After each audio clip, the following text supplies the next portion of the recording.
tell and Rhodey. Go tell and Rhodey. Go tell and Rhodey that everybody's dead.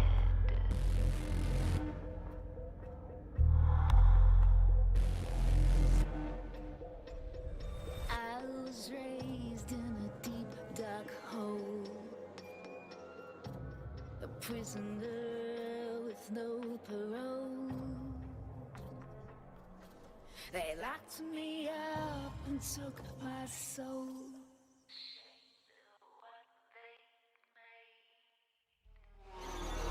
Go tell and Rhodey. Go tell and Rhodey. Go tell and Rhodey that everybody's.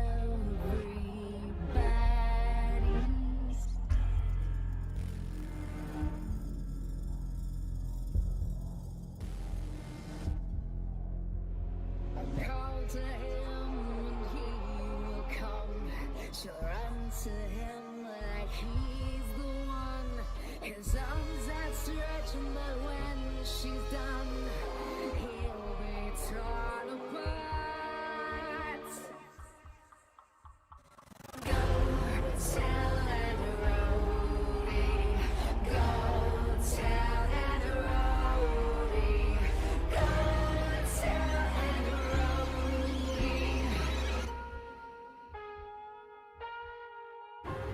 Go tell and Rhodey. Go tell and Rhodey. Go tell and Rhodey that everybody's.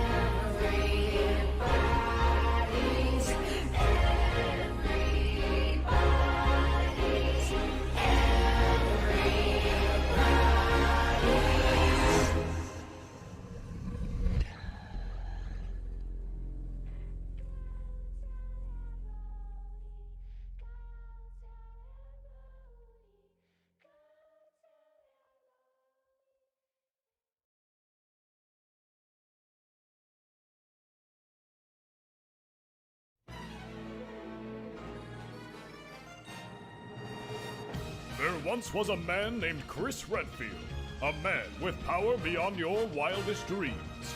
But he had made an oath, one which he could not break. I swear to you, Claire, I will find you a man so that one day the Redfield bloodline may carry on.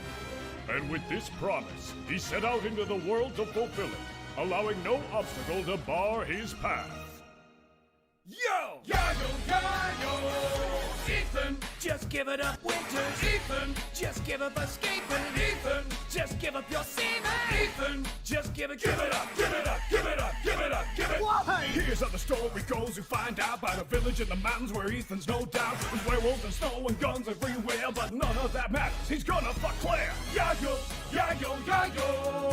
Oh. His name is Winters. That's Ethan But Winters. he'll become a Redfield. Become a Redfield? How will that happen? Yo ho ho, you're gonna give her cum call. Yayo, yayo! Don't matter how fast you run and where you go, I will be right there anywhere on the globe. I'll get rid of the women in your life, except for my sister. I'll make her your wife. Yayo, yayo, yayo! Oh. Just fuck my sister.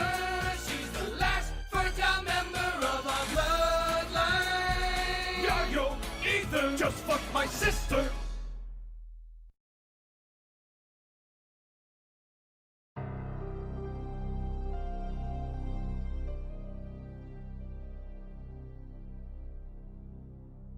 All right.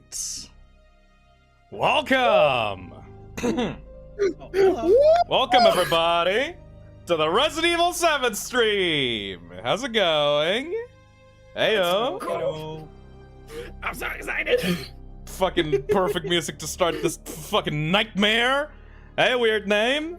Hey, Sora. Hey, Neon the Cartoon. Hey, Turtle King. Hey, Crizzy. Meredith. Another Seafoam Jester.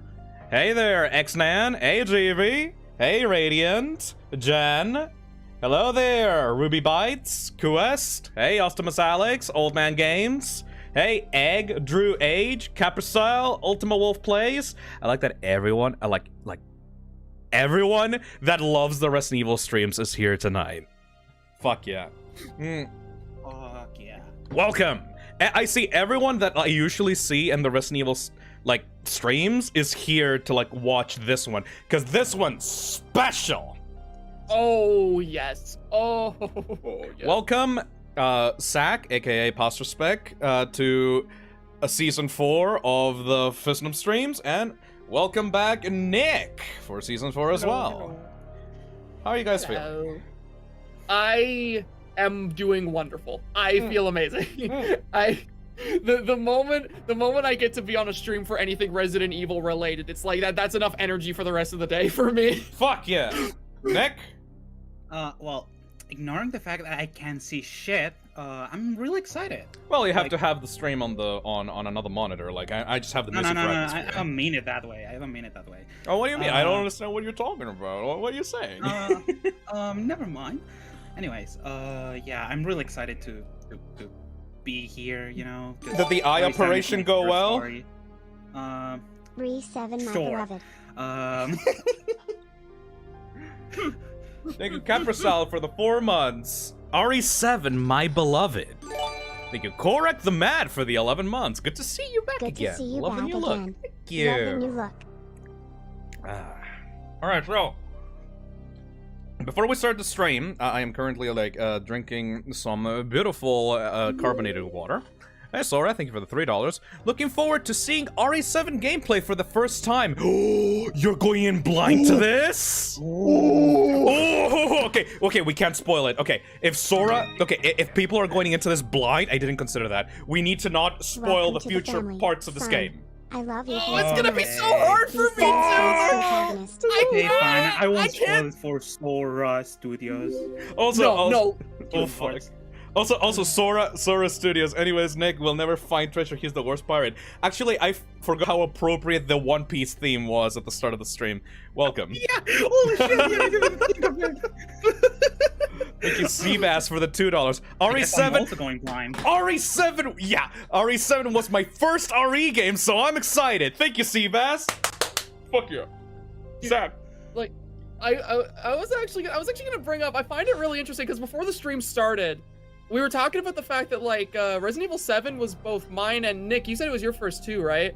Yeah, it was. Fuck. Yeah. So I find it really interesting how many people started the series with Resident Evil 7. Because when you think of it, Resident Evil kind of started this downward spiral after 5. Oh yeah. Or after 4. After 4, I should say. Because 5 was the beginning of it, but 6 is where it really got bad. And then 7 was the thing that everyone started talking about the series for again. That was the thing that made Resident Evil popular again. I Cause think. it swerved the fuck off the current road that it was going through. And Yes. Yeah. and the series took a long break after Revelations 2, and it looked like the series was never going to return ever again because the critical reception and sales were I going might down. watch the removies and with my brother. everyone thought that Resident Evil was dead before 7. It was as dead as Silent Hill is now. Oh. Why? Why'd you have to say that? That hurts. My Not first again. ever game. No, but it's it was just I'm just saying that this game is special to me and a lot of people because either you started with it or it is the revitalization of the thing that you loved when you were a kid. So Yeah. either the old guys get to be happy again with what Resident Evil is now, or you get to go into a series that is now in its new golden age, you know? Yeah, exactly. And dude, I have so many fond memories of this one in particular too for what it did. Because I was saying before the stream started, when Resident Evil 7 came out, I was in 7th grade. I was still a kid. And I remember everyone I knew was talking about this game and how it was the new scariest thing ever. And everyone was like, oh, you gotta play Resident Evil 7. And one thing I'm really excited for about the stream is that because my first time playing 7 was when I was a kid, I have so many stories about me being like cartoonishly afraid of this game. I got Nick into the Resident Evil series. Yeah. And excuse me, because like I have a really bad memory, so I don't know specifically how this went down. But I told him either start with Resident Evil 2 remake or 7. I think. Welcome to the family, son. Like, it was You're around the finally time streaming where my favorite RE8 Resident or Evil Village game. came out, Can't and wait I to spend asked some delightful, Phil scary fun with to Spaghetti tell Man me, and Slime Guy. which will be Oh, a good Nick's point here to start too? the Yes. series, you know? It looked good. Like the new game looked super good. So I wanted to play it. the thing is, and I always tell people this, either start with Resident Evil 7 or Resident Evil 2 Remake, because these are the best entry points for the series. You might be a bit confused about some details with Resident Evil 2, but Resident Evil 7 is like a soft reboot of the series, you know? And a pencil neck Yeah. that's Which currently blind. is very funny Glad that you to say see that, 3 because again. I always recommend people start with RE2 Remake, but whenever I was trying to get my siblings into the series, Mhm. they started with 7, and then they immediately played Village, because, like, it was funny. They were like, I don't really care too much for zombies and, like, this Oh. kind of horror stuff. And I was like, okay. Okay. We'll start with 7. A bit insulting, but all right. 8. I know, I was very insulted, but, you know, I let them have it. And I was like, okay, we'll start with 7, we'll play Village, and by the time they finished those 2 games, my sister was like, please, I need to play all of them. I need to play the rest. I need to play the whole I need more! I need more content, and now 2 is like her favorite game ever. And it's not like- It's not like it would have been like if Resident Evil 7 was a complete swerve in another direction, then you wouldn't have those past games to enjoy, right?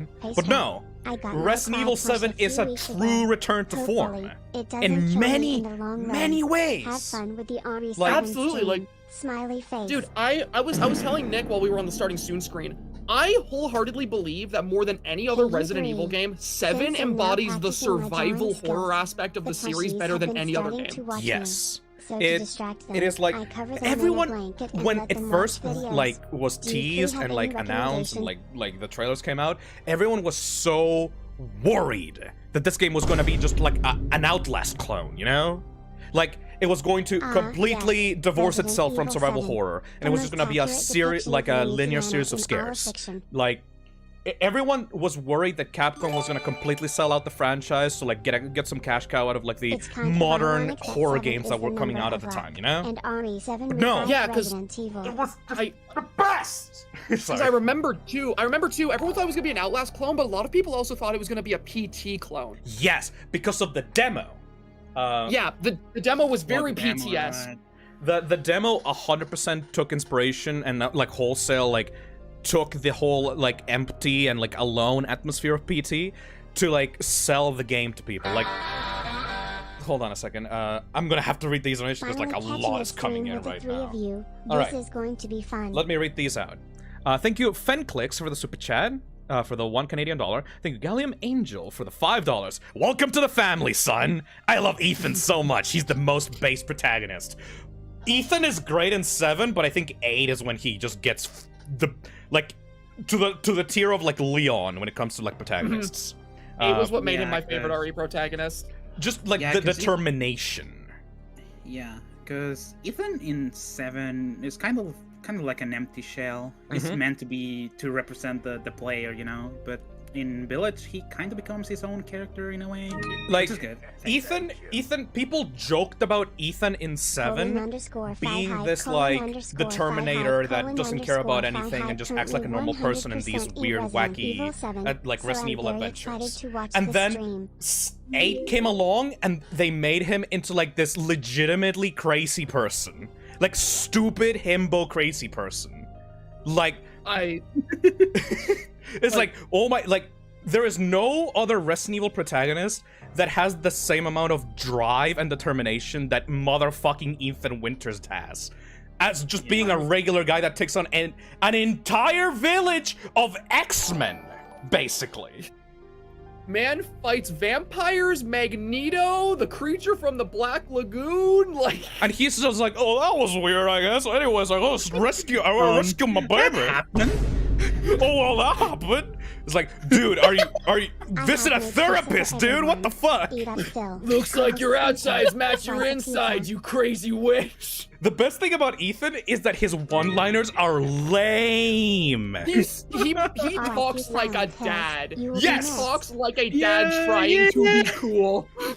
Like, Ethan in Resident Evil 7 and 8 talks like he thinks like he's cool, but he's just like completely failing at it. But he's still surviving. He's so fucking adorable.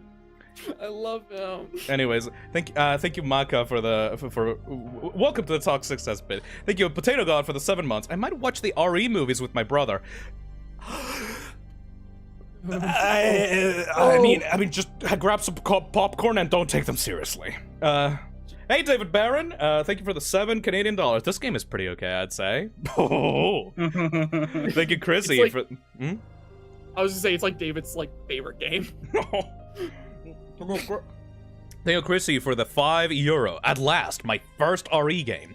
RE8 and RE4 are my favorite, but it's thanks to 7 that I got into Resident Evil. Ethan is the best character after Leon. Exactly. Thank you, Ashton Miller, for the $3. I am giving Apostra the most powerful weapon on RE7. No spoilers, but you know what it is. I don't know what that means. Tony Sonic donates I know. Tony Sonic donates $10 and says, "Welcome to the family, sons! You're finally streaming my favorite Resident Evil game. Can't wait to spend some delightful, scary fun time with Spaghetti Man and the Slime Guy. Oh, and Nick's here too. That's cool. Dude, he's a pirate! Pirates are super fucking cool. Thank you, Coco, for the $5. Nick is going into this blind.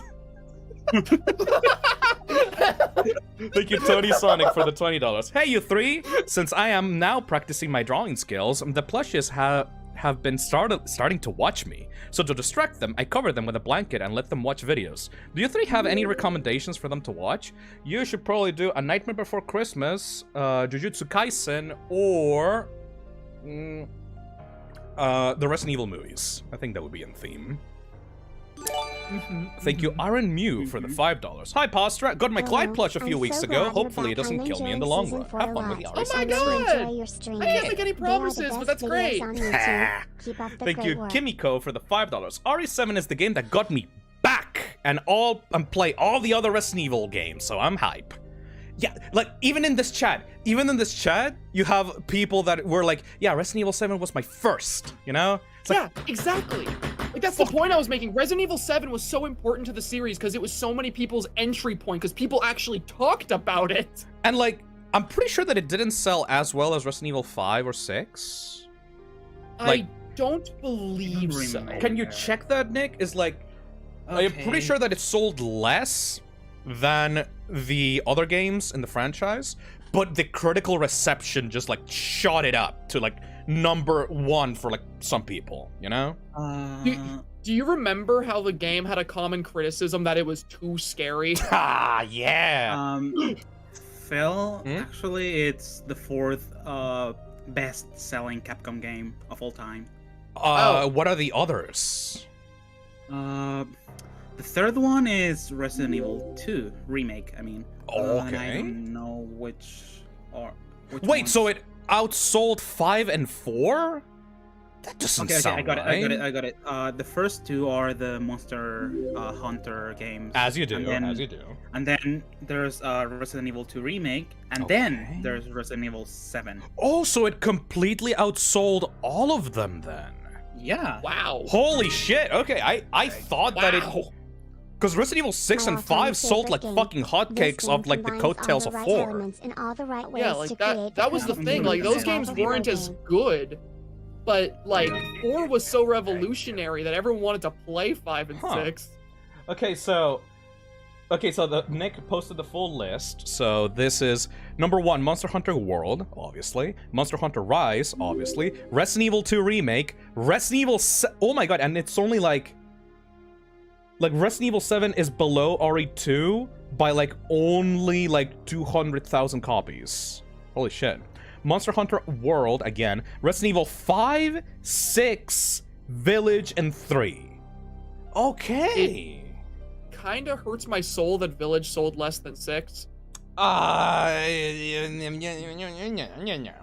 like, We could talk about that in the Resident Evil 8 stream. Resident Evil 6 came out.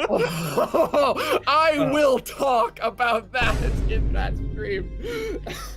Oh god. What is it, RE2 Nick? remake got me into the series. To be RE7 fair, made Resident me Evil play the 6 rest of the came out games. a while ago, It did, and Village yeah. came out like a couple of years ago. That's true. Resident Evil 6 has like the history of like the cells My amount Pride and compared Five to Plus Resident Evil arrived 8. together, and That's now true, that's whenever I true, that's wake true. up, they're I staring think it'll me eventually down. surpass it in my Should I opinion. be scared? Okay, let's continue with this. Octojoker donates $2. Nice car, Ethan! That is my favorite quote in the entire RE series. I'm gonna be saying that shit so often during the stream. I hope you Wait, know. how do you get it? How do you get it? You have to like... You have to during the Jack Baker boss fight, you have to unlock the box in the garage and you have to get into the car. Jack will Yeah. go and grab you through the window and go, Okay, nice car, Ethan. Yeah, perfect. I will do that, absolutely. Thank you, Furtive It's kinda Fox. hard to avoid. Thank you, Furtive Fox, for the $2. RE7 was the best comeback for the series after RE6. I will talk about that in detail as we go along. Hi, sorry if this is a weird question, hold on but a is it second. okay to make an animation of fun? Thank you, Cat Also, Dude, hi, all you all. Hope for the everyone is $5. having fun. Ah, the slime man in a barrel, the spaghetti in a jacket, and the pencil neck that's currently blind. Glad to see you three again. Thank you. Fucking pencil neck. Thank you, Retro, for the $10. Ah, yes, Resident Evil 7, Damn, the most okay. accurate depiction of Louisiana in fiction. The setting is so fucking cool! I know. I can't wait to actually get into it and just look at all the set pieces again. I know that I'm kind of stalling right now, but like everyone's got to get their donations out because we're not gonna be able to like stop and talk about whatever people are donating for because like we're just gonna be nerding out after this is over. So like I'm just like running through these donations. Thank you, Frisk, for the 3 months. It's kind of ironic that 7 is the number of luck. RE7 revived Resident Evil. Thank you, the Crow Narrator, for the membership. Thank you, Dalad, for the super chat. Finally catching a stream with all 3 of you. This is going to be fun. Thank you, Delta Critical, for the $2. RE7 is my favorite RE game. This will be a blast. Yeah, so I love it for many reasons, but I wouldn't say it's my favorite for a bunch of reasons that I talk with Nick, especially when it comes to replayability. Like, this game suffers a lot from it because you can't skip the cutscenes and a lot of other stuff, you know? We're not going to be doing Madhouse mode, by the way. I don't want to be here Thank for 12 God. hours. I was actually saying before the stream started, I was saying to Nick like, I really hope he doesn't do Madhouse. I'm really scared.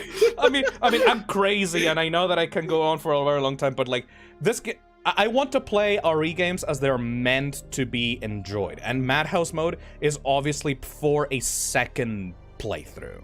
You know? Yeah, because this is kind of a whole different experience, you know? it adjusts your expectations based on what you played originally. So the normal mode for this game is the intended experience. Usually for other RE games, like the professional or like the hardcore mode is usually the intended experience, so I usually go with those. But with this one, I am going to go in normal mode. So don't worry. Don't worry. Thank God. Maybe he should play Madhouse in another stream, you know? Like a bonus members only, something like that? Yeah. I could also do the DLCs. We're not going to do the DLCs this stream. Oh yeah, of course. Oh, but Joe Baker. We're gonna do the Man. the Manly Man double wombo combo stream with like Chris's and like Joe's campaign. Yeah. Alright. Thank you, Breadboxer, for the $5. 100% in Resident Evil 7, so I'm very excited to watch the stream. Thank you. Thank you, Chucky Skip, for the membership. Thank you, Flame Moon, for the £2. Easily the best RE game ever. Almost no flaws. I wouldn't say that, but thank you. Thank you, Coco, for the $10. Rest in peace, Silent Hills. You will be missed. Oh man. RE, the demo for RE7 is not nearly as well constructed as like PT, so yeah. Oh yeah, not even close. It was a good way of like sending out the message that this game would be focused on horror, but it definitely does not live up to PT when it comes to scariness. It tried, and it did some good shit with the VHS tapes, but yeah, not even close. Thank you, Pissweek, for the $10. I have made pizza for everyone. Thank you. Old Man Games has been a member for 14 months. Will you do the DLC? Yes, but in a future stream. Thank you, Simon Komolowski, for the super chat. Thank you, Xnan, for the 2 months. Hello, I'm back. I'm glad that you're back for Season 4 a lot. I really enjoy your streams. Thank you. Thank you, Rice Man, for the £5. My all-time favorite game. This game combines all the right elements in all the right ways to create the perfect, unique survival horror game. Oh. Thank you, Wubble Gaming, for the $2. Opinions on Indigo Park? I will stream it and check it out. It looks pretty cool. Like, I don't have much strong opinions on it right now. It hasn't even released. Thank you, Slyn the Hedgehog, for the €2. He mopped the X-Men while quipping, he's Spider-Man. Thank you, Hyper Onions, for the super chat. Guys, thought on the RE4 remake? Looks like Hyper Onions is trying to bait me into talking about Resident Evil 4 Remake. I will not do that. But good try, though. Good try. Thank you, Ghostly Souls, for the $20. You guys are such a the huge TTS message is inspiration to me. I'm so glad I get to watch one of your streams. Thank I you. am so excited to see you play RE7. Yeah. I hope you guys have a super fun time. Thank you so much. Thank you, Dakana, for the $5. It makes sense that Ethan's one-liners are lame. He is literally a dad.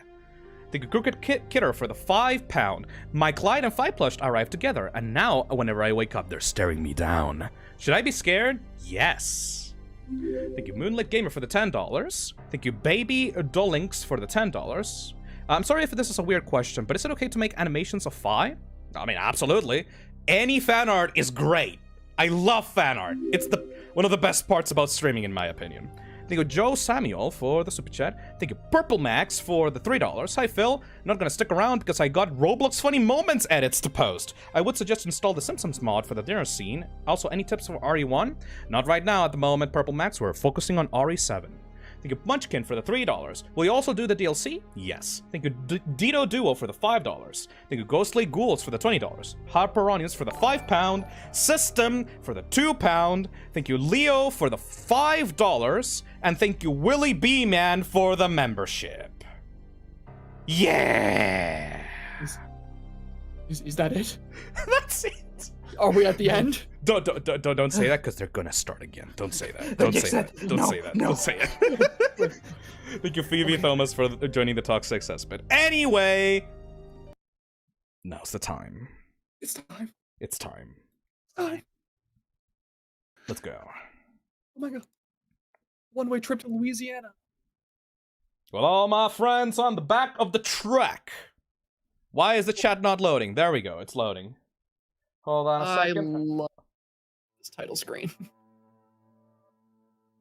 I messed around with the volume settings. Hopefully the volume is going to be all right. All right. Here. All right. Ew, what the fuck was that sound? I was drinking. I was sounded drinking. That sounded like the most refreshing sip of water. Yeah. I mean, it has ice in it.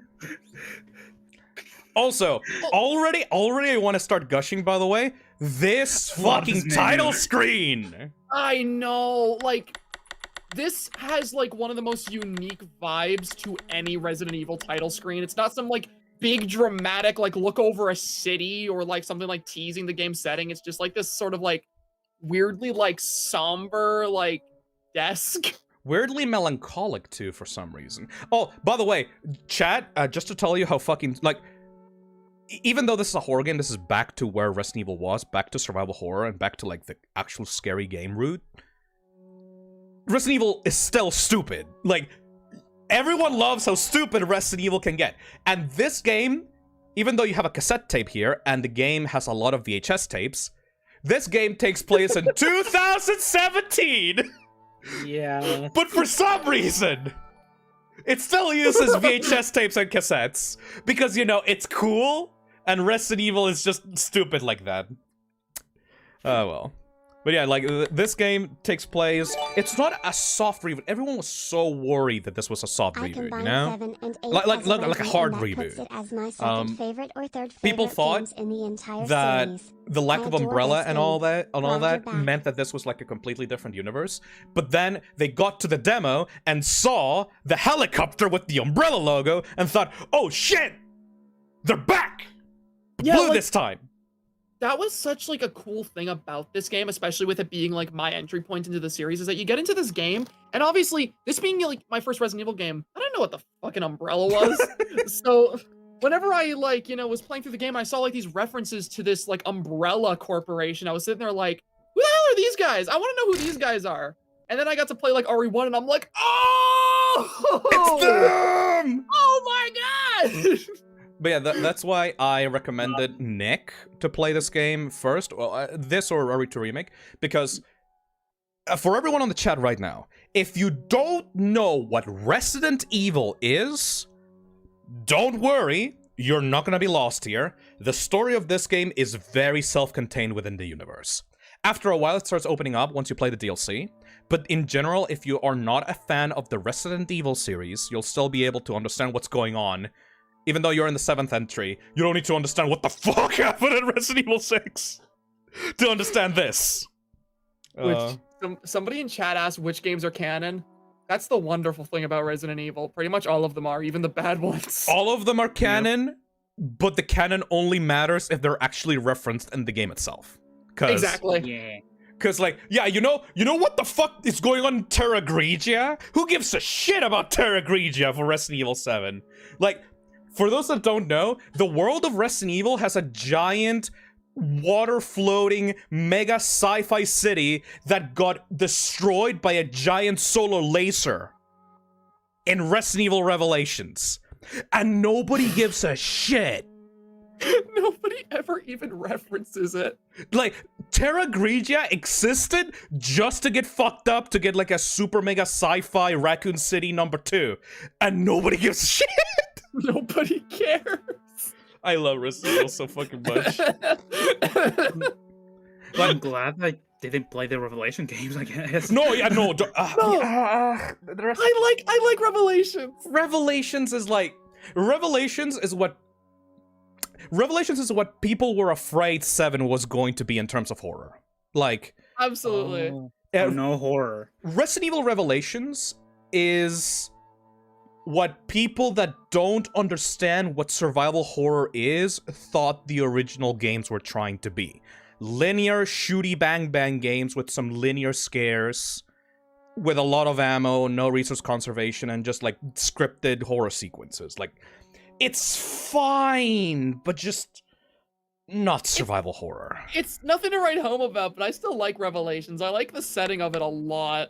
Revelations 2 is particularly good. 1, I don't really like the boat, and the fact that you get out of the boat for like half of the game is not really my taste. Especially the winter level, the winter snowy area, that was like completely fucking lame and Resident Evil 6-esque.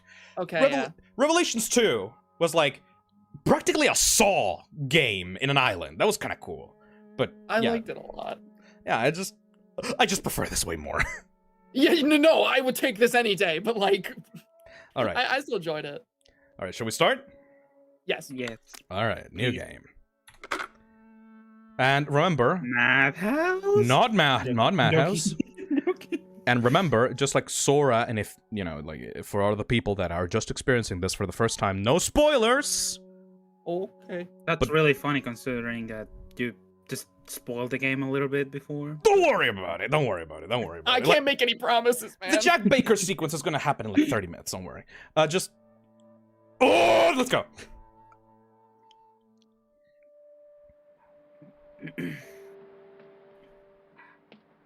Oh, this intro. I just wanted to send a quick hello and I love you. Oh, good news. I'm gonna be coming home soon. Yay! Yay! Everything's gonna be good. Everything's gonna be fine. So happy. Yeah. My loving husband. Oh. Fuck Mia, by the way. Yeah. Oh my god, yeah. This is Mia, by the way. I love you, Ethan. I miss you so much. I'm sending tons of kisses. Bye, baby.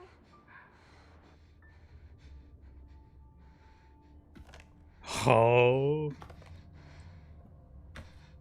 The whistle blew. Thank you.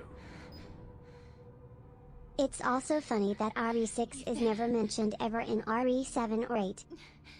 You were right. I did lie to you. I shouldn't have. All I can say is that if you get this, stay away. Yeah. Such a Japanese line. Unfortunately, Ethan doesn't like listening to directions. Ethan doesn't give a fuck. Ethan does not give a shit. Hey, it's Ethan. Yeah. Yeah, no, I'm good. I'm good. Wasn't me. Revelations 1 originally She's a not dead, she's 3DS alive. game? She's back. How?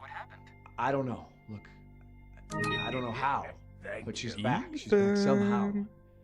I've had Maybe a it's a dark thought. prank. Does 9/11 She wants still me to come happen and get in the her. Re-universe? Or was Raccoon Don't. City the 9/11 How does this game looking fictional world? photorealistic?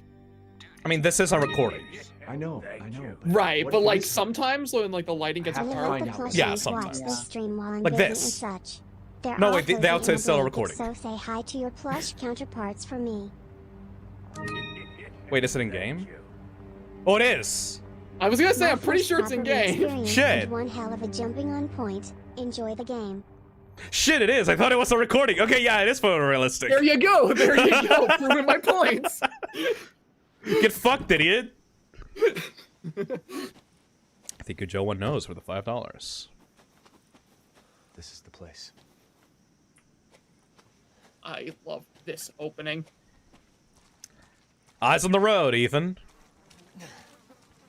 I always love like the trend of a Resident Evil game starting with like X character arriving in some creepy forest and just walking up on some big set piece. Like this. Welcome to the Baker Estate. God, I put this house on the thumbnail for a reason. This shit is just as iconic as the Spencer Mansion. Mm-hmm. Even though it has a completely different vibe. The Spencer Mansion is very like gothic and like old-timey and like super grand. But this is just like some fuckers like in Louisiana's house. I think every single area in this game is super memorable to me for one reason or another, which is not something you get to say often with Resident Evil games. I find there's always at least one area that's like kind of forgettable. A lot of people like, complain about the gunplay of this game. And like the movement of Ethan. But what you don't understand is that this game is like built as if you were playing a old, like, how you call it? An old tank-controlled game, but in first person. The forward movement of Ethan is so much faster than the backwards movement, which makes like backing up and shooting enemies extremely hard, which is supposed to, because you're not supposed to actually face the enemies and shoot them while you're going back. You're supposed to like either run away from them or shoot them while you're standing still, like in a classic survival horror Resident Evil like tank-controlled game. Yeah, which like, can I just say, like, it is astounding how this was the first Resident Evil game to ever be in first person, and yet with the way they made the game control, it still felt right for the series. Yep.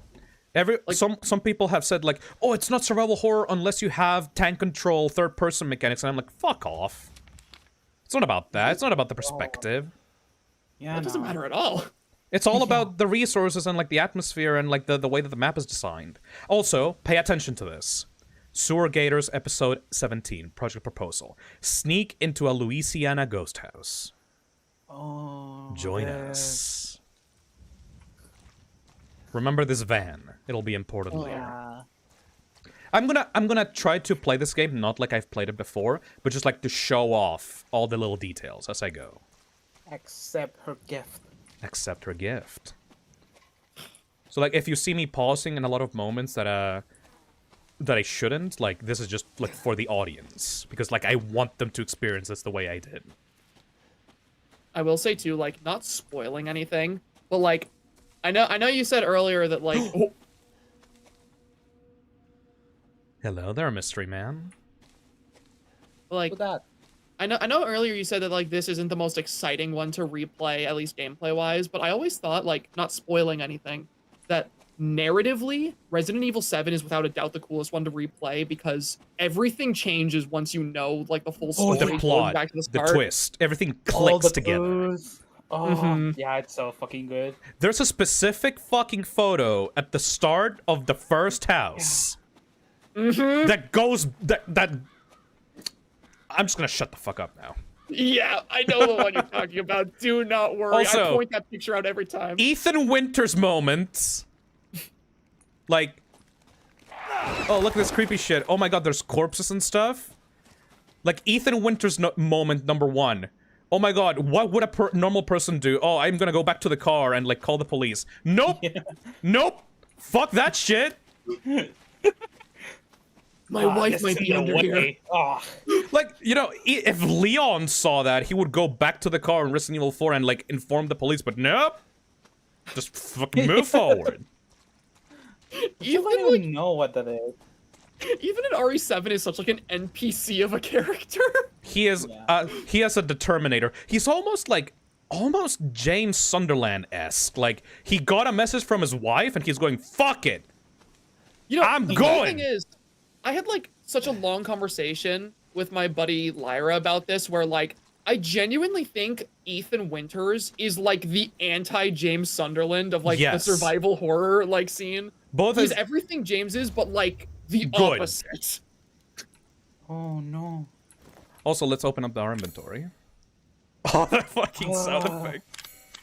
Oh, okay. The thing is too with this game, the fact that your inventory doesn't pause the game. Yeah! Oh yeah. I was talking with I was talking about that with Zach before. Unlike even the remakes. Let's read this. This is a message from Mia.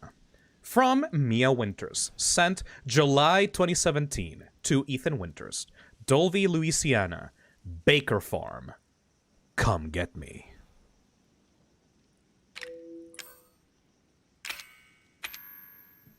And this is Mia's driver's license from Texas. How are they supposed to read that? She's got to keep it cleaner. So this is the Baker Estate Guest House. Oh boy. Oh yeah, by the way, I'm not gonna spoil anything, but yeah, okay, good. Read the first letter of every option here. Okay. Got it. I didn't fucking know that. I'm trying not to freak out right now. I'm trying not to shut the fuck up. I'm trying not to freak out right now. I'm sorry. I'm trying not to freak out right now. I'm sorry. What? What? Shh. All right, we're going to go into the house. You didn't know? I didn't know. I didn't know that. What this? What is that Dead Space shit? All right, here we go.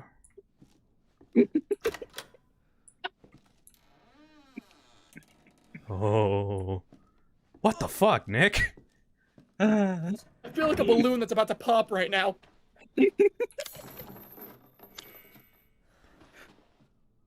This environment, dude. Iconic. Like, what the fuck also, is this? Shout out to the fact that you spend your entire time exploring this place for the first time without a gun.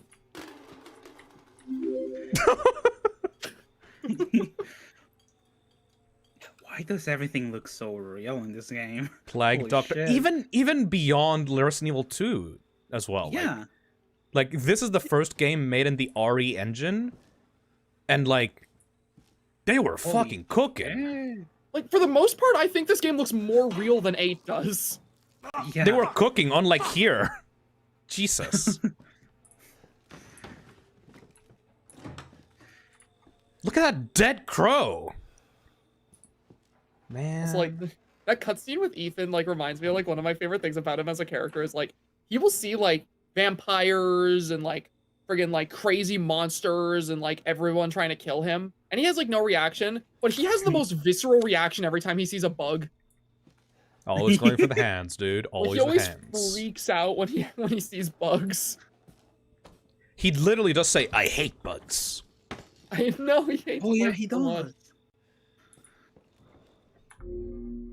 Jesus fucking Christ. I keep thinking about that. I keep thinking we need about to that. go back. We need to back to that for 8. The only thing I'm gonna say is that it's kind of weird that the name for the option to leave the game it's end, you know. Right. It almost seems deliberate. Yeah. I give it a 50-50 on that. I wonder why that would be deliberate. I wonder why this would be open. It's not like there was like an item here that like made players lose their fucking mind when this game's demo originally came out. I was so fucking obsessed with that mannequin finger. Oh yeah, right.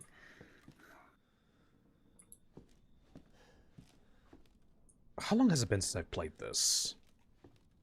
Years? And I have a horrible memory, and I still remember like the way that people went crazy on the demo and its Easter eggs and its like secrets. Yeah, the demo's kind of like its own unique game, really. You don't forget Resident Evil 7 in any way. Just like the other ones, iconic as hell. You forget Resident Evil 6 like real quick. I was gonna say, like, I couldn't tell you the name of a single enemy from RE6 or any areas from it, but like this game, I can barely tell you the name of the new guy from that game, Jake. Don't you get me started on him. Derelict House. The new Resident Evil protagonist. Oh shit, right. I have all these saves. You reached the maximum number of save slots. Alright, we're gonna go here. Save over another Yeah, thing. I'm gonna save over. Can you tell that I like Resident Evil games? Anyway. Not at all. Not really. Nerd!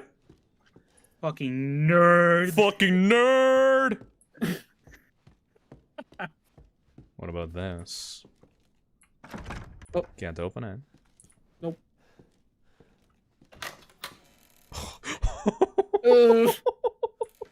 I'm sorry, just the atmosphere. I can't get over it. Okay, one thing about this game too. That's Mia. One thing about this game too is like, especially this like original house. God, that picture's creepy. Yeah. Like, especially this original house reminds me so much of the Blair Witch Project, and that scares the shit out of me. Yes. For those that do not know, after Resident Evil 6, and like starting from Resident Evil 7 moving forward, I know, I'm hearing that. Capcom decided to lean into different types of horror for each of their entries.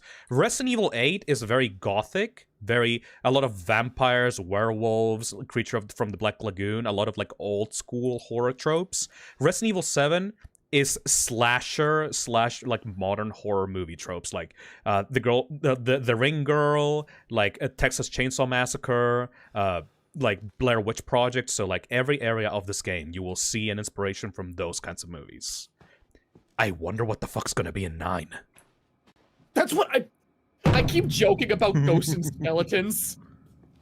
I mean, maybe Yeah. I would give a finger for the original concept, the hallucination concept of Resident Evil 4 to be a real game. That would be really cool. The hallucination virus concept of Resident Evil 4 original was so fucking cool, and I would literally kill a person to be able to experience that. Like a full game of that. Looks Yeah, like the owners. If I got to choose for a Resident Evil 9, I'd want something that feels more supernatural. Yep. Alright. I've talked with Phil before about what they call explore in the new game, and I was half joking about what if they tried space horror. I mean, maybe. Could be. Gotta wait till the 10th entry to go to space. Yes! Yeah, somehow. Resident Evil X! Thank you, Seb the Dirk, for the 14 months. 14 months. Oh yeah, we are now in a Yeah. VHS tape. Give me a break, Pete. Hey, I only work with professionals. Speaking of which, God. make sure the sound is right this time. I don't want a repeat of Amarillo. That was 2 fucking years ago. I don't do ADR. These are the Ghost Hunters. I'm not feeling it. Again? I love these guys so much. Yeah. Man, It's poor like, I used to watch shows like this so much as a kid. Then we shoot the intro. Just like we always do. Just try to say the show's name this time, okay? No problem. Tonight on Sewer Gators, another worthless fucking shithole. Happy? Ecstatic. And by the way, this is the same house you are currently in. Just need to, like, let that sink in. Are we rolling? Because, like, this shit is, like, terrifying. If you don't know what's about to happen. This is how you do an analog horror. Literal VHS tape. This is kinda like playable analog horror. It literally is, yeah. Holy shit. After you. And this was before, this was before analog horror was popular. So I can replay it as blind as possible in my journey of playing every mainline Wii game on RE5. I think they got Have fun, inspired by guys. the I Mandela love this game catalog. so much. I don't think they did. I'm gonna be real. I'm joking. I was an anchor, you know? There's random events in this tape. What's that? Nothing. There's random events in this tape that I don't know if I'll be able to get. Or I don't know if that's only in the demo. What's the story, Andre? I think you're thinking of the demo. Yes, okay. There are... Foul play suspected. The usual. How long did you say this place has been abandoned? 3 years. 3 years abandoned. Clancy, get a shot of this. Let's make a great God, cutaway. this just screams Blair Witch Project. So, Hillbilly Joe and his family go missing. Not hillbillies, the Bakers. Jack and Marguerite Baker. He knows the lore. Not backward. 3 years ago, son, Lucas. the Baker family went missing on this property. Ah, shit. I know I should have worn my good shoes. Ew, you can actually see the thing that he stepped on. Yeah. Glad I had my shots. Although, this would make a great backdrop. Andre, what do you think? Andre? Andre? I love that they misdirect See where you. Andre went? With him stepping on the puddle and like him pointing out the painting, they misdirect you. Where is he? Into Unfucking believable. unfucking believable. Last time I worked with that guy. I love that line. They misdirect you into not looking at where he went. I love it. You stick with me. Like, that's how you set this kind of stuff up. And now we're alone with this guy. Oh, this would freak me out so fucking badly. Oh, dude, I'd be leaving this house so quickly you'd hear the wind passing me. What the fuck was that? Did you hear that? I just love the switch in personality when Andrew goes Actually missing. scared? Yeah. Where the fuck is he? Like this sleaze bag, this absolute fucking sleaze bag. Andre, where are you, man? He's so fucking scared now. I know.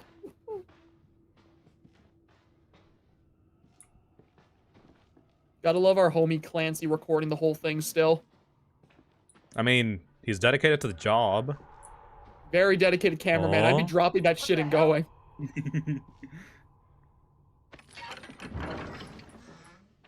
You gotta be fucking kidding me. I love that line as well. We find Andre and we go. I mean, This fuck voice this actor show. is so fucking good. He does such a good job. These are real people in the Resident Evil universe. How the fuck do you have the balls to do a ghost show in the world where Raccoon City happened?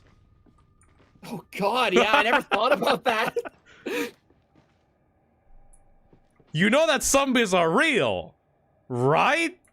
God, so much shit has happened. This is Like, up to this point. 2017. Shot of me coming down the ladder. So, Raccoon City was 15 years ago. All right. Well, I mean, they're hunting for ghosts, not zombies, and ghosts aren't real.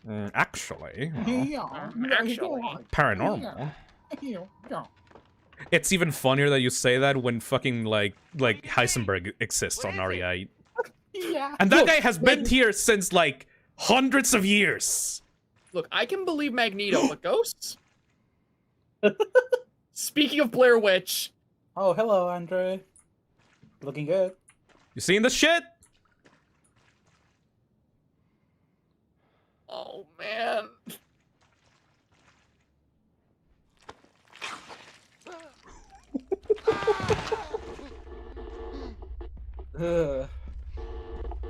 Hello there.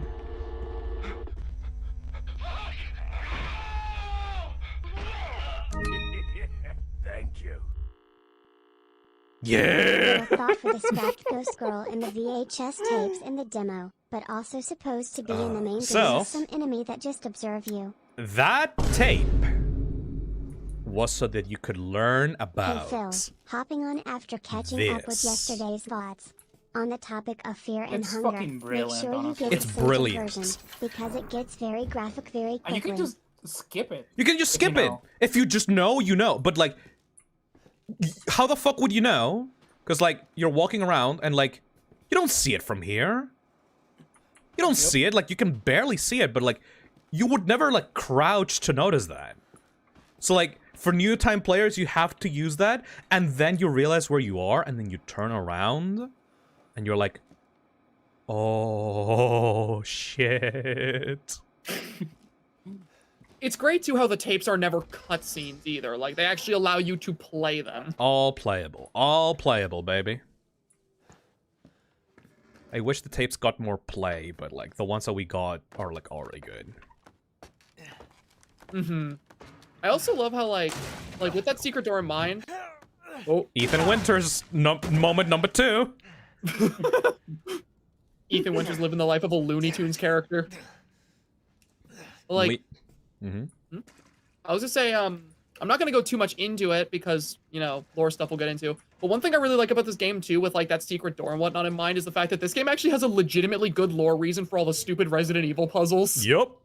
Oh, by the way, I love the detail of the blood being dry. Because that happened some time ago. But you can see, like, the blood in the actual tape was, like, red. Like, crimson red. And this is just, like, gray. You know? Mm-hmm. It's, like, those little details that just make this game so special. Great, the poop water. Ethan, why would you do this? Yeah, why would you do this? Ethan keeps moving forward no matter what. Into danger. Why would your wife be here? Mia, are you into poop water? Mia? Did you go into the poop water room? Marco! Polo! Marco!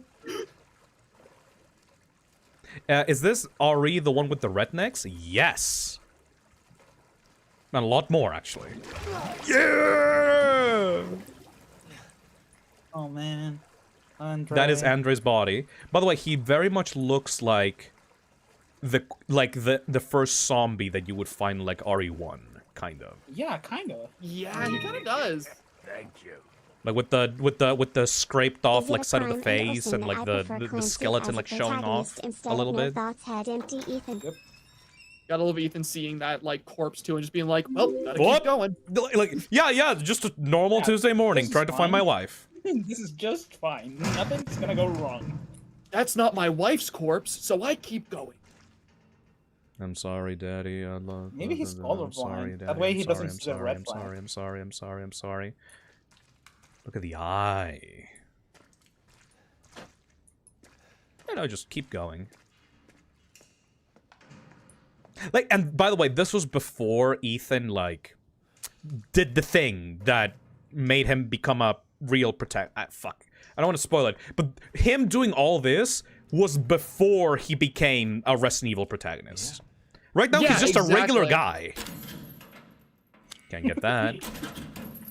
This looks so real! I know! Like, why does this game look so much more real than the other ones? What did they do with this one? Yeah. Reminds me of the like super realistic like have you seen those like those games that are like they have the VHS filter over it and they have like the realistic like arm movement? They were like very big on Twitter. Like it was like those like indie games that like simulated like a cop camera. Yes. Oh, yeah, yeah. Body cam ones. It's like the body cam game, but like without the actual like filters that force it to look realistic. Like this is just actually realistic. Yeah, it doesn't need it doesn't need like the VHS filters or compression to like hide the flaws of it. It just looks that real. Ben dead. Harold turned. Arthur turned. Craig dead. Clancy L. Oh. Clancy took the L. Oh no. Mia nothing. Haiti turned. Clyde dead. Lindsay turned. Clyde. Get destroyed, Clyde. No. Also, for a survival horror game, one of the first key items that you have to use, fucking bolt cutters, man. Like Resident Evil 2 has this, Signalis has this, like every single modern survival horror game has to have the fucking bolt cutters. Or some kind of variation. Resident Evil especially loves these specific bolt cutters. The red long ones. The same asset. Gotta reuse them. By the way, this cell is like padded with like mattresses for some reason. It looks so fucking creepy. Yo, bitch, wake up! It's time for your dinner. Oh, thank God I found you. It's me. Wife. Ethan. Ethan? Get wife. Get wife, leave house. What do you mean? You contacted me. No, I wouldn't. Did I? Aww. Did anyone see you? Did he see you? Who else is here?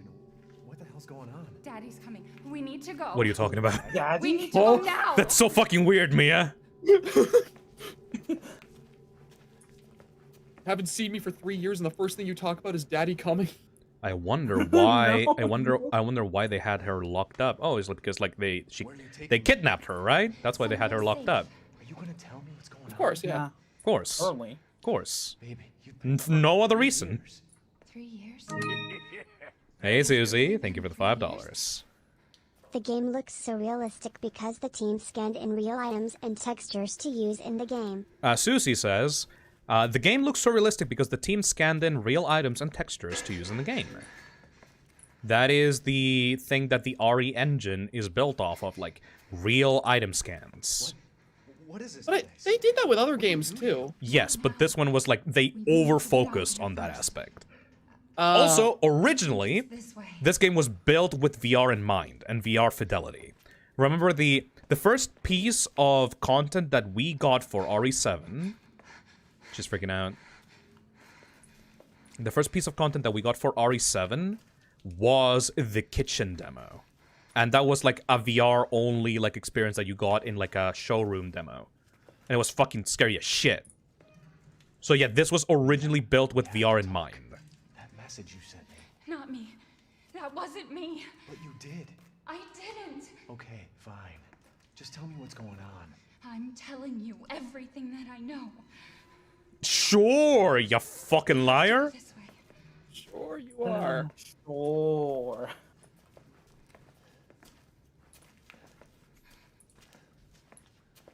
Mia, are you sure you know where you're going? The family used to bring me food through here. The family. I mean, her behavior kind of makes sense. I mean, like, it's been 3 years. Like, she must be so fucking traumatized of this shit. In a haze. Barely. I'm surprised she's, like, as stable as she is, if I'm being real. There. 3 years of It's this. there. 3 years of eating the baker's cooking. Ew, right. Yeah. Marguerite gives you, like, one, like, in the DLC, and, like, you fucking die if you eat that. There's another door here. I'm sure of it. It's not here. It's gone. It's gone. Thank you. We're gonna be a family. What hair products do protagonists use? Pantene Zombie. Okay. There's another door here. I'm sure of it. And she's out. She's acting crazy. E001. Hello, Granny. Oh, Grandma. just a normal grandma. Nothing wrong with Grandma. that. Grandma, just Yeah. a normal old lady. Hello. Wow. That is a really good... It's her Not- doll. Not fucker. gonna lie, I played the game, like, a couple months ago, and that still made me jump. Gone. Clean. Yeah, like, holy hell.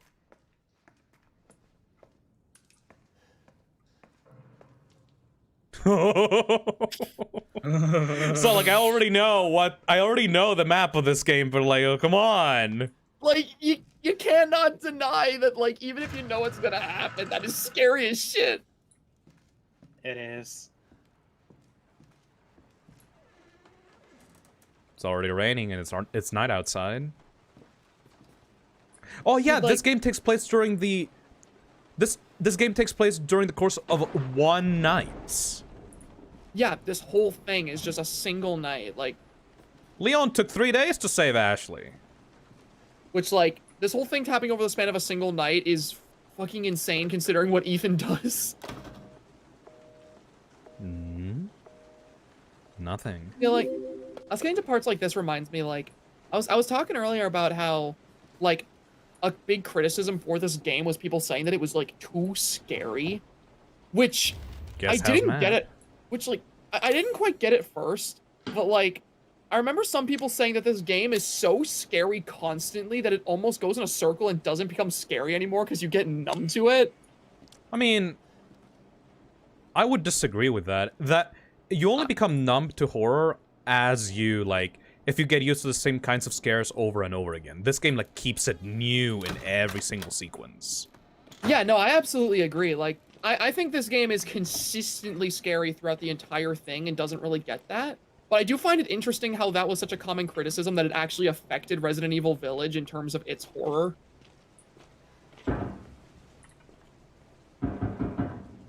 I hate that. I hate that so much.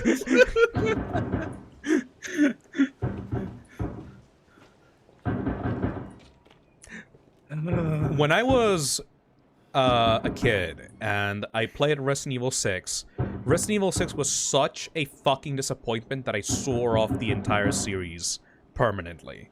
Because I thought that it would never get as good as, like, the originals. And then this happened. Oh my god, dude. Can go through there. I feel so lucky that my entry to the series was this one because, like, I didn't have to go through that, like, depression of, like, RE6 ruining the series. I just got to start right off with this, like, new version of it. Cole says, I thought that was IRL. Oh, dude, I'm sorry.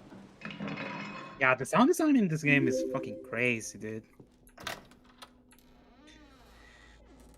So, about the reason Mia was locked up.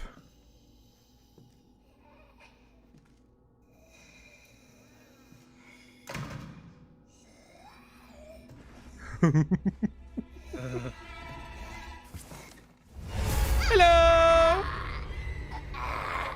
You, get woman. Fuck out!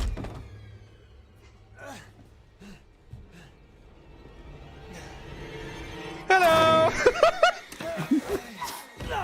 Kill wife! Resist what? Resist wife! Ooh!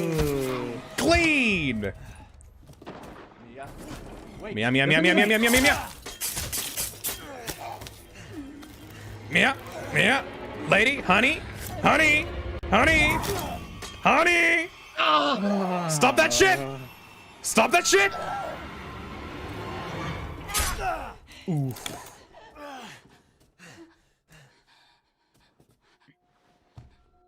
I can hear her. I can feel her clawing her way back inside of me. Get out! Leave me alone! I've been bad. I deserve this. Ooh. Some Higurashi no Naku Koroni shit. Yeah, kinda. And let me pour this over my wound. Ah, I love the goop juice. Goopy goopy. Seals that open hand wound perfectly. So maybe that's an actual reason they locked her up?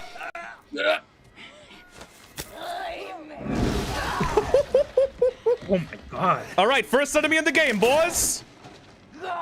Your wife! Oh god!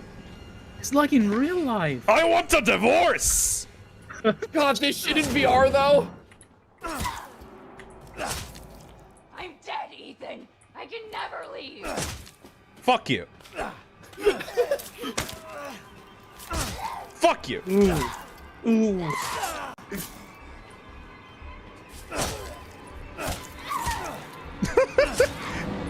idiots fighting. Two gay idiots fighting in an abandoned house. Fuck you.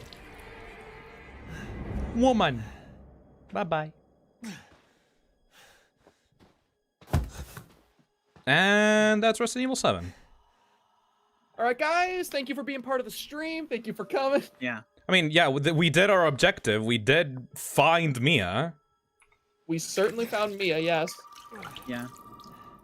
Who's calling on the phone right now? Yeah, literally the anti-James Sunderland goes for real actually to save his wife. And then just... Yeah, fuck you, wife. Yeah, no, literally, like, he is the opposite of James Sunderland in, like, every single way while still having the same basic objective in the game he's from. What up?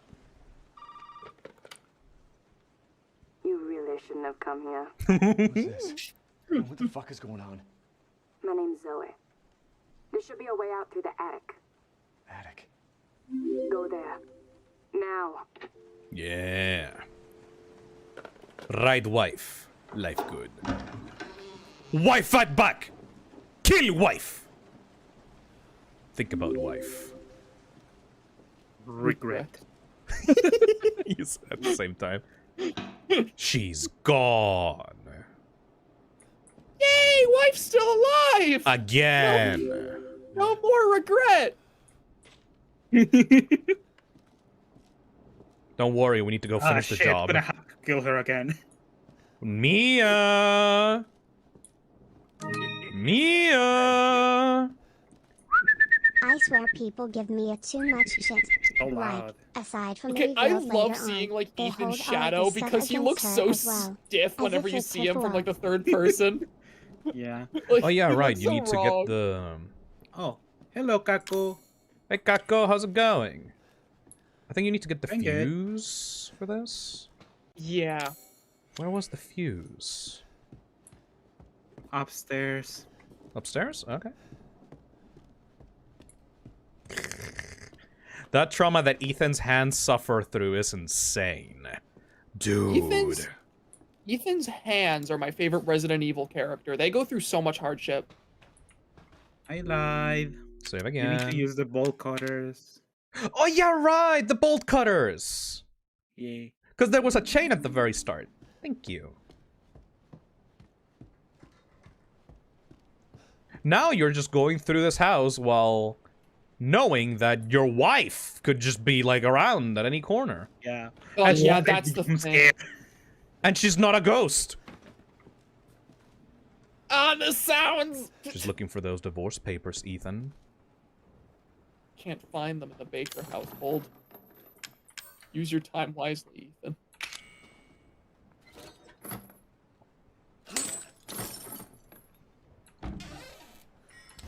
Fuse. Thank you. Wife jump jump scare. scare. I forgot about that shit. Yeah, me too. And you just have to go there, and she's an actual person. Where did she go? Run. Sora Studio, it's donates $2 and says, the curse of sharing my name with video game characters continues, because I also have mutuals who also call me Zoe. This is messed up. Your name's Sora Studios. It's fine. You'll be good. You'll be good. Wait, what am I doing? No, wait, no! I went onto Let's autopilot. go! Let's do it again. Let's No. watch it again. No. This is stupid. Oh yeah, by the way, this guy is called Clancy Javis. Okay, let's stop the video. Maybe there was there's an option for that. maybe there was some kind of clue in the video. All right. Sorry, I'm just used to fucking doing that. If you play the tape a second time, a big message will go on screen saying, your wife is behind Your you." wife! It's okay. Oh, hi, wife! Hey, wife. I know Hi! you didn't mean to hurt me. Oh, you're okay now. That's good. You shouldn't have done that. It fucking hurts. Right in there.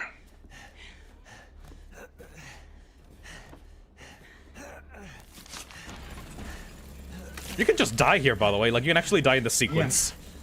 Yeah. Fucking get out. Fucking hold it. Hold it. Hold it. You bitch. Yeah. Owie.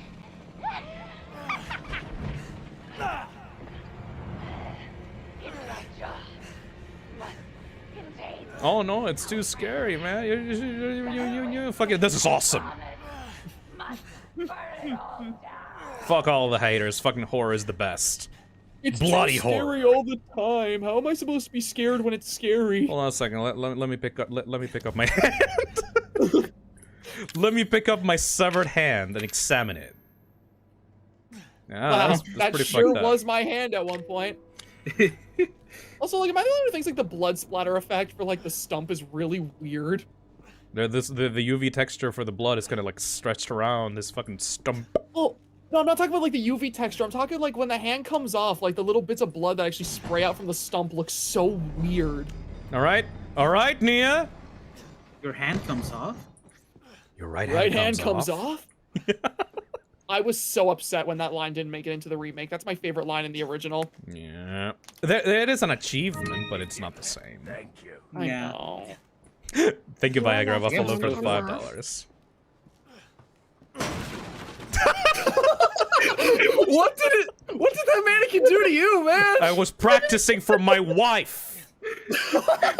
Speaking of which, In any other context, that is the worst thing you could say. Fine. it's gonna be a messy divorce. Messy ass divorce. Messy wacky wahoo divorce. It was so aggressive. I know! Like, that mannequin was in pieces! Fuck you. Oh my god. Yeah, this Please. game's melee is not bad at all, dude. Let's get some resources over here.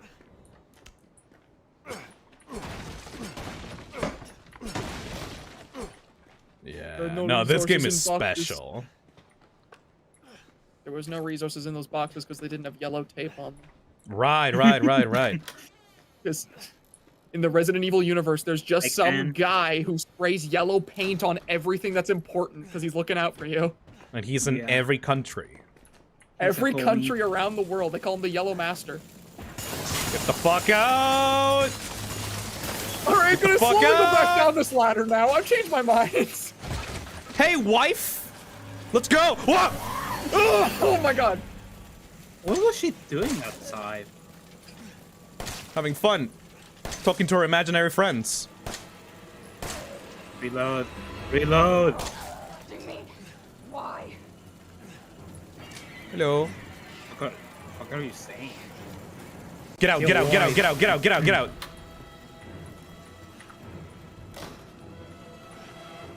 What are you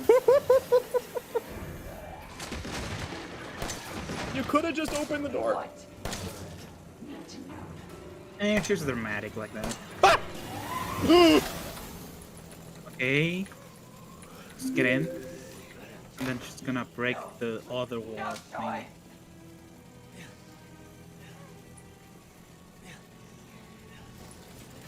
Yeah, behind you. Oh! Yeah. You didn't know? I've never seen that! It's awesome! I've never seen that! They thought about this battle. Dude! What? Oh, she died. Okay.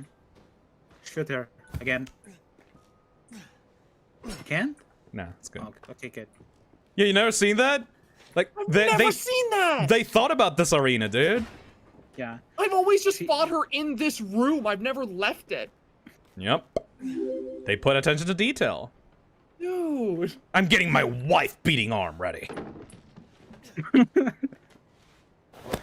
Hello?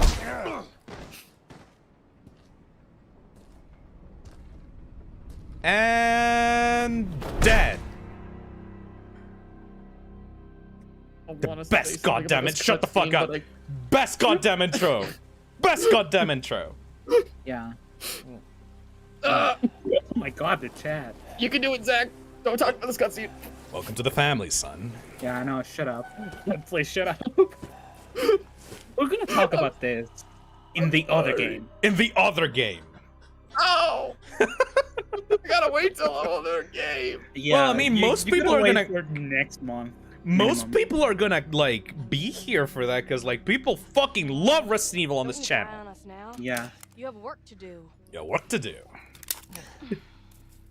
Hey, here, have this watch. Just staples it back on, by the way. Yeah. Some use, some staples. And you're all fine. It's all good. I love it how Ethan Winters throughout the series is just treated like a Lego man who just has his limbs reattached. Best cutscene in Resident Evil history. I love this cutscene. Oh, iconic. For supper. Who are you? He keeps throwing Where's Mia? shit to you. Lucas is my favorite character in this game. Eat it. It's good. Can you tell this was made for My VR? favorite scene in this game. The dinner scene is never gonna get old. Not again. What a nice old family. Hit boy's got to eat. He got to have his supper. Come here, boy. What even is that? Shit, he's not eating it, Jack! He's not eating it! Get the hell up, Marguerite! For him! Get the hell out of here! You're a son of a bitch! Oh, I can't believe it, you son of a bitch! He's not eating it! This was supposed to be a very special feast. Thank you. My boy. He got to have his supper.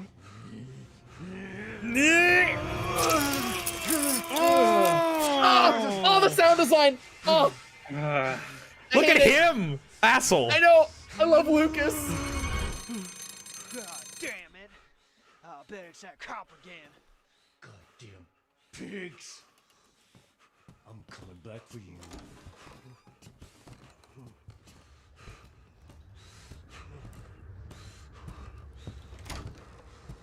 Best goddamn cutscene in Resident Evil history.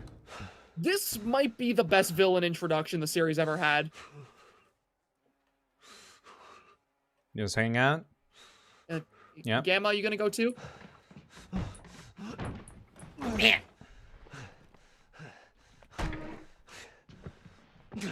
Immaculate dental coverage. Alright, well, welcome to the actual game. All of that before, that was just your introduction. Now, welcome to the survival horror. Oh. Bitch. Alright, so this game is, don't worry, like, this game is not a linear sequence of scares. You're actually supposed to, like, find resources in the environment, get items. Like, this ain't yo fucking Outlast fucking clone.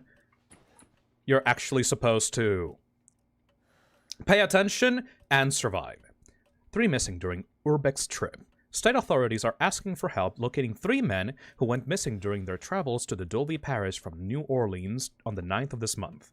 The missing men have been identified as Peter Walken, Andre Stickland, and Clancy Davis. The 3 produce videos for the internet and travel to... Yeah, you produce videos on the internet and, like, record them in fucking VHS tapes. Yeah, I was gonna say, they had YouTube videos recorded on an analog medium. The 3 produce video... Actually, maybe just for the style, actually, now that I think about it. Yeah, could be. Their videos consist mostly of the group exploring abandoned buildings and haunted houses. So yeah, they dead. And they know they dead. That's a recent newspaper. Like, this family has been living here properly. Get that shit? Which is just like... It's so weird that this family has just been living in the house and yet they're considered missing by the rest of the world. Because, like, yeah, the town close to this, like, estate, like, doesn't visit this place. And the only people that get near it fucking just go missing. No one has ever wanted to properly investigate what's going on in this place. Except a few people that we're gonna meet in a minute. Mm-hmm. Mm-hmm. Oh, yeah, I remember now. Alien Bullock, thank you for the 8 Australian One of the best dollars. survival horror games ever. Also Hypaestra. Yep. It's I'm like- just preparing for the moments. Like, oh, nice. Okay. Why'd they throw that in the trash? By the way, I just want to talk about Resident Evil lore for a minute. These green herbs are native only to the Arklay Mountains of Raccoon City, yet they are so fucking powerful that the entire rest of America and the world ended up using them. Like, they were just exported out to, like, the entirety of the globe after they were discovered in, like, the Arklay Mountains, because they're just that awesome. They were so widespread that the Baker family started throwing them in the dumpster like waste. Yeah, like, they're so easily, like, cultivated. Fucking awesome. And that's the reason for why Umbrella, it was based in Raccoon City, because that's where they, like, found the medicinal herbs, and they could actually, like, harvest them and, like, use them for research purposes. So the reason for why Raccoon City got fucked up is because of the green herbs. Which is also, like, really cool, because that was, like, their gateway into working with pharmaceuticals before they started, like, investigating stuff like the T-virus. Back up. Yeah. Back up.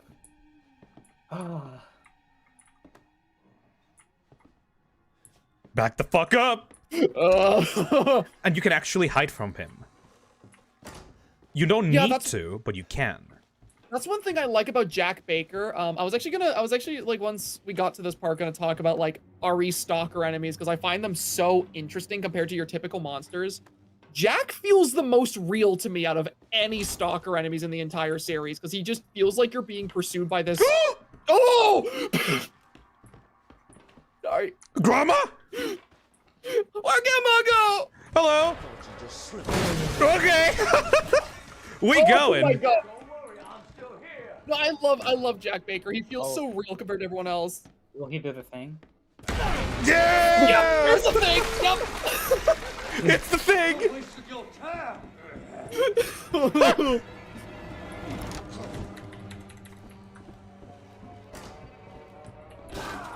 Okay. Move along now. Get the hatch key. Don't worry about that. Oh, hey, a bauble toy. Ah! Oh, that's so nice!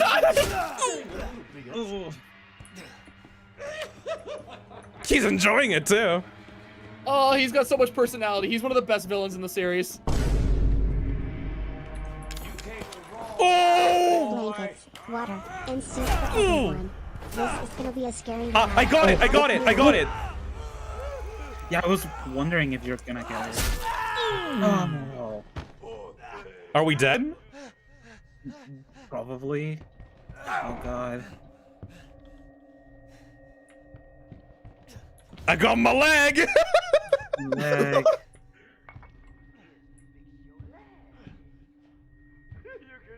Look at this motherfucker!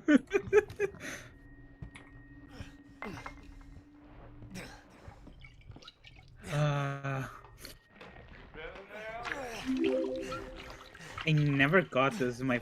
And this is all optional, all these sequences and interactions. He can just not break the wall. He can not do this. Okay. Just need to, like, get the right item.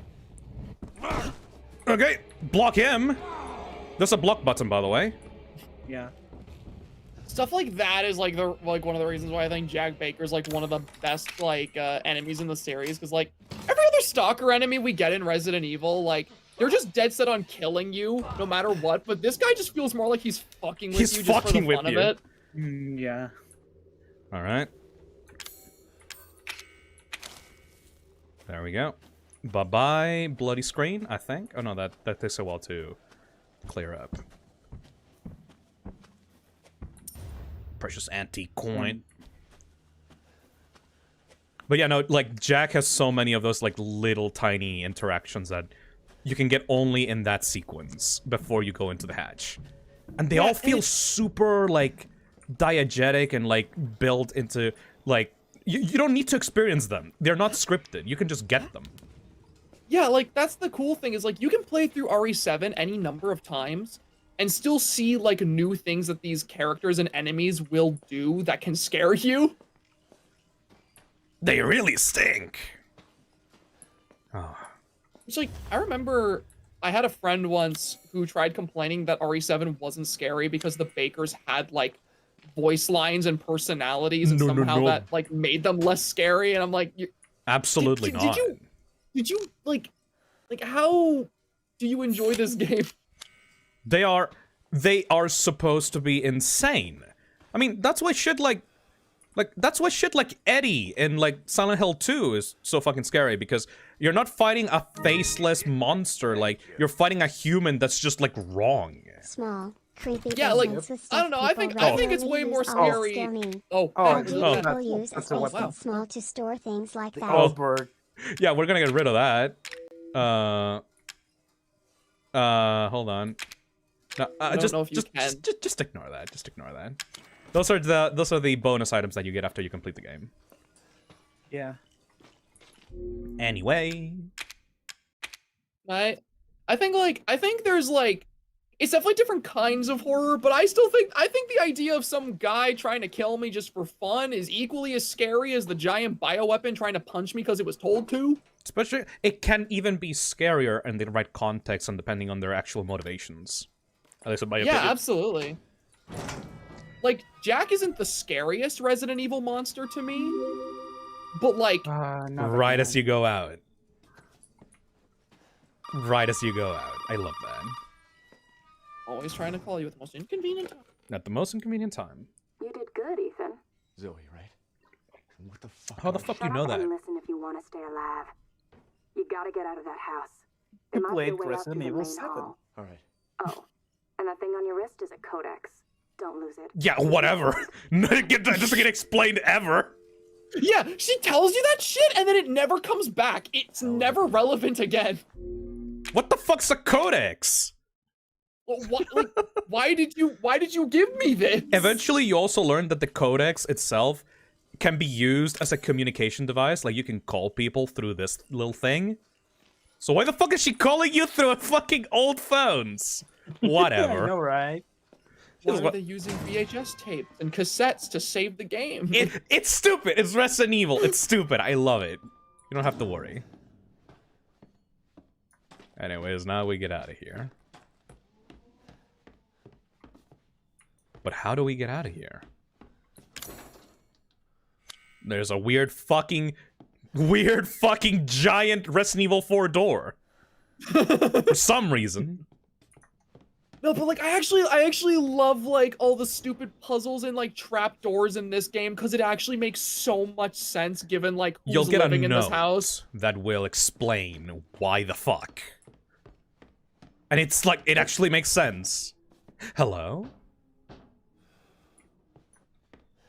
Hey, you. Nobody's home. Hey, over here. Policeman? Hey, over here. Policeman? How you doing? Hey, you gotta help. Hello. Hold on, back up. Now, sir, do you live here? I mean, is this your property? I'm being kidnapped! No. All right. Now, we got several calls about some missing persons lately. I am one of them! Get out of here. Calm down. You're not listening to me. There are crazy people in this house trying to fucking kill me. Well, all right. Let me tell you this. You don't exactly seem like you playing with a full deck yourself. Are you kidding me? This man comes up, says multiple people are missing. And then when he says I'm one of those. I'm missing. I am the missing. Well, you're there, so you're not missing. Also, this is Ethan Winters moment 4. Hey, wait. You gotta give me your gun. What? You must have lost your mind. Look. Do you really think an officer's gonna give you your gun? Right. Deputy. Right. Do you want to see my name in the obituaries? Or do you want to be a hero and save my life?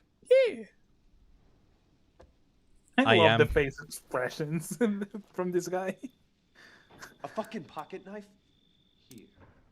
Take it. That's all you're gonna get. Now go. Garage. Now. Man, a fucking pocket knife. What are you gonna do with a knife? What are you gonna do with that? What are you gonna do with a knife? A lot, actually. God, it's just so funny to me though, where he's like, yeah.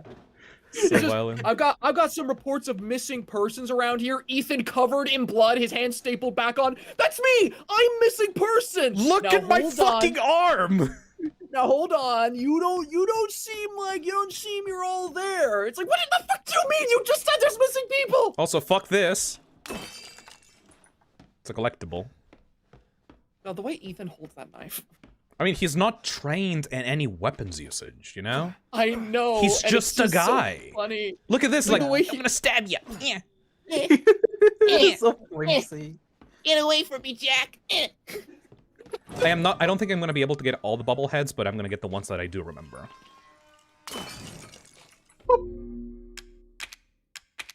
Alright, guess we're going into first goddamn boss fight. One of the best. The third one by now? I mean, I guess, but like this is like a real one, like a non-scripted real one. It's still, there's a method to like completely skip it that we're gonna do, but like the skip is awesome. It's so cool. I know that this is very scripted compared to the other like Resident Evil games, especially like Resident Evil 2 Remake, but like just like everything about it. If the scripted stuff is cool, I don't care. Yes. God, look at this environment. Yo, man, what up? Hey, we gotta get the fuck out of here. Now, first, you need to tell me what you're doing out here alone in the middle of the night. Me? What about you? No, it's my job. Won't you do your job and What did tell me? Ethan say Answer my that? questions. You're not gonna believe me if I tell you. No. Try. Stalling. Hey, put that door back. Put that door back. Put that door So fucking brutal.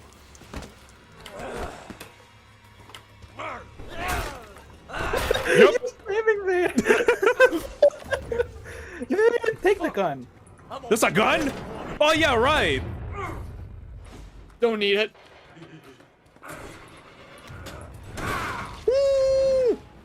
The box. Take it. Hello there. Get in there. Get in there. Go, go, go, come on, come on. Get in there. Get in there. Get in there. No. No. Oh shit. Oh, no. You didn't get the. Oh, no. Actually, we can just do that both ways, actually. It's fun both ways. Better start running, He didn't say the line. No, he's doing donuts. He's doing donuts, don't worry. We're gonna do this. Okay, we got time. We're gonna do this both ways. Both ways are awesome. Knives can literally shatter boxes and crates. A pocket knife is a blessing. God, I love Resident Evil. I fucking love Resident Evil. Stop it. He's doing fucking donuts in the garage. You. Oh. I'm fucking killing it, dude. I'm doing it. Yo, are you good? Baker, are you good? Fuck you. Fuck you. Fuck you. Oh my god. Fuck you. Oh, this is like one of my favorite parts of the whole game. The curse lives again. You're using it. Let him. Let him. Yeah. Yeah. That. Ah!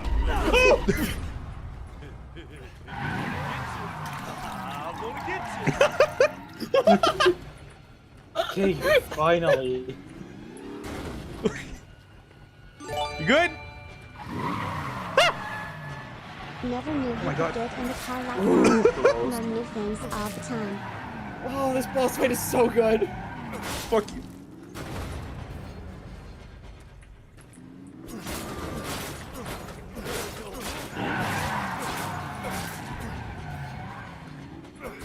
Ooh. God.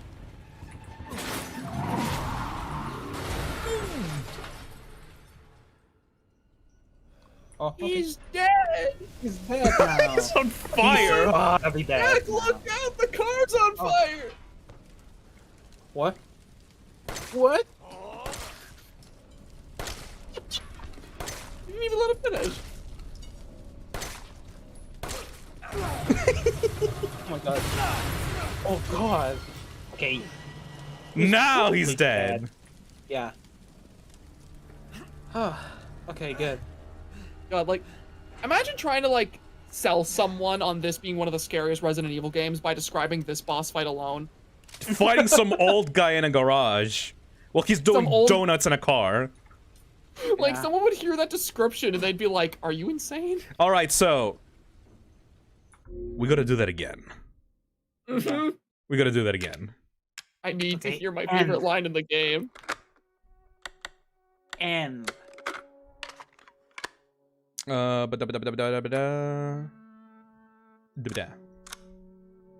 need to do that again. I want, like, I didn't plan for that, but actually it was a nice way to, like, show off the, like, Jack Baker car boss fight. Yeah. It's so cool how even, like, the boss fight has multiple, like, instances that can happen based entirely on how you go about fighting it. And you can just miss the other one. Wait, shit, did I think I loaded the wrong save. No. I didn't have the knife. Oh, you didn't? Okay. This one. Welcome to the family, son. There we go. Okay, good. The one problem that I have with this game is that you cannot skip the cutscenes. I know, boss fights like this become such a drag on harder difficulties. Fucking or when madhouse. you just want to replay the game. Or speed run it. Yeah. Oh god, yeah. Resident Evil is like a bed house for like speedrunners. So This game will be so much better if you don't skip anything at all. You know what's, all right, well, you know what's get the so gun. weird about that too, that you can't, like that, like trying to speedrun with the cutscenes? Hmm? In RE7 and 8, the cutscenes are taken into your playtime at the end. Yeah. So like, in RE7, or in RE8 specifically, you have to skip the cutscenes as fast as possible. It's so fucking good. The way he just like... Now it's my turn, motherfucker. Motherfucker. You good? Oh my god. You good, bitch? Jack, you okay? Yeah. You alive? Good. Yeah. Jack? I'm gonna run him over again. What? He's not getting up. Oh, what? Oh, shit! Nice score.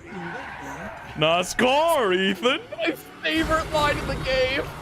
Where did you learn to drive? Oh, Ethan. Where'd you learn to drive? Let's finish this, you and I. Also, the Capcom line. Oh yeah, I'm gonna take you for a ride. Oh, what? I'm gonna take you for a ride. Ooh. I'm gonna take you for a ride. Da-na-na. That's like my favorite fucking theme. Dead. Oh, you gotta move this fucking face for a second. Why did he ram himself into those steel beams? Is he stupid? In Resident Evil 7, when Jack Baker tried to crash the car, why did he kill himself? Is he stupid?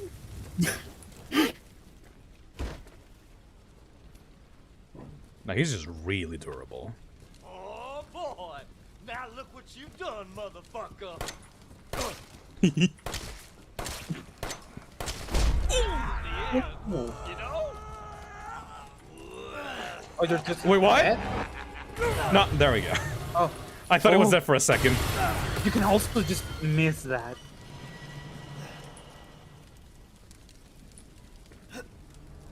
Fucking cool.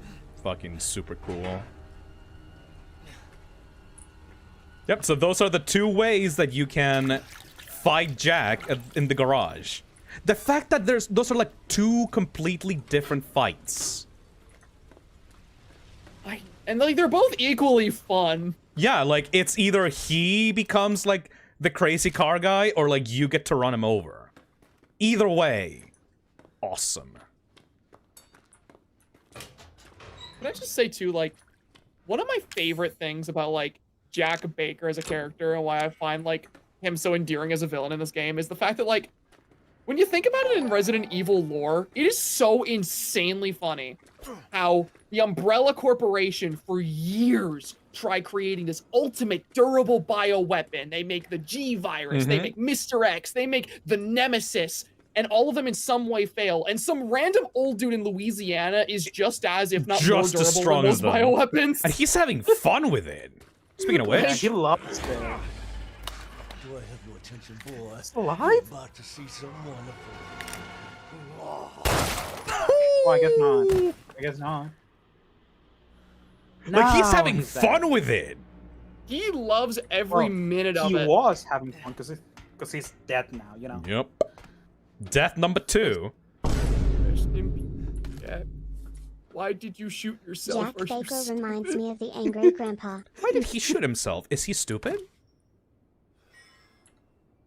Also, this shit is so classic Resident Evil. Like, Absolutely. examining the objects and like rotating them and finding like the weird little thing that they have on the side. Like, and then opening them up and like, oh, it's so fucking cool. Back in there.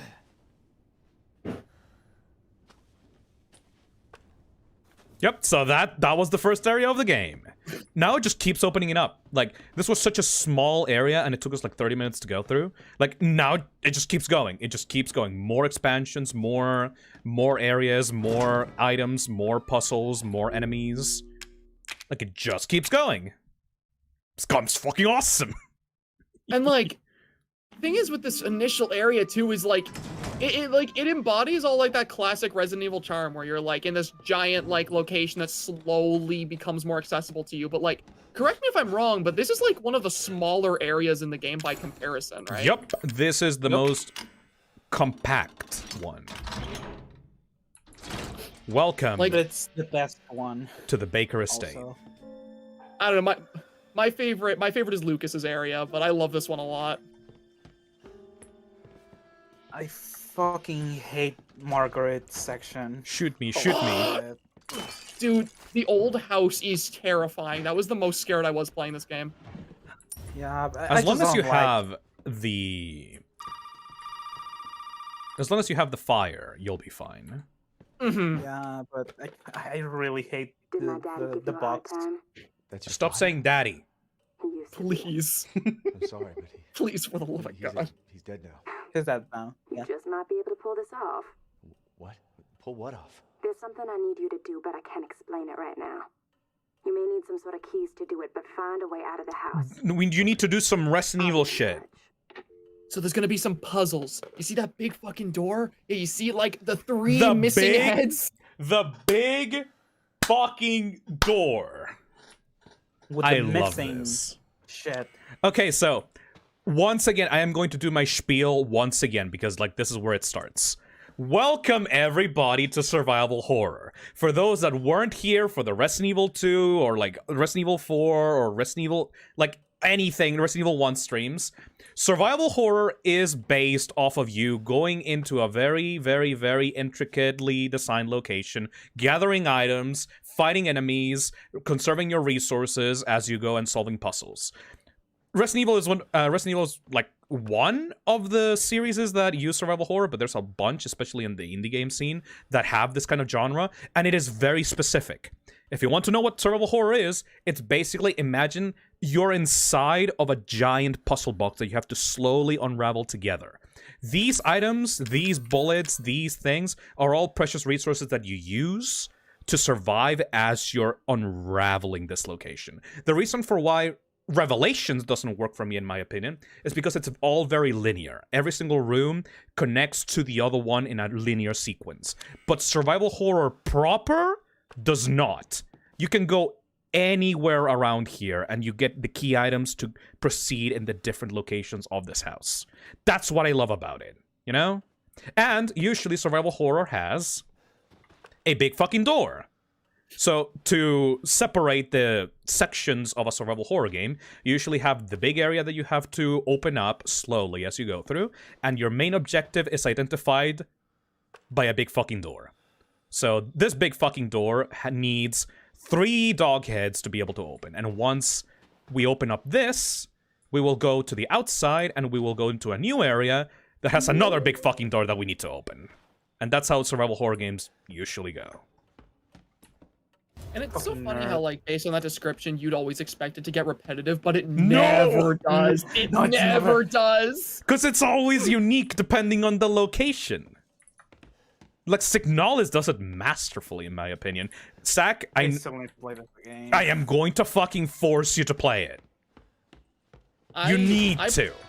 I really want to play it on stream at some point. There's a lot of survival horror games that I want to play soon, but I'm saving them for streams because I love survival horror so much. I figured it would make good content. And not only that, but like you get to record your first experiences with it. That too. There's something very special about people seeing like my first time reaction to stuff. Like that's why I started streaming, because I wanted to record my own experiences. Yeah, that's so fucking stupid. That's why I wanted to start streaming, because I wanted to record my own experiences with this kinds of stuffs. And obviously, like, this is not my first experience with Resident Evil 7, but it's still awesome just to have fun and be with, like, around with friends and just, like, talk about the things that you just fucking love. I already got the first, big fucking door key. We're gonna go into the other ones. Let's go.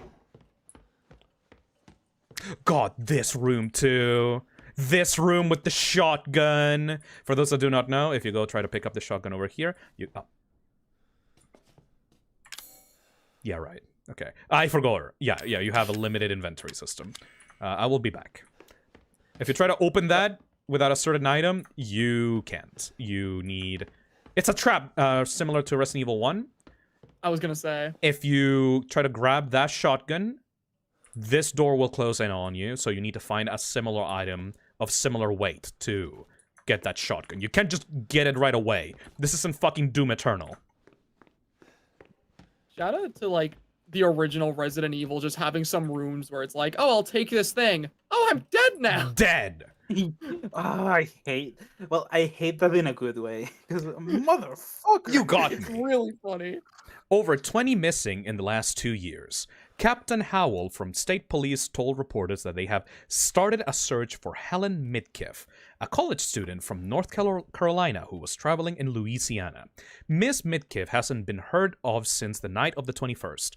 Reports of missing persons in South Louisiana have increased dramatically in the past 2 years. The majority of those missing are tourists and vagrants. At least 20 people are thought to have gone missing so far. Police suspect foul play and believe that there may be a connection between the incidents. Plans are in place to set up local interrogations and increase personnel to further the investigations. Alyssa Ashcroft, January 2019, 2016. So, if you don't know, Alyssa Ashcroft is one of the survivors in Resident Evil Outbreak that you play as you try to escape Raccoon City. That is a direct reference to the Resident Evil Outbreak games that take place during the Raccoon City incident. She survived and went on to continue being a reporter. Fucking awesome. Which like, yeah, that's one of your like first... That's like one of your first proper signs in this game that this game is not as disconnected as like you think it is when you first play it from the rest of the world. You wouldn't know if you like she's not important to this game story, but like if you know, it's awesome. Who did that? Child. Evelyn. May 2nd. Cat. Boy. Oh yeah, by the way, these other doors, snake,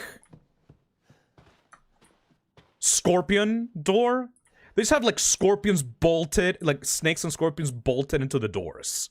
Like this property, actual real ones. This property is not. Yeah. Oh, there. Hi, Gamma. It doesn't let you point the gun at her. Doesn't let you point the gun at her. But yeah, this property is not magnificent like the Spencer Mansion. These people have been living here, and they're just fucking weird. Yeah, I think that's like one thing very that really quiet. That's one thing that like really separated this game immediately. Like whenever you play the other Resident Evil games, is like Even whenever like the games aren't set in some like big gothic mansion. Also, hi. She scares me the most out of the whole family. Another Marge. She scares me so bad. Now, but like, all the other Resident Evil games, like, even when you're not in some big gothic mansion, there's usually some kind of like sophistication to the location you're in. Like, you've got these big, like, immaculately designed doors with these like super like fancy keys. But in this game, it's just like, oh yeah, things are like bolted to the doors crudely. You've got these like nasty rusted keys. Everything just is covered in a layer of grime. Yeah, everything's disgusting. Marguerite, move that piece of shit hippie we caught from the hall to the processing area. Processing area? Huh, that's weird. What did that mean? Oh, another thing that this game has over every single other Resident Evil game, you can actually find a ton of extra items and resources if you just, like, look in, like, nooks and crannies of, like, this location. Like, this location is massive. And people just miss the objects because they're, like, stuck, like, underneath chairs and shit. Oh, yeah. Oh, yeah, Like, you can find a lot of coins under anything. Like, I don't think I've gotten, like, half of the items available to me. I don't think I've gotten half of the items available to me in any playthrough. They really wanted you in this game to, like... Got him. Pick apart the entirety of every location. So fucking stupid. Mia. Mia. Dude, I remember on my first time playing through this game, I looked everywhere for that dog head, and like I didn't ever process the idea that it would just be in some like book in the corner of a room. Yeah. Yeah. So I ran around and I literally like my friend was like, yeah, just pick up every item you see. I'm like, that's stupid. Why would it be in there? As I open up the book and there's the head. God damn. Mia Winters. The Ethan, book please you found watch this. earlier next to the grandfather clock alludes to Clive R. O'Brien, a character in Resident Evil Revelations 1. Wildcard donates $5 and says, the book you found earlier next to the grandfather clock alludes to Clive R. O'Brien, a character in Resident Evil Revelations 1. Oh, I didn't know that. That wasn't me. I don't know what happened. She's recording this after her meeting with you. Scare, young lady. Let's fucking go. You can actually die in this sequence, by the way. What happens to the camera? Shut up. She was carrying it, and then I see both of her hands in the frame. So did she like attach it to her face? Shit. Shut up. Yeah. Like, also, by the way, where is this? Yeah. Oh, child. Yeah, oh, yeah. Like, where is this when you originally watched it? I forgot that. Yeah, you're in a completely new Who's that set girl? piece. But yeah, where are you? I need to hide. What have I done to deserve this except open my home and feed you? I hate her so much. She scares me so much. The Shadow. I don't understand you at all. This Mia's got that VHS GoPro. She got them camera eyes. Thank you, Snoodle, for the one gift of membership.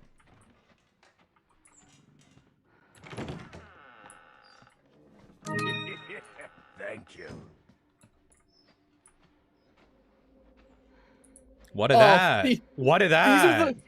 These are the stupidest puzzles in the entire series. They're cool though. Oh yeah, they're cool. Oh, I love yeah. doing them, but like from a realism standpoint, But they're, what a they're the hardest to fuck. believe.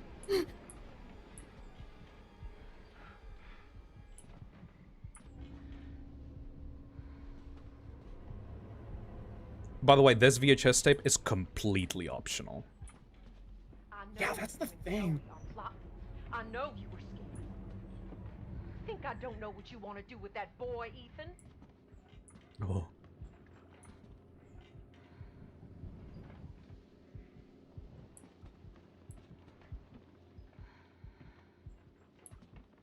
You can hear her heartbeat. I want to give some insightful commentary, but this shit just makes me tense. Who got my membership? I want to know. Oh, 03176 got the membership. No, don't come over here.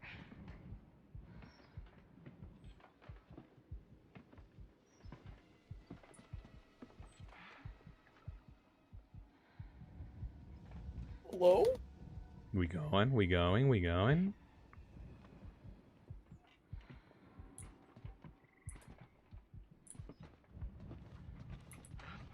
Oh, God. Just go.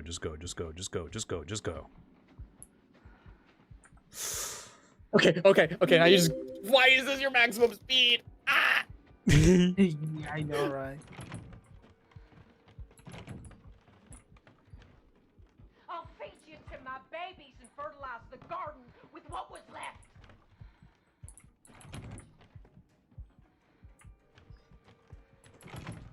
Oh, shit.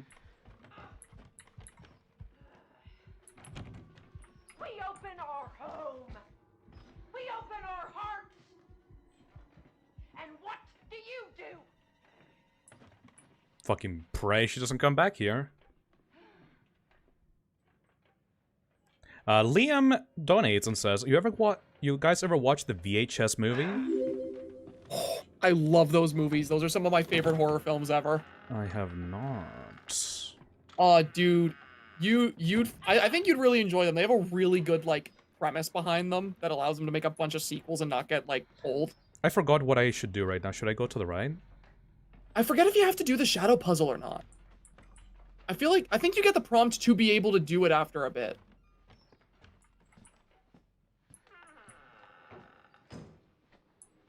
Yep. Yeah, okay, there you go. This is fucking stupid. I love these puzzles, though. Now, like, the VHS movies are pretty cool, though. They're like, it's an anthology horror series where you're watching, like, a collection of 4 tapes, and every tape is made by a different horror director. How did I rotate this again? You gotta flip it. Yeah, just... Like, you... Yeah, just move them. Yeah. Oh. No, Oh, yeah, I can't. I need to rotate it. Yeah, I you could need- do it with the controller. Oh, it's so weird on keyboard, yeah. Yeah, how did I rotate this on keyboard?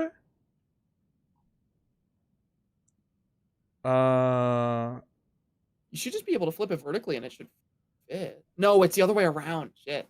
Yeah. Just press F. Yeah! Ah, there you go. Thank you, Okay. Nick. Thank you, Nick. Yeah, it doesn't have to be perfect. Wildcard donates $2 and says, Resident Evil 7, Westboro Baptist Church Simulator. We need to fucking go.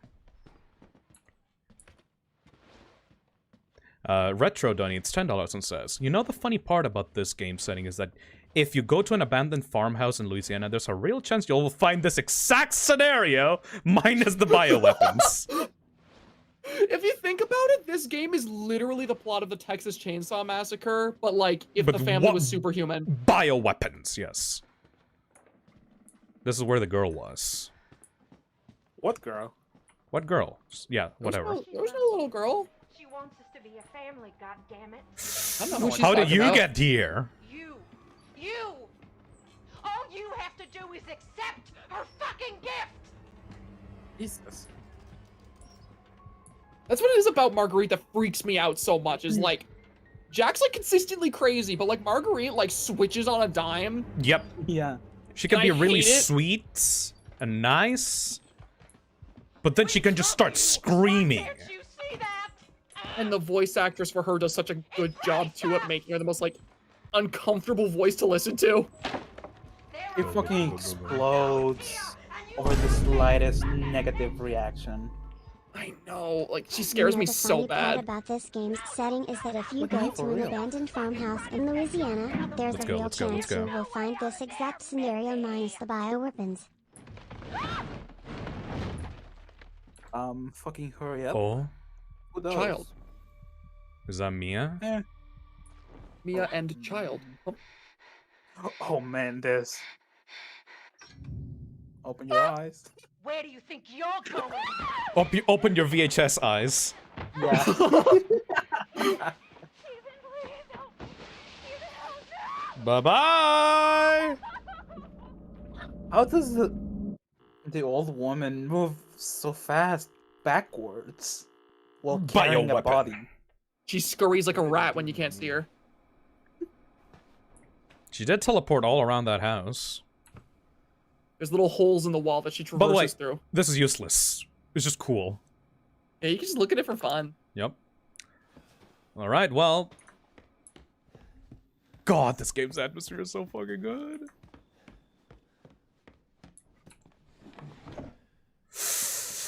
Alright. I mean, you know. I could just go place the dog head. Yeah, just do that. But Nope. maybe yeah. Maybe you want to go to that door. Nope, not yet. One. Do it though. Do you want me to? It's gonna be harder. All right. You want me to? Do it. Oh, you fucking It's okay, just a small bathroom. fucker. All right. Yeah, okay. Yeah, okay. Is it that hard to take a shower? I'm a fucker. Hey, come on, where's your sense of adventure? Been rummaging around and We're gonna suing. we're gonna add some minutes to the stream. All right. This was so worth it. Yeah, totally. Yeah, right? Totally. Got an antique coin and everything. By the way, Resident Evil 1 sequence. Fucking let's. Yeah. Ew. Ew. Mm. Can get that. Can get that. Oh well. Maybe you can craft something. Oh, but Okay, well. Nice. Awesome. Pulled it out of the tar bath. Anyway, so that was useful. Thank you, Nick. Never mind. Oh yeah. Fuck me, I guess. Sure shit beats the hell out of dying. I thought he died. Fucking You're out of here. supposed to be dead! That doesn't make sense! Yeah, what I hate this game! That's a plot hole! Yeah, he's fast. I always forget how fast he is. By the way, you think that he's gonna like Mr. X like stop coming at you? Nope. It doesn't matter. It doesn't matter that you're in a different area. Hold on, Jack. Let me just like. Oh, right. I can't do that. Can't do puzzles while the maniac's after you. What the fuck? You can't do puzzles. Also, I think this is the area. David wanted me to tell you that in this specific part of the game, there's actually a speed run you can skip. You can do with Jack. He just vanished. Wait, where'd he go? What? Huh? Where'd he go? He just vanished. He's magic too?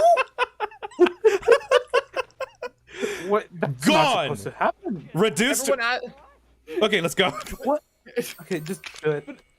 David wanted me to tell you that there's a speedrun skip you can do in this part of the game when Jack becomes Ahoy, active. Phil. Where I've if been Jack looking grabs forward you to at a seeing you play certain this like since you wall started and one of the playing stairways, others. when he throws you, Also, I Ethan hate just this section phases because the through the giant wall. insects disturb me so much. Just them buzzing around you. Just press F. Oh wow, it really. I didn't know how forgiving that Merciful? was. Yeah. Okay. It's really, really generous. This shit. I mean, he's right.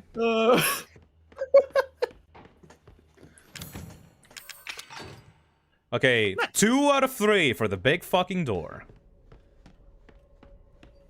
Y'all know where the third one is. Oh, I can't wait.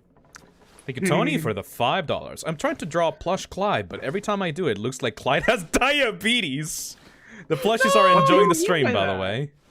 No, Clyde plushie with diabetes. Diabetes plushie. This is what happens when you eat too many Halloween candies, boy. He ate too much candy corn. Too many candy How do you corn, boy. How do you draw someone with diabetes? Diabetes. There was don't like a know. thing here. Like, how would you draw Fly with diabetes? Diabetes. Okay, so does it do the thing if you don't have the thing? It doesn't. For those that do not know, this is a secret, like, item storage thing, but you can't get it until Ethan has seen the secret, like, compartment in a photo, which is really fucking cool. Spy has every illness. Use Yeah, you're right. psychostimulants to find items. I never end up using these. Yeah, they're kind of meh. I'm really getting used to that inventory.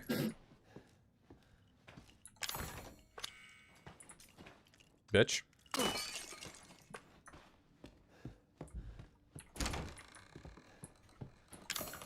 Ooh. Oh, I still have the tape. I'm trying to draw plush Clyde, but every time I do Right, it, yeah. looks like Clyde has diabetes. The plushies are enjoying the stream, BTW. I haven't really gone to any safe room besides the first one. Nope, but there's one right This game here, is so it's cute. fine.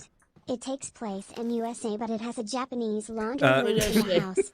It's too low res. That low. Hold on. I can't read. James Oh, there we go. Reiner donates $5 and says, "This game is so cute. It takes place in the USA, but it has a Japanese laundry room in the house." A few instances of that. Yeah, you can tell, like, this shit is, like, this is supposed to be America, but this was made by Japanese people. June 14, vacation, husband and wife. The husband was a success. He is the 12th. Unfortunately, the wife was no good, so we'll just have to get rid of her. July 7, the college girls that were mentioned in the paper. They're all rotten. Lucas is a damn idiot. August 13th, homeless man, just like the vagrants that were mentioned in the newspaper. Turned in 3 days. He's the 13th. I wonder what they're doing with these people. What does turned mean? We'll have to see.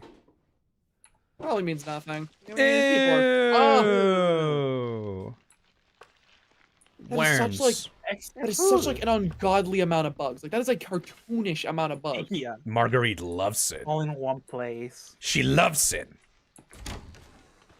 Speaking of bugs, There are none. What?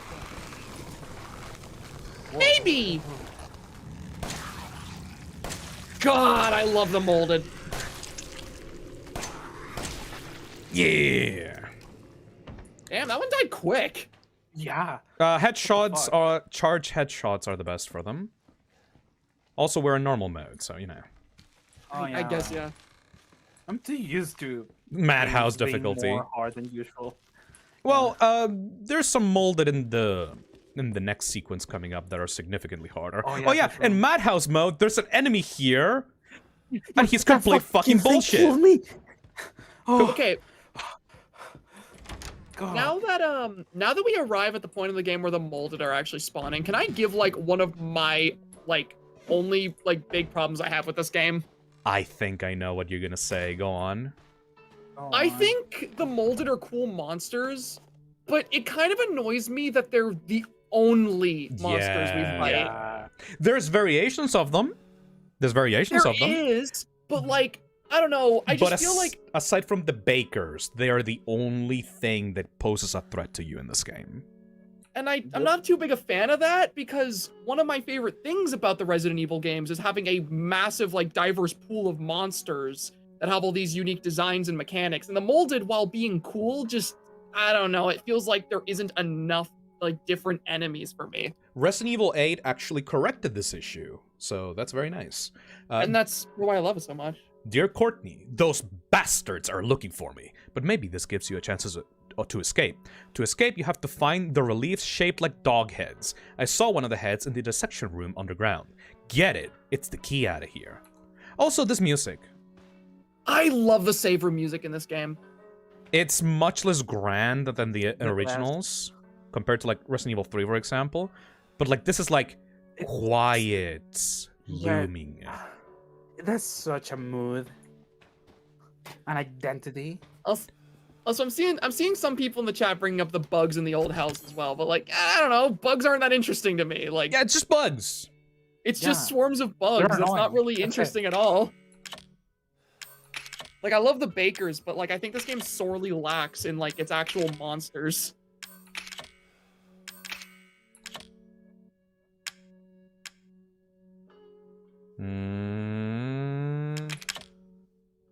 Survival horror inventory management, as you do. Like this is one of the reasons why I said, like, I feel like this game, above any other Resident Evil, embodies, like, survival horror so much. Look how tiny that inventory is. Yep. You can expand it later. Even get that much You bigger. can, but even then, by comparison to other games, it's still small. By the way, I'm putting my shotgun shells in the storage because there's no fucking reason to carry them because you can't get the Oh, I'm gonna also put in the antique coins. Because you can't really use them. What about down the there. citrus stimulants? Oh yeah, fuck that. And... The gunpowder. Fuck that. Yep, we're just gonna keep that. Thank you, Nick. Can I move these? I forgot how to move them. I like that. Not as cool as the Resident Evil 4 inventory, but still classic. I love the Resident Evil 4 inventory. Let's go. First, like, proper enemy-filled area of the mansion. I mean, the estate. It's kind of crazy, like, when you replay Resident Evil 7 again and you're experiencing it, you don't really remember just how slowly, like, classic elements of Resident Evil games are introduced. Like, you don't get a gun until, you know, you fight Mia. You don't have to deal with regular enemies until, like, you're halfway through the first major area. Speaking of which, hi! Oh They're my very god! fast. I'm stupid. Fuck! Oh my god! I will absolutely say though, like... Well, okay. Oh, that is... Oh! Watching you shoot that thing is only hurting me a little bit. Nice. Okay, there you go. Don't worry, I have a lot of bullets. I got, like, most of the ammunition for this. Oh, hi! Hello there. That actually got me, what the fuck? Yeah, Oh I my will god, say, stop! Like, even though it bothers me that there's not too many monsters, the molded are scary as hell. Thank you.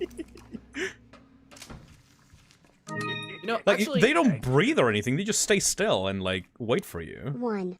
Really glad to Nice. see you Yeah, back, fun- Smile fun too. fact, actually, Any of you check one of out the those game things. Brutal Orchestra. Yep. Not horror Right, game, yeah. that has gore and psych horror. Fun fact, actually, So good. Clyde's design was partially inspired by the molded in this game. I can see it. His weird sort of like I know. black, like his weird sort of like black, like claws, and the fact that he's just like tar underneath the costume was inspired by these monsters. Thank you, Dr. Goomba. Yeah, Goomba for the €5. Number 1, glad to see you back. Number 2, please check out the game Brutal Orchestra. Not horror, but has gore and psychological horror. So good. Thank you. Lucas, I caught the guy who keeps trying to escape. I've locked him up in the leftmost incinerator so he can't get away. Take him out when he's ready. You know how to remember the door, don't you? Just remember, 3 A's and a handprint. Do what you want with this girl. Ew. Yeah. So, Travis, Laura, Craig, William, Sean, and Tamara. I love that. So, Tamara, can get that open. 3 A's and the handprint. So look for the one with the hand. there we go.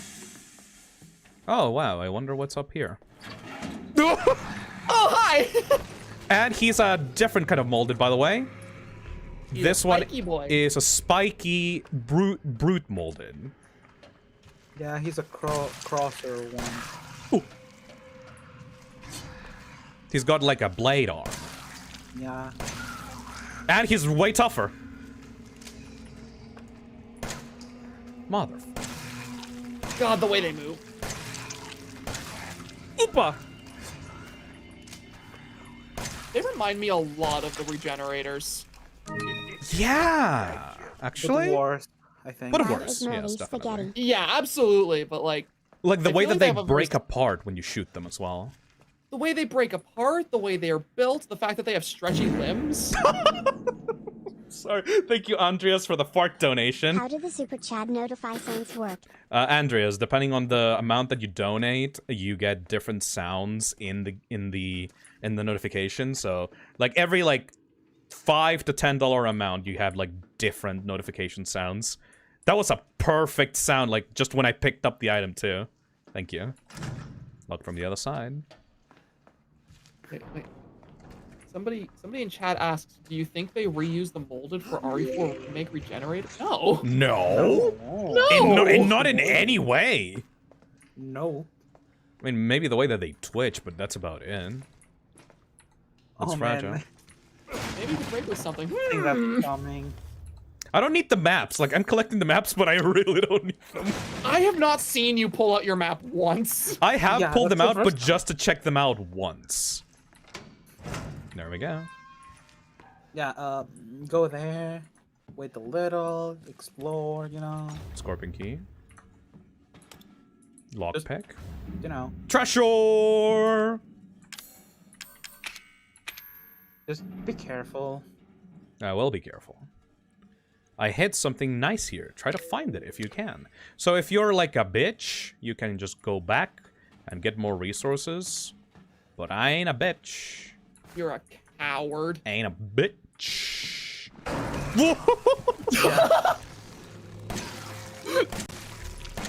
Fucking hell. The fact that it takes time to turn around as well, by the way. And the enemies, like, just run at you. Rescue? Nope. Nope. I mean, there we go. Oh, it's X for me. Oh, okay. I mean, you can turn around, but it still takes a long time to just, like, get back and, like, get into position. Oh, Sheldos, thank you for the €50. Last real donation, enjoy the spooky gun game. Thank you. Thank you. Last real dono. Enjoy the spooky gun game. I really need to take care of my inventory. But I also just want to move forward.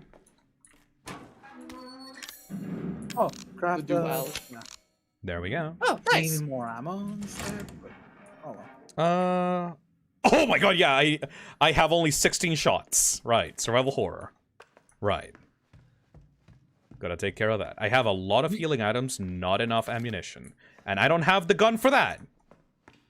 I find that, like, when you play something like the other Resident Evil games that spoil you on ammo, you're never ready for when you play something like this one, where it's like, oh, I only have, like, 6 shots left, and there's, like, 4 enemies in this area. 16 shots, and I wasted a lot of them. Yeah. I feel like you get spoiled the moment you play Villager 4. Yep. And this part has a lot. I may actually go back and get some ammunition, because, like, that's a lot. There's, like, 3, 4 more. I wasn't kidding. What? Oh, hi! Nice. Maybe you can use the psychostimulant. I was looking at his body, just to, like, see if I could pick up ammo like a fucking idiot. Because I'm so used to Resident Evil 4. All right, let's organize this. All right, so get some chem fluid, get some ammunition. The section room key, I need that. Treasure photo, I don't need that. Lockpick, we're gonna use in the back. Scorpion key, do we need a scorpion key for the basement? I don't think so. I think the scorpion key's only used when you go back to the main sort of hub area. We're gonna put it there just in... Yeah, I think we just need the dissection room key. Yeah, I think you're right. And we're gonna go back just a little bit to get the... hold on, let me unlock that. Yeah, I should, yeah. Because that's what I was saying. I'm pretty sure the scorpion key's only really needed for, like, the hub area in the upstairs room. Yep. Yep. Yeah, now I remember, yeah.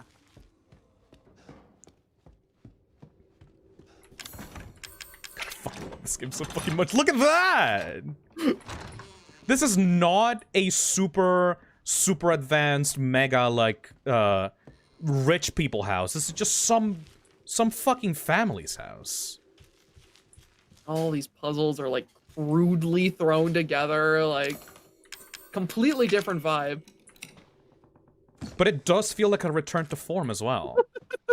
It's so weird. Like, it's able to blend together both, like, a completely unique experience while still feeling like the same game. Because, again, like, this was also the first one that was first person, too, and that was super off-putting. There are so many references to the original Resident Evil as well. Like, the bathtub.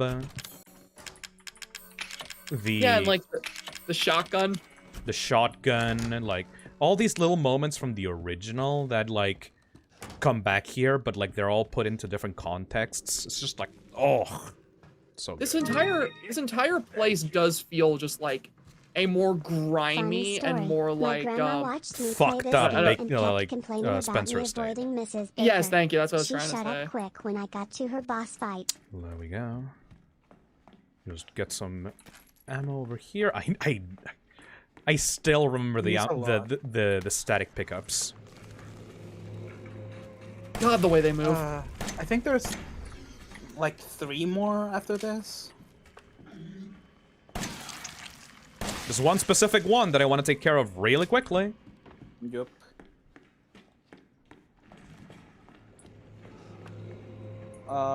Perfect. I think. Right. Okay, I did hear that correctly. Good. Fucking clean. They're so gross. They're so gross. Okay, there's like 2 more here. Got one right there, and one at the end. Okay. I'm gonna take you for a ride. Okay, you should have enough. I don't think I even need to kill the one in here because I can just run around. Need to conserve that ammo. Oh shit. Yeah, there's 2. Okay. There's 3. There were 4. Okay. I wasn't sure. I kind of fucked up there. I only have 12 shots, by the way.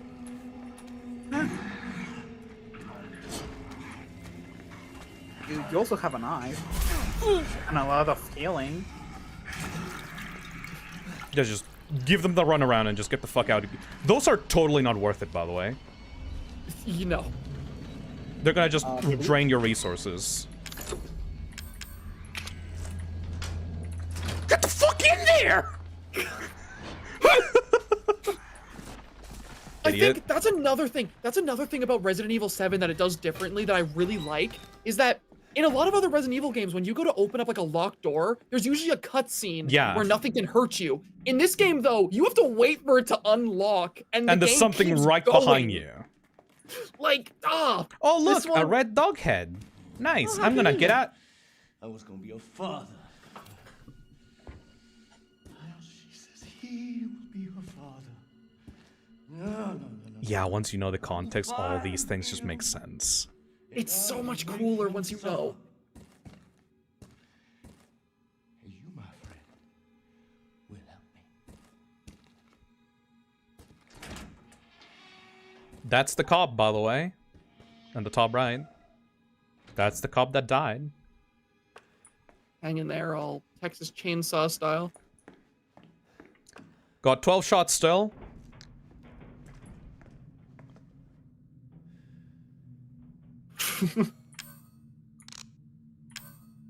Yeah, so we're gonna do that. Oh shit! I don't have gunpowder.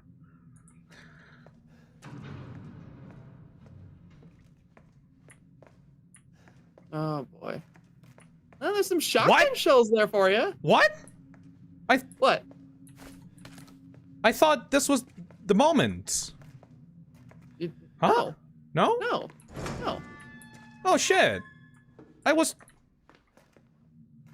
could see you all dramatically walking down the hallway, thinking you were like building up to it. All right. Nick's muted. Okay, well, that was weird. I thought that something was gonna happen there. Oh well.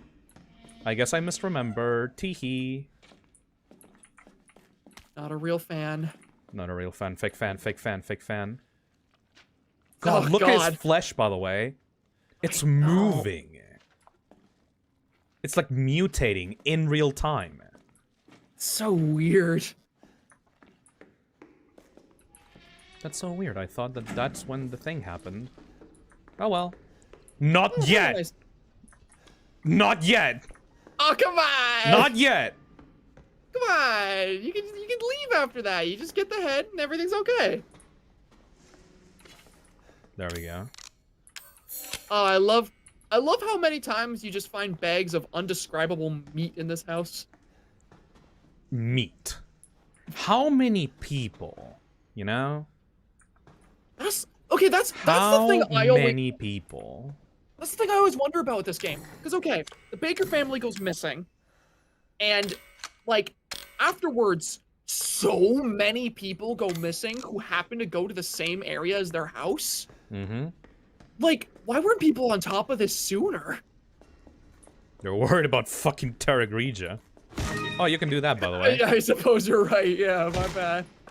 Just recently beat this game on Madhouse, but it was It's worth practice. it and fun. Hope Yeah, you yeah, it's enjoy practicing. what awaits. Da da na na na na na na da na na. Next time I see that jackass, I'm gonna kick him right in his stupid face. I don't know what kind All of right. kink the Bakers have, Hold on a but second. I'm shaming it. Just waiting for the donations. Thank you, Wildcard, for the $5. I don't know what kind of kink the Bakers have, but I'm shaming it. Yeah, there's a full-on shame. All right. Let's go. That was easy. Hello, boy. Ooh.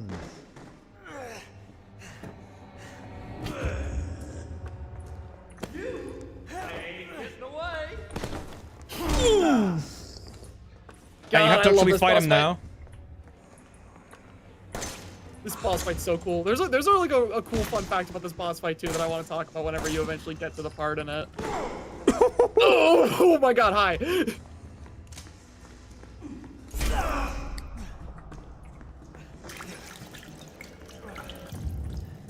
Ah! Oh my god! I was like, where did he go?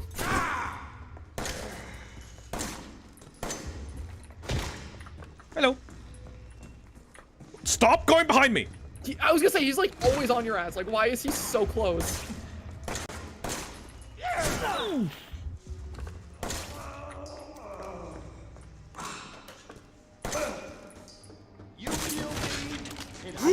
Oh.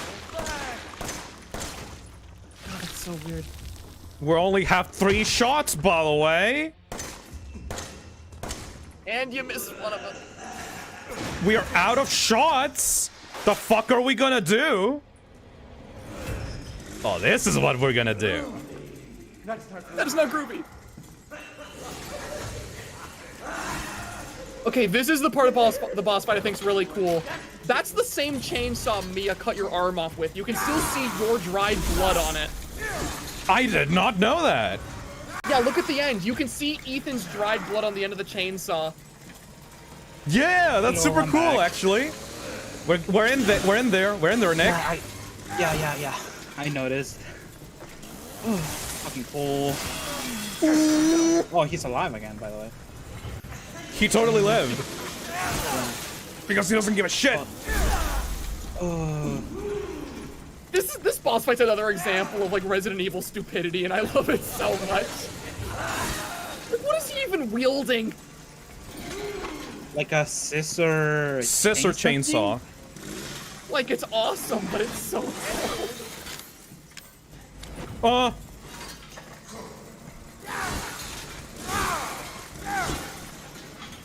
I need to get This some guy healing. can just insta-kill you with that. I need to get some healing. Yeah.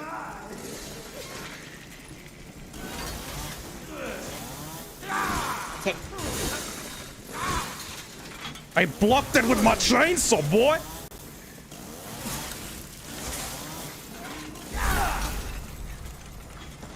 Fuck.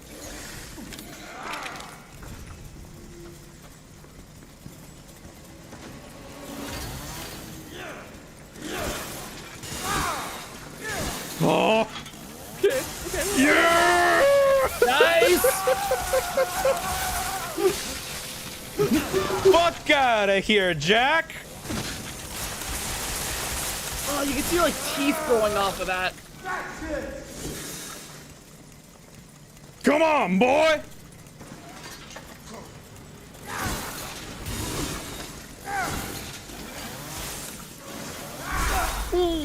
Please. Heal. I'm trying. I'm gonna try. I'm trying. You can't heal using normal herb. Oh wait, yes you can? Yeah, I can. I forgot. Was it already 8 that you couldn't heal with normal herbs? You can't? I thought every single Resident Evil game. I'm pretty sure in 8 they are just a crafting component, and that's what I was remembering. That sounds weird. I don't even remember that. I think that's what it is. I might be wrong, but I do not think you can heal with just the herbs in Village. I remembered it being that way in this game too. Oh man, okay. I need to do it faster. First death. Well, of course it would be to this. Okay, yeah, okay, people in chat are confirming that. Yeah, you can't heal with herbs in Village. I didn't even remember that. It's really, really weird. It's the only game to do that. I don't like that. But I somehow don't remember to have a problem with that? Huh. Yeah, because the thing is, the herbs are used as a crafting component for a lot of different resources in Village, so I don't really think it's a problem. Alright, let's go back to it. Wish I could skip this cutscene, but alright. Yeah, that's one of the most annoying parts about this game. It's not that bad. Yeah. I don't know, like when Let's you're doing go. the harder difficulties, it gets very repetitive.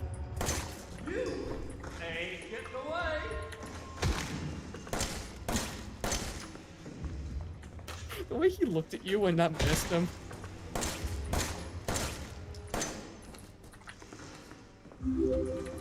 Oh shit, he's behind me.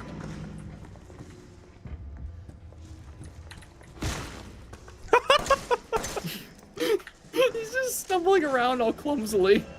Don't piss me off. Don't piss me off! Don't piss me off!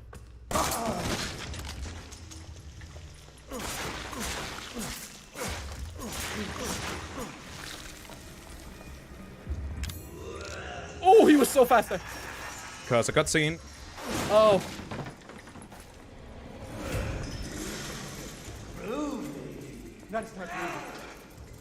Not groovy at all. Oh, stop that! So fast!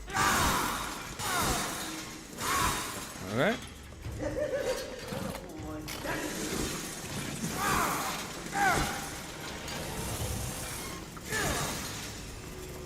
It's so cool. 2, 3. Nice. Okay. Okay. I'm such a sucker for like Resident Evil bosses that like take advantage of the environment in multiple ways too. Like I love that this arena has like these props that you can stun him with, but when he enters this phase, he can actually destroy them and there's like unique animations. And you can properly take advantage of the environment to stun or like attack the enemies in different ways. Yeah, like I love that so much. He takes advantage of the environment, you do as well. You can use it to stun him, but he can destroy those drops.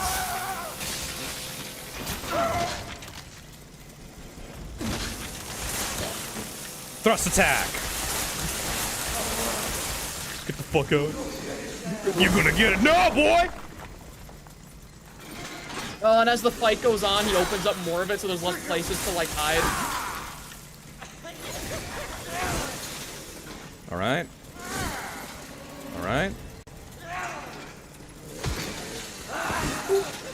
Oh. Oh boy, oh boy, oh boy, oh boy, oh boy!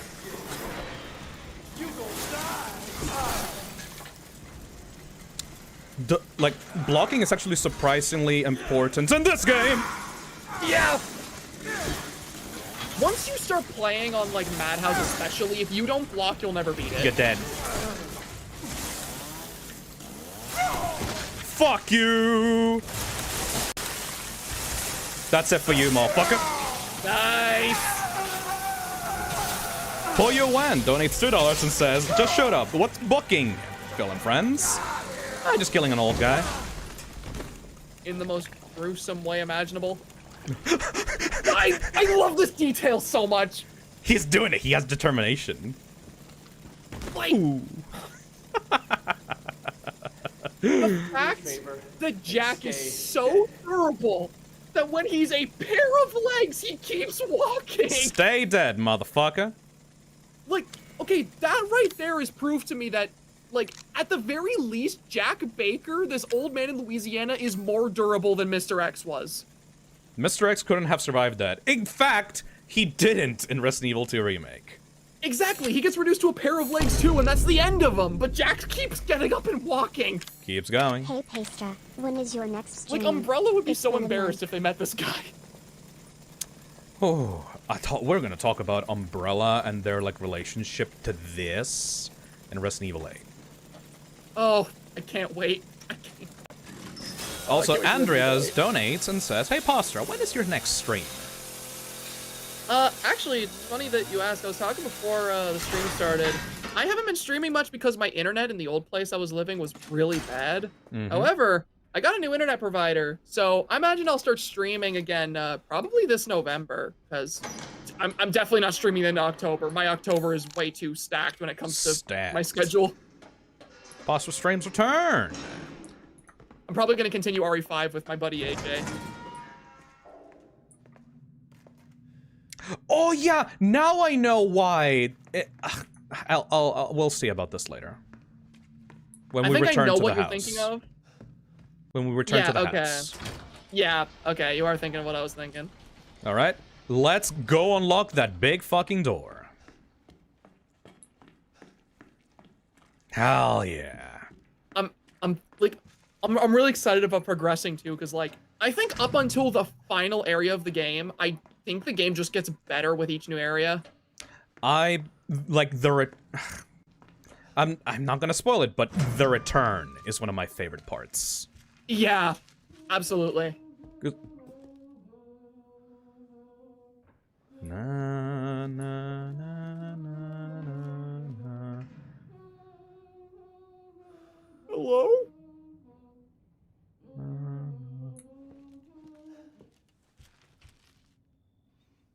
Hello? Gamma? Hi, Gamma. Yeah, hello, Gamma. Was that you singing? You have a lovely voice. Na, na, na, okay, na, I'm back. na, na. Sorry. We killed Baker. Yeah, I saw. Go tell Aunt Rhodey. Go tell Aunt Rhodey. Okay, so let me get that handgun ammo. And where was the shotgun thing? I think that was in the attic. Yeah. It was in the attic. It was behind, if I recall correctly, it was behind that door into Grandma's room. Right. Yes, so we're going to leave these shotgun shells for later. By the way, if I hadn't saved that handgun ammo in my item box, I would not have ammunition at all right now. This game is very unforgiving with your ammunition at the very start. I'd say it's probably the meanest about ammo. Like, especially in Madhouse. Oh my god, yeah, like I'm struggling to think of a Resident Evil game where I struggled more with ammo than 7. I don't think there is one. Only one, right? Like the original. She went back to it, by the way. Hold on. For a second. Oh. She did. Gamma, how you move so fast? Gamma got them legs. Even though she's in a wheelchair. Yeah. I was gonna say, what the fuck? Alright, well. Use the nitro on her wheelchair. Big fucking door 1. Unlocked. God. And the game keeps opening up. This is like your new like mega location, like mega connecting location. and I think it's one of the coolest. I just love this sort of like outdoorsy look to it, where you can just see every single major location from this one spot. I will probably take my psychostimulants and like pave through this area because there is so fucking much in this area. For some reason, the outside of the house where we currently are always reminded me of Luigi's Mansion. Like specifically, I can kind of like, see it. Like the outdoors of like Luigi's Mansion Dark Moon specifically. I haven't played that game. By the way, for the ones that don't understand, like this thing must be like the fuck. That is my this right here. When you eventually get to go there, this is my favorite part of the game. Fucking like what the fuck is like this Doom shit? What? Oh yeah, you gotta love that weird high tech stuff and. Skibidi toilet. No. This game did it first. The signs for it were all over. You just didn't notice. Resident Evil 7 warned us about the threat. Yeah, I was gonna say that. You had to check that. You know that meme of like, this meme is from the future. You don't understand it yet. Yeah. Repair kit. Lucas Baker watches Skibidi toilet. He would be the kind of motherfucker. Oh, he absolutely would. He watches Skibidi toilet. He is a Redditor. He absolutely Lucas is a Baker Redditor. is a Redditor. For those who don't know who Lucas Baker is, you'll agree later. Like beyond a shadow of a doubt. I have never used the separating agents. Yeah, neither have I. I mean, it's useful if you don't know how to conserve your resources, but... Alright, Useful where if you're was... a chump. Fucking chump! I think this is where the... Yep. It's so tucked away, like, you don't see it until you like, explore. Really mess around. It won't open. And... there is a missing thing over here. I love, by the way, also that you can use other items for this. Yeah. For some reason. It's fun to just play around with. It's fun. You can tell this is a mechanic that a developer had a lot of fun playing around with. You can tell when like developers have fun with like very specific mechanics. Anyway. That's everywhere, man. It's like so many resources. Anyway, basically your hub area. Go to the closet. It even has like a VHS yeah thing. To watch analog core. Maybe it's Zoe's. Fucking Resident Evil. A very astute observation. I mean, it is. Oh, broken handgun. I wonder. Yeah, you can also repair that. Well, obviously the shotgun is way better. Anyways. Supplements. Pills that affect the nervous system can be used as is. Make them into medicine first. Repair kit. Scorpion key. And we're gonna keep the lockpick, and we're gonna put in the separated agent. And the antique coin. You can actually use those now. Oh, we can. Oh, yeah, right. You're right. And we're gonna pick up the psychostimulants. Yeah, you can use them here. Yeah. Steroids. Do you guys Increase think max Zoe health decided to get her own indefinitely. trailer before or after the mold? That's not good. Because I can see her leaving Stabilizer. Outforce Reloading reasons speed beforehand. increases indefinitely. But this... 44 mag. A lot of kickback. A lot of stopping power. So you need 9 coins to do that. But we only have 7. You off. And honestly, the steroids are like really useful. Yep. Especially with where you're going next. Yep. My body's feeling weirder and weirder. Soon I'll become like mom and dad. It's all her fault. Should I run? No, I can't. I'm dead if she finds out. That woman she was with, Mia, she knows something. If I had the serum, I could cure myself. I have to know more. This is absolute nonsense if you don't, like, pay attention to what's going on in the story. The family. That It's picture too always late for looked them. so, like... The picture always looks so odd to me because, like, the kids look perfectly normal, but Jack very clearly looks like a model that's been imposed He's into the a image. Resident Evil character on, like, a real photo. Like the Resident Evil 4 Mercenaries mode, Victor screens. Yes. You know those? Yeah.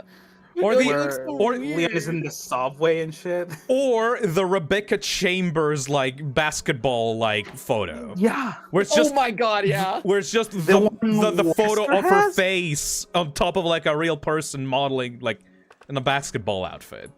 So yeah, like I know that the Magnum is powerful and all, but we kind of need to upgrade Ethan right now. So we will be using at least one for steroids. Don't worry, there's plenty of coins around. Ethan arrived in this house and immediately became a drug addict. Based. Hellbilly time. Alright. So the next is the old house. Let me pick up that. The gun? Yeah. Is the broken handgun better than the Probably current not. one? Not by that much, I think. Yeah, not enough to be worth it. Yeah. I don't even remember what that one did differently. Now we're gonna be cheeky. You wanna be cheeky? Let's be cheeky. We're gonna like save right now. And we're gonna go outside. Hold on a Every second. single time. Hold on a second. Yeah, Zoe?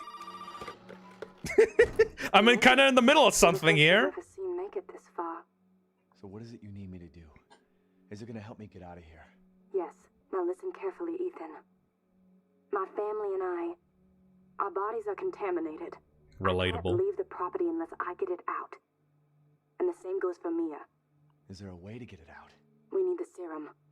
It should clear whatever this stuff is out of the body. As long Yeah, as the you're not too serum. far I totally gone. know what that is. Alright, so where is it? If I knew where one was, I'd already be long gone. But I have a feeling my mother has hidden some inside the old house somewhere. So if we get this thing, I can help Mia and we can get out of here? Right. And so can I. The old house is near the water. You can't miss it. Alright. I love the concept of the old house. Your mother? I do too. Because I'll be looking for you. okay, to explain, the old house, for those that do not know, is the original Baker residence that got flooded and like sank into the Louisiana swamp.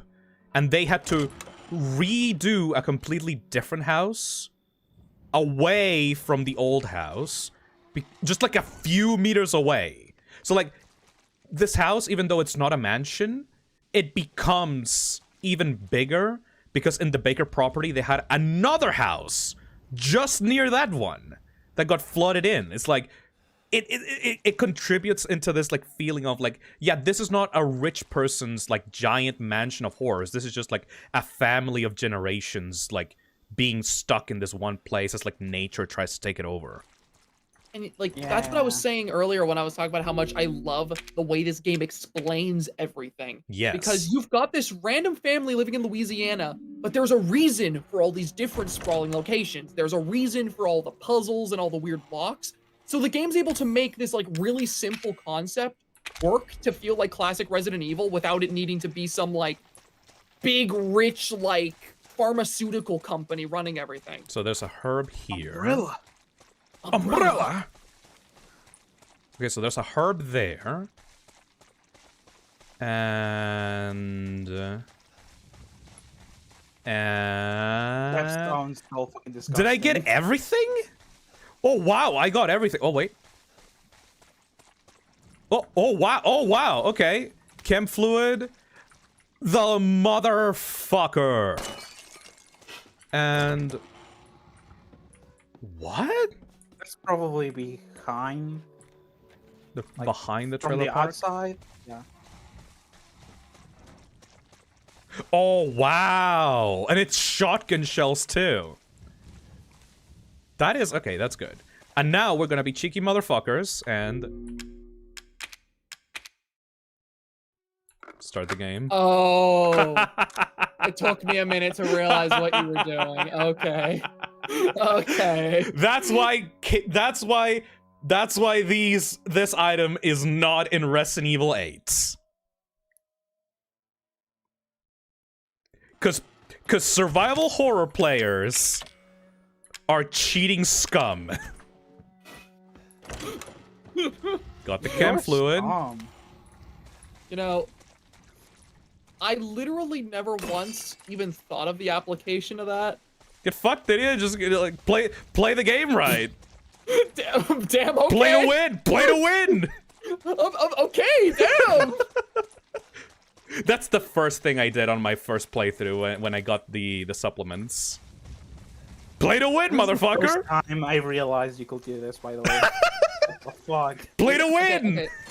So some people in chat are confused. Okay, so what he did, there is an item in the game that is a drug that when you take it, shows you the locations of all the items in the area. So what he did was he saved the game, then used the drug to find everything, then loaded back and collected them all now that he knew where it was. So now he just has the drug and he never used it. Play to win! And he can use it every time now. As long as he has one. Yep. Fucking stupid. Ew. Bugs. Holy.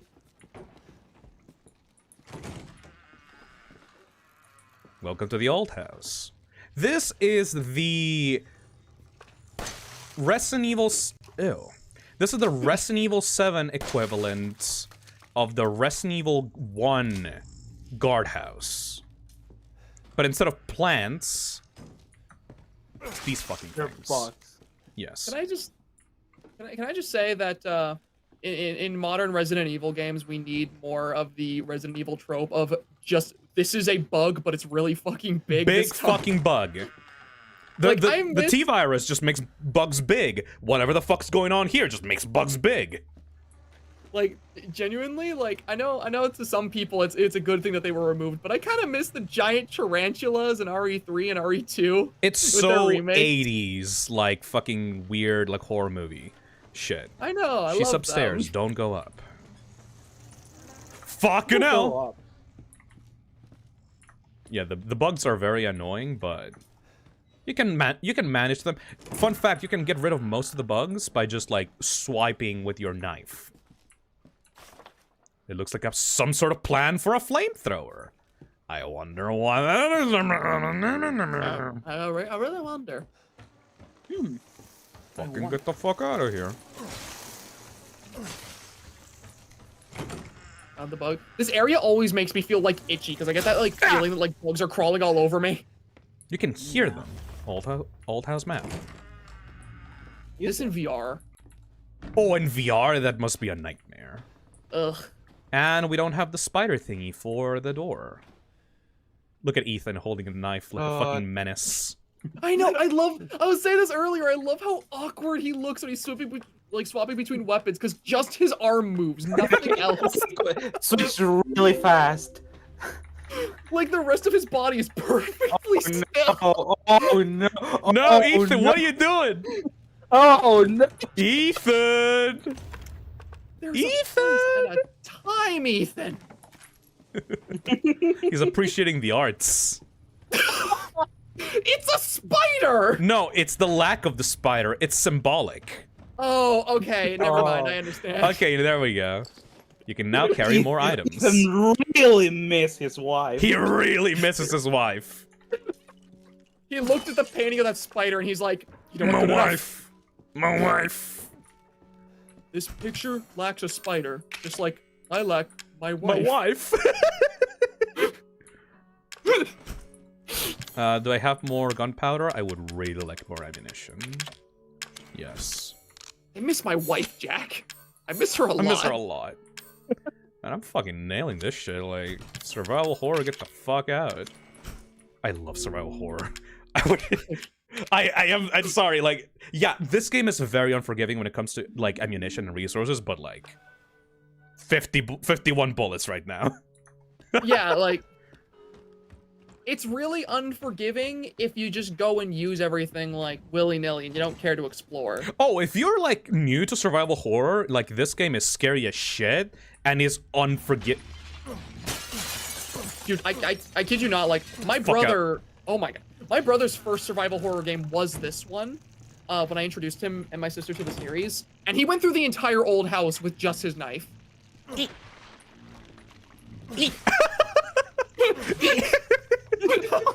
I told you I know this fucking game. Wait, what's happening there? Don't worry about it. I told you I know this fucking game. Those assholes are so annoying to shoot down, but you can just do that and they just like, yeah, just one shot dead. I love the stark contrast between Ethan very like flimsily like pointing the knife forward and the bugs exploding. Ew. Those are so fucking annoying. I feel like this area is like 10 times scarier if you're like an arachnophobe, but like oh yeah, if you're scared of bugs. Like bugs are kind of like I don't know, like I've never been too much of an arachnophobe myself. I always just thought spiders were cool. Yeah. I love, by the way, that these are not really. These are not models, by the way. This is a texture. Yeah, like even though you think that this is like a poly model, this is literally just a texture with a really aggressive height map. Yeah. This is really cool. Anyways, fuck this room. I thought that was the door where like the thing happens when you try opening it. I also thought. He's gotta save his wife. The amount of times I've seen people like stream this game or just play it in group calls where like the same joke of average Australia household comes up. It's Louisiana. It's basically US Australia. But Fuck this big shit. bug, Phil. Oh, nice. Wow. I didn't even see where that bug was. Oh. Ethan's got that strength in him. Alright, and burner nozzle. Fuck yeah! This weapon sucks. Except if you're in this area. Yep. This area is the only one where it's actually useful. Yeah, I can't really think of any other applications of it. No, literally. It's like the later boss fights are actively hindering yourself to use it. It does do damage, it's just that it doesn't stagger anything. No. And you need stagger for Resident Evil bosses. Anyways. I think you really learn how bad the flamethrower is specifically when you're playing stuff like Ethan Must Die, and it's the only weapon you get. Mm-hmm. The light weirdness, like it makes the entire screen go black. Yeah. I don't know why. Is it like a realism thing? Maybe because you see like a really bright thing and then your eyes have to adjust or something? I don't know. I don't know. Never use a flamethrower. Flame rounds. No, I need this. Yeah, I guess it's like really, really useful against Marguerite when she's down. All right, get the fuck out of here. That's actually how it works. Bitches.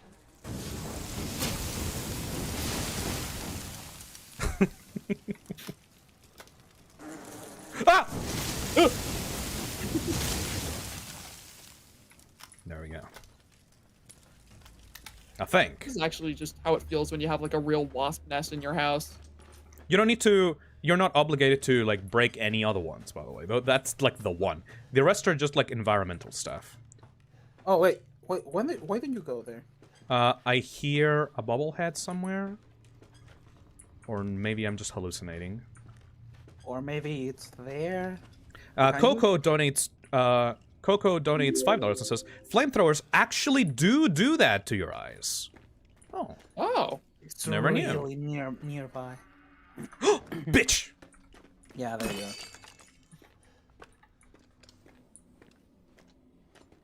Antique coin. Whenever you see like a random shelf somewhere, like there's a 90% chance that there's a hidden item there. The attention to detail is just. Hey! Oh, this is one of my favorite cutscenes. Hold on a second, wife. I'm picking up this stone statuette for my puzzle. Anyways, bye-bye. Wait! You can't just leave, by the way. I want some answers. I know, that's why I was scared. You're right, and I always wanted to tell you, but I can only remember a little, and the rest is just gone. Yoink. Daddy, right? You mind if I borrow mommy for a little bit? Asshole. Okay. Why don't you stand there? Do something! God, I love Lucas Baker. What a prick. I love every one of his line deliveries. Just the, mind if I borrow mommy for a little bit? You did that really good. Yeah, what the fuck? You nailed it. There we go. That was the door. Ew, ew, ew, spiders, ew, ew. Now, obviously, if you go in there, Marguerite's gonna get you. Oh, bitch ass. I can see shit.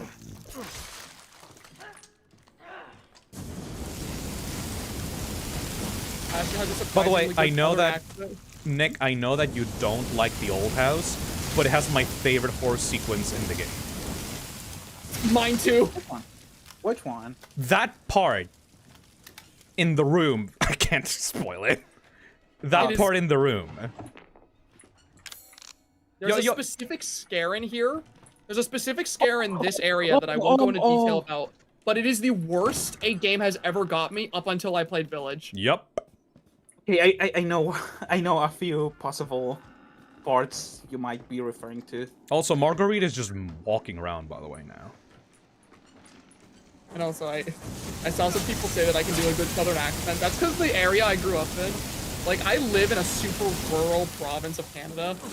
So I hear people with that exact accent constantly where I live. Shit, I didn't have enough to open this up. Oh, fuck. Let's see if we can... Ew! Not worth it. I thought for a minute you actually didn't take it. I checked. Ew. Stinky. Let me just... Yucky.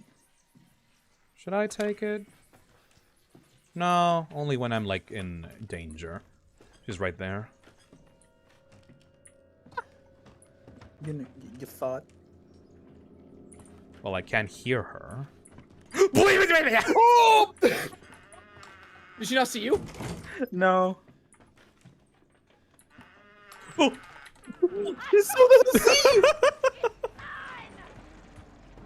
I thought for a minute she didn't see you again. Yeah, what the fuck? She has cataracts. She's an old lady. Give her a break. Wow, language! Lady, we're on stream! I'm trying to defend you. Wow. Lady, this is a PG stream on the Fiznom channel. Yeah, the Toxic Cesspit is very PG. We're very PG here. Golly. Golly jolly. Sippity doo dah. Fuck you know. Yeah, this is why I hate this section, because there's the bugs and the fact that Margaret's stalking you through the whole section, or most, anyways. And she leaves this. If you're willing to spend the resources, can't you, like, kill her or stun her by just choosing to fight? Yes. Yeah, but... She is actually killable. It's not worth it. Not at all. No, not at all.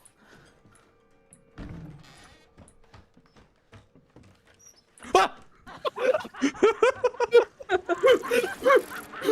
Get out of there. You missed something, I think? Oh, I know. No, I just gotta do the puzzle first.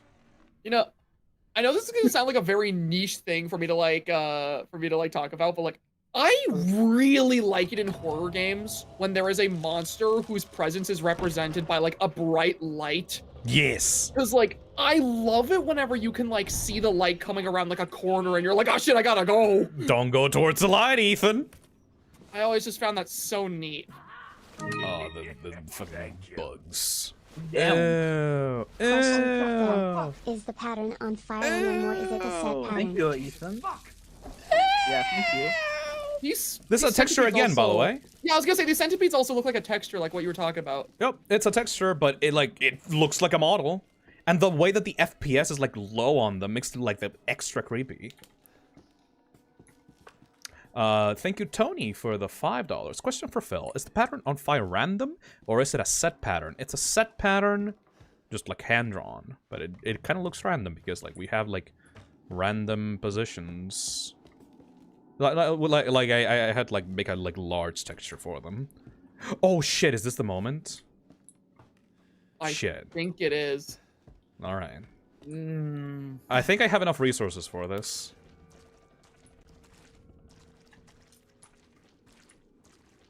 Just need to, like, grab this really quickly.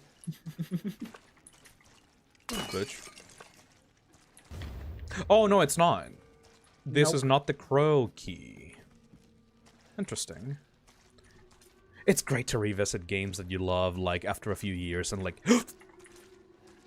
just forgetting about those key details that make you wonder. Ew. Yeah, like, it's fun to, like, if you really enjoy a game, it's really enjoyable just to, like, play it over multiple times to, like, try and get better at it. But, like, revisiting it after you've had, like, a long break from it is even nicer. Dude, I purposefully made myself forget One Shot by never looking at anything about it after I played it. And now, after 5 years of that, I finally don't know anything about One Shot again, and I'm gonna play it as if it was the first time on stream. Oh, that's gonna be wonderful. One Shot is such a good game. I specifically made myself forget. Which is, like, fucked up. That's fucked up, but I specifically said, I am going to forget this game so I can experience it again. I am the same way with Undertale. I did the same thing with Undertale. I refuse to play Undertale, like... I only will play Undertale, like, maybe once a year, even if I do. Bro erased his memory on purpose. Sadly, I could not do that with Undertale, because, like, and nobody would shut the fuck up about it. But One Shot is, like, relatively obscure by comparison. Couldn't you get the shotgun by this point? Yeah. I feel like you'll be able to get it, like, an hour ago. Where the fuck is the shotgun?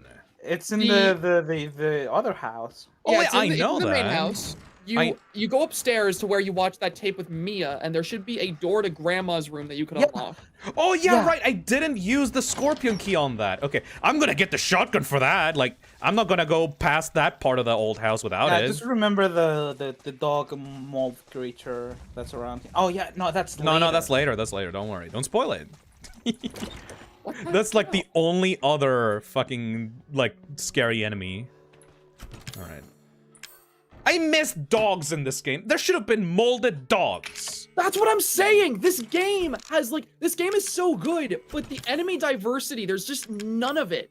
There should have been molded dogs. Like, sure, you get the four-legged molded that jump around, but they're not the same. Mm-hmm.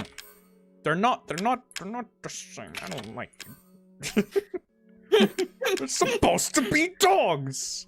They're supposed to be dogs. Actually, the insects in the old house break through the window similar to how the dogs would in Resident Evil 1, but it's nowhere near as fucking cool as dogs. No. Let me get the scorpion What key. about the gators? The gators aren't a DLC. Doesn't count, idiot. Oh yeah, right. Like, that was one thing about the original Resident Evil that, like, I think that was one of the strongest parts about the original Resident Evil is that game has a crazy amount of enemy diversity. Has the zombies, the hunters, the fucking all the insects.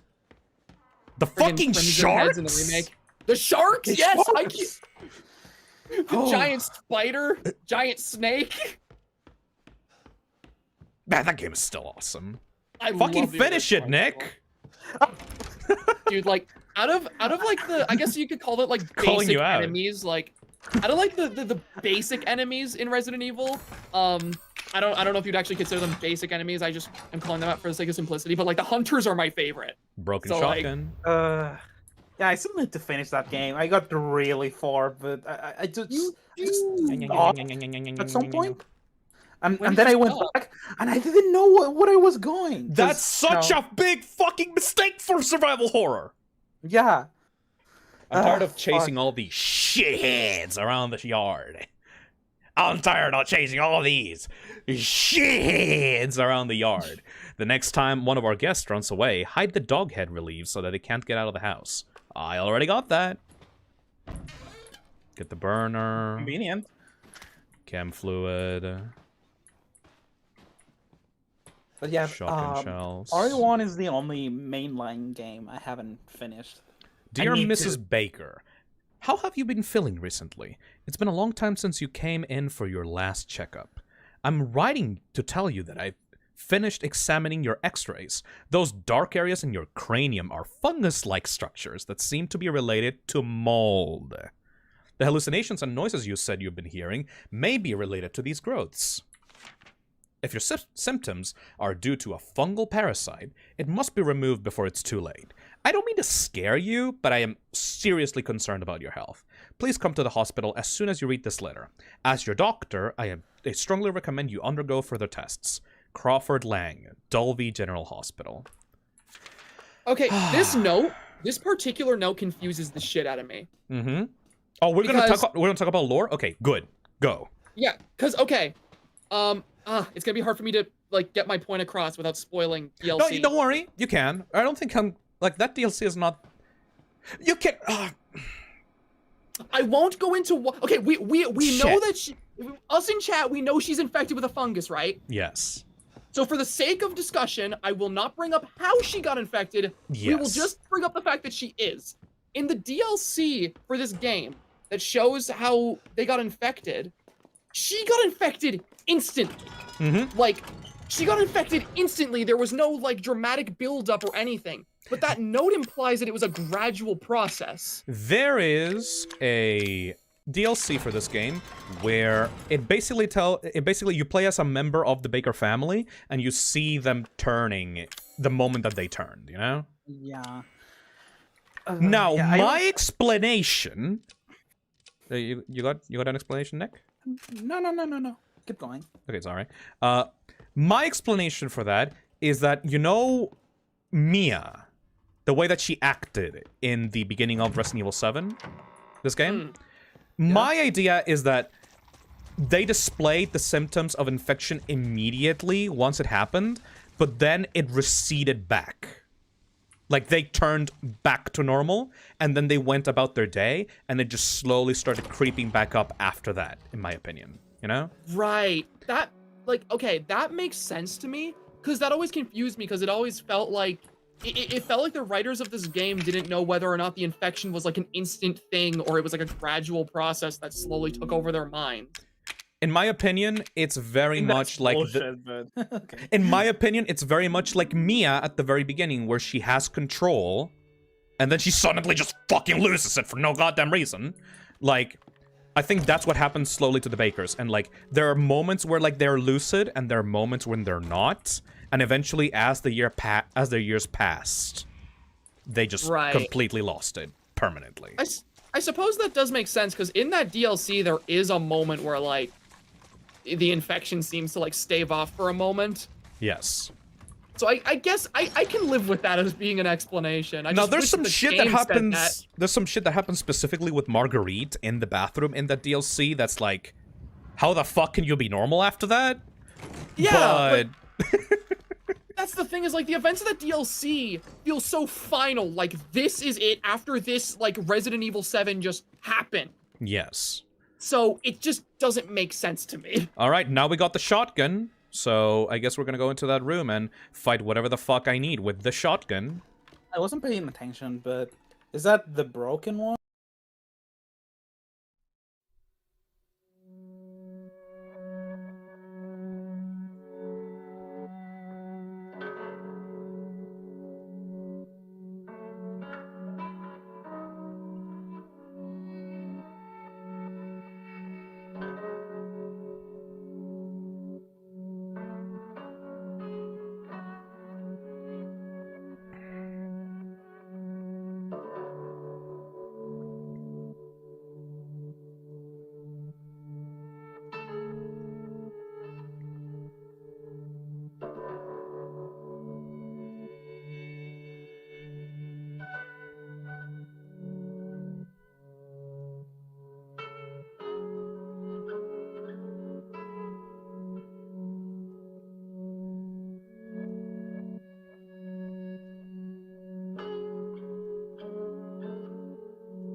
Okay.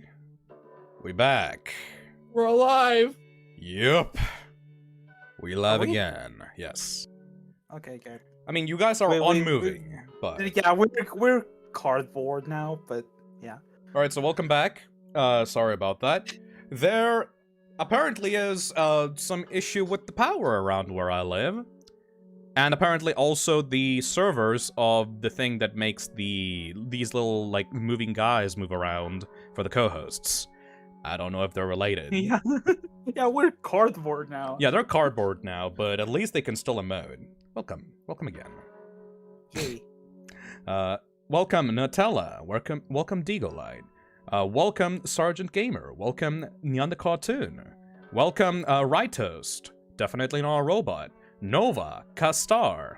Hello there, Ruby Bites. Hello there, Egg. Hello there, Degon. Hello there, GB. Hello there, Moy. Hello there, Turtle King, Meredith. Hello there, Mishmello. Hello there, Ultima Wolf Plays. Hello there, Boogie. Weird name. Alright, so, we're just continuing. Were you sent back a long time? No, not really. I just saved as it happened. So, yeah. We good. We good. Yeah, we got lucky. Yep. Thank you, Andreas, for the super chat. Nice power grid, Ethan! Nice power grid, Ethan. We are going to... And let me just screen share the game to you guys. So yeah, like, for the people that are watching the VOD, this is the second part of the stream. It just got interrupted because of a power outage, but hopefully we'll be fine. If it cuts out again, we're gonna try to stream some other day.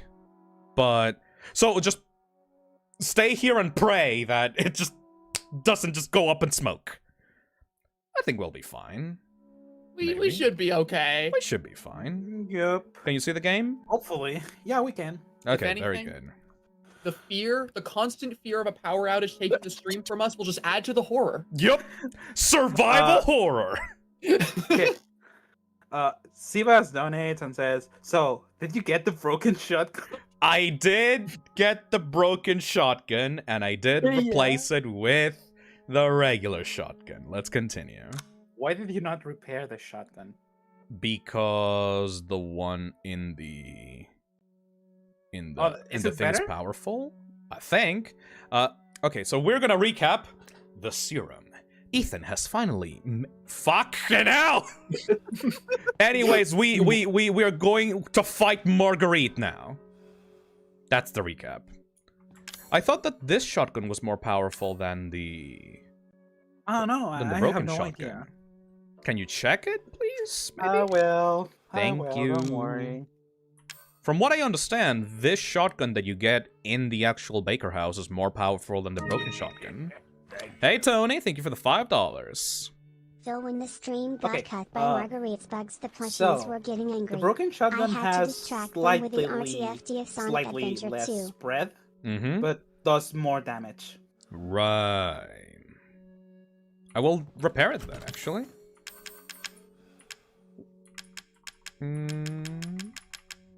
What about the broken handgun? No, not really worth it. The shotgun is more important to me, personally.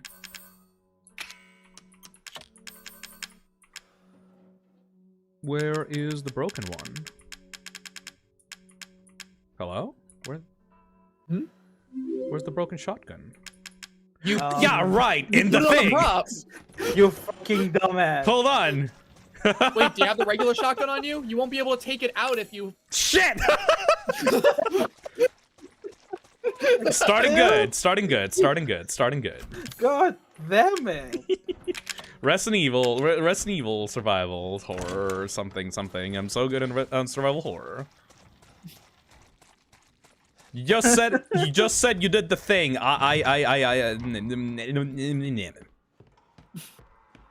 Wise words.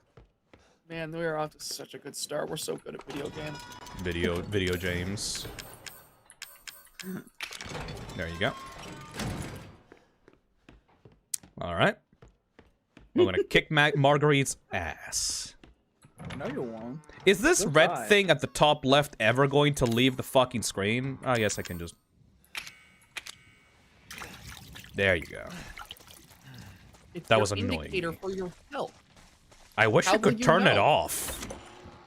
Yeah, I honestly don't know why it's needed if you're able to see in your menu how much health you're at. Cause Outlast did it. This game admittedly had a lot of influence from Outlast. Like, yeah, sure, it's especially not a the- clone. Especially the villain monologues and shit from Yep. first person. Yep. Like, it's not a clone of Outlast, but it certainly had a lot of inspiration. Ooh! Yeah, You can- exactly. you Oh can yeah, definitely- the real is so fucking badass. Oh, nice. Wise Yeah, you choice, can- man. Have you ever used it? I think I've only used the regular shotgun. Huh. Well, You can There's turn some it off. weird Where? I was looking at the graphics Options? section. uh, Display, May- graphics. maybe not graphics. Display. Yeah, probably display. Check. Yeah, look. Blood on screen. Blood on Oh, screen. I put less! There's either normal or less! You can completely turn it off. Why less? Just give me an option to completely turn it off. Well, how will you know that you're hurt? Without looking at it. I don't mean, need like, to. I don't know why checking the time is so important to you. That Yeah, wasn't a it's- problem in the other Resident Evil games. It's green o'clock, dumbass. Green o'clock. And those Resident Evil games sold worse than Resident Evil 7. Oh. So, Checkmate, sorry, atheist. but, sorry, Phil, but, I win. Yeah, sadly, Phil, you lost this one. Nice shotgun, Ethan.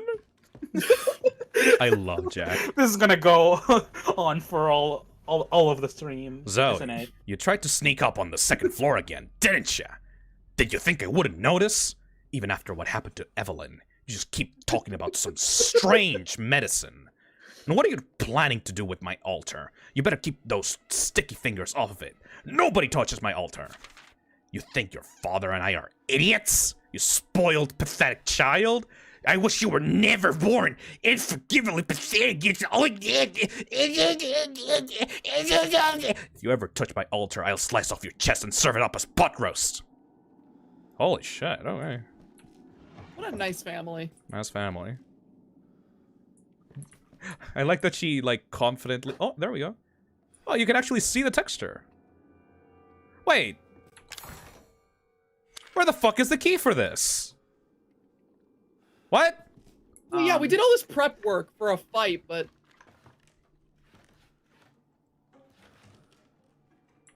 But yeah, where the hell's the pro Oh, key? now I know. Now I know. Now I know. Now I know. I need the fucking handle. I need the handle. I need to go back into the back of the old house to get to, like, crank the thing and then get it from one of the, like, swamp houses. Is it there though? It's there, Oh, yeah, absolutely, yeah, 100%. It's literally the only place it could be. Normal parents. Oh, okay, I get it. You're okay. You're looking for the crank. Mm-hmm.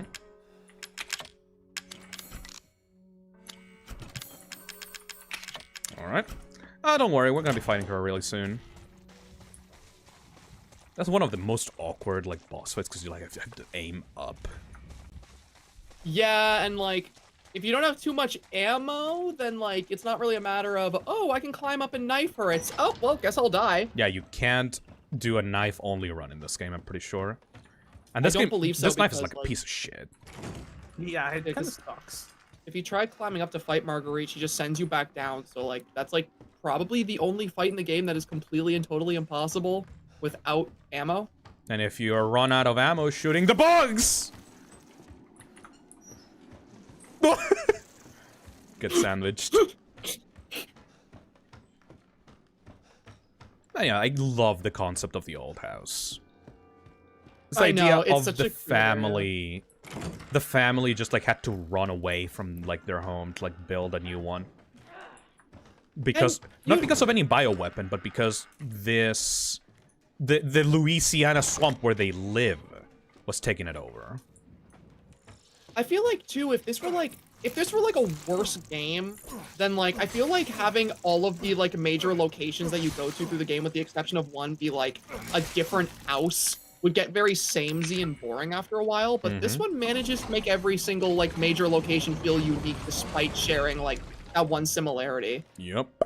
The first time that I went into that the key card door thing is like, wow, that's a completely different game tonally. I know, I can't wait for you to get there. I love that area. Thankfully, now that we started the stream over, I guess we have more time in case, like, this stream for some reason gets, like, longer, I guess. We don't have to worry like we did in Resident Evil 5 or Resident Evil 2, where, like, we're just, like, fucking running at the very end. Resident Evil 2. Resident Evil 2 wouldn't have even been a problem if we weren't like, yeah, you can speedrun Claire's campaign. And then we had to. And then you had to. Alright. Here we go, motherfuckers. God, just the atmosphere of this entire fucking thing. This place atmosphere is like the creepiest part of the game to me. Surprise, bitch!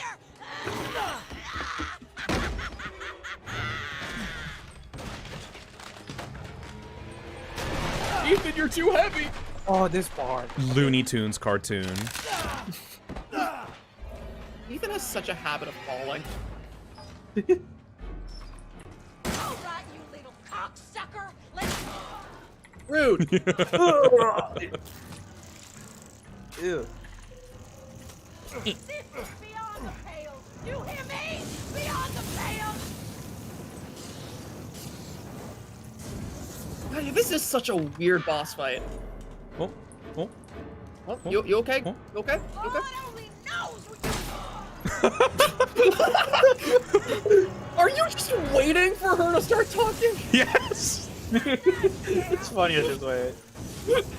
It's funnier that. Ow.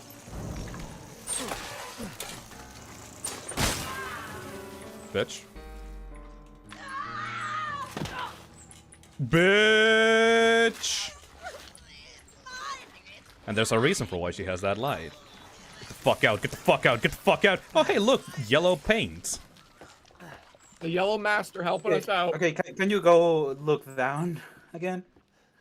Ew! Oh, yeah. Soup. Old lady juice! Ew! Ew. Is that the first instance of the yellow paint? I didn't notice it in any other room before. No, the yellow tape was on the boxes. Oh, well, yeah, but I mean, Alright. like, in actual physical objects. Okay, I think it's the first time with, like, the physical objects, yeah. Anyways, move on. Get the fuck out of that old lady pool. You It got actually Benji starts and the damaging Christine. you. I think. Yep. Yeah, it does.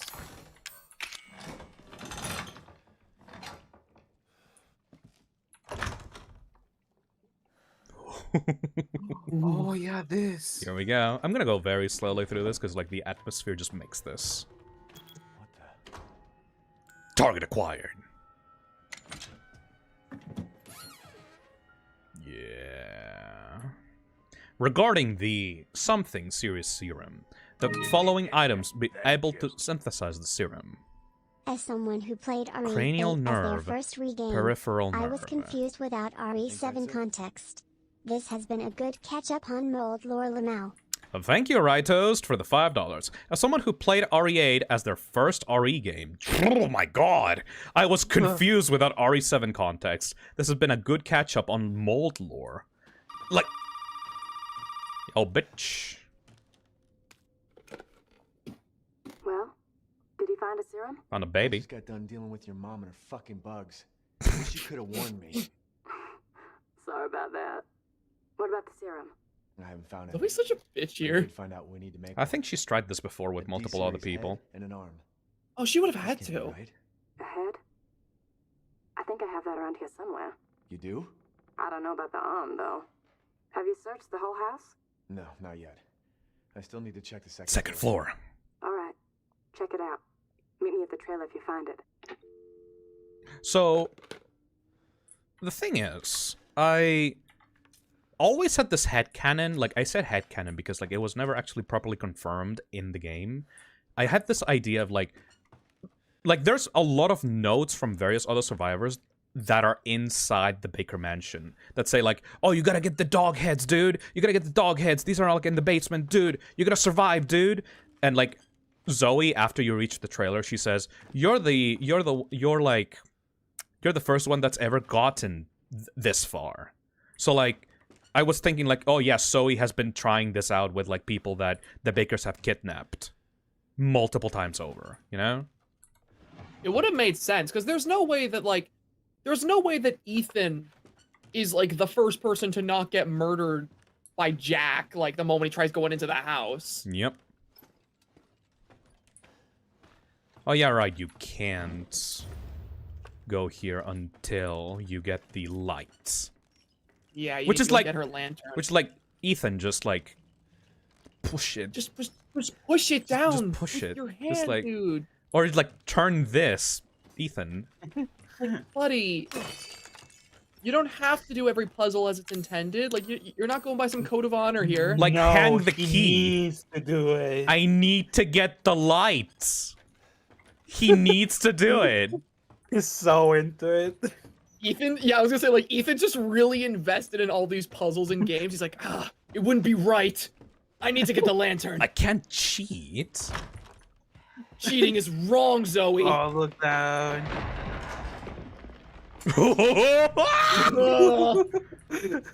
Go. We're getting to the part of the game that scared me the most. This bitch is so scary after, like, you defeat her for, like, on the first time. Look at all the fucking worms and shit that she produces. Bye. Bye-bye. Well, that's special.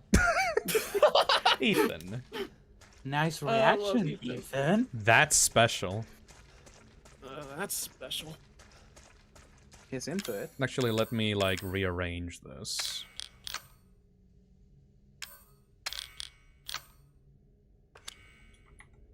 There we go. I always put the shotgun in the second slot every time. C-Mails donates £5 and says, imagine your job being that you have to carry around briefcases containing various mummified babies. Hope those things are x-ray proof at the airport. Thank you, Wildcard, for the $2. Picks up phone. You smell like poo-poo. Oh. Oh, shit.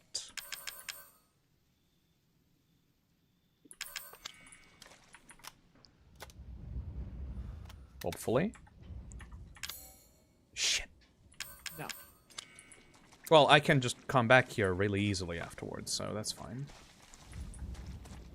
And by the time you're done here, you will have the space. You will use your ammo. Oh, I will. This is the exit. Yep. God, this game is so fucking cool. Yo, Marge! Where are you going, honey? I hate her. I hate her so much. I hate her so much. She's so cool. Nothing. Fuck! Man, Hold why'd you bring the crank here? Fuck this shit. And the coins. Well, I had to. I literally had to pick them up as I was going. That's okay, we can just... Fucking hell! Imagine your job being that you have to carry around briefcases containing various mummified babies. Hope these babies are x-ray proof at the airport. The longer Ethan stays at the Baker house, he starts becoming more feral. Not because of the fungus or anything, he just starts losing his mind. The more he starts to turn into a gremlin. Let me just...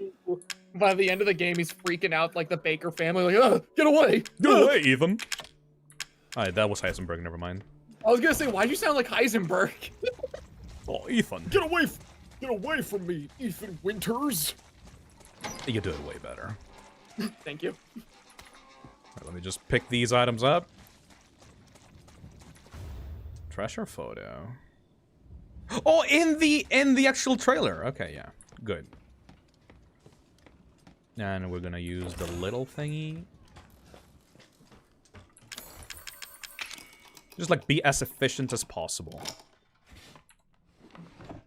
Flame rounds. Wait, do I even have the grenade? No! You get them way later. No, I don't! I can go get it now. Right, you can. I can go get it now. Really? Yes. Yes. Huh.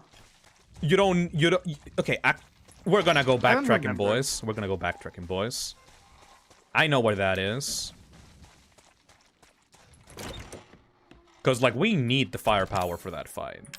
Like, yeah, sure, it looks like we have a lot, but... This is a really small inventory.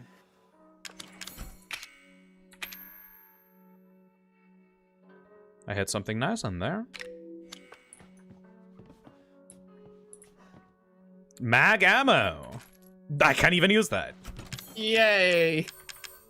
Do you have the coins? Oh, I have 8 coins that I can use. oh you need one more, I think. Yep. Fuck. Alright. And we're gonna take the...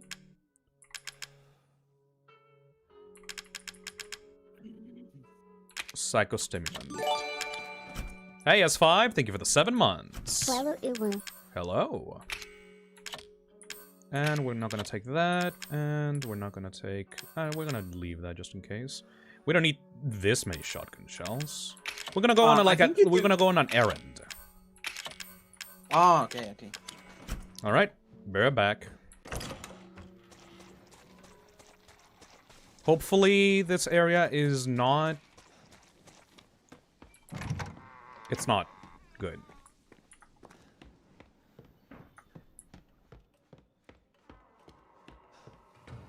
I forget where the grenade launcher even is. Here.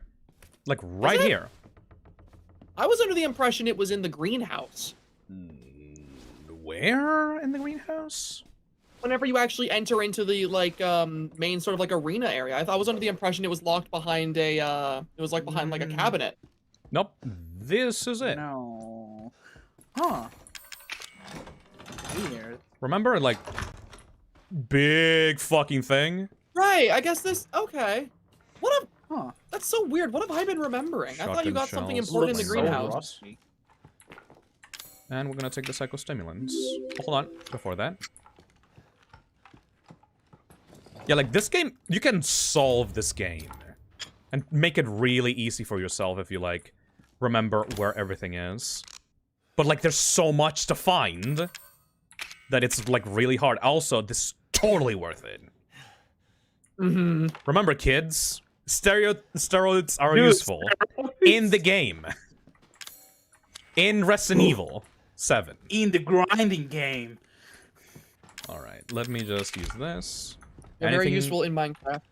In Minecraft. I'm gonna take steroids in Minecraft. They're gonna add it in the new update. They were added alongside the armadillo. Just grind up those shells, boy.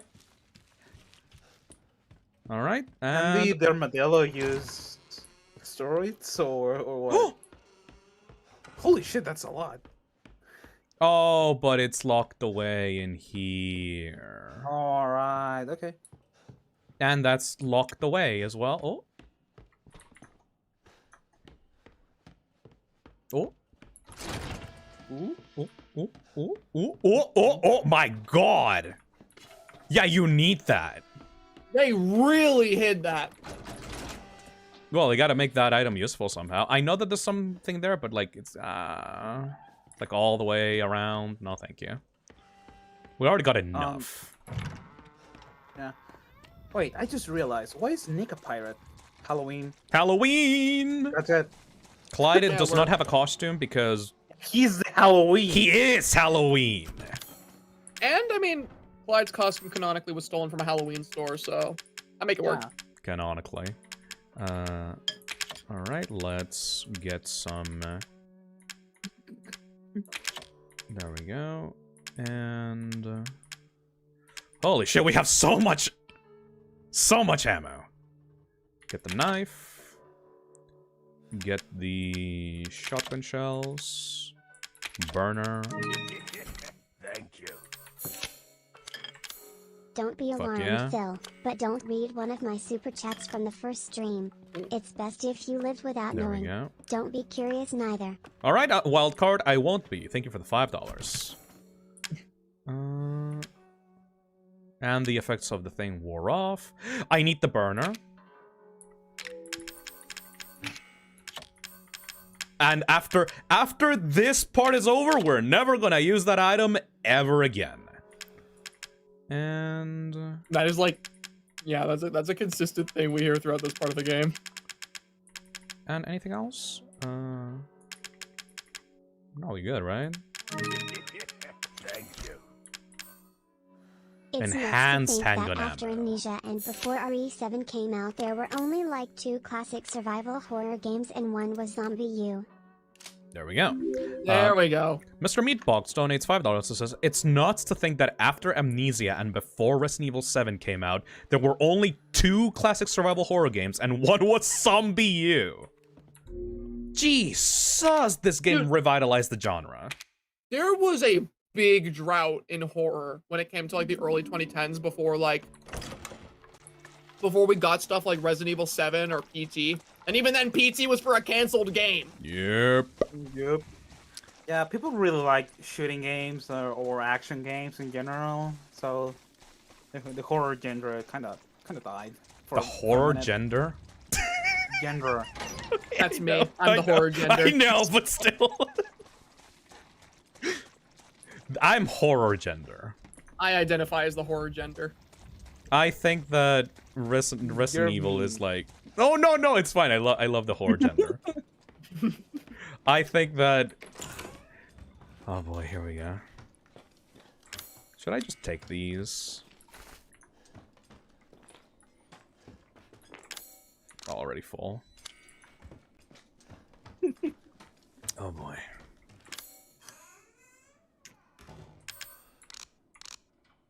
That sounds so real. It does. Into the maw. Before I go do the thing that I'm supposed to do, I think I'll just open up cabinets. Dude, I can't kick this! Yeah. You're not Leon. You're not in Resident Evil Village. Worth it, fuck! I'm not Leon. I'm just Ethan Winter. Ethan Winters does not have combat training, which is why he can't kick a box. Which is also why in RE8 you can. Or are you using the enhanced ammo? Shit. If you use it for the box. Well, yeah, you're missing a bullet. You used it for the box. Don't worry about it. It was a really tough box. That's why he couldn't kick it, right? Sure, because he couldn't kick it. Oh my god. Oh yeah, I was gonna say don't. Hold on a second. Muscle memory. No. All right. Just open it, right? Just don't. Dude, I'm gonna have a fun story to tell about this specific part of the game whenever we get to it. Just a minute. Just making sure to clear everything before we start. Absolutely, no, don't worry. Let's fucking go, motherfucker. She's just an old lady. Old lady Jane Prentice. Why don't you use the 11 ammo of the flamethrower so you can get like one more slot? I'm Good idea. Real to horror. There you go. Thank you. Excellent idea. More shotgun. Maybe you can even pick up the one bullet from earlier. Okay, no, we're gonna start. Okay. Hello. Oh, that jump scare. Blast it off. Yeah, that's such a classic. That single jump scare is the worst a horror game had ever gotten me before Resident Evil Village. Whenever I was in junior high playing this game for the first time, when that jump scare happened, it got me so bad that I flew so far back in my chair that I ripped my headphones out of my computer and broke them. Holy shit. Sue them. I'm suing Capcom. They made their game too scary. This game is too scary. That feels like something that would be said as like a marketing stunt. Yeah. In like Dead Space or some shit. Yeah, like Dead Space is too scary for the average audience. Play if you dare. Look at speaking of shit like that. Did you guys know about the Outlast 2 adult diapers or some shit? What? No. You don't? Go on. From what I remember, there were like adult diapers for Outlast 2, because the game is so scary you will need them or some shit. I don't know what happened with those. It's like what they did with Saw X last month, where in some theaters when you went to go see Saw X, they would hand you puke bags that would have writing on the front of them that said puke or cry, make your choice. Oh. Hold on, I have a picture. I wish my theater was giving those out, because I would love to keep one. Yeah, there it is. Ew. That is the worst. That is horrible. I hate that. Anders cares. Why is she shaking her ass? Fuck you. What is she? Oh, there she goes. Is it foolish to go up to her? No. Ew! Ew! That was the worst. Oh no, I just remembered when I was struggling with this boss fight, and I told you, like, Phil, about it, and and you told me as an advice to just shoot her B. Yeah, just shoot her really hard. Yeah. In the baby making spot. Yeah. Where she went? Margie? Gonna get ya. Oh my god! I think that was in 2021. Dude, like, okay, I know we haven't talked too much about, like, oh shit! You're okay, Yeah. you're okay. First time I've seen that animation. Really? Like, yep. I know we haven't talked much about, like, the soundtrack of this game, but, like, the soundtrack of this specific boss fight always stood out a lot to me. Like, I always liked how the string instruments kind of play almost a sound like insects. Bitch, get back in here! Oh, she's so gross. I hate her so much. Oh, belly flopping. Oh. Did she? Oh, okay. I thought she died or some shit. Get back in here! Bitch, what you doing? God.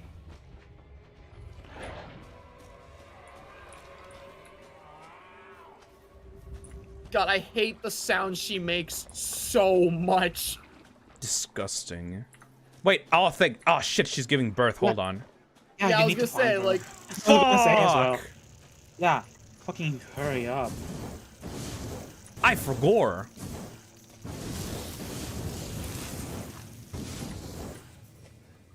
Abort! Abort! Abort! Cancel! Ugh. I wish the cringy mode was more easily accessible for this fight. Fucking hell! You're not afraid of a girl, are ya?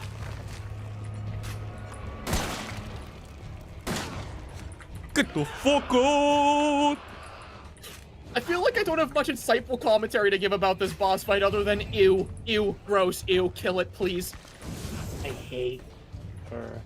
Isn't she the final boss of Ethan Must Die?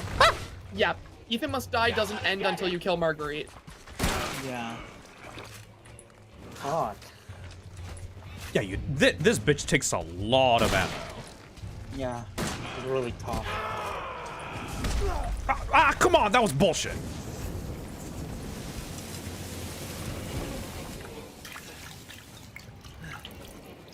Just water it down.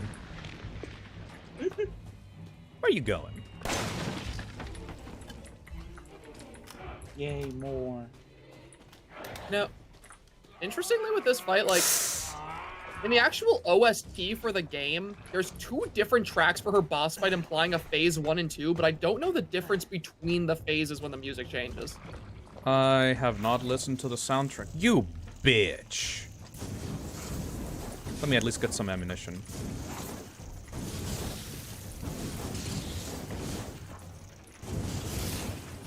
There we go. Ah!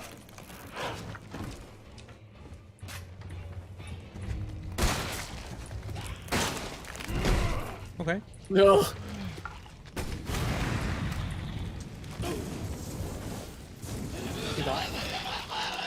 Okay.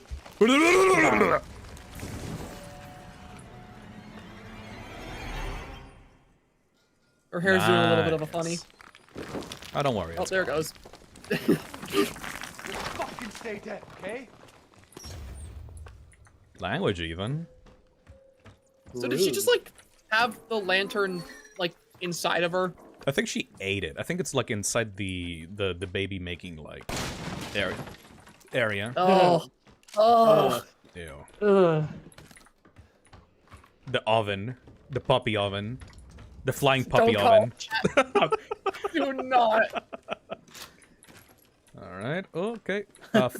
Fall again. Well, we did well, at least.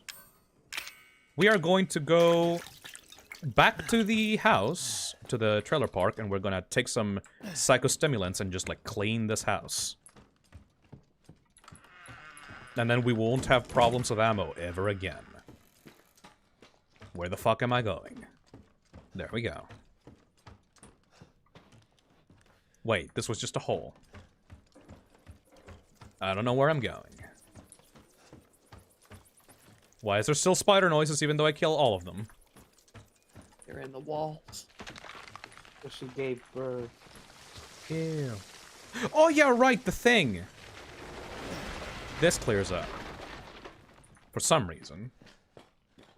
The mole psychically connected to Marguerite or something. Okay, you joke, but yeah. Yeah. Like, actually, yeah. That she makes the bugs. Raito says, on this episode of Resident Evil 7, Ethan takes Adderall. Alright. He needed it. Time to scrape off that entire area and then just, like, never worry about ammo ever again. That entire area is like a gold mine because, like, Marguerite is one of, like, the most beefy, like, bosses in the game. Mm-hmm.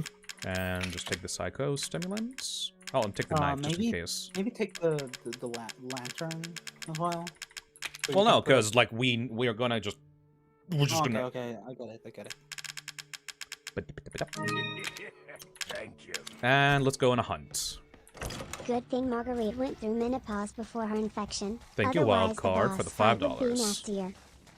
Jesus. The one thing that I realize now that I'm playing through it again is that even though this game is, like, really awesome and it actually takes a long while to, like, complete, there is a surprisingly small amount of rooms in the game. It's just that you go through them, like, really fast. I mean, you go through them really slow. And, like, you backtrack a lot, and it never feels like the game is, like, reusing assets. Yeah, Resident Evil 7, it feels like it was designed with trying to make the most out of every room you go to, as opposed to something like Resident Evil 2, where the RPD is just this massive, like, sprawling location. Or Resident Evil 6, where, like, they took some assets and they just started, like, copy-pasting, like, every fucking room. Ugh. I couldn't tell you a single thing I remember from any of the locations in RE6. The only things I remember about RE6 are the stupid cutscenes. And I just remember the ones with Leon, because I didn't fucking finish the other ones. Because I was so fucking offended by them. I remember, like, the final sort of area in, like, Chris's and Jake's campaigns having these, like, kind of creepy monsters that were just trying really, really absurdly hard to be regenerators. What the fuck is that guy called? Like, I'm trying to remember. Like, that fucking guy that chased Jake. I don't remember the name. That's trying to be like Nemesis. Yeah, that. Usanok. That Yeah, guy tried so hard to be iconic, and I can't remember his design at all.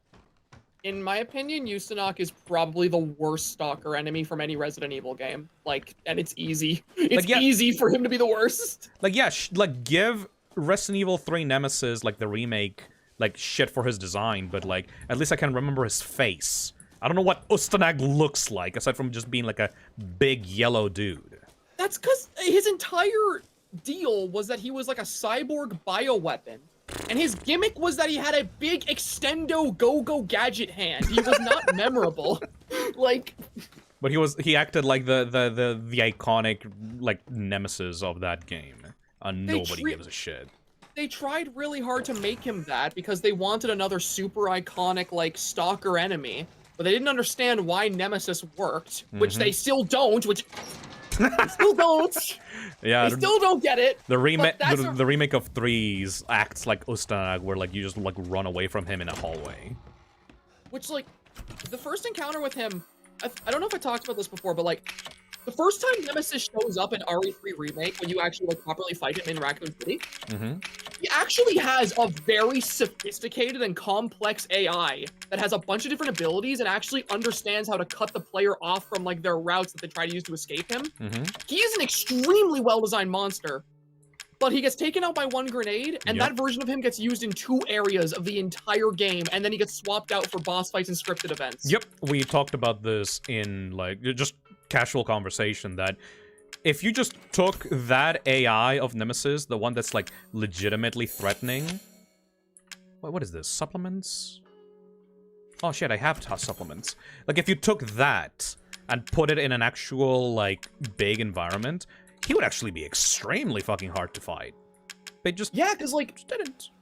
Because, like, dude, there was a time I went onto, like, a call and I did a recording. I recorded for over an hour where I just ran from Nemesis in Raccoon City just to see what he does. And his AI is smart enough to know where to cut me off. So if I, like, climbed up a ladder to get away from him on a building, he would go the other route to meet me in the middle of the building. If I tried running to, like, a gate to get away from him, he'd use his tentacles as a grappling hook and land right in front of the door where I try to get to. Like, he's incredibly intelligent, but that AI gets used for a grand total of 2 times, one of which you don't even get to see it because it's not an open area. And, like, that makes me even angrier, because it's not even like Nemesis himself was shit in the game. Nemesis was amazing, he just wasn't used. Yep. It has to be because of just... They just didn't give the team the time, right? Or the resources? Because a bunch of the stuff from Resident Evil 3 Remake is just stuff reused from 2. So like I don't know what was the design philosophy. I guess they wanted something big and cinematic. They wanted to make Nemesis stand out from Mr. X, but like he already did.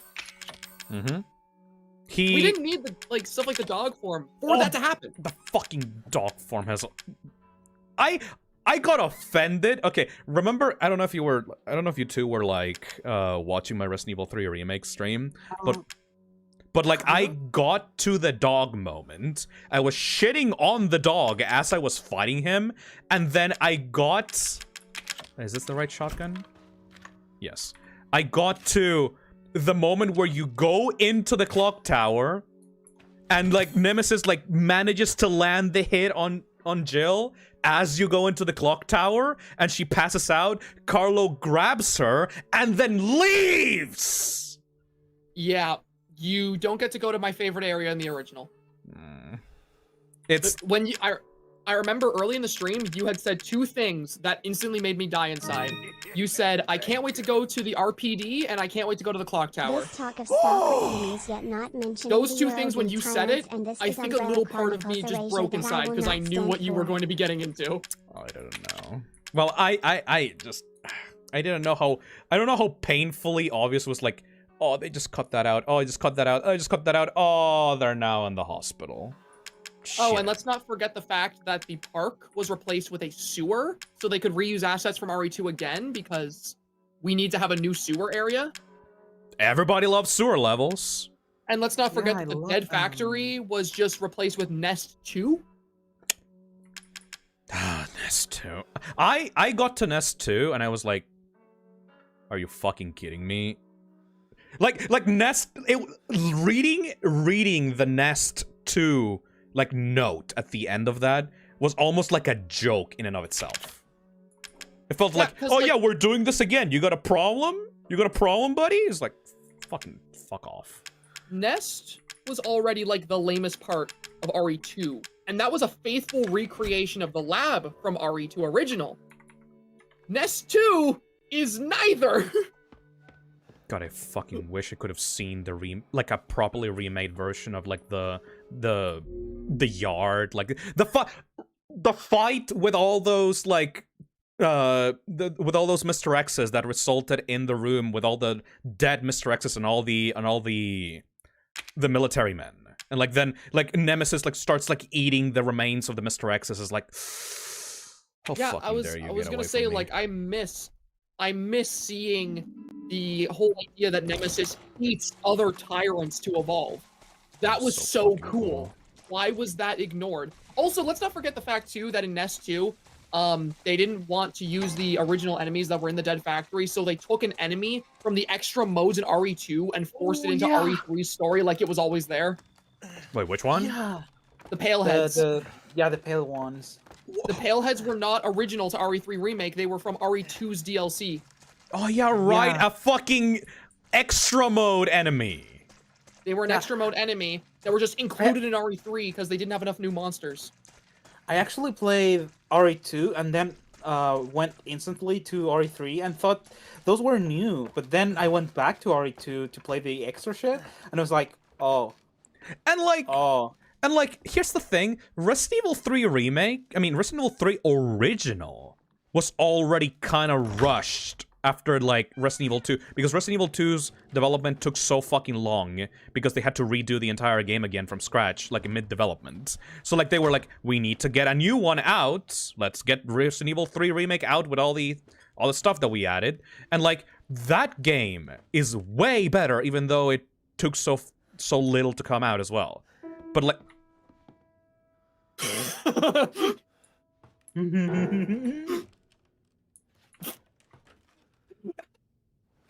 I forgot about that. Why does that happen? It was the mannequin. Yeah, the armless mannequin. Yeah. This fucking game still manages to get It me. used its arms and lost them. Still manages to get me for like a second. Speaking of which, let's stop talking about a shitty Resident Evil game. Let's go back to the good one. Welcome to the second floor of the old house.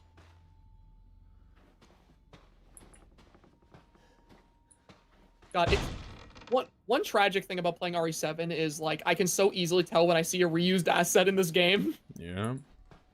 That fucking Like bear. My family, my family, my family. Evelyn. That. Oh, she's just sweet. Just a sweet old girl. Handsome girl. I remember being at the edge of my goddamn seat in this room. Oh, this is nice. Eat them. Everybody loves dolls. Some kind of ship? Dude, I must be like crazy paranoid because whenever you were looking at that piece of paper, I thought there were eyes above it. Like, wait, like go back to looking at it. It looks like there's eyes above it whenever you like look at the coat hanger. Where? The coat hanger looks like eyes. Oh, like yeah, I can see it. Without the tips at the top. Yeah. Speaking of Got me eyes, for a minute. Little teddy bear. Oh, I thought it came out of the eyes. That's gross. That's really gross. That's a really neat effect. It's all textures too. And it just keeps getting worse.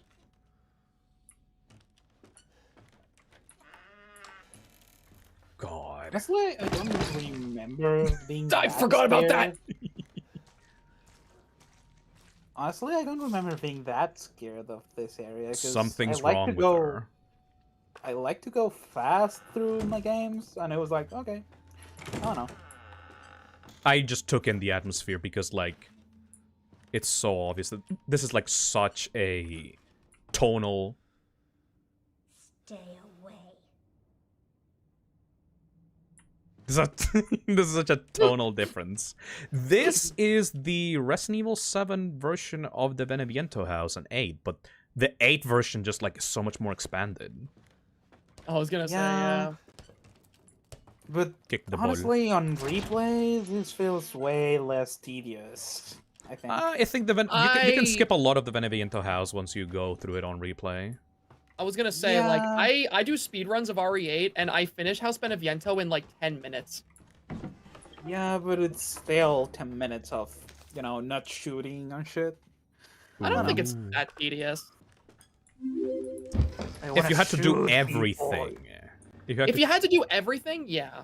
Octopuff donates $5. This is probably the scariest moment in the game for me when I play it because I don't do creepy girls or dolls. Loving the stream, by the way. Thank you. Dude, dolls scare me so bad. I never understood what this was. Me neither. Like, is there ever an explanation of these? D002. I feel like there was. I just don't remember. I'm pretty sure there is, like, an explanation. It's just not, like, explained in detail. It's more implied. Yeah, it doesn't feel very, I don't know, fulfilling what you're giving about this. And I can't talk about it. Until later. Also the eyes that you saw at the guest house. Oh. Hi! Wow, you were... Wow! What? Wow, bitch! Your right arm comes off? Buddy! Buddy! 2 shotgun shots didn't give a shit. That was just a regular molded, too. Asshole. Fucking alpha of his species. Ah! Just run away. Yeah, you can just run away. You're never gonna come back to this room anyway. I think my favorite thing about these streams is when I have like a really over-the-top reaction to stuff, and everyone else around me is just like, I guess that was kind of scary if it. No, this is good. It's yeah, not. It's good, but you know. Shout out to shotgun too. All right, bitch. Just in time. You knew.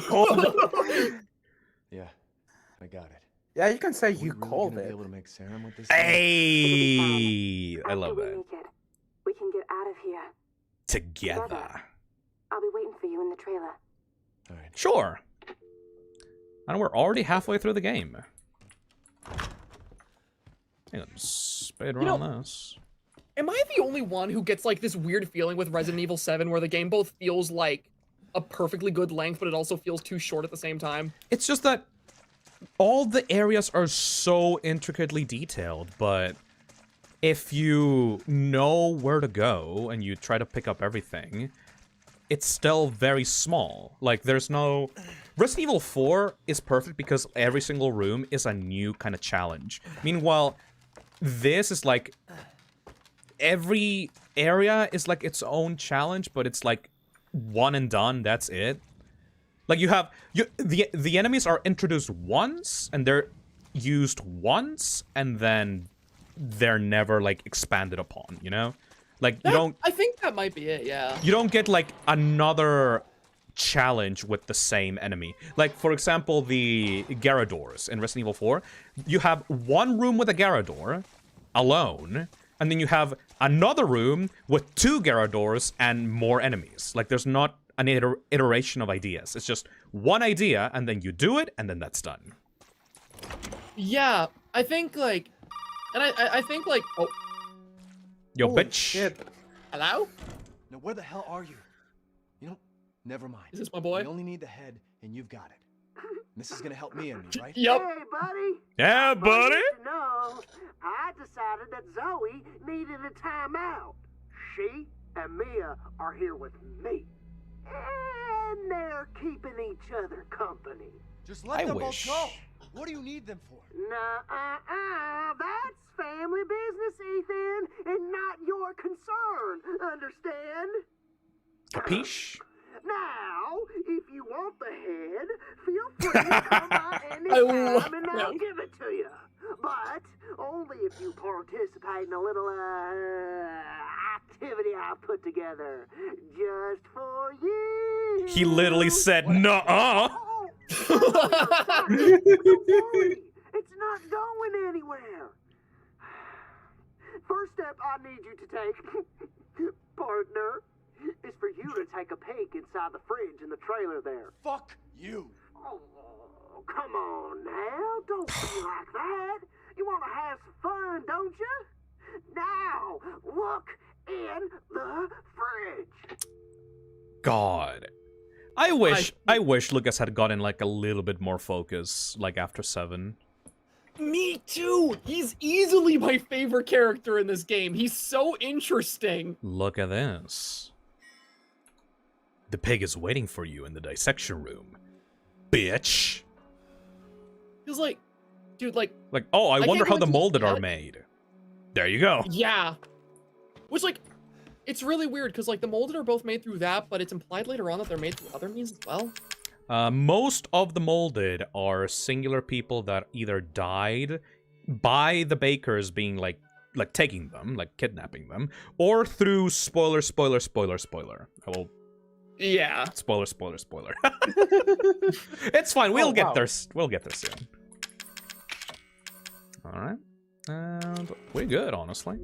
Gonna vote. Anytime I'm like ready to talk about lore in this game, I always like have to like take like a good like 10 seconds to think, wait, am I about to spoil the entire stream if I excitedly rant about this? Phil, are you going to stream the game in multiple streams, or is this it? Well, technically I do have to play this in multiple streams because like my power did get cut off, but like yes, I'm intending to finish this game now, and then hopefully if people like it, we can do the DLC in a members only stream. Yeah. Because I do DLC for games that I already played on members only streams. This will be fun. Oh, I still have the arm. I don't need that shit. The policeman sucks. He did almost nothing for you, Lamau. He did give me his gun. And he gave you his knife. Very important. Very important. Very important. How many coins do I have? 8 still. Alright, I think we have enough for the new house. Asher in chat asked, "What's the arm for?" It's used to. It's a component for the serum. You make juice out of it. Arm juice. Little girl arm juice. Oh. No. Yeah. No. Arm juice. Arm juice. No. We're gonna go into the dissection room and get that shit. So when will you return to Cry of Fear? Little Boxman donates, has been a member for 14 months and says, Phil, when will you return to Cry of Fear? I finished that game? Yeah, you did, but there's like an extra co-op campaign. Did I say that I was gonna do that? I don't think I said that I was gonna do that. I finished it. It was pretty cool. I love the story. Yeah, this is when it gets fucked up. Have you ever played Cry of Fear? I have never played Cry of Fear, no. You should. You should. I absolutely want to. I know there. It's gonna destroy your soul. Yeah. One of my friends said it's like his favorite horror game. It's pretty fucking good. And it's free. It's made from the Source engine, and I can guarantee you, because I played it for the first time on stream, it will make you freak out and scream. Like it will put the fear of God into. I guess you could say it will like that make grandma you cry does of to you. fear. You will cry of fear. That was really funny. That was really good. Nice. I mean, I guess I was especially vulnerable to it because I like long, dark tunnels, but in general, that game is mean. You know when a horror game is, like, mean to you by destroying you with, like, very, very sudden scares? Like, that game does not hold back. Even though it's not the kind of, like, sophisticated, like, you know, nice horror is, like... it earns it, in my opinion. Dude, like, I remember whenever I was looking at the Steam page for it. Bitch. Hi! I looked away for 1 second! Speaking of jump scares. Wow, that took Oh a my while. god! No, what but was I gonna Cry say? of Fear Shit, absolutely earns it. Right. Whenever I was looking at the Steam page for it, there was one screenshot from the game that, like, genuinely really unsettled me, and I really want to see what point in the game it comes from. Is it the fucking head? It's this, like, it looks like it's in the middle of some, like, empty, dark, like, field, and there's just this dude with a chainsaw running through the darkness with this, like, weird human face. It looks so unsettling, like, here. You're gonna have Yeah, you're gonna have all the fun. enemies look so unsettling. Oh yeah, that. Now that you smiling have a better internet, you're gonna have fun streaming. Dude, I can't wait. Once I finish Resident Evil 5, I really want to do, like, Amnesia the Bunker. I also want to play that. I have never Again. played any Amnesia.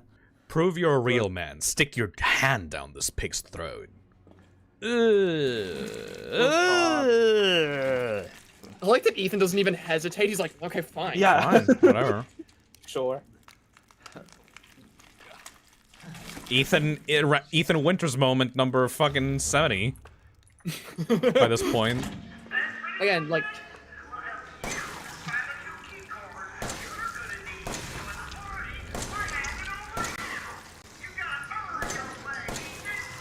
Okay. Okay. Can't No, go you down. can go down. I mean, it's not like I can open this. Shit. Fuck! How did you miss two? Going to be? It's two. How? Let's just pretend they're dead. Let's just pretend they're dead. using a shotgun, man! Let's it does have less spread, but come Point on. blank! Yeah. Let's just pretend they're dead, okay? Don't worry about it.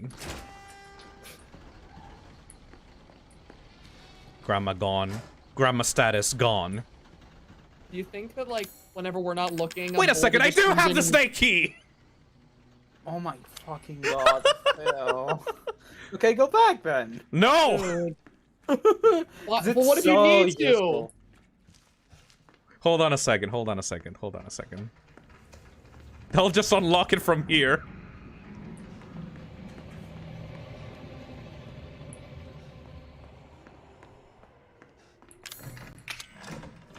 Wow, you did it. I did it! Okay, let's continue. Alright, awesome. It's like nothing ever happened. Why did, like, our collective IQ drop the moment we started a new stream? we were just distracted about talking about Cry of Fear, man. Yeah. Don't worry about it. Anyway, so this is where, like, the house gets infected by mold people again. But, like, harder this time. Mold times 2. Mold again. Molds again. Mold. The baker's mold again. Phil, you failed so much. Give me a break. I got startled by the power outage. Blame it on the power outage. Yeah, they're starting to move again. You can just ignore these guys. It's fine. They move pretty slow. Yeah, they're kind of funny, just watching them waddle around.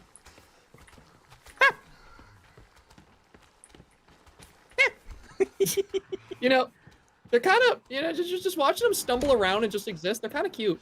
I love it whenever in a survival horror game you go back to the original location and it's just fucked, or like new enemies start spawning in, like the hunters in Resident Evil 1.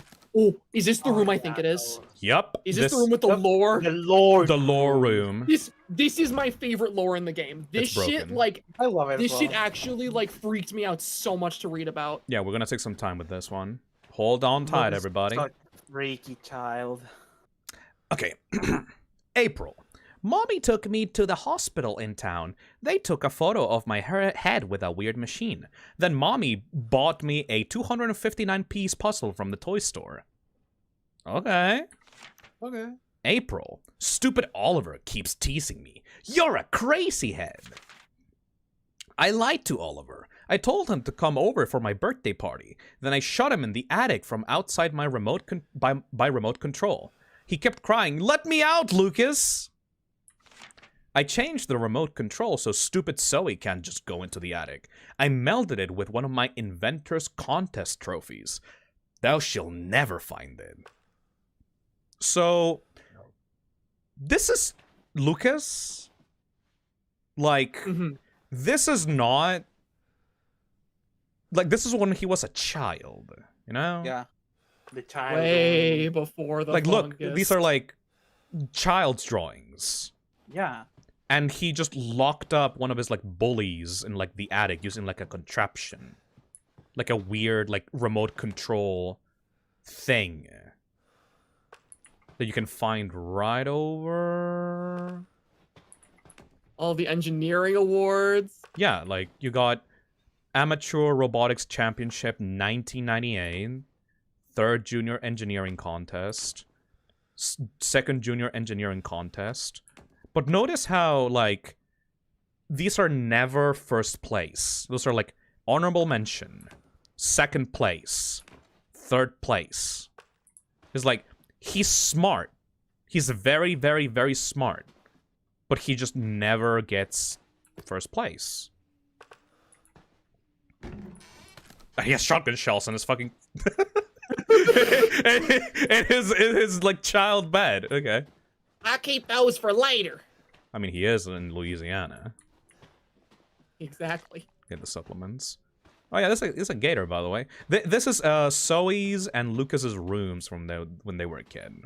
Yeah, that's why it's split in two. Like, the There it colors on the is. wall. This is another trophy.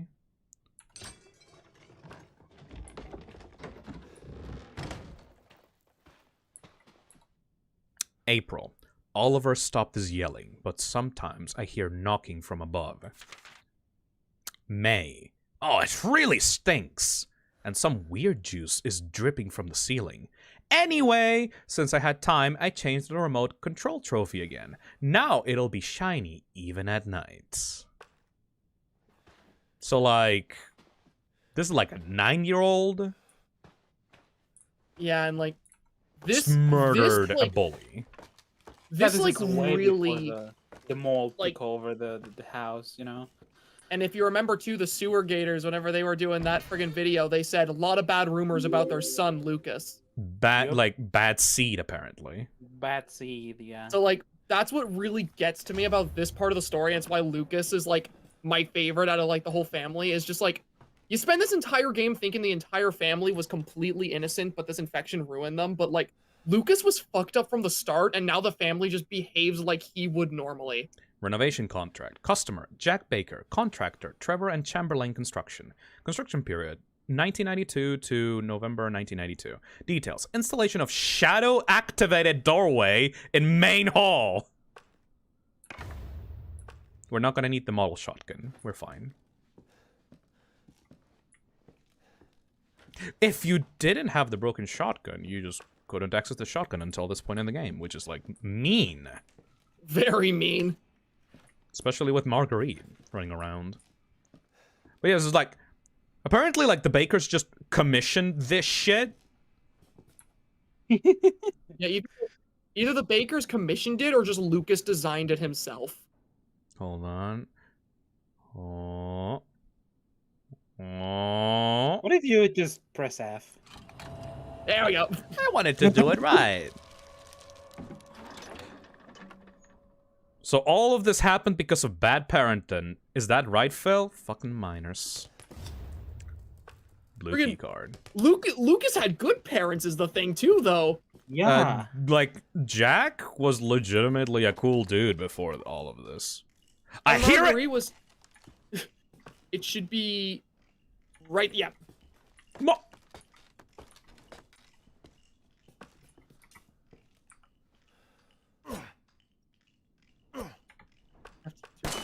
There we go. Where was the other snakehead room? Oh, that was on the east... No, west side of the estate.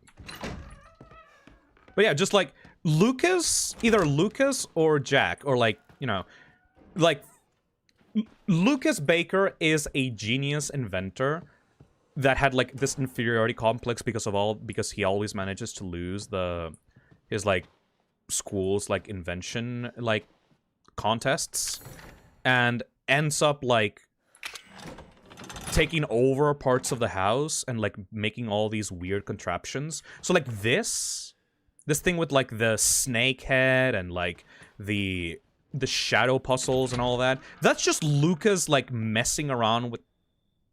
Hello in there. Hi. Emma. Hello. Well, I mean, yeah, this is the master bedroom. Oh, I thought it was like the grandma's bedroom. Yeah, this is just Lucas being a fucking weirdo, especially like after the infection. So every single puzzle here is just because the Bakers like let this child run like crazy with his experiments, you know? Which is like my favorite explanation for the puzzles in any RE game. Here's the thing. Marguerite and Jack Baker were good parents, but they weren't like the types of parents that Lucas needed, because they just let him do this shit. Especially like with the bully. Like they just covered that up. Like they didn't like say like, oh, like Lucas like fucking killed the guy or something. Like obviously like he kept getting into trouble, which is why the town called him a bad seed. But aside from that, like the Bakers let Lucas run amok and go crazy with his experiments. So sometimes you don't need to be abusive to be a bad parent. Sometimes you just like, if a child needs consultation or help, like this shit can happen just by like being extremely nice to them and just giving them everything they want. April 1980, Jack joins the Marines. So why parenting is so hard? You don't know what each child needs. And the thing is too is like, now with that context, I think it makes Lucas even scarier than like the rest of his family, because like with like Jack and Marguerite, there's sort of this whole idea of like, oh, it's a tragic story where these people are like, you know, not themselves anymore. Meanwhile with Lucas, now that his entire family's crazy, he's just living in his element. Yep. He's just happy. This is what he's benefiting from this situation. Like, yeah, sure, his dad cuts his fucking hand off sometimes because he's like wild now. But aside from that, like he can regenerate. He doesn't give a shit. Yeah, like again. Not again, old his man. Crazy death contraptions and play into all of his worst traits, and nobody's gonna stop him anymore. They'll just feed into it. Like he is such an interesting and like disturbing character to me. I love Lucas Baker. This is a cool puzzle. The same time as all other clocks. So you just go outside, and then you have to like physically like check it out. What time is it? 10:03. 3. I guess the puzzle would be significantly harder if you had like low texture settings. Playing on low graphics for hard mode.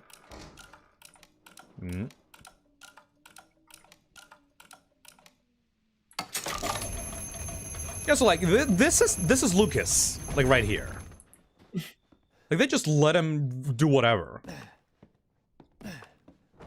It's like, again, like that's so cool. It's so cool that they actually had the idea of like one of the family members being this obsessive engineer, and that's why all the puzzles and weird shit's there. It's not just arbitrarily thrown in. And Lucas has another thing going on with him, but like we'll talk about that later. Like what the fuck? Oh my god. Let's get the red key. Oh, now you have a reaction to it. Because of the smell, obviously. I feel like he would have been able to smell it when he was outside a couple hours earlier. Well, it's in the dark now. Oh, okay. I understand. Before it was in daylight, so it wasn't scary. He was just thinking about his wife. Yeah. He wasn't Waffle. even like thinking or noticing it. He was just zoned out like, man, I miss my wife. Yeah, that's so much funnier to think about. just like crouching, like, yeah, whatever. There's some bushes. Ethan is unbothered by everything that happens to him, not because he's like super confident, but because he's constantly disassociated thinking about his wife. Fuck you. Ow, don't worry about that. Just run. It's fine. It's fine. I said it was fine. Bye-bye.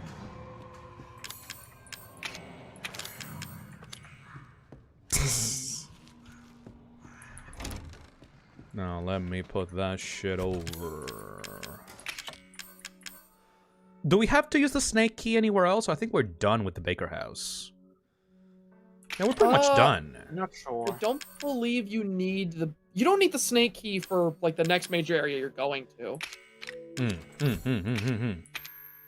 We already will look at this.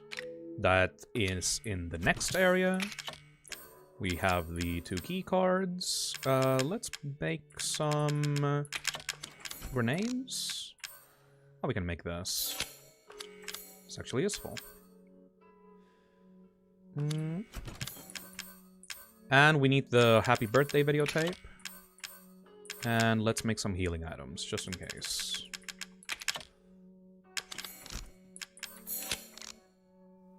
One more.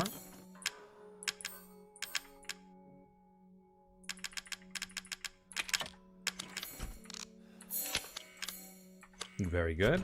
Yeah, no, we're solved by this point. Like, we saved a lot of resources in the early game.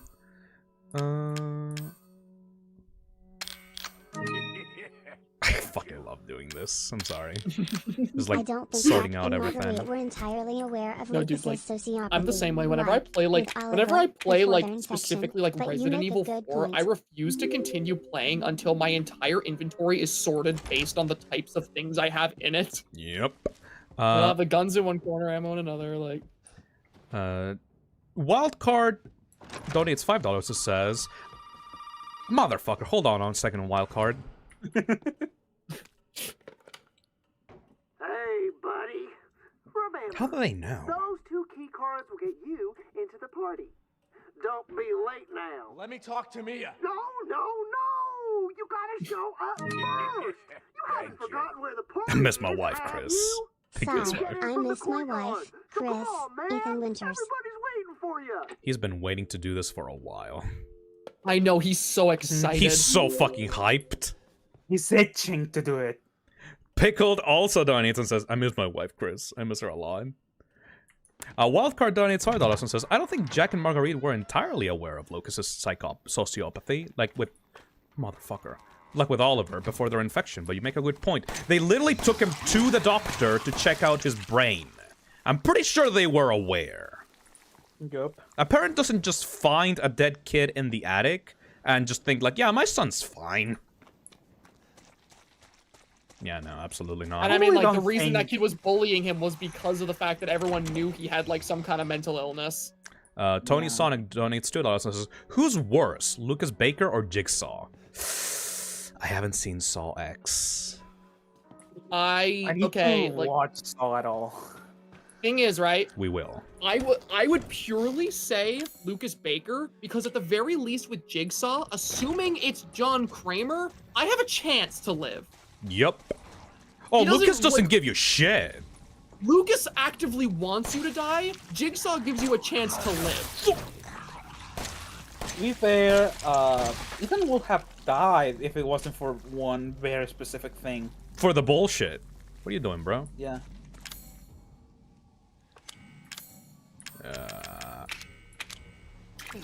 Like, there's a very specific difference with Ethan. Lucas is doing his bullshit not for his victims, but just to entertain himself. Yeah, he's like exactly. He's doing the Jigsaw equivalent of pulling apart an insect's legs one by one to have fun with you. At least with John Kramer, he can, like, you know, I don't know, teach you a lesson in his own fucked up, twisted way. You know, he's trying to do some type of good. I don't know. Yeah, like, Ooh.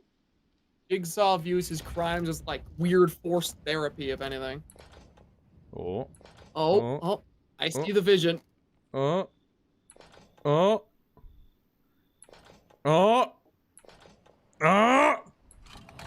Fucking wait, whatever. Yeah, whatever.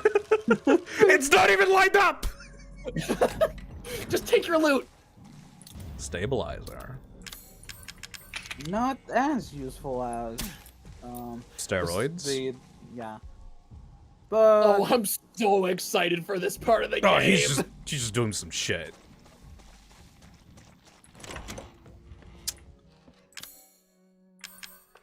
We should probably watch birthday tape before we go. Maybe you can do that later, perhaps. I don't think it would that's make more acceptable. There is not a VHS player in Lucas's area. Really? There is.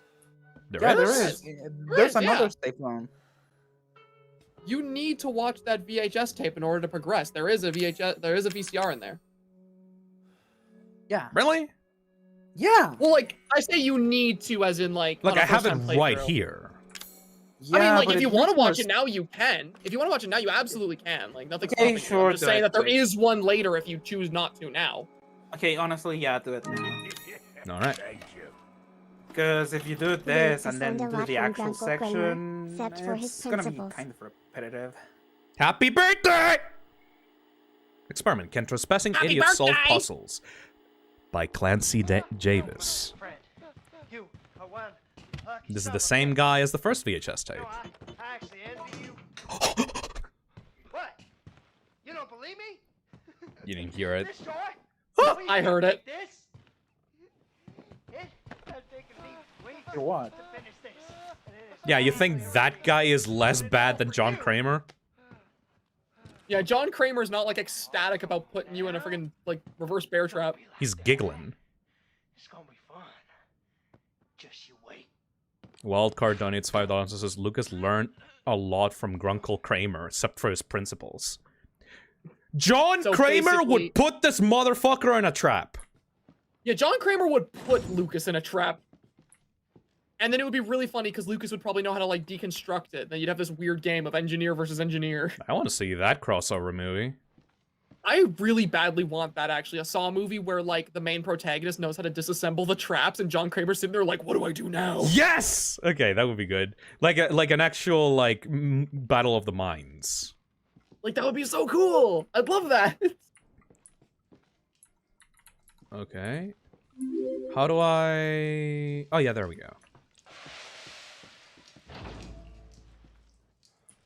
Happy fucking birthday! Got a line? I'm calling the game. I'd really like to make it out of this room alive and not die a horrible, painful death. This is so stupid. I love it. And put it on the cake. And remember to smile. This party is for you. This is so creepy. This is so creepy, but also, like... Resident Evil goofy. It's perfect.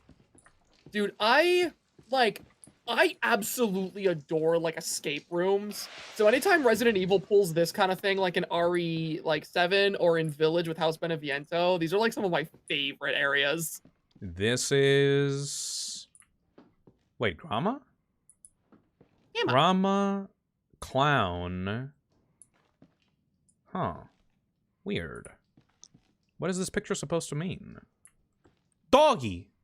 Dog. Must have been, like, other members of the Baker family, like, before these guys. What happened to the baker's dog? I don't know, the guy with the mustache.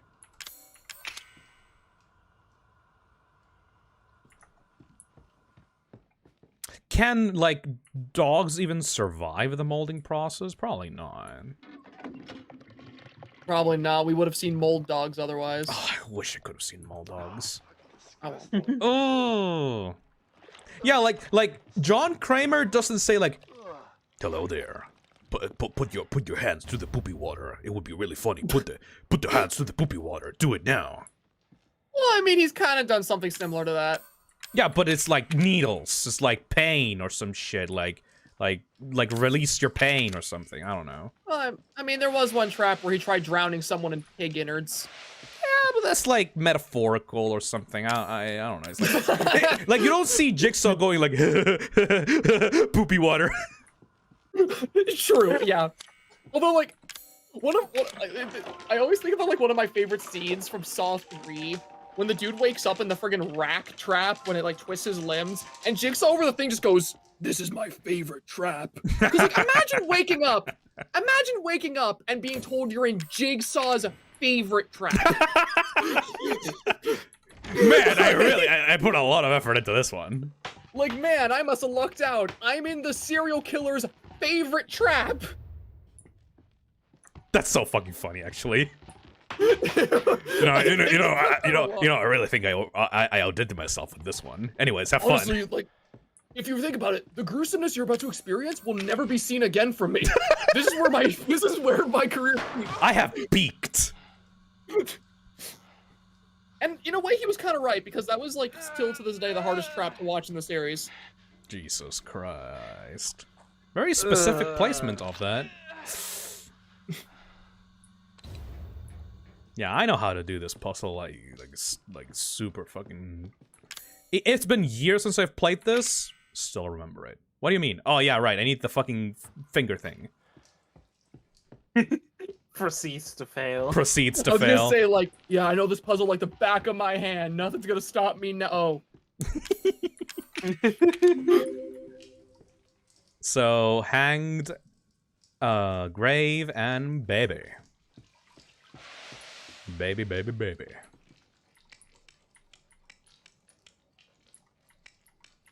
Grave, and baby. So, you said that this was your favorite area, Zach. What about you, Nick?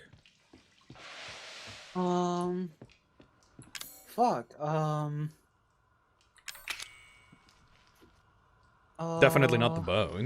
Definitely not Marguerite's house. Fuck the boat. Fuck the boat.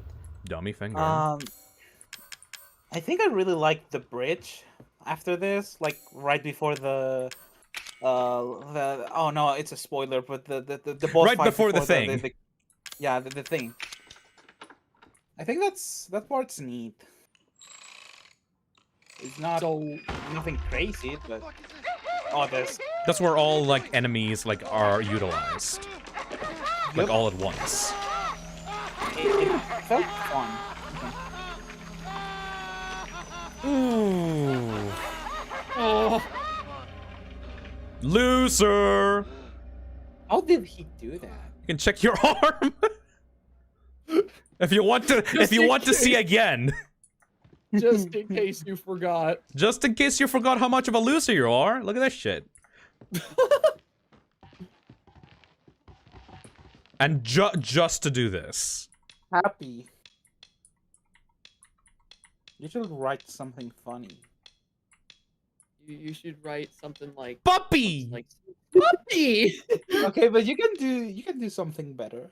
Okay, well. Could Is take there me an out. S?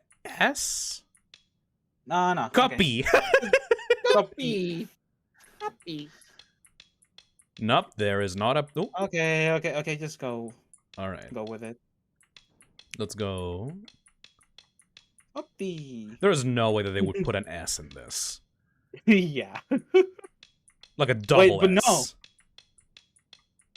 Unless. Okay. No. Okay. No. Why would a Losoy. Losoy.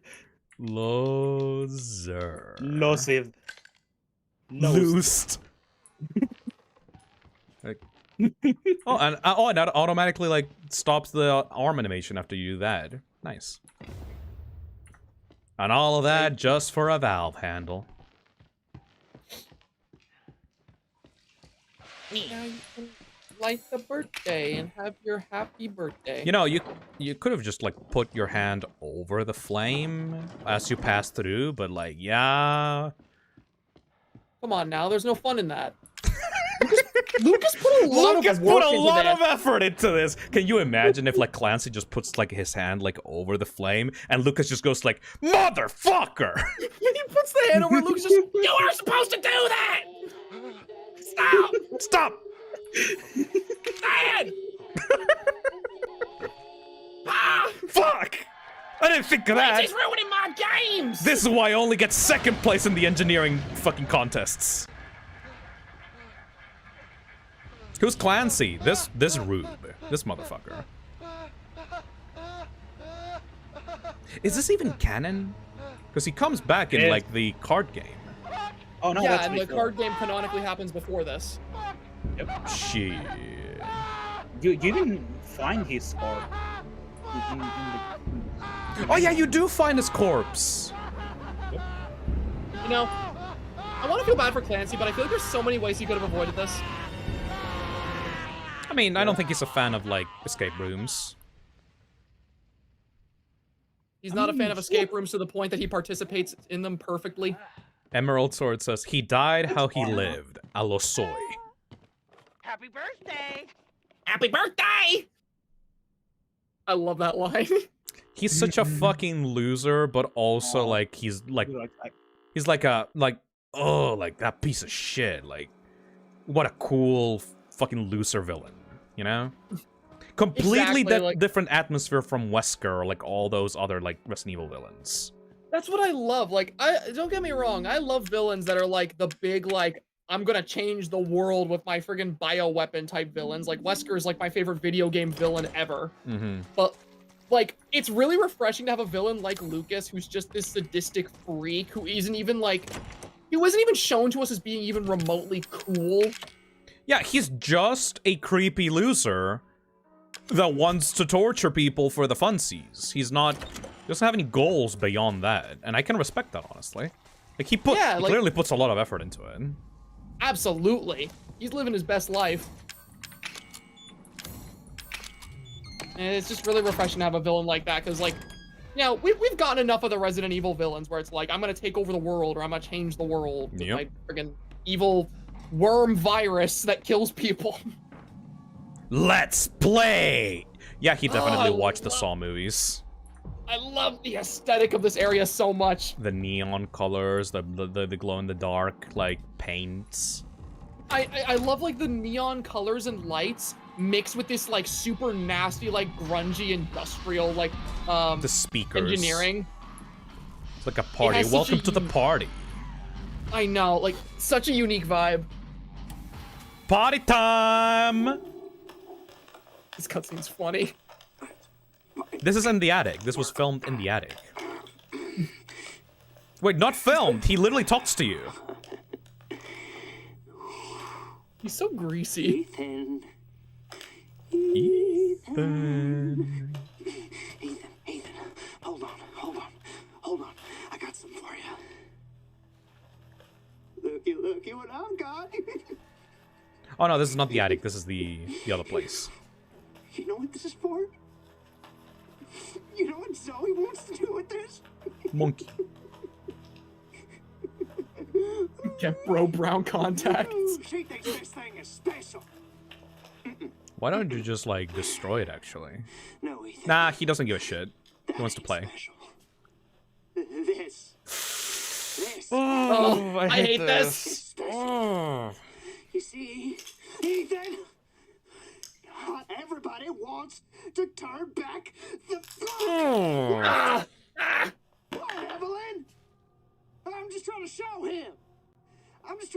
Not everybody wants to go back to how things were. Yeah, he's loving She's a this. Stupid bitch. She doesn't understand that I don't want to go back to how things were before my father found y'all. Yep. Not everybody wants to turn back the clock. So Ethan, you can crawl around underneath that filthy, rotten house all you want looking for them ingredients, but you ain't gonna find a goddamn thing, Ethan.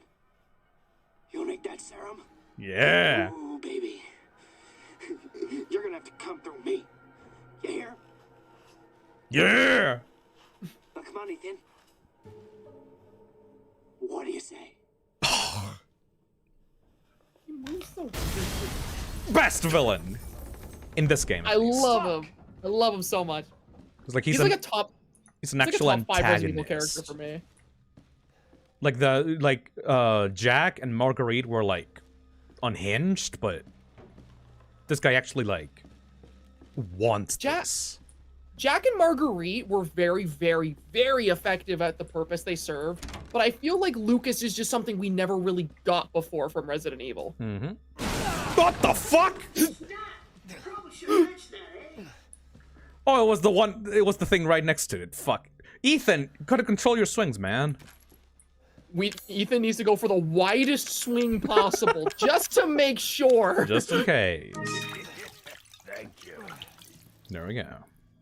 I'm so sorry, but the first time I heard Luke Oh, say thank you, happy Pickle birthday, Paint my Palette, brain for the goes, $5. He kinda sounds like that nerdy kid from the Polar Express. This is like, oh, I didn't even see the tripwire for a second. Pickle Paint Palette says, I'm so sorry, but the first time I heard Lucas say happy birthday, my brain goes, he kind of sounds like that nerdy kid from the Polar Express. He does have that energy. Lucas is a fucking nerd, for sure. You know what that reminds me of? So you told me that you saw my Critters video, right? Yes. Critter Ball! In that video, I love the Critter Ball. But, you know how in that video there was a character in the second movie that I kept referring to as the most disturbing human being I've ever seen? That was the voice actor who plays that kid in the Polar Express. Oh. I only found out later, and it makes a lot of sense. Oh, I have a second repair kit for the handgun. Alright. I guess I'll upgrade the handgun later. No problem, boy. Whoa!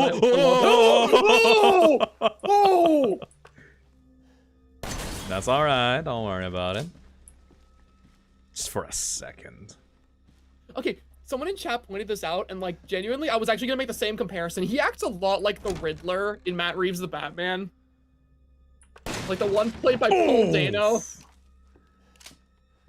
Okay, so worth it.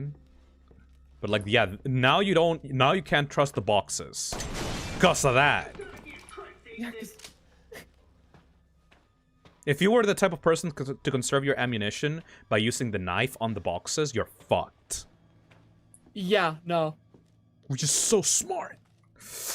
Ooh, ooh, mama, mama, mama.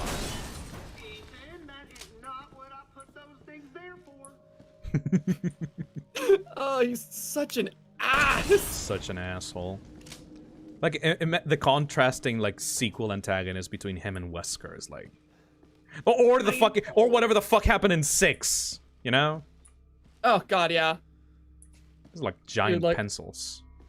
Yeah, Lucas is up there, like, he's a top 3 Resident Evil villain for me. For me, it goes Wesker, Heisenberg, then him. Yeah, you motherfuckers lie. There's no VHS tape around VHS player around here. There is a VHS tape somewhere in this house. There is. I don't see it. I promise you there is. I don't see it. You will. Yeah, but... Like... It's... You don't come here yet. Let's see. We're gonna do a bet. We're gonna do a bet. Also, should I just switch handguns right now? Like, we can try to see if the handgun is good, because like I still have the broken one right here. Right. I mean, you've got quite a few tough enemies coming up, so it would be good to test it. And there's no more broken ones. So this is the broken one. M19 handgun, a relatively powerful handgun. It's in bad condition, but it still looks usable. And then the G17 handgun, a standard power handgun designed mainly for ease of use. Like, this is more powerful, but has less rounds on it, you know? Okay. I guess you know what I could do? I could put the powerful shots on this one. I could have the normal shots on this one, you know? Yeah, if you've got the space for it, may as well. And then, great, get this out and use the grenade launcher, because it's coming up! I think you're right, yeah. Yes, it's coming up. Definitely. The thing. The thing. The thing. The thing for Cusco. Yeah, the thing. Alright. And get some healing.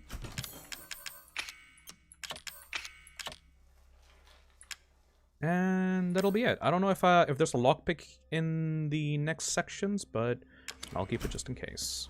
Yeah, hello. Hello there. Hello. We're going into the thing. Oh. Well, nice. not here. I mean, just like we're going into the other rooms, and then we're gonna come back here. I know. Fucking password, right? Why don't you try 0814? No. 0621. I love this guy. No. It's 0514. All right. Oh, come on. Take a chance. You never know. I've always wondered what happens if you get it right here. You can't. You can. You can't? You can't. Is the It'll number always code be random? different. Oh, okay. If you have a specific one and you know what the code is, it will literally switch it up on you, and it will keep switching it up. If you that's try cool. out every single correct combination, it will switch it up on you until you get a completely different code. And like you're encouraged to like keep looking at him. Like you should I've have always wondered about that. That makes a lot of sense. like timed it a little bit faster, Lucas, but fair enough. I mean, then he wouldn't be able to play his funny clown game. All right, we Yep. continue. Fucking secret passages. He loves the secret doors. Yeah.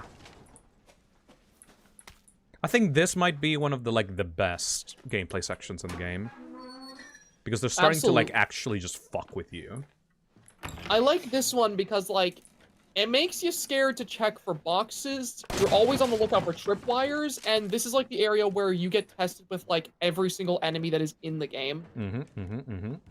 So it just feels like a really good test of everything you've done over the course of the first two That locations. bitch.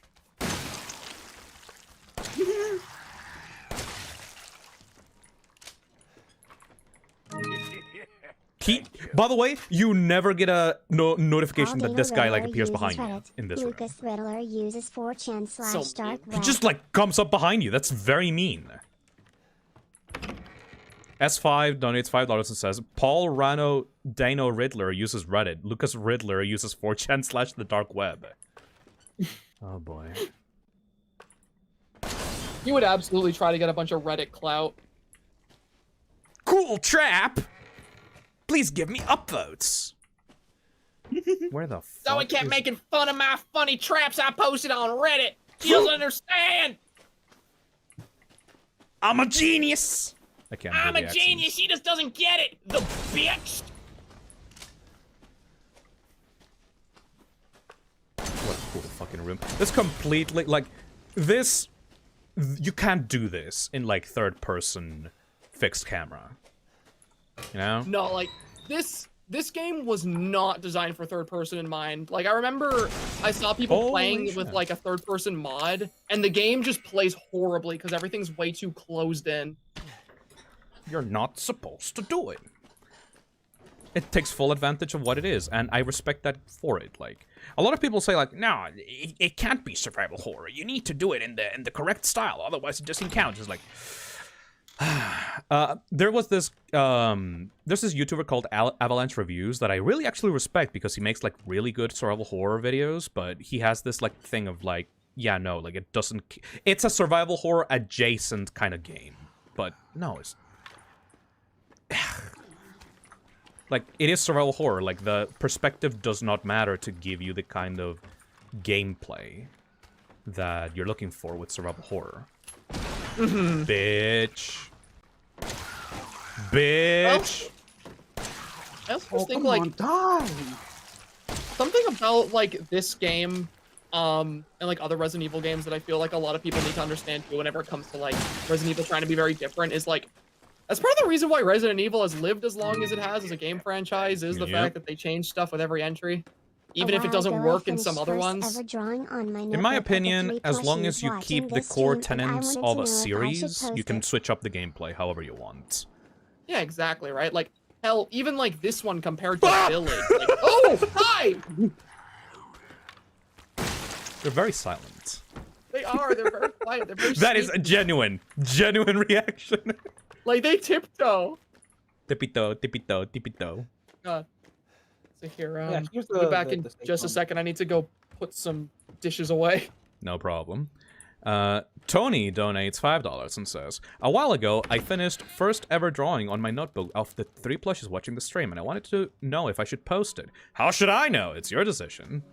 Don't put that on me. Motherfucker, you were right. There was a VHS tape here. Fuck. Yep. All right. You can't really play the memory game with me, you know? Shit. Whenever I'm confident enough, I try, but I always lose. Is there any... Especially you. Where do we... Okay, I have a solid fuel right here. Good. You should watch the tape again. Just in case. What if you do the whole thing, and then when you're dying, you just, like, stop watching the video, so Clancy never dies. It'll save him! Yeah. It'll save him!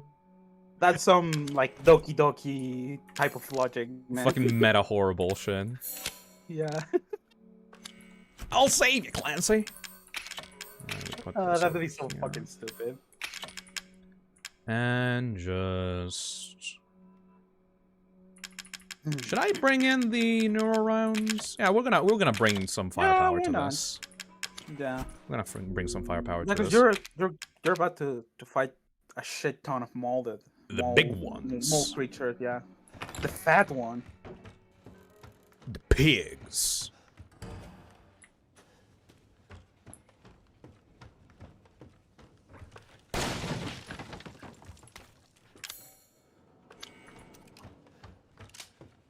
Here we go. It worked in Amanda the Adventure. She'll work with Clancy too. Oh yeah, you know how Resident Evil 7 got inspired by Amanda the Adventurer? Ugh. Hey, actually, technically, I mean, actually, like in the Resident Evil 7 demo, you can actually affect the world based on the stuff that you do in the VHS tape.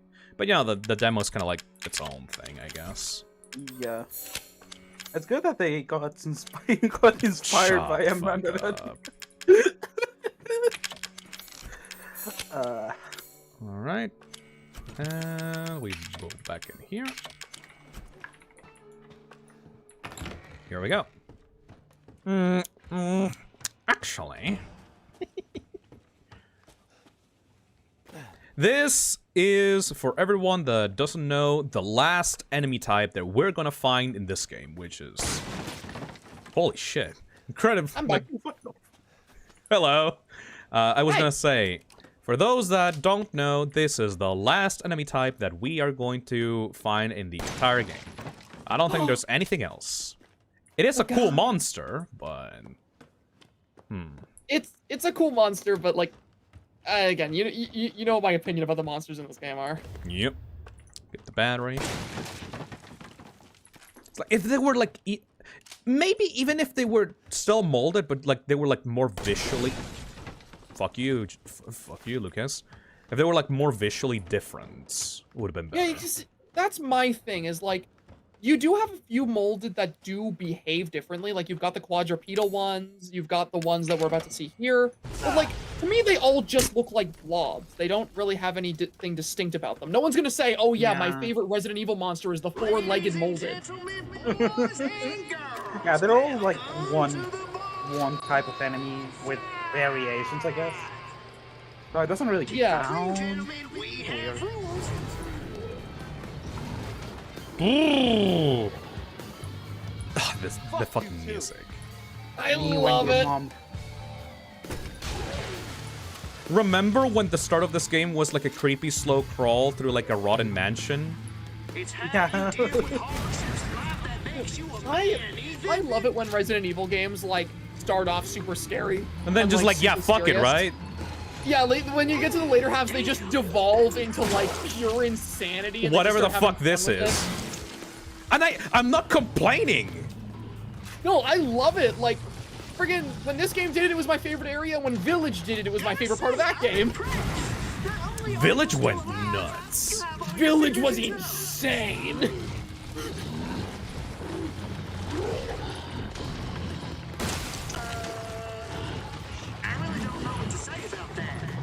Disgusting. Will Lucas be the type of person to say so? That just happened. Yeah. He's right behind me, isn't he? He was never my favorite anyway. Well, that just happened. Fuck you, Lucas. Wait, it's done? Yeah. Holy shit. In Madhouse, I'm pretty sure it's 2. Yep, it is. Yeah, okay. I might actually just play through this again on Madhouse difficulty just to show the differences. The Madhouse difficulty is the kind of hard difficulty that I love in like games. When it doesn't just make the enemies more bullet spongy, it legitimately fucks with you and your expectations. Yeah, and then they came up with Village of Shadows. Village of Shadows still kind of does that. A little bit at the start, but not nearly to the level that this game did. And Not nearly to the level this one did, but like the enemy placements in Village are completely different on Village of Shadows. Nick. Oh look, it's Clancy. Oh, Clancy. What you doing now over there, buddy? 1408. You're next. Not sure if I told you, Nick, but like, did I tell you when I was beating Village of Shadows and REA? Pretty sure I told you. I did it without New Game Plus. I did it without New Game Plus. So hard. And I beat the final boss with only a knife. Oh, which yeah. is like actually pure insanity to me because One the final hit. boss of Village. It is. You literally have to knife her 300 times without getting hit. It made me go insane while I was playing. Wait, but don't you need a gun for the final part? How did you do that? No? Well, you always have ammo. Well, it gives you ammo during the fight, but I went into it like just without anything. But for like the final part, when it goes all scripted and turns into a cutscene, you need a gun for that. No, it just gives you ammo. Oh, it just gives you I remember that specifically. Whenever Resident Evil 8 goes into a scripted sequence, it literally just gives you ammo on your gun. You don't even need to have the pistol in your inventory. Like, Ethan just fucking pulls it out. Okay, that makes sense. I mean, like... Gun, right? All right, let me just. There we go, and you meant the gun. Yeah, pulls it out. What are you talking about? All right, let me just move this all over here. I mean, oh yeah, right. You need to just. There we go. Lucas doesn't allow you to come through here with all those. 1408. Yay!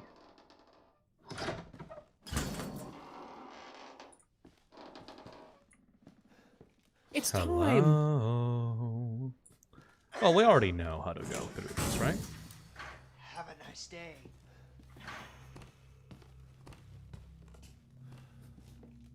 Even the way he walks. I already watched this.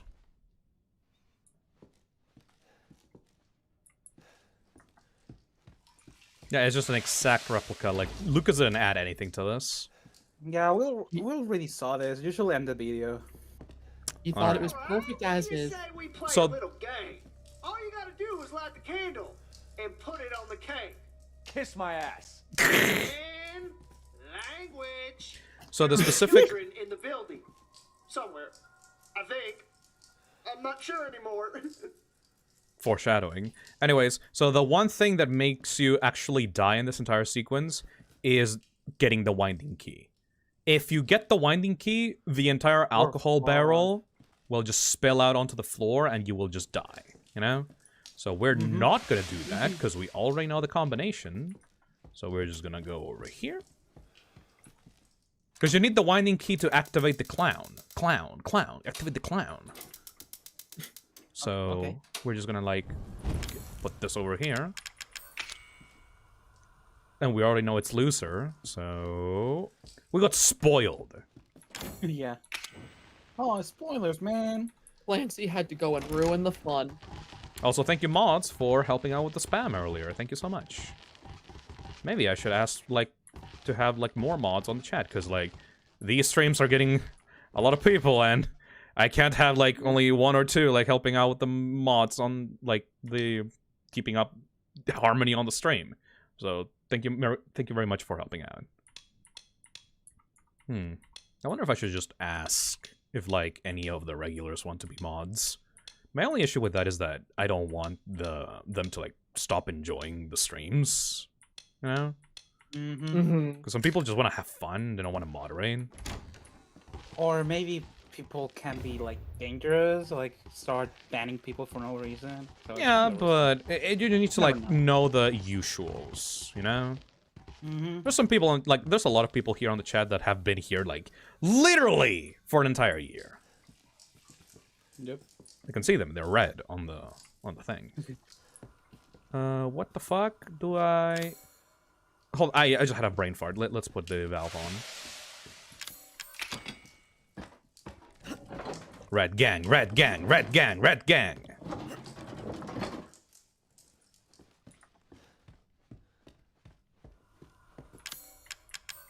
There we go. This all happened because Lucas didn't change the password. This all happened because they didn't celebrate his birthday once. Because they put a GoPro on Clancy's head or something. I don't know where the camera was. A VHS GoPro. A VHS GoPro. Ethan, move! Ethan! Ethan, you hear it? You saw it explode! You know what's gonna happen, Ethan! Motherfucker! You're supposed to die! The fucking Looney Tunes ass dynamite. Oh, you usually have. That's some Wile E. Coyote shit. I love Put how you in just had that there. at the ready. Just in case.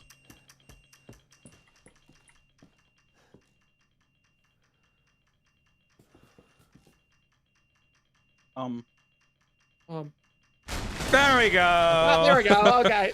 Just in That took a time. while. That was supposed to be for you, goddammit! He's such a child. I know. And the cartoony spin of the chair.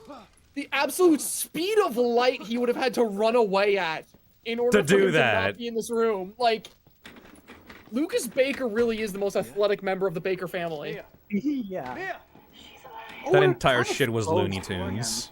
We're just beyond the pier, outside that room. Oh, by the way, Lucas just Looney Tunes, like, leaves the fucking game after this. The fuck do you want? Yeah. Yeah, it's so funny how you never find out what happens to him. You'll see. Guess that's not in the cards. Not yet. Lucky me. He likes off camera. Oh! the the eyebrows. Now that would be telling, Ethan. And I don't do spoilers. Discord mod behavior. I like how he said that under his breath as if he didn't want him to hear it. I don't do spoilers, boy. Grab that monkey. Ew. And we just get our stuff. We don't need this. Just shove it in there. Oh boy.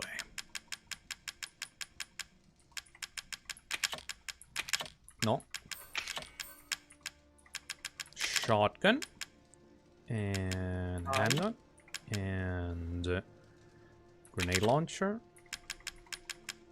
Shotgun shells, handgun ammo, enhanced shotgun, enhanced blah blah blah blah. Flame rounds. And then. But yeah, you don't see Lucas until Not a Hero. By the way, what the fuck was up with Capcom wanting to make out, like, Chris to be, like, a bad guy during 7 and 8? Nobody bought it. Like, I have no idea. Like, you try presenting Chris as being a villain, people are going to immediately assume that there's some kind of justifiable reason for Chris to be doing what he's doing. Like, are you stupid? This good boy has been with us since, like, 1. Yeah. What's up with the cover of RE8? Yeah, the cover of Must be a RE8 wolf or some shit. implies that Chris, 1, was gonna get more play in RE8, which he didn't, and 2, he was gonna turn into a werewolf or some shit, but no. I think the only explanation I have for the half face, half wolf thing is because of his, like, like Alpha Team or whatever. He's an And, you Alpha know, Wolf. Wolf or Alpha. Or some shit. He's like Chris is an Alpha Wolf. I just think they wanted a cool cover art of one of their characters, and they had no idea who to put on the Oh, cover. because you can't put Ethan. You can't put Ethan on the cover. Mother Miranda is the main villain, but she's kind of like in secret the entire game. Yup. Like, so like obviously like Lady Demetresque was used a lot in marketing, but she's just at the beginning of the game. So who do you put on the cover but Chris? Fuck it, put Heisenberg. He's cool. I mean that's what I would want. He's my favorite, but like. But yeah, in RE, like not even in RE8, but like in RE7, like Chris is implied to have started working for Umbrella for some reason, and it's like never properly explained until the DLC. And the DLC is like, oh, Chris is not a hero. It's like, huh? Like, why would you? What? And then it literally opens up with, I don't like working with Umbrella. But you're a They should have hero. done something similar to what they did for Ethan Must Die. You know, that really cool cover thing for that mode? Yeah, where like you obscure Ethan's face. Yeah. I mean, maybe, but like, I think there's a difference between the cover for a game mode and the cover for a game. You think like, many people are gonna see the cover of a game where the main character's face is obscured, and they're gonna think like, ooh, that looks cool, I'm gonna buy that. You need to have a 2010s cover shooter cover where like Ethan is like showing his back to the camera, really cool, like as he like grabs an assault rifle. Bastra, to joke, the RE4 remakes cover has Leon's eyes covered, so you know. Really? Well, yeah, but no. The point of Ethan is that you never see the front of his face ever. Yeah, like they make a conscious effort to make sure you never see it. Like at least with the RE4 remake cover, you still see Leon. You know what Leon looks like, but they can't show that much of Ethan's face, so they can't advertise with Ethan. It's and with so Resident goofy, Evil by the 7, way. it was so easy. Like I love it. Like I'm sorry, like there's some people on the internet that go like, ew, like why is Capcom like uncovering like Ethan, like not showing Ethan's face? Like what's wrong with it? Oh my god, that's so lame. Like I can just see I can just see his face on the model. Like what's up, guys? It's like no, it's supposed to be stupid. It's supposed to be dumb. They literally made a third-person mode. Yeah. And he looks away every time. Every time you try to turn the camera to look at his face, it turns away. It's a joke. In Shadow of Rose, like there are points where you'd be able to see him, but you just don't because some kind of thing covers him up, like in a movie when they try to like censor someone who's naked. Like guys, you don't understand. Like Capcom doesn't think like that Ethan's face must be like something important for the lore. It's literally just a joke, and it's awesome. Ow, motherfucker! Like that's the whole thing. Like he's supposed to be a play on the faceless protagonist. That's why I like him so much. Ooh, nice dodge. But yeah, like nailed it.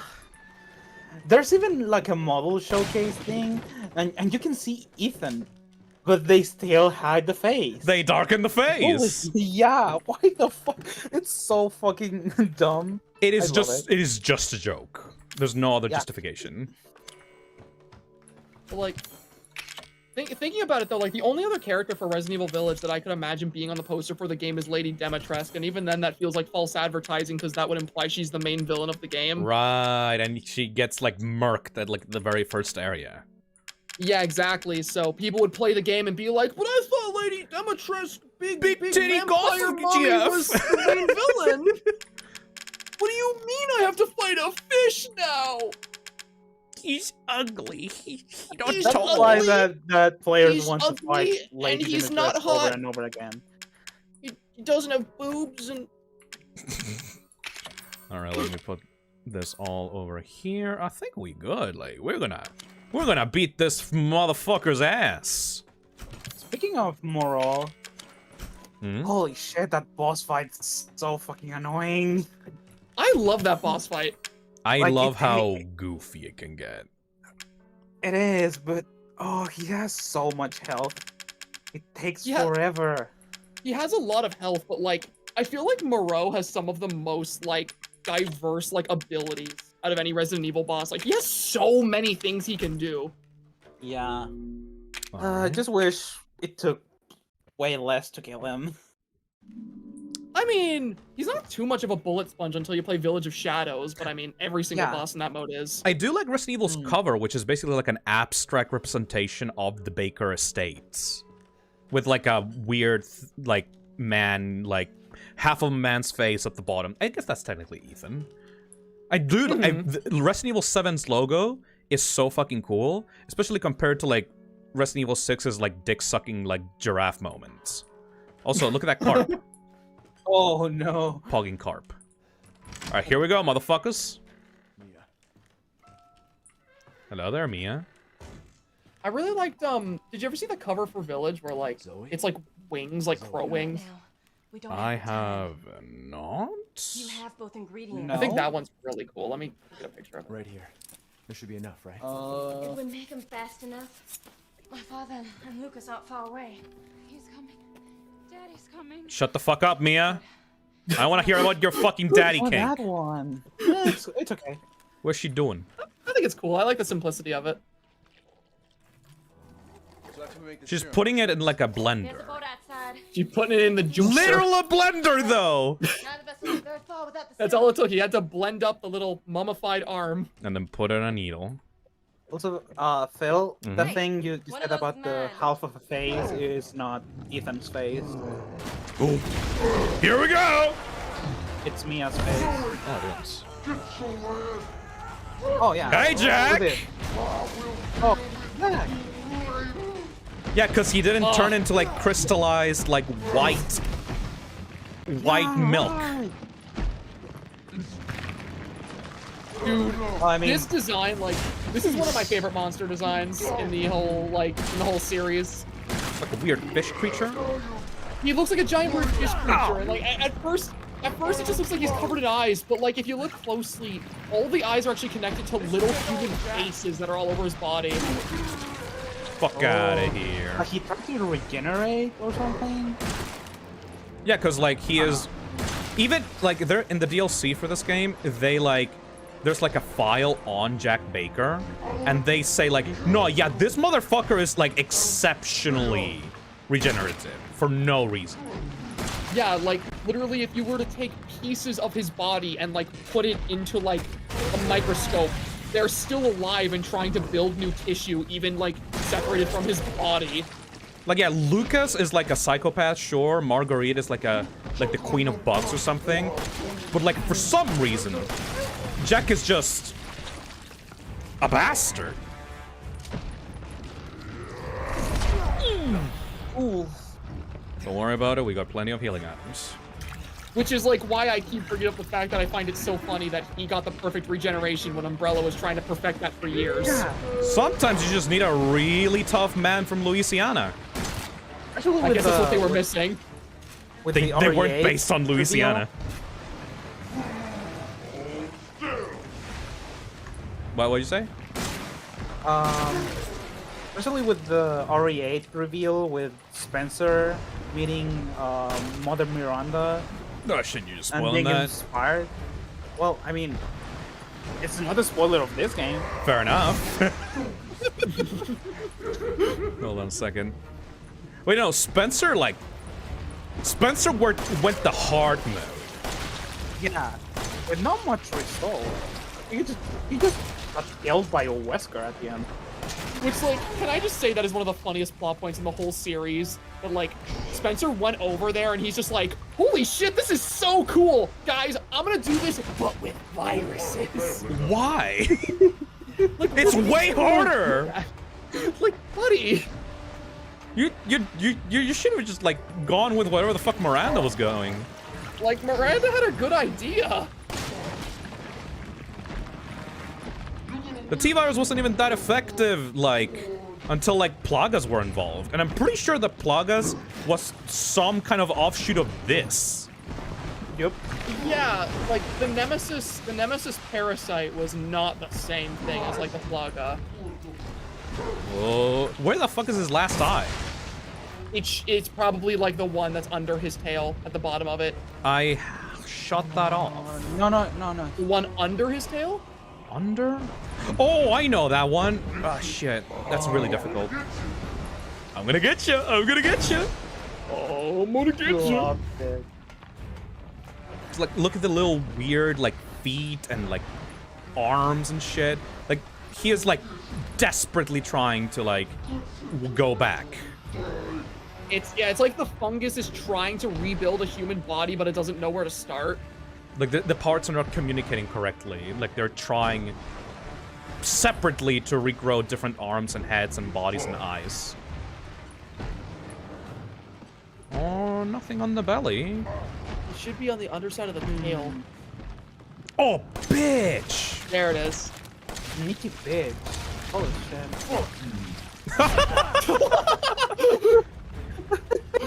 I love you, Jack. There you go.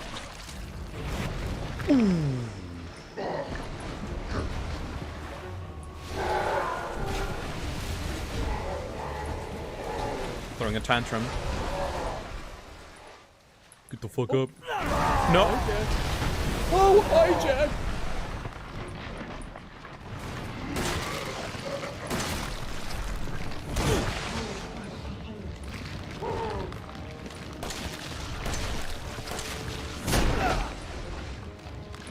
Bitch! He's preparing.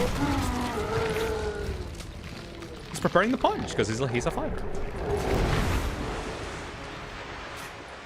Gotta be honest, I like your other form better. Yeah, I think The Jack chainsaw one? 2 is my favorite boss fight. Yeah, the chainsaw one is so cool. Yo, bitch. This way. It's a 1v1.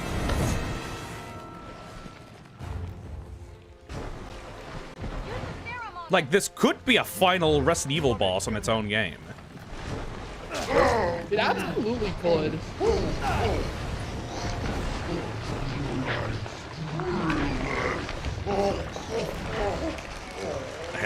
Time of his life. Good shit.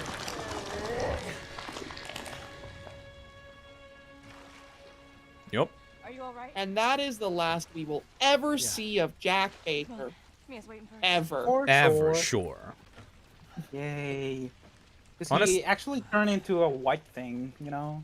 So he's dead now. Honestly, honestly, I'm kind of How it expecting him works. to appear in Resident Evil 9. Somehow. Could you imagine? Can you imagine? Holy shit. Could you imagine It's like- Resident Evil 9 and you've got like the Smash Bros of RE villains? So we went to Louisiana and found some shit, and there was just this old guy hanging around. Could you imagine if like Resident That Evil reminds 9 they me of bring back something. every major Resident Evil villain in one game, like it's the Sinister Six or something? Oh! Like, I imagine wouldn't. that. I wouldn't mind. I wouldn't mind. I would not be complaining. I would not. Bring back the fucking slug guy. I don't give a shit. There's only one left. Like, imagine like Wesker being the leader of some evil team, sending Jack out to kill There can't people. just be one left. What the hell are we gonna do now? So you can actually choose. Somehow, Wesker's back. You can cure Mia, the wife that almost fucking stabbed you to death, or cure Zoe, some bitch. I mean, she helped you, but like. Hey, Zach, But like, what did yeah. you choose? I chose Mia. But yeah. Because, like, literally the entire, like, all the suffering I've gone through was for her. If I'm not leaving with her, then, like, what was the point? Ethan is Yeah. a determinator. Yeah, I actually picked Zoe. It is literally the wrong choice. Yeah, like, the game straight up tells you that. Come with us.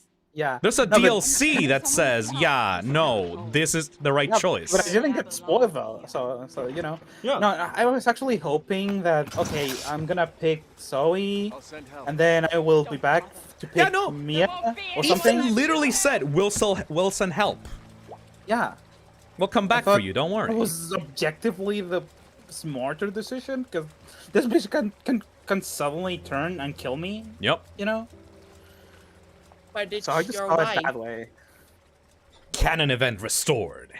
Doesn't matter if your wife can kill you. It's your wife and you love her. I I love want a her. divorce. Oh. Also, since we're talking about Spider-Man, like, referencing Spider-Man so much.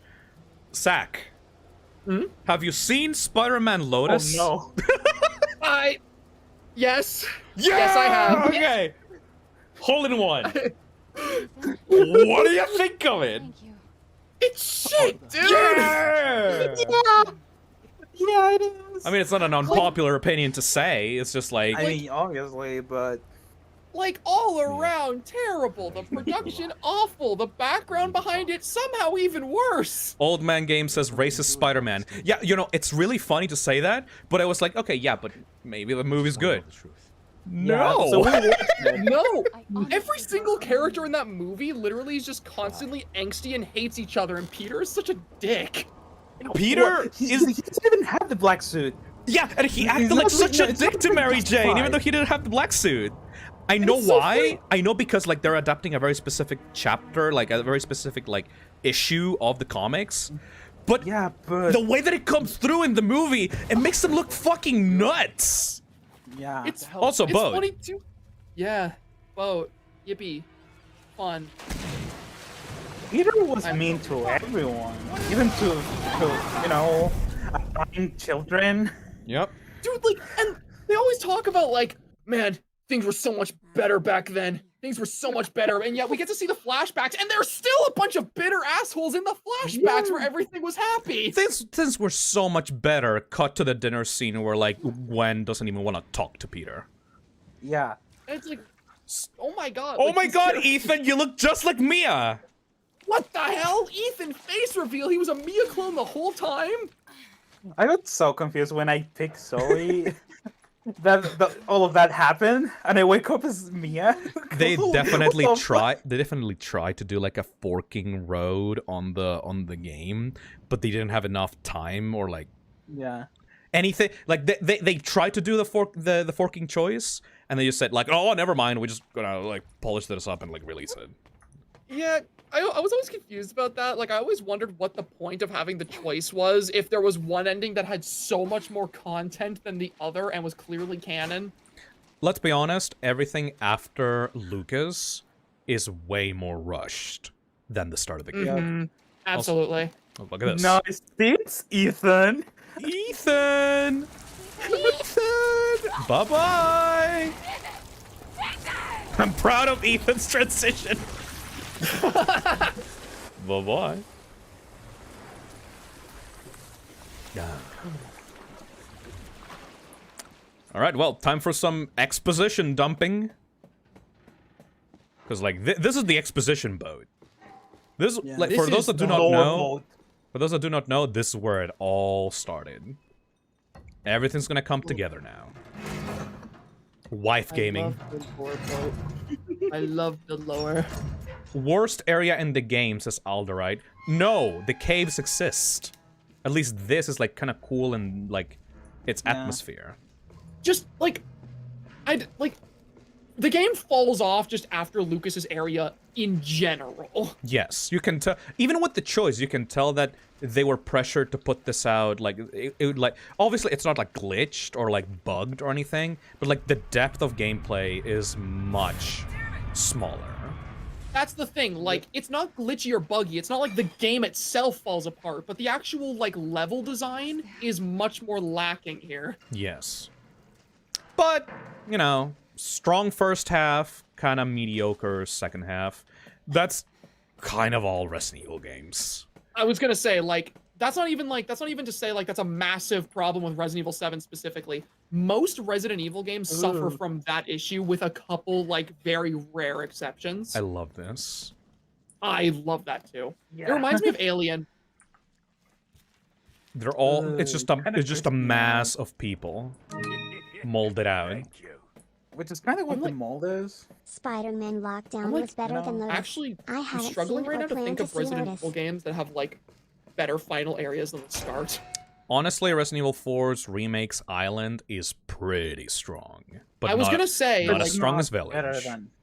I was gonna say, because, like, the original island in the original RE4 was kind of shit. Was a bit too much, especially with especially with I forgot about that. Why did that scare you? I don't know. I was focused about talking about Resident Evil 4. But like Resident Evil 4's original island was a bit too much, especially Ashley's tractor section. Oh god, yeah.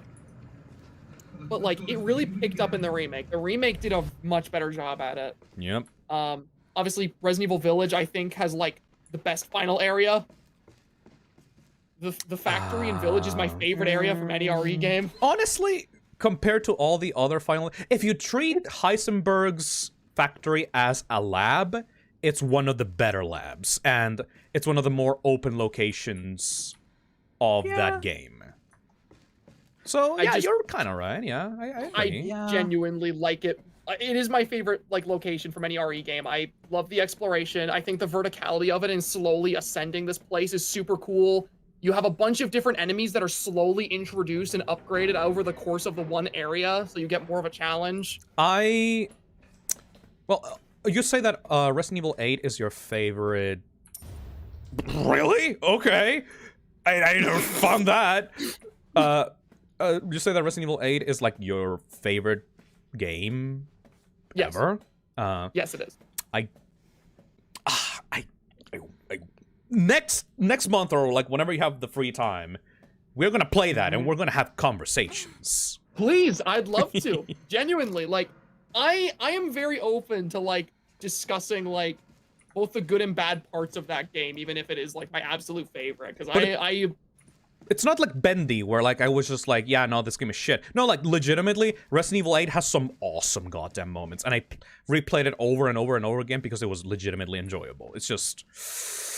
I think it is a really good game. It's just lacking in some of the parts that make Resident Evil appealing to Resident Evil fans. Yeah. Crude registered captain, chief engineer, first officer. Like these are all the dead people that came in the boat. But for those that do not know, when I said before, the molded were created either by the people that the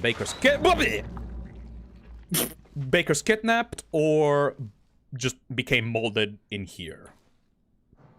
He must have been hiding from something. She is not my child. But yeah, just... Who wrote that? Yeah, who wrote that? Who did write that? And who with go what? out his way to write that? Huh. Oh well. Was he like in the process of turning into mold and he wrote it on the wall with his mold finger? Oh. He was trying to unclog the toilet. Fair enough. Whatever. He's about to turn into a skibidi toilet. Shut up. That is two times now. Two times now this stream we've read to Skibidi Toilet while playing RE7. Let's not. Yeah. You were the one who did it first. I know, but I did it once. I'm the host. I'm allowed one time. You're allowed the one time. The one time. Also, this is beautiful. That Are you not allowed? You're not allowed. Thank you, Flame Moon, for the two super chats. I mean, $2. Base posture moment. LNG tanker Annabelle, built in 1987. Dead weight, blah blah blah blah blah. Length, blah blah blah blah blah. What is LNG? Yo, bitch. I will say though, like, L. Get destroyed. Rip Bozo. Oh. Yeah, I like that she stays. Stop laughing at me. You cool, Evelyn. Stop it. Fucking shit child. What were you gonna say? Evelyn? I was gonna say, like, despite the level design of the boat being like much poorer compared to the rest of the game, the actual visuals of it are amazing. Yep. Especially, I know it's a pre-rendered cutscene, but like the only pre-rendered cutscene in this game is like worth it. Especially when the whole the final part of it happens. Is like fucking cool. Also, just like seeing all like the bodies of these people like desperately trying to escape is like really haunting to me. It just feels like it could have used more time. You know, yeah, this part actually does have the same kind of idea as Heisenberg's factory, because it's a multi-floor level that you go up and down in. It was just done so much better in Heisenberg's factory. Yeah, in Heisenberg's Factory, there was a focus on the exploration and making it feel like you're making progress by giving you tougher enemies and more rewards. Here, there isn't really much. Here we go. Oh yeah, right. In RA Village, there were more. They kept upgrading the drill guys. Yeah, and like that was really funny actually. That's what I love. I love the friggin' drill men, because you fight your first one right at the start there, and you're like, wow, that guy was tough. But as you go through the factory and reach new levels, you just keep seeing stronger and stronger and stronger ones until the end, where you fight one that's literally invincible without explosives. Zach? Yeah. I do agree with you that Heisenberg's Factory is fucking awesome in Resident Evil 8, but if you want to play a survival horror game whose levels get better and better and better and better as they go along until the final one is objectively the best one, play Signalis. Just play Signalis. I want to so badly. Like, ever since die. Ever since I got your recommendation. Top 5 game ever. Yeah, like ever since I saw how highly you ranked it and I got like your recommendations and you explained the game to me, I really badly wanted to play it. I just wanted to I wanted to wait until I had a really good time to play it on stream and whatnot. Same thing with Amnesia the Bunker. Yes. You need to find the time for it. Mm-hmm. Yeah, this section is kind of cool, where like they take away your weapons and they make you more vulnerable. But again, if only they introduced a different kind of enemy in the boat, because it's just molded. You have literally like this boat is so disconnected from the Baker household. You really had an opportunity here to introduce a brand new type of enemy that would only be in this boat, that would like make it even scarier because you wouldn't know what to expect without a weapon. Like Heisenberg's Factory with the guys. Yeah, like Heisenberg's Factory. It's so good. It's peak. Dude, imagine some kind of like mold infected like fish or something like crawling around in here, or like some kind of like weird leeches. That would be cool. Oh god. Dear Janet. Moldfishes. Moldfish. Hey Janet, how's it going? I guess half a year ago or so will have passed by the time you get this letter. Life is so boring here, day after day, just the same old sea. Although, there is one thing that's different. This time, we have some passengers sailing with us, which hardly ever happens. It's a couple with a little girl. I think they are distant relatives of the captain. Imagine, traveling on a tanker instead of a passenger ship. They must be hard up. What does that mean? I tried talking to the little girl earlier, and her dad shot me this nasty look. What he's so worried about? Now that I think about it, the captain said that he didn't even have any relatives. Maybe I'm overthinking this. I miss you. Love, Jim. Poor Jim. Yeah, Heisenberg's Factory really feels like an apology for the boat. It's too late for us, but at least I can let the world know what happened here. I was on night shift yesterday, so I was taking a nap in the bunk room around noon. I was half asleep when I heard a little girl laughing. Or was it all in my head? I woke up at 19:30. There was some sort of ruckus in the passageway.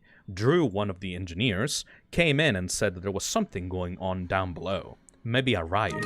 He looked pale in the face.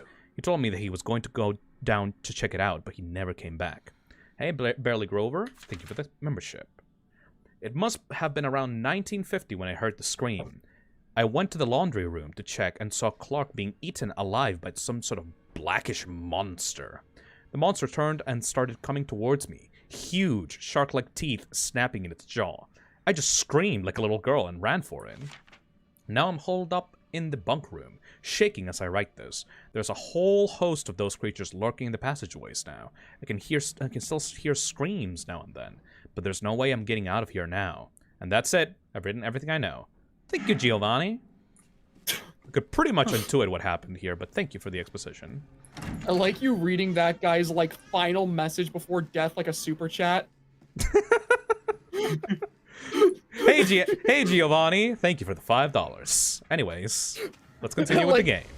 I like the idea that you like don't even read the message, but it says something like through the text of speech like, I'm gonna die the more people are upon me. Thank you for the super chat.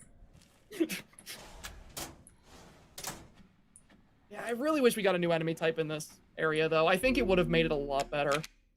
Yeah. Now that I think of it, you know how my complaint about Village is that the enemies don't really have a weak spot? Like, you can shoot them anywhere and they're gonna die in the same amount of bullets as you will in the head. But, like, in the factory, they actually... They literally like, do. Like drill guys, yeah, they actually have a weak point now. I think that's good. And they're also weak to specific kinds of weapons, too, which is cool. And their design is literally one of the best enemy designs on the entire series. They're so iconic. Yeah. I'm just saying, like, Heisenberg's factory is my favorite area for a reason. It's just genuinely good. I literally told you were gonna have fun in there, and you... And you were right! You were more right than you thought you were. I was super right. Thank you, Sen, for the $5. Hiya, Phil and Postra. By the way, I'm sorry for making you rant about EXC. I know Postra is bad, but I didn't think you would go on to rant about it. It's okay, we go rants for whatever. We do whatever. I genuinely think I have a heated opinion about everything. Like, I either love something or I hate it. There's no in between with me. I'll rant about anything. Hello? What? After this tape, by the way, and in general, we're gonna talk about this little girl, because, like... Oh, this bitch. She's... Fuck you. Evelyn, how am I supposed to play this? You covered it in mold! That's okay, don't worry, it's imaginary mold. Is it? Mia Winters. Test subject E001. Sea transportation log, top secret. Hey Hunter, welcome to the toxic cesspit. You're getting worse. She must have infected me during the attack.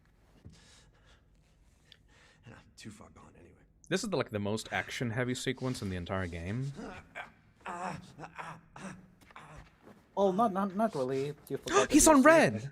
But it serves me right. Oh. It's my fault. That's some Dead Space shit. Oh, that's where Zoe got the watches. Oh, shit! But I didn't think I didn't think about that. She was just searching through the boat, like outside the property. I didn't think about that. Oh my god, guys. I didn't think about that. Come on, man. Do you really think that's like a crucial... You think that's such like a crucial piece of lore that everyone should know it like it's common sense? It's like, I mean, I will expect you out of anyone to know. No, it's just like I never really thought about why Zoe would have those kinds of watches with her. All right. I just thought she just had it. You know, like, she just, oh, yeah, everyone's got one these days. You don't have one? What the hell? Special Operations Division, Director Alan Droney and Caretaker Mia Winters. Recent reports suggest that if Evelyn remains at her current location, she is at high risk of being stolen by opposing organizations. Your orders, therefore, are to transfer Evelyn to our Central American branch for safekeeping until further notice. During transfer, be sure to adhere to the following protocols. Number 1, act as parental guardians for Evelyn at all times. Big fucking mistake. Number 2, manage Evelyn's vitals via the genome codex provided. Number 3, if the mission is compromised beyond reconciliation, dispose of Evelyn. So, like, we never know what the fuck this organization is, I think? Like, they're called The Connections, and that's it. That's all we know about them. Because I think Capcom is, like, terrified of making a lamer Umbrella. You know? Yeah. I mean, they already did it, like, 2 or 3 times, so yeah, they failed miserably. So, like, they're just, like, vaguely acknowledging that something like Umbrella exists out there, but they just don't talk about it. Nameless Umbrella. Nameless corporation. They don't work with viruses, they work with fungus. Yeah. And, like, the lore of this with Resident Evil 8 gets even weirder, because, like, then you have to acknowledge that Resident Evil 8's whole deal exists alongside the Connections, and you're like, please at least just give us a logo for this goddamn company. I don't know. Makes them, like... Resident Evil Village definitely made them a lot more interesting, though, purely because of the context you get. Can't open this. Can't open this. But yeah, it's just, I don't think that Capcom ever managed to successfully move away from Umbrella. No, because, like, anytime they tried doing something new and what? introduce a, I'm like, a inside new another sort of, hand. bioweapon creating Clear villain, SSH 2 usually and- it was Umbrella with extra steps. Yep. Or, Like, or Neo Umbrella. I was gonna say, actually. Whatever the fuck that was! I was gonna say, like, RE5, it was like, what were they called? Tricell? Yes. Okay, so RE5 had Tricell, which was like, but I mean, the main villain of that was Wesker, who friggin' stole the show from them. Yes. And then you had Neo Umbrella, which is just the dumbest thing.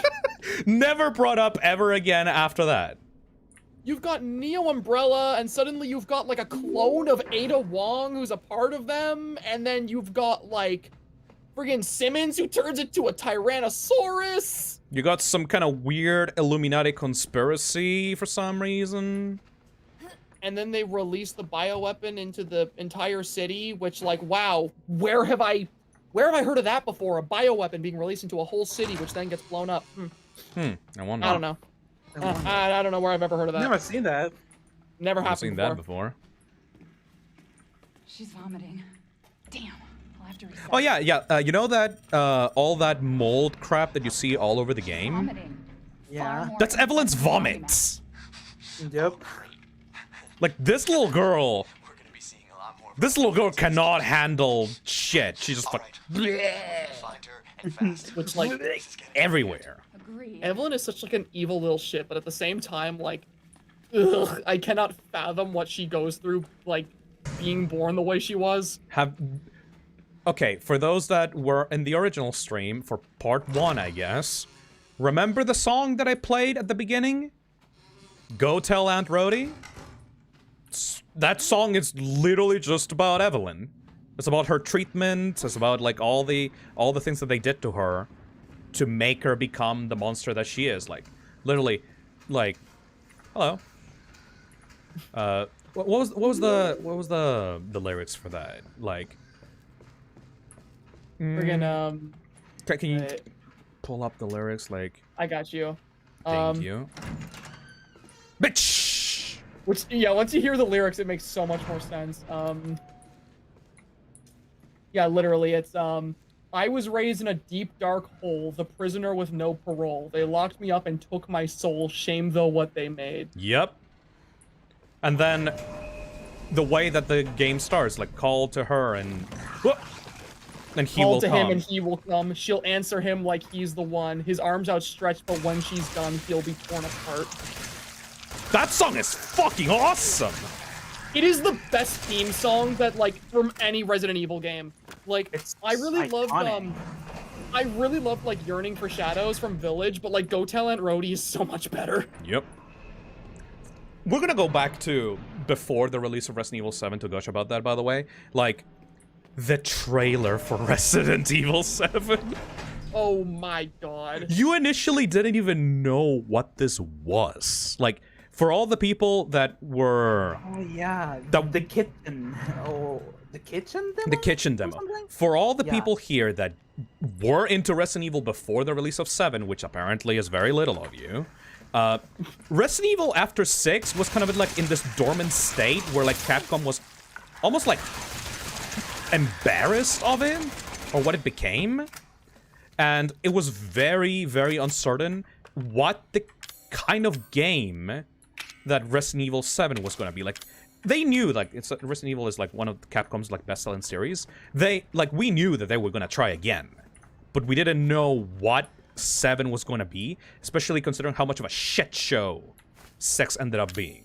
So during the silent period of the Resident Evil series, there was this demo that Capcom showed at one, like an event called the Kitchen Demo for, like, VR. And it was, according to people, it was a demo of you being stuck in a kitchen and a weird ghost girl was, like, hunting you down. And, like, there was a guy, like, strapped to a chair.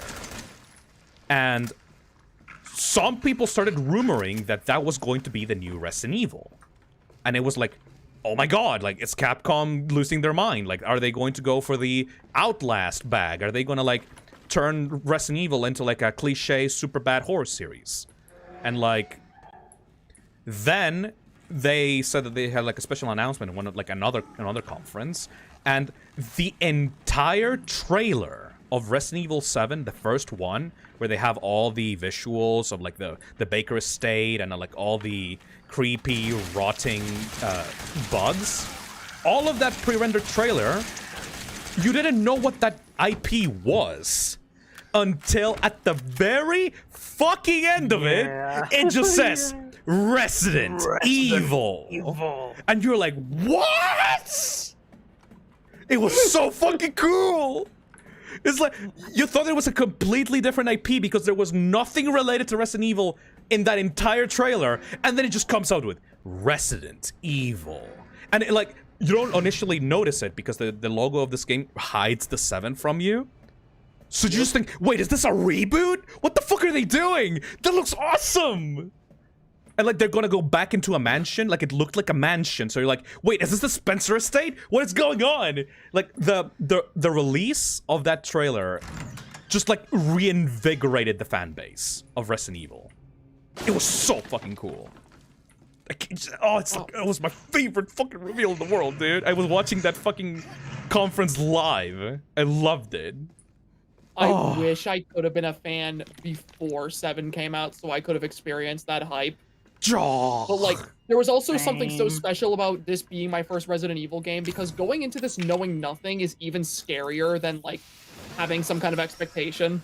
Yeah, I mean, you don't know the tricks that like survival horror usually gives you, so, like, I can understand, like, the mechanics being, like, enjoyable if you, like, experience them for the first time, but it's just like, yeah, because, like, this game was like my entry into survival horror. This was the first survival horror game I ever played. It's a good first entry. It was perfect, because then I got into this, I played the other Resident Evil games, then it was Silent Hill, and, well, here we are now. Don't need to play Silent Hill. Speaking of which, hello there, Abe. Rusty Shackleford donates $5 and says, you know what? I'm gonna incite another rant. Clears throat. Silent Hill 2 remake. Oh yeah, because, like, we're dogs, right? Like, we hear on a word and we immediately recite the bit that you enjoy, right? Like, yeah, okay, we're totally gonna we're gonna say whatever you want us to say, right? Fuck off. But thank you for the super chat, though. I don't think I could ever incite that rage I felt ever again. That shit happens once, man. If you want to watch it again, go look at the clip. Yes, but she ran off. She's making more friends, Alan. Those things are everywhere. Let's go. I told you so. No baiting for you. Are you okay? Silent Hill Ascension, though. I'm gonna check it out. I want to see. I want to see. I'm gonna give it a chance too. Yeah. Let's go, motherfuckers. This is such a bitch in Madhouse. Ugh. This is such a bitch in Madhouse. You don't have enough to deal with them. You just don't. In Madhouse, you just have to run past them because, like, you straight up just can't. You've been struggling in normal mode, usually. I did, at least. Usually. Wait, there was a power outage? Yeah, my shit got robbed. Speaking of which, I forgot where I was supposed to go. I'm just supposed to, like, leave. Yeah, fortunately with this area, you can kind of just follow, like, the linear path. Bitch, move! Bitch, move! Ow! Oh. Motherfucker.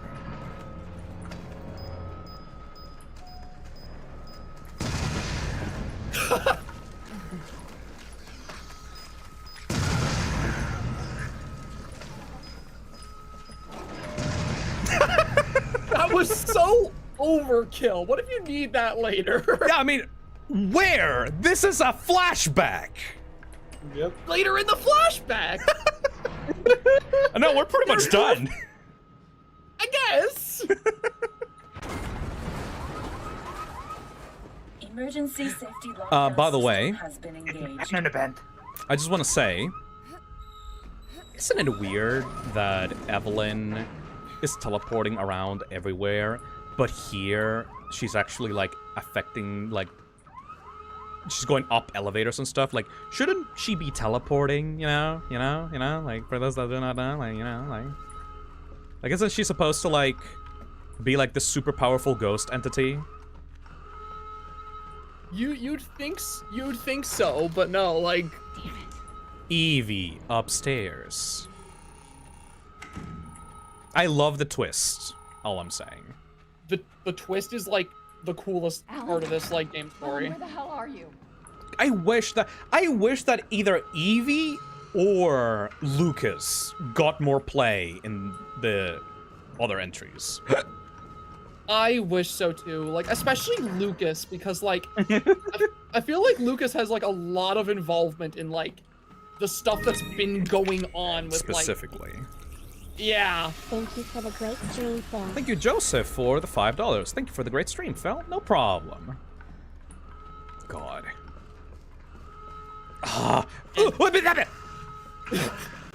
Sorry for turning into the Tasmanian devil. I like it how you got jump scared, started running, turned back to look at the monster again to make a sound at it, and then continued to turn and run away again. Just gotta act crazy to like stun them. Let's say, like, were you trying to threaten it? Were you trying to scare it off? Gotta threaten them. This numb goes feral. It was a scare tactic. And it didn't work. Better go upstairs. It was a war cry. I'm so lost. Oh my fucking god. Oh no, don't worry. Like, if this is your first playthrough, like, this shit is like confusing. Yeah. God, almost annoying in that way. Your first time playing a Resident Evil game where they introduce verticality is actually like learning a new language. It's always the vertical stuff too. Yeah, you're right. How did you get So many people complain about like Heisenberg's Factory 2 for that. She's out of control. Without the treatments, she's deteriorating. Well, it's a good thing we're already dying. Don't say that. Oh no, Alan, my favorite character. She trusts Alan is my favorite. that little bitch. She never trusted. No. And you're dead. Alan, I didn't mean to listen. call you that. She's trying to take control. You have to fight her. It's like, Spencer, why the fuck would you ever use viruses? Like, look at this shit. Evelyn, stop. Stop. Like, that's borderline magic. This is like, the fuck?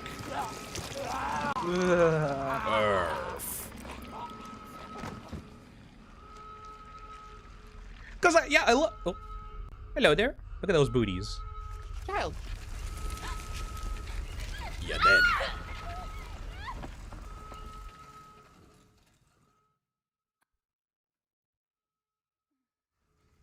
Never mind. She's just like. I never understood this. Well, this is the moment where she gets infected. Oh, I guess. Like, this is where she becomes the mad woman, but I mean. Oh, okay. Like it seeped into her skin. All right. I don't know. I guess I expect the Evie to like straight up kill her, but yeah, I guess she needs. Cause she's the mommy. Yeah. Yeah, exactly. She would never do that to her mom. Speaking of which, I'll just infect her. You know. Back at the start. That is actually one of the things that I want. At the beginning. That's actually one of the things that I want to talk about when it comes to Evie. We're probably going to talk about it during the mines. I actually think that Evie is kind of a really compelling villain because of the way that she got treated and her actual objective. I think she is a super compelling villain in this game, and she becomes even more interesting with like context we get from later entries. We're gonna get to a very specific part in the mines, and then we just like open house on spoilers. Yes, I want that so bad. Like people think like, oh no, yeah, Evelyn's just a shit child, but like, there's a very specific room. It's always, and Resident Evil is like, okay, this is like the bomb drop room. It existed also in Resident Evil 8. We're like, it's just like, yeah, you know all this shit that's super confusing? You're gonna know why, like in a bit, if you get there. Also, coolest fucking cutscene ever coming up. Right. What the fuck? Oh yeah. Do you think that Resident Evil 5 remake will happen? Fucking guaranteed, 100%. Absolutely. Oh, this shit's so cool. You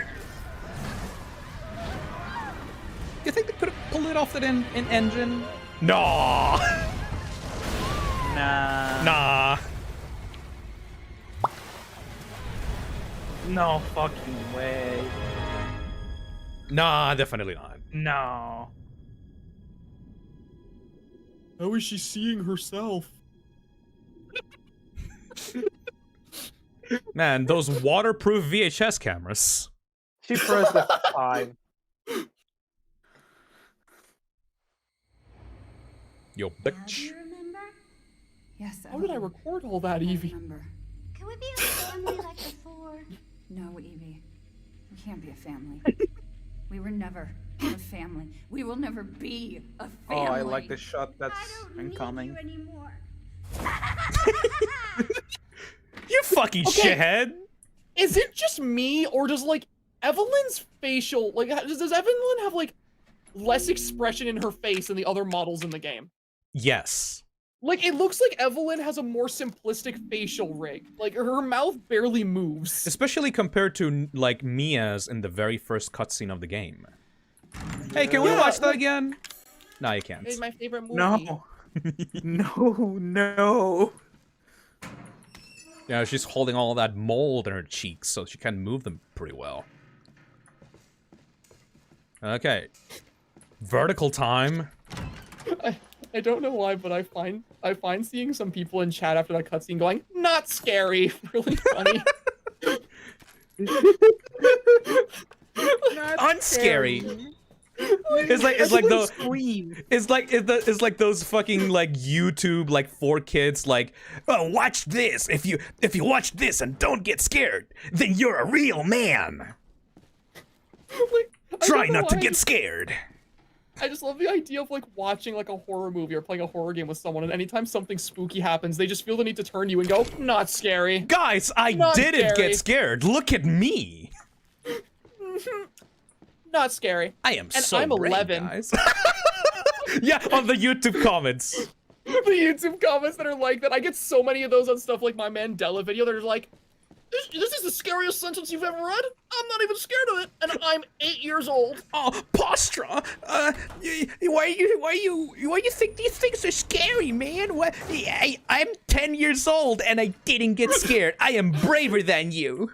Like, why do you need to specify your age? Why do you need to tell me you're a child? Insert SpongeBob like fucking carousel fucking gif of going like up and down like the fucking kitty the kitty thing. I've literally seen like some of the, so it's like, try not to get scared, compilation, part 35. I'm 6 years old and I didn't get scared. It's so funny every single time. You never see like, oh, I'm 24 and I didn't get scared. No, it's always the children. Did I ever tell you too about how like there was one time Maybe it still works. I got a comment once on like my Abandoned by Disney video. And it was some kid saying, "You call this the scariest creepypasta ever made? This isn't even scary. Sonic.exe beats this easily." My favorite creepypasta, Sonic.exe. Sonic.exe solos this one. Sorry, not scary. Oh, hi. Yes. Imagine if it was the other way around. Like, I'm 81 and I didn't die of a heart attack. I'm 84, watching this from the retirement home, and this didn't end my life in an instant. Unsubscribe. Unsubscribed. Grab mid fucking window jump. Jesus. Oh god, that will suck. You think this shit's scary? Have you read Jeff the Killer? Because everyone knows that the best horror stuff is the things that make you the most scared, right? It's totally not because of, like, you know, other things. It's purely if it makes you jump, right? That's totally the only thing that matters in horror. Obviously, there's nothing else. That's why the peak of horror is that fucking Flash game where, like, the face happens with the loud jump scare at the end. Oh, the maze one? Yeah, that's why Scary Maze is the best horror game out there. That is why my favorite horror experience of all time is Luna game from the My Little Pony community. Oh yes, my favorite piece of MLP horror media, cupcakes. Could you imagine if I dropped a video called "My Favorite Piece of MLP Horror Media"? Like one day I'm like the scariest My Little Pony fan fiction. It's like a picture of like like Pinkie Pie on the thumbnail. Amazing Vine Boom timing, by the way. Thank you, baby darlings. I would unsub so fast. Honestly, fair. I do not blame you. Fucking April Fool's video. My favorite piece of horror content. Scary game. Scary Maze. Okay, if I posted like a video talking about like an April Fool's video talking about like cupcakes, calling it my favorite piece of horror media, people would take that shit seriously. They'd see me post that and they'd be like, "Posture's really falling downhill now, guys." Wow. All right. Time for the actual boat section. It took like a fucking hour to properly get to this point. Lewis, the cable is completely fried. We had a replacement, but we had to use it to fix something in 3F sickbay. You're gonna have to go ask Dr. Waddle about it. I'm needed down in the NO2 engine room, but I can't get down unless we get this thing working. Dwayne. So yeah, just get a fuse. And you can climb up and down, which I really like. I really like this. Like, cool. Yeah. Like, again, you separate these, like, between these two, like, areas. Like, that's pretty cool. Let me... Yeah, like, I really like exploration-based games, and for some reason, like, something that always, like, itches my brain with exploration-based games is when they introduce verticality. Because, like, obviously exploring an area and, like, having it slowly unlock for you is super cool to begin with. But once you introduce that level of verticality, it almost feels like you're ascending and you're able to, like, see your progress more substantially in that way. Why are you Don't worry, I'm actually listening to you. I just wanted to see the shadow. Like, that was one reason, and I know you haven't played this game, but, like, that was one reason why I really loved, like, what? What? I've never seen that! Was that supposed to happen? Oh, no! Okay. Bye-bye, Molded. Continue. Okay. Cool. But that's one of the reasons why, like, the original Dark Souls is one of my favorite games. Because in that game is very exploration-based. It's sort of like a Metroidvania in its level design. And with that game, it's very, like, it's based a lot around verticality. So when you get to, like, certain areas in Dark Souls, you can look over in the distance and over the horizon, you can just see everywhere you had previously been to, just, like, slowly going down. And you're like, wow, I have really, like, I've climbed far. I have made it really far. Let me just read this. No, already did that. Never mind. Yeah, I love when there's very little times when games do this, but I fucking love it. When, like, you see the final location of the game, just, like, at the start, like, that's where you have to go, you know? Yeah, like, there's something so cool about seeing the end point you're trying to get to right from the start, and then finally being there at the end, and you're able to see where you started from the same vantage point. Get in there. Like, that is so cool to me. I love when exploration-based games introduce verticality. Shit, Obviously, really I didn't you really in need this to play game, Outer Wilds. I do! I really want to, actually. After you showed it to me, I really, really want to. I have something aggressive to fucking say about this topic, about that, but I can't. Like, dude, I want to play Outer Wilds so badly. The thing is, I'm just torn between whether I want to just experience it on my own or make it a stream. You can't look at the chat. You can't look at the chat. You can't look at the chat. Is it one of those games where chat will ruin it? If chat says one thing, you're fucked. Maybe I'll play it on my own then and just give you my thoughts. But you're gonna want to see what the fucking doing. Sorry. I don't understand a word you just said. I just want to see you. I want to see you do it. Okay, fine, I'll stream it. Outer Wilds is one of those fucking games where, like, after you play it, you're like, holy fucking shit, I can never experience this again the same way unless I do my bullshit trick where, like, I make myself forget. So, like, I am going to push this to someone else. You can do that at will. I'm going to push this onto someone else so I can vicariously, like, experience it through them. I'll play Outer Wilds on stream. I was torn about it anyway. I'll play it on stream. All right, good. If that'll give you your fix.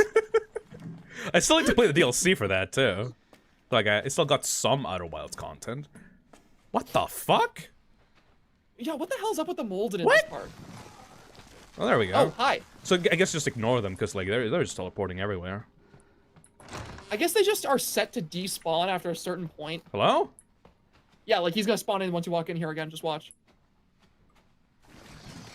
Oh. Yep. Oh yeah. Okay. Fucking ignore them then. They're not real enemies. God, that's so weird. Why would they design them like that? Is that on purpose? It has to be on purpose. Shit. Hi. Ah. Let's just solve this puzzle. All right. Well, won't open. Well, skibbity doo that. Like, fucking Resident Evil. This is still within the Resident Evil universe. So just this random boat that we're on needs to have rotating paintings to open a vault. Yeah. Still the Resident Evil universe, baby. This is not even the baker's house anymore. Why is this here? Hold on a second. Yeah, like that's the thing I was gonna say. Like, you don't even have the excuse that the baker's house did here. Bitch. I saw you waiting to see if he would move again to place another bomb. Even though it's completely pointless. I saw you doing that shit. Oh, hi! Why are you getting so scared? I don't know, it's like every time I turn around, I know that it's just gonna be the molded. Scary. And not scary. Didn't scare. Not scary. And I just hit the age of 12. Like, just a second ago, I turned 12. Postra, I played this thing that you recommended to me, and it's not scary. Like, yeah, like, I'm sure it's not. I mean, like, is it really news that I'm a coward? You didn't get scared. You didn't scream. I didn't even scream once. Not a single time did I cry. Not a single time did I leap out of my chair. I never leapt out of my chair. I never went.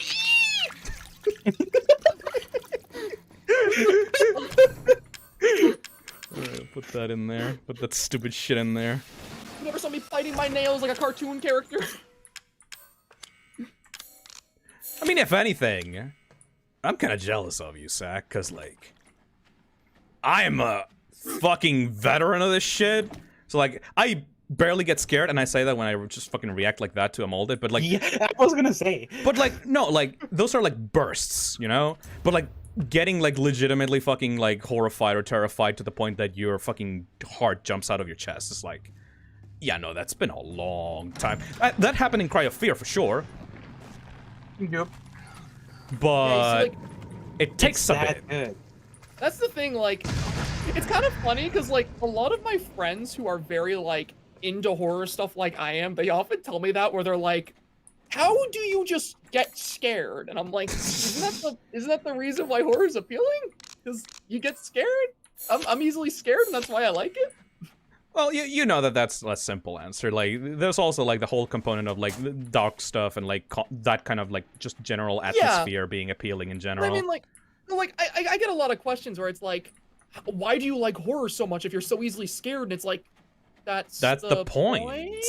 Also, 16 years since the Nightmare of Raccoon City. Yeah, the survivors are still suffering. It's like, just if you want to... So low res. Just confirmed. I don't know, maybe like the texture streaming in this is not really working properly. I don't know.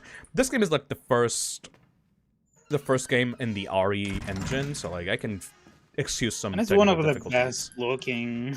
They really this was basically a show tech demo for the RE engine. Which, by the way, I don't know if you fucking know. Okay, Zach? What do you think the RE engine stands for? Oh. Resident Evil engine? No.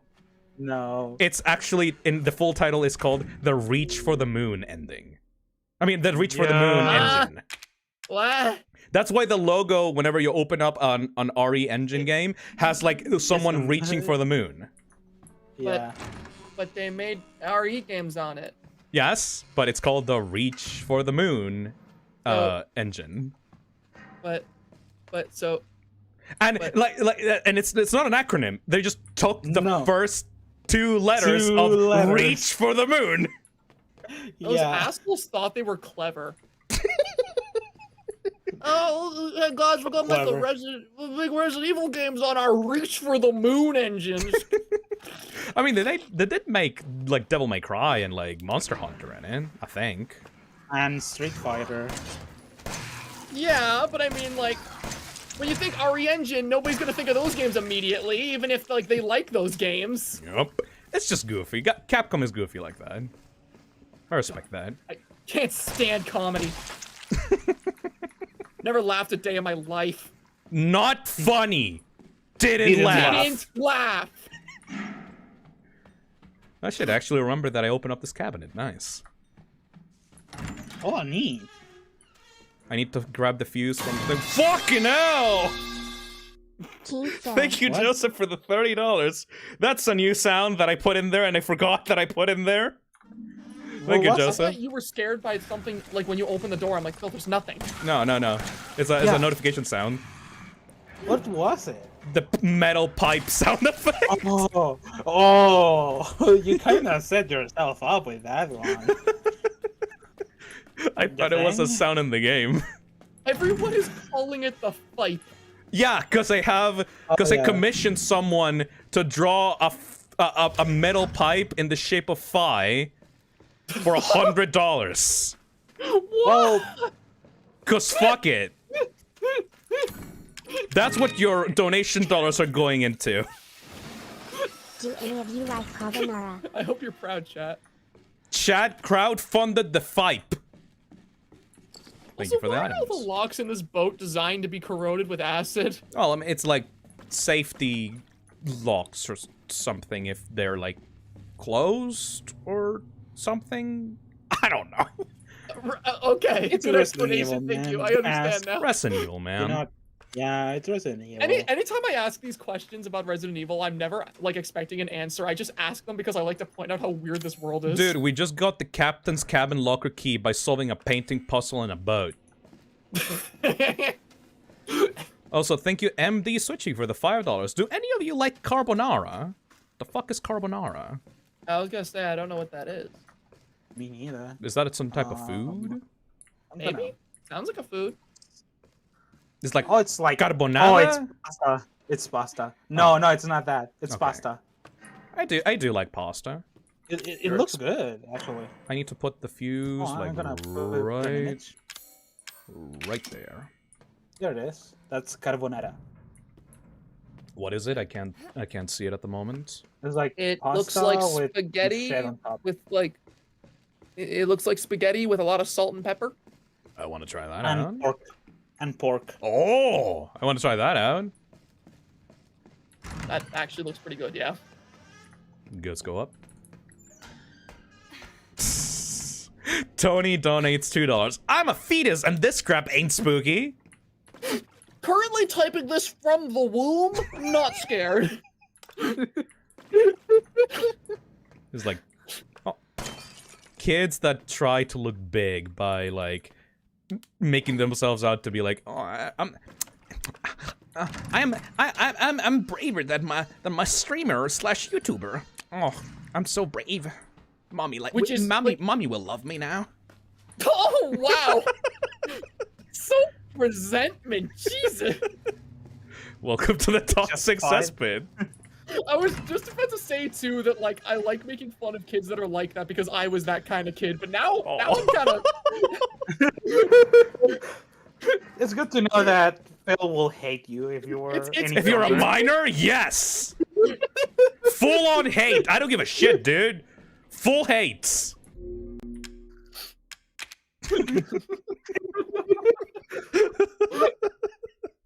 He brought it back.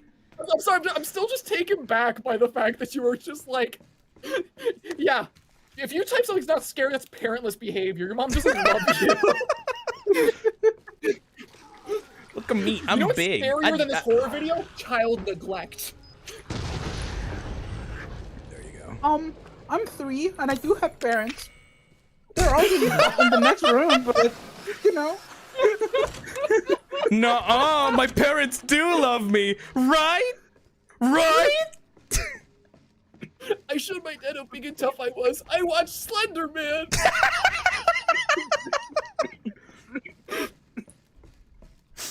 Oh man. I think this is the most morbid bit I've ever partaken Phil, in. you're eliminating your core audience. I mean, go back to right, school, idiot. I was gonna say, like, it's late. You say a lot, like, yeah, I hate minors, and we see, like, the number of people viewing the stream goes to, like, half. I don't give a shit. They're not. Ah! Oh no, not this bitch, actually. Right. Fuck! Stop! I forgot about Pookie. Another one.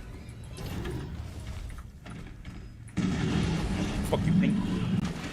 Eat shit, Pookie. Eat shit, asshole. You're actually really close to. Oh to shit. the end of this section. Oh, this is really bad.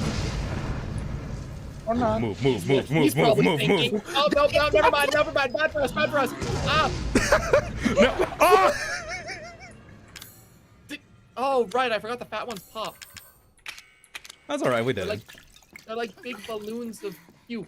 I heard you talking shit about kids. Yeah, what are you gonna do about it? Cancel me on Twitter?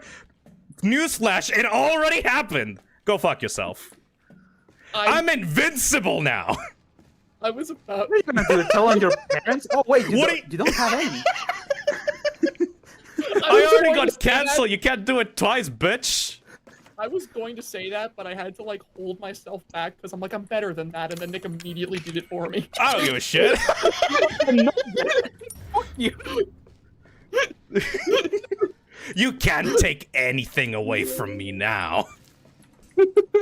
Hey, S5, thank you for the $2. I have no parents and I didn't find this scary. Angry face. Oh my god. Since donates $5 and says, Phil, if you're a minor, get the fuck out. Entire stream goes down. The power gets cut again. The power gets cut again. So many people leave your stream at once, it causes a power outage. Where the fuck are we supposed to go now? Hold on, let me look. Let me check my map. We are actively losing viewers. gonna go on Twitter like after the stream is over. It's like, I don't really like the attitude of that stream, man. I checked Twitter later, and it's like you're trending. It's just like, hey, I'm a minor, and I'm a. I was like, I felt like I'm not really a minor, but like I don't really appreciate the attitude that you gave on that stream. I'm speaking for the whole minor community right now. When I say that was not cool. That was not cool, man. I really didn't appreciate those mean comments. The minor community.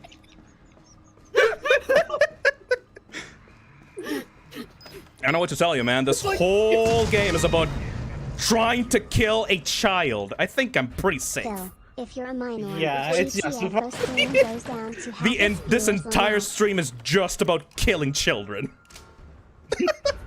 Yeah, this is what it's all about. That's what Resident Evil's about, baby. Well, like, I don't think that's what all of Resident Evil's about. No, it's just this one. We gotta do in this one. Oh, we're beating the minors today, boys. I think Ethan went all the way over here to like look for his wife or some shit. Nah, he just want to kill. Kill children. You know? He tried comprehending the possibility of there being a child in that house, and he's like, no can do. saw Evelyn, thought, yeah, that bitch needs to die. Which, like, is a fair assessment of Evelyn as a character, but, like, not for the reasons that is being described here. I mean, the only difference between a shit child and Evelyn is that she vomits mold. Aside from that, the rest is pretty accurate. Damn, dude. If you were a child and you could fucking teleport and make, like, shadow fucking puppets, you would go crazy. Dude, if I had like, the same child powers behavior. Evelyn did, if I had the same powers Evelyn did, like as a child, I'd probably be worse. Yep.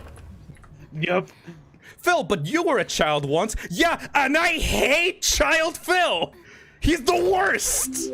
Okay, yeah, no, actually, I'm with you on that. Not about hating child Phil. I never met child Phil, but hating child me. Yes. Yeah. Every adult hates his child version the most. Yeah. Yep. Ethan? Oh, best cutscene. Best cutscene. Oh, this shit made me cry. Spare the rod. I wouldn't be sitting a month, powers or not. Would have if I could have helped you. What do you mean? I'm no killer, son. Neither is Marguerite. Nor my boy Lucas. About that. Shut up. Shh. Just give him some time. Just give him some time. Girl, Evelyn. She did this. What the hell is she? Now, what did she do to you? She infected us with her gift. That's what she calls it. Aww. I found her near a busted out tank in the bayou. Thank you. Everything At this point, you can get cancelled on Twitter/X for breathing, and if I remember correctly, someone actually did get cancelled for that lmao. She just... She forces her way into your mind, your soul. You can't fight back.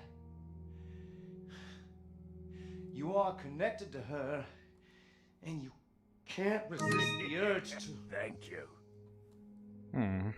Happy minor murder. Oh, Pizza games and a cakes. different person after that. Just like Mia. This is why Jack is the best. Message because of Evelyn. Listen, the girl just wants a family of her own. She's the key. All right? You find her, and you stop her. Ethan. Free my family. Please.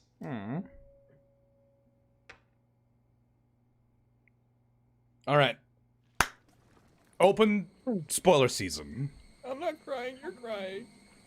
Evelyn and Jack and Lucas are the best. I can make him love you. In their own ways. In their own different ways. I told you I'm not gonna hurt him. Yeah. Oh my god. So what? You're not my mommy. Remember?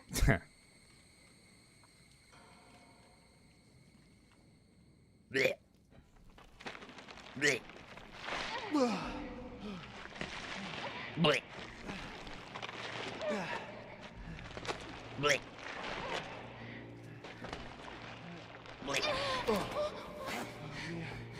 Mia, how? There's no time. You have to get out of here and find her. Here. But find her, but she's right there. She's right there. What are you talking about? What? are you doing? Saving your life. You need to go. I won't be able to resist for much longer. No. Now go kill that little bitch. Yeah!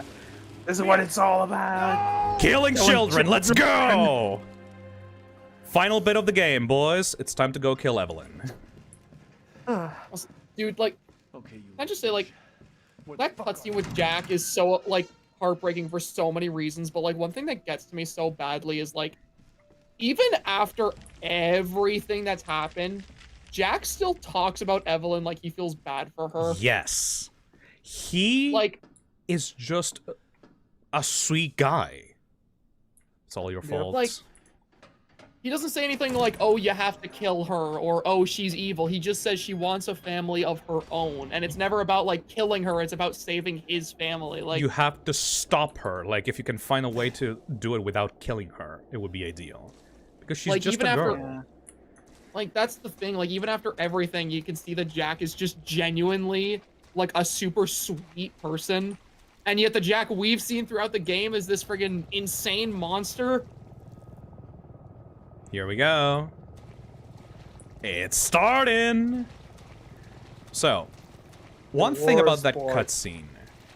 No, if we just like rush in like fucking like super action mode, like we can go through this no problem. Also, the amount of dead animals literally everywhere. Yeah. Is like, this shit is bad. For the rest of the DLC, like in the DLCs, you realize like they quarantined this entire fucking like property off. Like this entire part of Louisiana is just gone and dead after the tanker. Like, that's the thing. Like, Evelyn destroyed everything she touched. Oh, I hear a little thingy. Hear a little guy, little dude. Enhanced shotgun ammo. February 18th, 1892. There was a collapse in the Patterson mine. Tuan and Beckford are dead, and Huxley will never walk on his own again. Old Man Stan was right. The ground there is too unstable. 1892. The company is not going to send us any replacement. They want us to work double shifts instead. I can't wait to get back to the old country. I don't understand why this is here. Like, just a mine. Yeah, that's so weird. Abercrombie Salt Mine, South Dolby. And here. Are they watching us from that helicopter? Oh, the umbrella logo's not there. Oh. Alpha 1, this is Bravo 1. Do you read? This is Alpha 1. Report. Did you find anything? Him. Thorough search of the Baker property revealed 0 survivors. Repeat, 0 survivors. We did find evidence of a skirmish. Evelyn? Negative. However, we did find several encrypted messages from the Baker's son Lucas to an unknown third party. You can probably guess who that was. That's just great. We've had reports in the abandoned mine south of the Alpha property. 1. I'm gonna go have a look. The wolf. Roger that. We'll meet you at those coordinates. If you encounter Evelyn, orders are shoot to kill. Repeat, shoot to kill. There we go. I know what we can actually get the rest of the upgrades here. By the way, this is the cage from the trailer park. Like it just teleported over here. So like, oh, I don't know why. It's so fucking cute. That's so weird. I mean, it's video games. Like, there's no way that you can go back to that place at this point. You stole Mia's shit as she was pushing you out the door. What? Yeah. Somehow. Man, I wish that was in the cutscene. Like, Ethan, you need to go, but take my machine gun and these pipe bombs and this. Evelyn's tissue samples. You can't get rid of it. All right, so we're gonna get armed up, boys. Get armed up. Like, you don't need the knife by this point. Like, fuck the knife. I get the handgun, shotgun. We can finally get the Magnum. Oh, you're actually right. Yeah. Let me go get that. Let me go get that bitch. As we are going, this is gonna take a while. So, as I was gonna say, Jack says something very important in that cutscene that makes this entire infection just like one of the best in the series.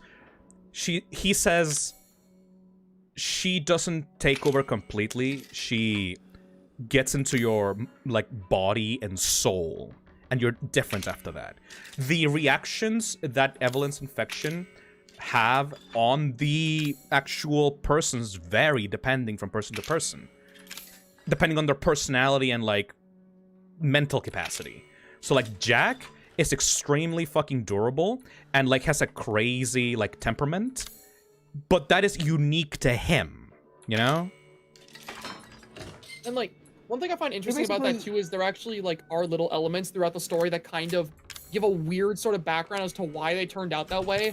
Like the fact that Jack like is confirmed through one of the photographs we find to be a like veteran, like a Marine who served in the military. Boxer, like fighter dude. Like he was a fighter. He was in the Marines. He was confirmed to like have like fighting experience. Therefore, the infection gives him super regenerative qualities and like a very, very volatile temper and like a need to get into fights and like attack people, which is why he's so aggressive even with like his own children. Because the infection takes over your mind and body and brings out the worst traits of yourself out into the world. Like all that shit that you keep hidden like inside of you. It's super fucking cool. Yep. Hold on. Let me bring out the...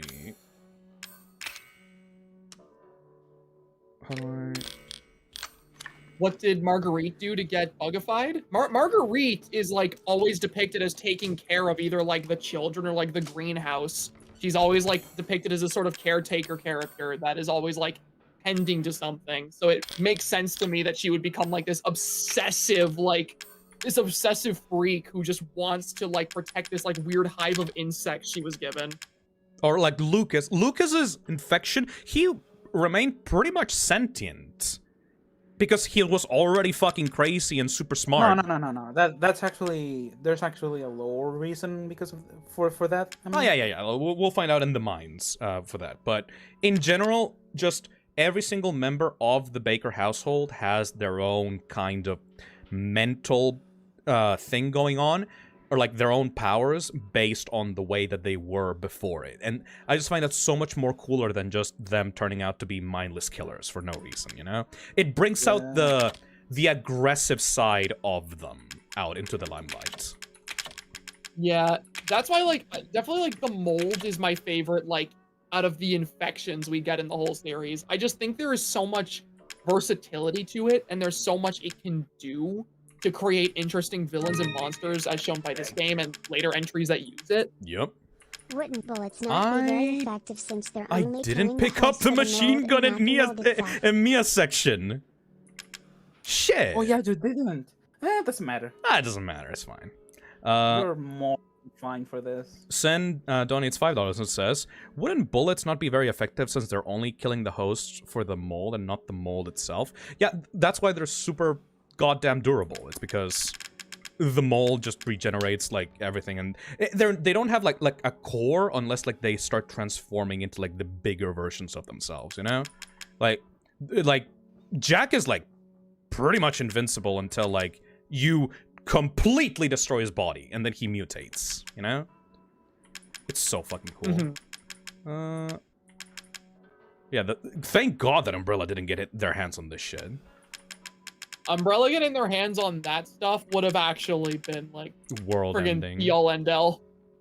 Imagine Wesker getting his hands on that. Let me try to. Wesker with the friggin' mold. Oh, Wesker got his hands on fucking everything for RE5.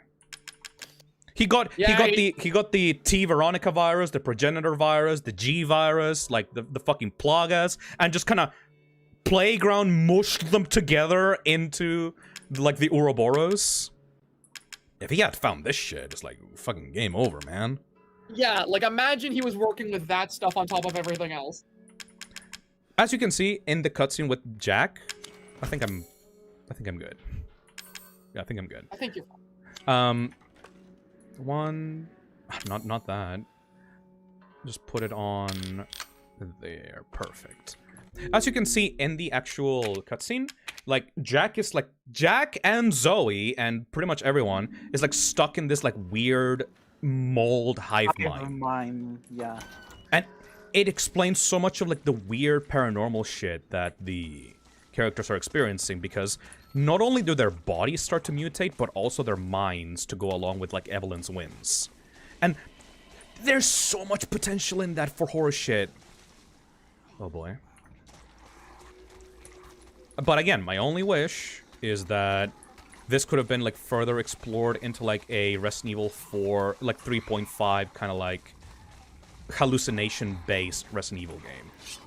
Like they might fucking do that for Resident Evil 9 if they get their shit together. They could totally justify it with the way that the mold works. imagine like a Resident Evil game where the villain is like a scarecrow type character that's making you like see all this shit that's trying to kill you. And there's nothing. It's just like an empty mansion with nothing except the hallucinations and like shit. Fucking hell. And the shit that will scare you. That sounds cool, actually. Like there's just one guy, but he's like really fucking powerful. That would be awesome. It would basically feel like a much bigger time. He just wants to. He would just wants to fuck you with you. That would just be a bigger House Beneviento. Yes! I legitimately just want that, but with hallucination-based enemies that you can kill. Yeah, like literally House Beneviento, but you get a gun when the baby shows up. I want to fight the baby. I want the baby to be a boss fight in a real Resident Evil game, you know? Absolutely. Baby, man. Fuck the baby! Destroy the baby. I'm seeing some people in chat saying, of course, Pastor brings up Scarecrow. Give me a better time I could have. That was fits. It fits. Yeah, I laughed a little bit because of that. I heard you giggle a little bit at that. Give me a better time. It fucking fits. Absolutely. I know, but it's funny. Of course you will say that. Wait, come on. You propose a villain who makes you hallucinate scary shit. Do you expect me not to figure out? If this is what happened, by the way, chat, remember this day, because if that's the concept for Resident Evil 9, I will actually lose my goddamn mind. Like a scary, hallucination-based, lonely, like creepy Resident Evil 3.5 inspired Resident Evil 9 would be like my fucking top Resident Evil 4 for me. Give me that, or give me the Skelevirus, where your skeleton escapes your body and Resident Evil skeletons. The Skelevirus. Imagine you're like reading a note and it's, people's skeletons are breaking free from their bodies like cocoons. They're running around with big swords. The Skelevirus and its like alternate form, the W virus that turns your head into like a weird triangular black shape and gives you a broom and you start flying around. To the bone. Da-na-na-na-na-na. The main villain of the game is like actually just a fucking necromancer, but they somehow try to explain him using science. So we put this W virus into a pumpkin. And some weird shit started happening. You will never believe what happened. Yeah, fuck it. Just go like goofy horror. Fuck it. I don't give a shit. Yeah, and the skeleton will have like a blue glowing eye, you know? And shut the fuck it will up. have like Shut the fuck up.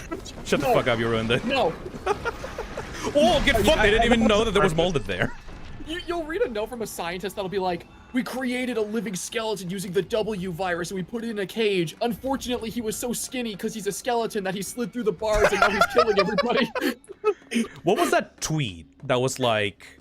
What is that? I need to find that fucking tweet of like... Wait. Let me check our DMs. You sent it to me. Please. I love it so much. I was laughing. I shared it with so Nick as hard. well. It's so funny. Oh, don't worry. We have time to like for this because like we're gonna go in there in the room. Fucking hell, Lucas. In the room. Fucking hell, Lucas. Sin donates $2 and says, "Rattling, boys." He starts showing up the fucking machine guns. Fucking hell, Lucas. I just want more skeleton media. Give us some more spooky skeletons in horror games. Come on, guys. Resident Evil 9, but the 9 is like a skeleton, and then the spine is the rest of the 9. Oh, genius! Perfect. The main villain is named like Skeletophiles, and he's like, the world will be better if everyone was a skeleton. No need to eat, no need to sleep, no need to blink because you got no eyes. Skeletons. Well, to be fucking fair, Resident Evil 8 has literally just Magneto as one of the bosses. Magneto, the friggin' Black Lagoon, like a girl based on ghosts, vampires, like right. They can do whatever they want now. Here we go. This is the time where we just completely open up on spoilers. Oh shit! But I found the thing. Later. Okay. No. Oh, okay. No, later. But fuck it. Just now. Okay. So, every Resident Evil scientist memo, page 1. Wait, let me read this all dramatically. Page 1. I crossbred a silverback gorilla with a praying mantis. Then I gave it AK-47s for arms. Bob, sorry. I didn't mean to- Bob has been poking it with a stick nonstop.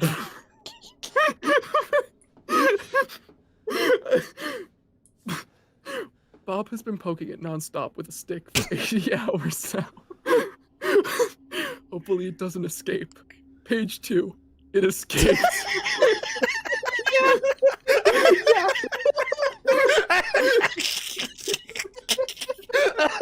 It escaped. Yeah, that's literally how they go.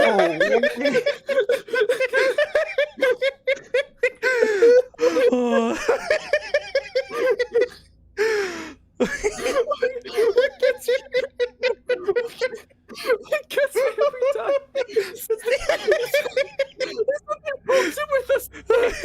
You know, it's even 80 hours. it's even it's so fucking funny because Resident Evil 0 has a gorilla fucking bioweapon, so it's and it literally escaped. It is literally that. They always escape.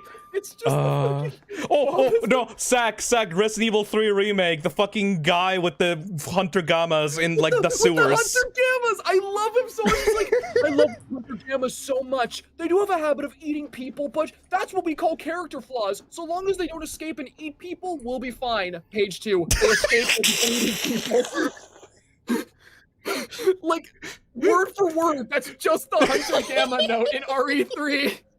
And he goes like, "May God pray for my soul," or some shit like that. It's like, oh, you literally wrote in the previous page that they like eating people, and you're surprised when they started eating people. Oh, I fucking love Resident Evil, man. Anyway, so actual good thinking, Nick. Good Like, lore, good lore. Actual lore. Okay. It's a bit more substantial than just it escaped. Yeah, we're gonna shut up now. Let you read, you know. All right. I'm still thinking about the silverback. I was thinking of the AK for arms.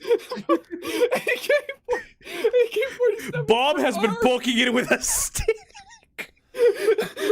No, you missed the best part. Bob has been poking with a stick non-stop for 80 hours. He did it for 80 hours without a break. I just thought it was funny, man. Every time a Resident Evil researcher makes some dumb shit, it escapes, kills a bunch of people, and he goes like, "Oh no, the expected thing happened." I made this death machine capable of ending the world. It got out. May God rest my soul. All right. Okay. Bob, get it together, man. All right. Thank you, Sin, for the $2. Pretty much like the SCP Foundation with 682. Oh shit, I gotta play that on stream. Anyway, sorry. Okay. Serious poker face. I'm serious. Friday, January 16th, 2015. So like 2 years ago. Whew. Thanks to you guys, it's been about a week since my head's been clear and back to normal. Oh, never mind. Thanks to y'all, it's been... I can't do the fucking Texan accent, never mind. Thanks y'all. And she still thinks she got me. You guys really don't need work fixing that. Not only does she look like a little kid, but she's about as stupid as one too. Mom and Dad are still totally under, though. I was wondering, is this whole family obsession something you guys programmed into her? It's kind of fucked up. Friday, November 4th, 2015. That bitch, Mia, is still somewhere in between Eevee La La Land and reality. She gets pretty violent, so I locked her up in a cell. I thought maybe Evelyn would get mad since Mia's her favorite and all, but she doesn't seem to actually care. She's actually goes and visits her sometimes. She thinks Mia's her mommy. Like I said, your bioweapon's fucked up.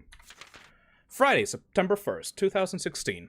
Evelyn's obsession with family is getting out of hand. She's making everyone kidnap more and more assholes off the street and add her to the freak show of a family. Maybe she's getting tired of Mia not coming around, but it's a pain in the ass for me because I gotta clean up the mess whenever someone new comes along. By the way, Evie's looking sick or something. Her skin is getting all wrinkly and she's getting gray hairs. Oh. Is that supposed to happen? It's almost like she's getting old all of a sudden. This fucking note. It's funny, like fucking twist. It's awesome that like we were making fun of like Resident Evil like fucking notes, and then we just got like the best one in like the series actually. One of the coolest. It drops everything on you all at once. Infection report. This report details the symptoms that appear when the bacterium that grows inside of the E-Series infects a human. Be sure to read this document thoroughly before dealing with the E-Series weaponized assets. Hereafter referred to as mold. Initial infection. The mold ingests nutrients from the subject's body to propagate itself, and slowly takes over cells within the body. As a side effect of this, the infected subject gains remarkable regenerative abilities. During experiments, we removed arms and legs from test subjects and found that they were able to co-opt the amputated arms in a matter of minutes. Mid-stage infection. Once the mold reaches the brain, the subject's thoughts become in tune with those of the E-Series asset. The subject starts to hear things and experience hallucinations, and soon comes under complete control of the E-Series asset. If this state continues, the host will lose all sense of ego. That's important, by the way. Ego. The thing that controls your impulses. You know? Mm-hmm. Which is why all that shit with, like, Jack and, like, Marguerite happen. Because it doesn't completely lose you to the infection. It just loses a part of your brain that prevents you from regulating your own, like, internal, natural impulses. So you just, like, indulge in whatever the fuck you're doing. Complete infection. After every cell in the body has taken over by the mold, the subject begins to lose their human form. Physical mutations differ from case to case, but all result in him or her acquiring incredible physical strength. Containing a subject at this stage would be extremely difficult. God, this fucking thing rules! This is part one of the the best game. lore rooms ever. 5 minutes after dose, vomiting. Necrotoxin, E-Series dosage tests. 10 minutes after dose, death. 12 minutes after dose, cell calcification. I would even dare say that even though the place where this is put is not really cool, because this is just in a mine, this may be one of the best lore drops in the series. Even surpassing, like, 8. Because, like, 8 had a lot, you know? Like, you had to explain, like, every single power of the bosses and all that, and it was kind of like all muddled into this like weird magical hoobity-boobity like magnetic nonsense. But this one is like, no, yeah, the mold does this, and it explains literally every single part of the game. I do think though that RE8's big lore dump just makes this one even more interesting. Yes, I do agree on that. Which, like, by the way, if we're talking about Evelyn, am I allowed to talk about RE8 spoilers doing that or no?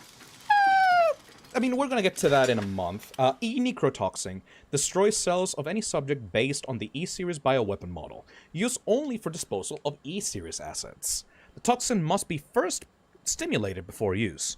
Do this by placing a sample of an E-Series' cells into the necrotoxin container. This is just a baby, by the way. You're pushing juice through a baby to get a necrotoxin. It's so fucking, like, ew. It's so weird. Yeah. Yeah, let's try to keep, like, RE8 spoilers to a minimum. Especially, Okay. like, the shit with, like, Mother Miranda. But just... Okay. But just, like... It's just... it's just there's a specific detail in the note that Lucas wrote that I find so insanely cool at what it alludes to with RE8 with, like, proper context. Oh, I know what you're talking about. Last one. Yeah.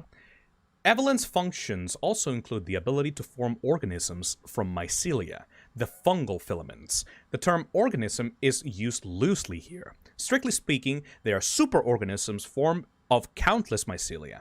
What's important, though, is that they exhibit a strong survival instinct and will defend themselves ferociously with the slightest provocation. Their fungal toughness and remarkable strength give them significant battlefield potential. The researchers have been calling these superorganisms the Molded. Made of mold, and also molded as in shaped. Get it? Get it? Get it? Anyways, the name has a certain elegance to it. Gotta love how the developers of the game were patting themselves on the back and writing this note. Like, man, that's a good fucking monster name. I mean, that's in tune with other fucking Resident Evil researchers, because, like, originally in Resident Evil 2, like, they named them liquors. Like, in the remake, the police precinct named them liquors because they were weird licky things, but in the original Resident Evil 2, no, they were just named that. Like, the researchers thought it was cool. Yeah. For the treatment of accidental infections, performing blank on samples of Evelyn's body tissue produces a unique fungicidal serum. Administering the serum to an infected subject will cause the mycelia to calcify, but if the subject's cells are largely invaded, the serum will be fatal. Since the treatment window is so small, the serum's primary use is therefore disposal of infected subjects, rather than a cure.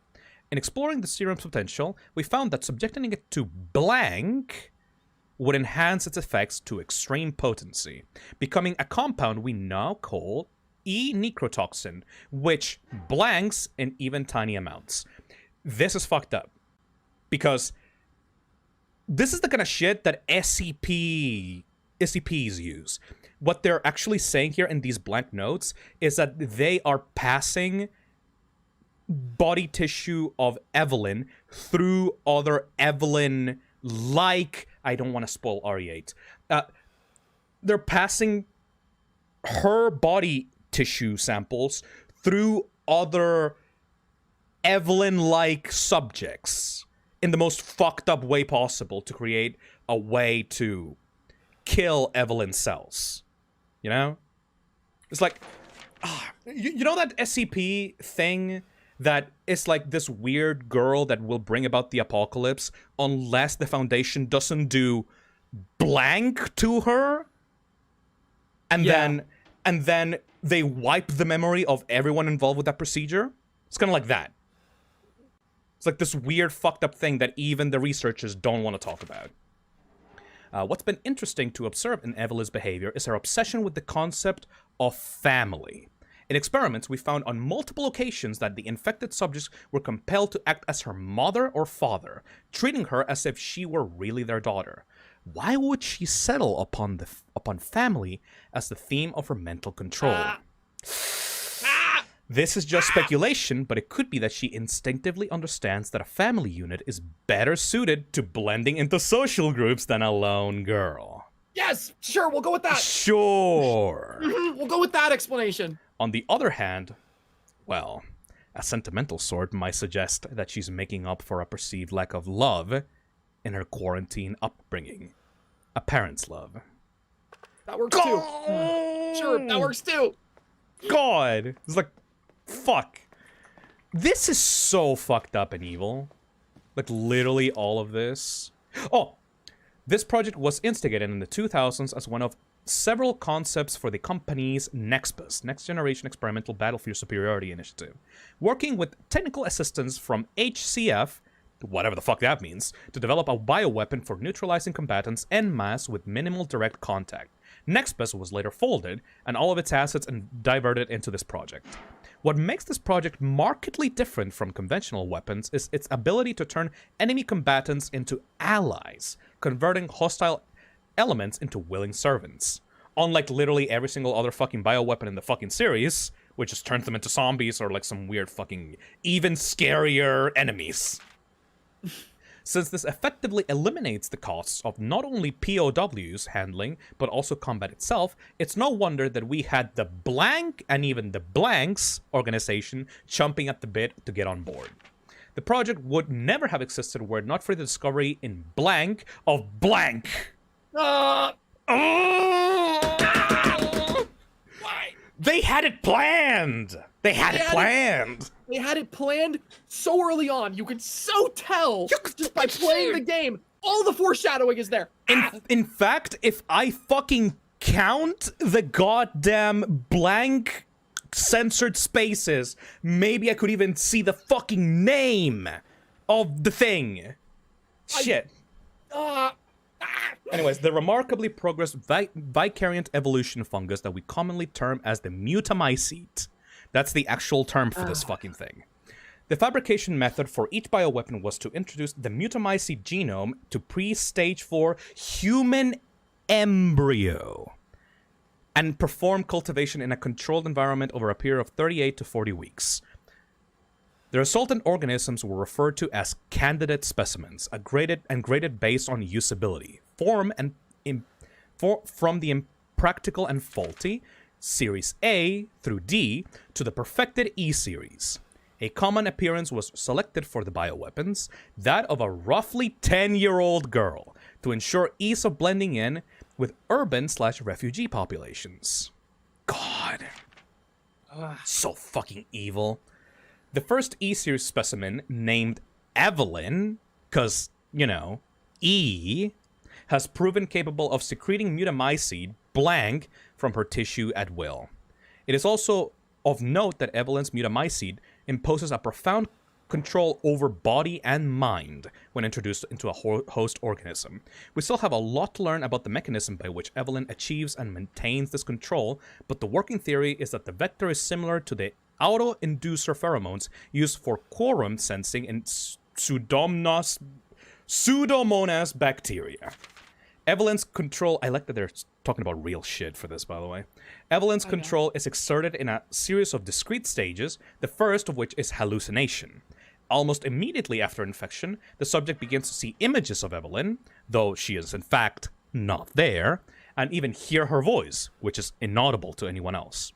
The auditions with infected subjects throughout the stages of infection reveal that at first, the phantom Evelyn appears to be a normal young girl, sometimes desiring companionship or assistance. As time progresses, she begins making more and more extreme demands, including self-mutilation and attacks on other people.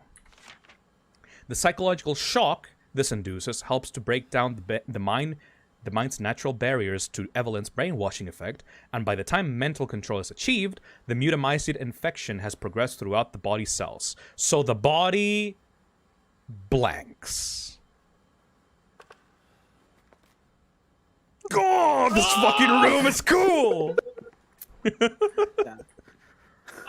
The lore! The lore! The lore! Man. Okay, Lord Dawn. Lord Dawn. I'm gonna go into... In the timestamps of this fucking stream, I'm just gonna call this the lore room. Yeah. Oh, it's so interesting, because, like, you even have proper explanations through notes like that as to, like, why Lucas would be writing something about how it looks like Evelyn is, like, rapidly getting older.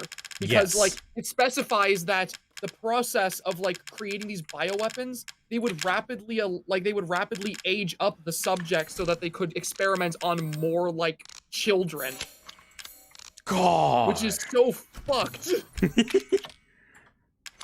There we go. Look at that weird way that he holds the fucking shotgun. 90. Can you press 1 and 2 again? Maybe 1 and 3. Why? There you go. All right, but aside from the funny though, holy shit, is this game dark?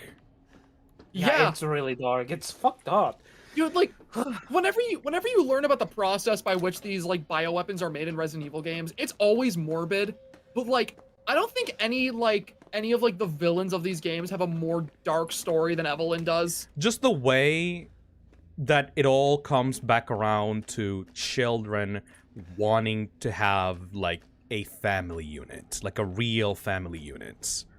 And the fact that the reason for why all of this fucked up is because Evelyn imprinted onto Mia as her, like, mother figure.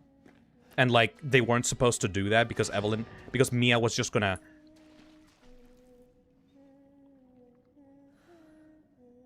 Ooh.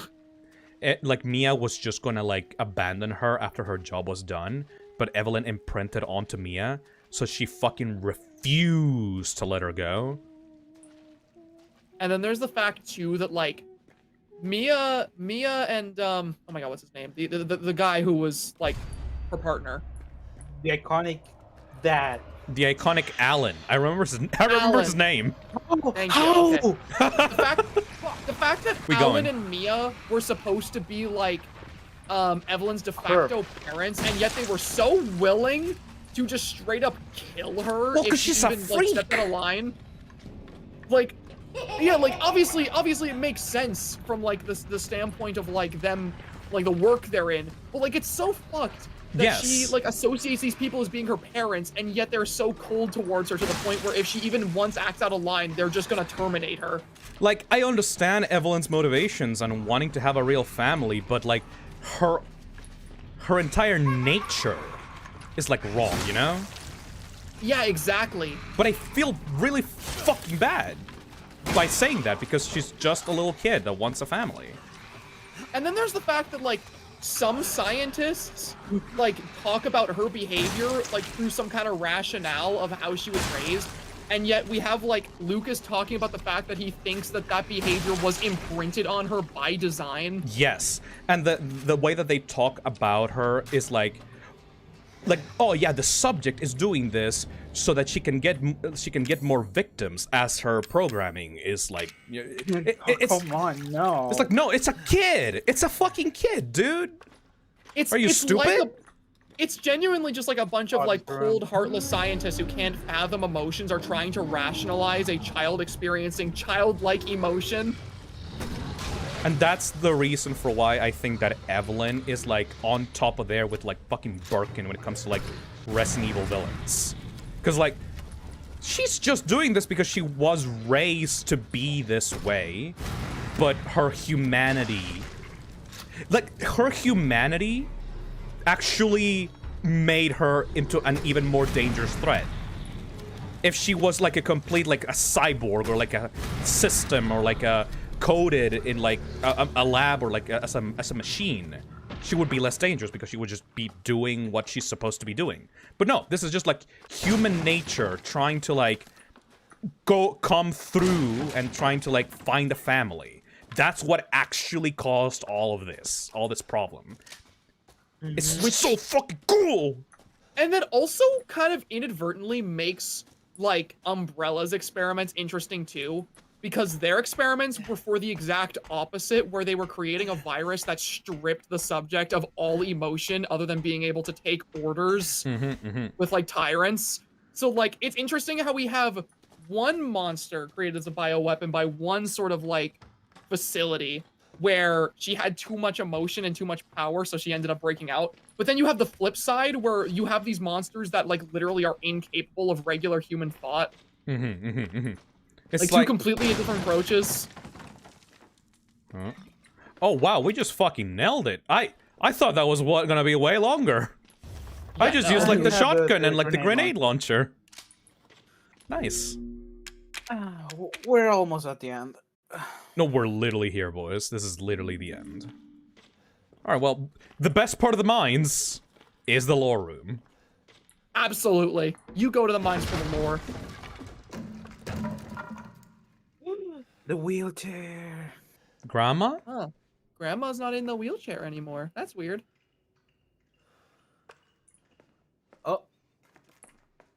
You hear that, motherfucker? Somewhere. Oh, by the way, yeah, we're back in the guest house. Oh. Bitch. Wait. We definitely... It's not here. It's gone. It's gone.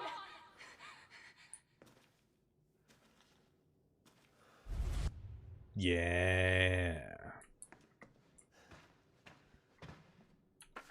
E001. Oh! Her. The fact, too, that we're able to go back to this specific spot after all that lore we learned. Yeah. It We go back literally... to this. It was right there. At the beginning. Literally right at the start of the game. The game literally shows you that photo. That's and the you thing. Have no idea what it means. But then you come back to this exact spot and you're like, oh, shit. It all clicks together, and like it doesn't feel like a forced thing just thrown in for a twist because the game's been screaming it at you the entire time. And you see her multiple times throughout it. Also, Ethan covered face. Bye-bye. And also, like, there's also just the fact that, like, hi. Cans. Fucking magic. Magic little child. Is your fault. She's just a kid.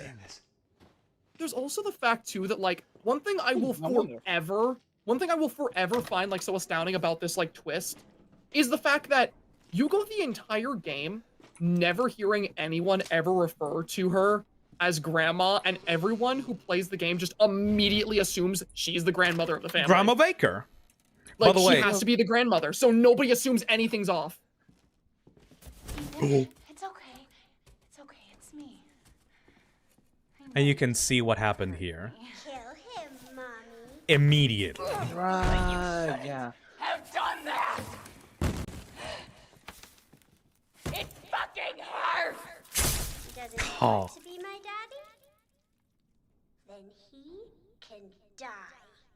It's so fucking cool. Now it's Mommy's turn to kill you.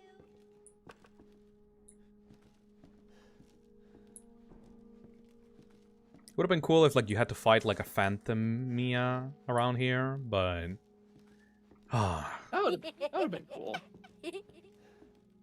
I just love too how this game loops around right back to where it began. And then maybe you'll play nicely. bitch. I'm not playing. No! Get that away from me! I mean,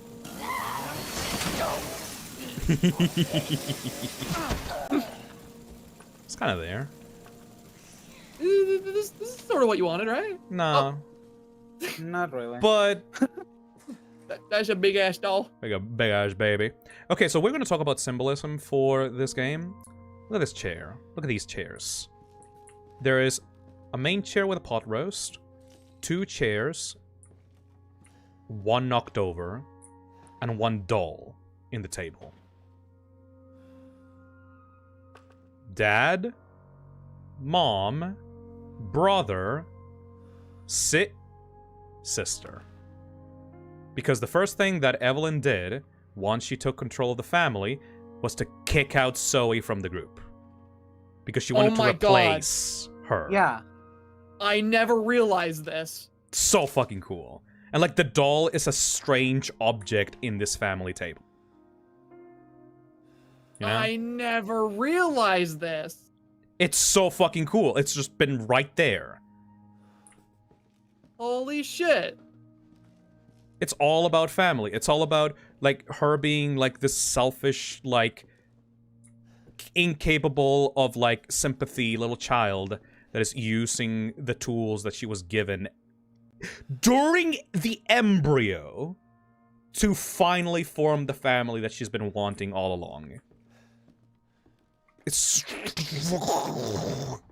And it's just...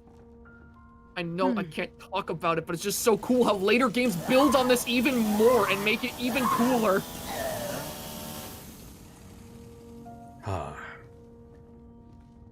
What a fucking nightmare creature. Here you go. Child. Get away!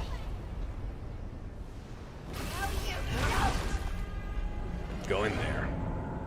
Euthanize the child. It is literally the only thing you can do. It is the only choice you have.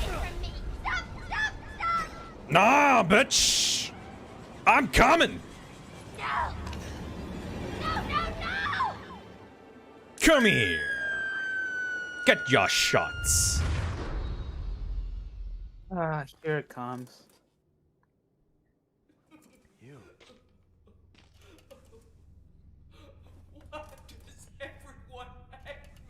Ah, I'm sorry, Evie.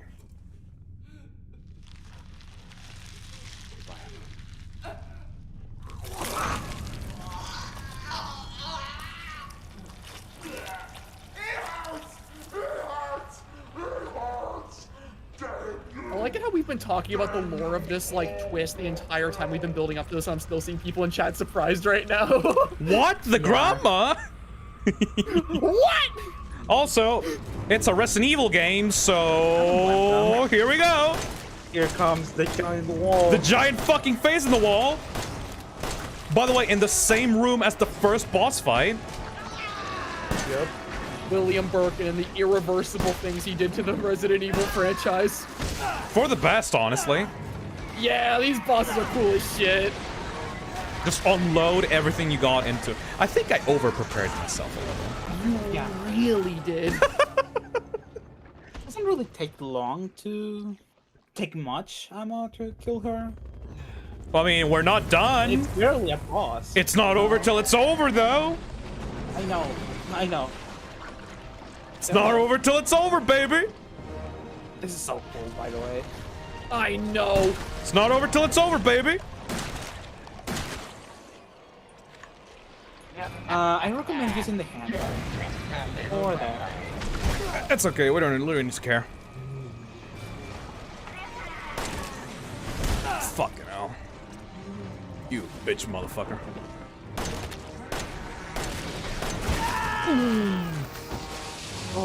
I'm so used to hearing that specific scream from Ethan. And You die. it's When you like, die. Is the game over? I think that's deliberate. Yeah, I think. Bitch motherfucker. Oh! I just wanted a family.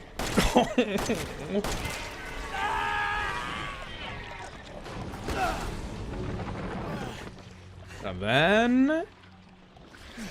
Yeah! Yeah! Not as cool as a rocket launcher, but...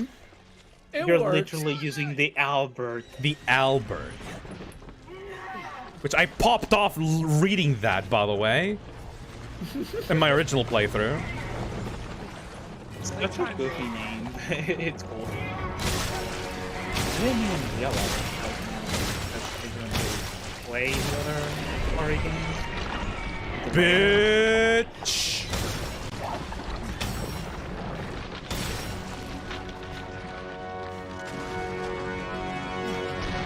Yeah.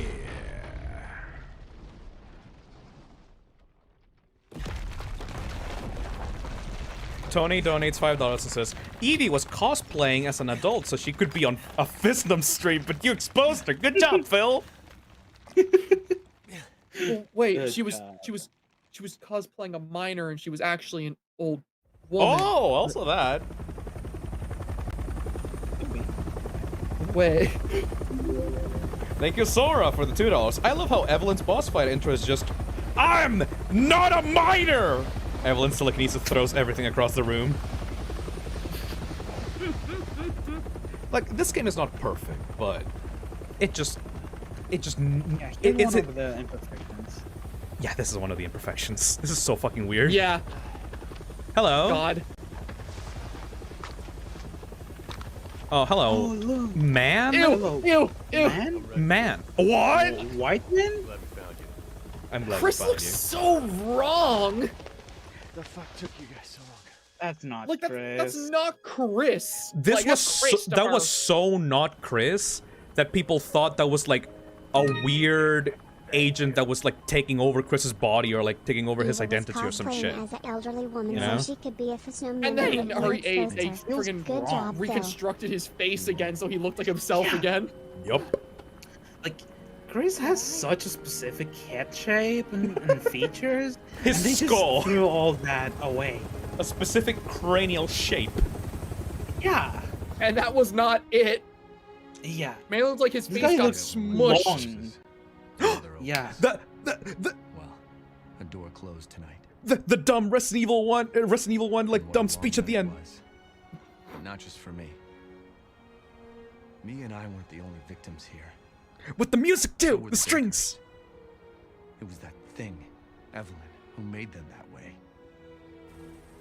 Umbrella Corporation, it's blue. What does that mean? I don't know. It's Neo Umbrella. I had just come to terms with losing Mia. It's Now she's X back and we can start Umbrella. over. Put all this behind I mean, us. yeah, literally. Man, I hope they're able to get their happy ending and start over. I hope it all works out for them in the future. Everything is gonna turn out just fine. It's all good. Why was this game called Resident Evil Biohazard? Because such a of weird the title. because of the entire Louisiana swamp being infected by the mold, and also because this was literally just a soft reboot of the series. But like, Resident Evil's called Biohazard in some places. Yes, and in Japan, the name of this game is Biohazard 7 Resident Evil. Yeah, and they also managed to hide the 7 in the Biohazard. Yep. So goofy. It's a way to like marry the two titles together. As like, yeah, we're re-steering the series into like this new direction. And everybody loved it. And by the way, this end credits is awesome. Yep. Yeah.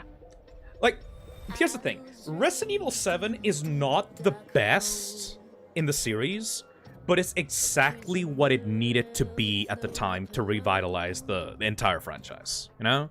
Yeah, exactly.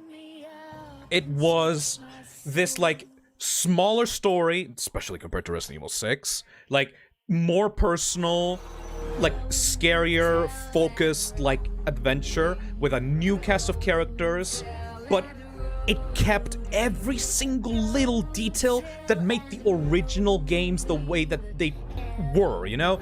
Like, from little, you know, direct references to them, to, like, the spirit, the atmosphere. Like, this shit, that Resident Evil 7, especially the starting locations, have the exact same amount of level, attention, and detail that the Resident Evil 1 remake had for the Spencer Mansion, you know? Mm-hmm. It doesn't fucking compare. Like, not even, like, the remakes of the, like, that came after this compare in terms of, like, level of detail and, like, atmosphere and sound effects and stuff. God! I really love the atmosphere in this game.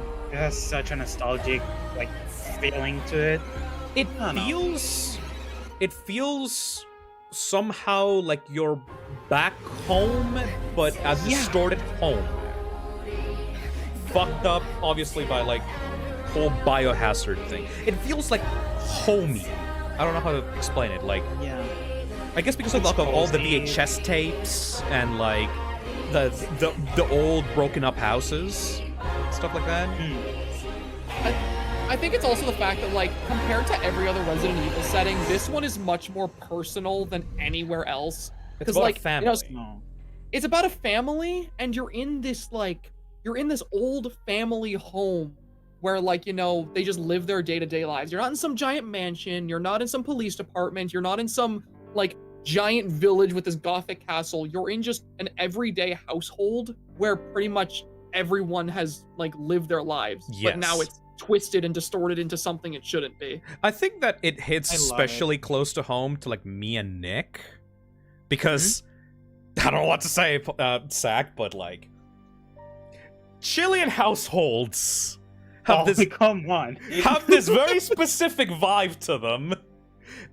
I don't know about Nick's, but, like, mine specifically, like, my family home is a fucking mess in a very specific, familiar way to the way that the Baker household is. That house is that literal Ari house. Zach? We, in our family home, the one that I lived in, like, most of my life, we literally had a toolbox located in a hole underneath the stairs that you had to open up with a wooden board, and then you had to put a key on it to get, like, a hammer if you wanted to fix something around the house.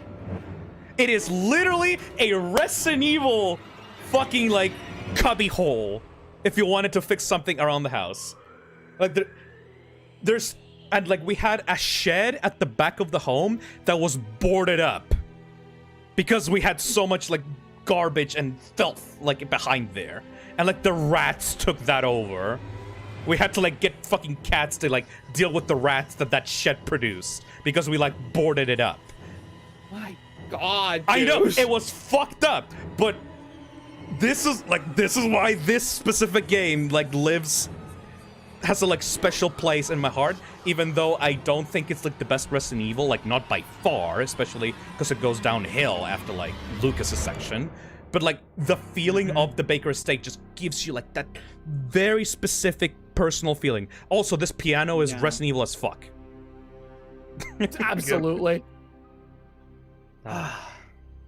Yeah, you can feel the history behind the Baker's house, like how they probably like had to tear apart rooms to make more rooms and shit like that. It's I love it. The wallpapers being all peeled off, like the light fixtures being broken, like the little mods and like the commission like people that came in and like installed new stuff as like technology advanced, you know? Yeah. This is not to say that we live in the misery or anything, but no, we don't live in poverty. It's just that in Chilean household, it brings a familiar feeling. Your family gets a house, you're staying in that shit for as long as possible, because like housing in this fucking country is fucked, and you can't really get anyone to fix it aside from like friends of the family, or yourself. Sora Studios says, "You live with the rats?" No, I lived. The rats live with me. No, I lived on the second floor of the house where the rats couldn't reach us, and every night I had to go downstairs and like fucking kill one of them when they tried to get into the pantry. Eventually we got cats. Eventually we got cats, and we fixed the issue, no problem. But like, yeah, our exterminators were cats, and then the cats took over the shed. And it became their territory, and they started raising their young. So now we have, like, this clan of cats living in the shed. And they just take care of themselves. Like, it's not, like, we didn't have cat pets. We just had, like, a clan of cats living next to us and, like, protecting our territory. We occasionally gave them food. We? A family, you know? No, you didn't have pets, you had allies. We had roommates. My comrade. An alliance. An alliance. Did you have a favorite cat out of the ones your family had? Well, before I moved out, like, they had a new litter. Like, okay, before I moved out, they had a litter, and after I moved out, they had the cats of that litter became fathers of the new generation. But before I moved out, there was like this like little tiny like gray one that we called like. My fucking memory is failing me on this. Okay, my dog was called Chamaco, and like the gray one was called like. Oh, I don't remember that cat's name, but he was like so friendly to me, and like he like purred every time like I extended his hand, like my hand out to him, and like. Princesito. Little Prince? Yeah, like Little Prince in English, but like yeah, kind of. Like blue eyes, completely gray fur. He was so fucking cute. the fucking super chat. Phil got the warrior cats on his backyard. By the way, just like Resident Evil, that backyard also like okay.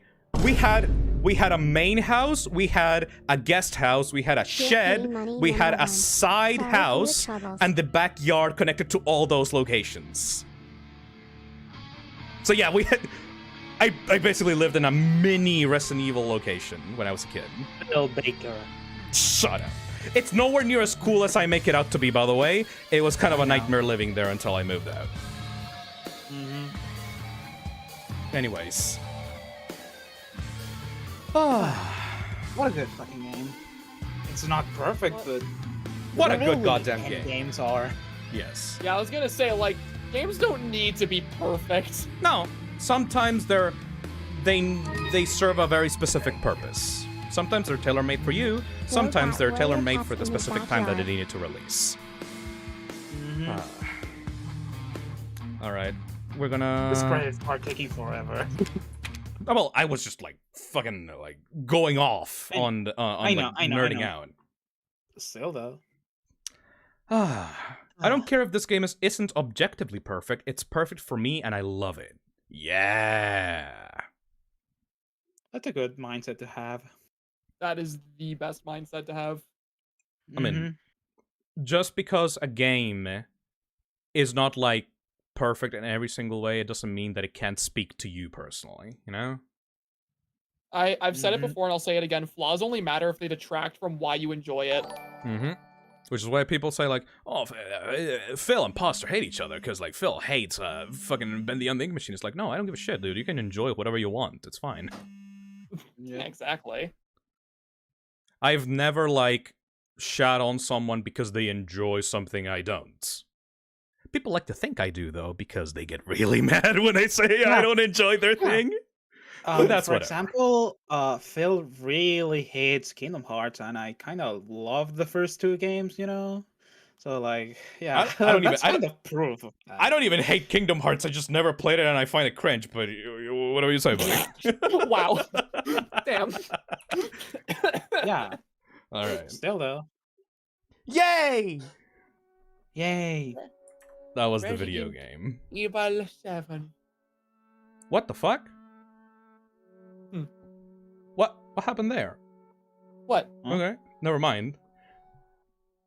There was a weird like I couldn't fix the chat, or like you guys didn't appear in the other screen. So I guess we're just gonna end it off there. Oh. Okay. Oh, I didn't realize. Oh well. This was great. Honestly, the way that this stream went, I kinda just wanna play Resident Evil 8. But I can't. I have so much shit to do.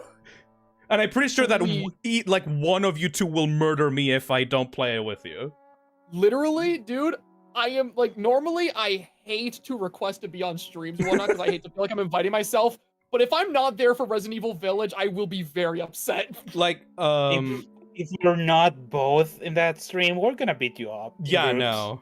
We're gonna invite us just because. You guys have to be there. But literally my favorite I game. literally have like every single day of this fucking month filled up with something. Tomorrow I have to play this Henry Stickmin collection, which I mean, it's fine. Yeah, I'm looking forward to that. But like, oh, I really want to play RE8 right now. Dude, literally, if whenever you eventually play Village, like, in prep for that, I will play through the entire game again myself. Fuck yeah. Because I will take any excuse. We can probably play it like... I mean, the game takes place in winter, right? And we're playing as Ethan Winters. Maybe we can play it on fucking December? I don't know, like... That could be fun. That'd be fun. That's so lame. I don't know, I'm trying to find a justification for it. Hey, listen. I will tell him whatever he wants so long as we can play the game. Yeah. Oh, yeah. I can wait for that, honestly. Like, don't worry. Take your time. Even if you want to play it right now, it's all good. I will try to find a very... Oh, cause like the game is like gothic horror with vampires and like fucking... And like fucking like werewolves and like the creature from the Black Lagoon. It's fucking Halloween, dude. It's fucking Halloween. It has Don't give ghouls. it Vampire titties, though. Vampire titties, though. There's so You many have hot convinced me. vampires.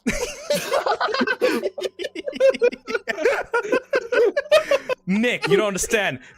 You don't need college. You need vampire titties. Listen, you have to understand. Those vampires are so hot. They want to drink your blood, dude. Come I would on. let them. I could do it tomorrow. Yeah, fuck Henry Stickmin. Yeah. Okay, do you want to just actually cancel Henry Stickmin? Dude, I have college all day. Yeah, I know. But maybe I can just not go. For those vampire titties, though. I was gonna say, I love it so much how you're like, you changed up so much the moment the hot vampires were put on the table. Yeah, okay, no, we won't. We won't, but... It probably works out for me that we won't, because this but October's maybe. so stacked for me too. Yeah, no, we have... I can't. Patience.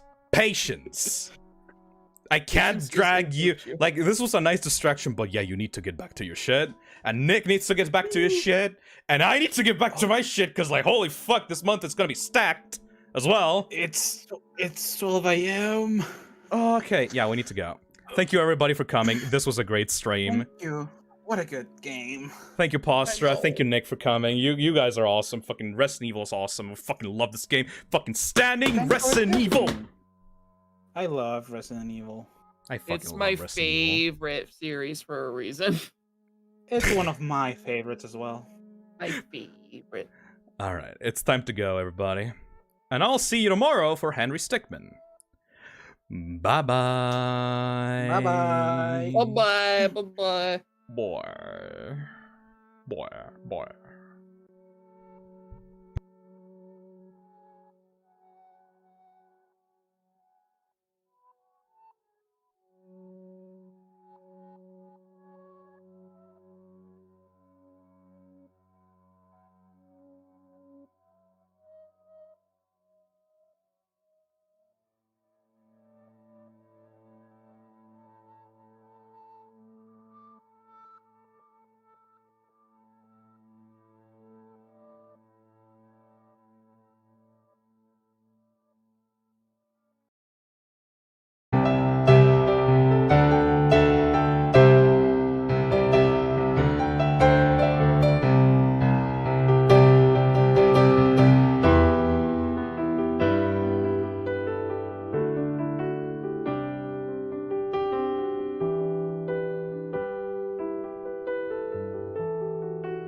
Hey, the music is snore free. Okay, so thank you. Wow, I was guessing the chord. Hopefully the sound was similar. Thank you. Someone gave a link, but I'm gonna click it in here.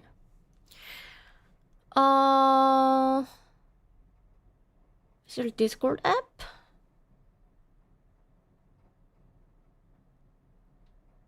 Nope.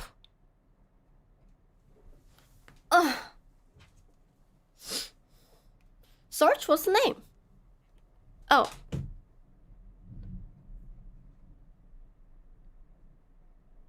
Sorry?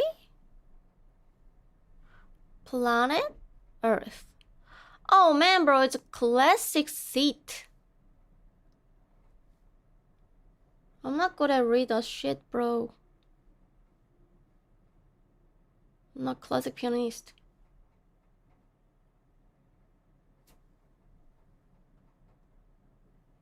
Hey, thank you! Thank you, thank you. Thank you.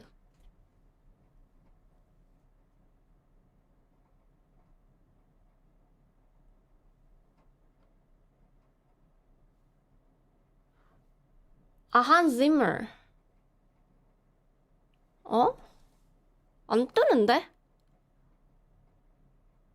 The search no works with me. Why? I don't know.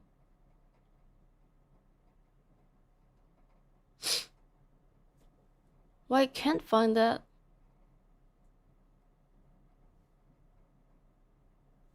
어? 그거죠.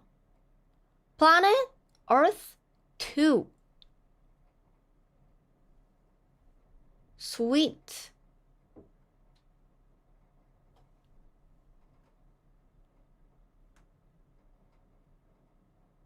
Oh, okay. Oh, shit. Oh, I think I found it. Ah! Are you serious? Oh, man. It's like exam.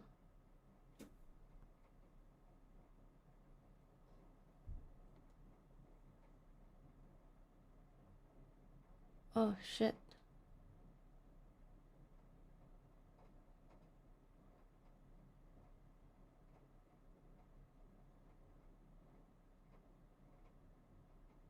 Okay, how can I zoom in? I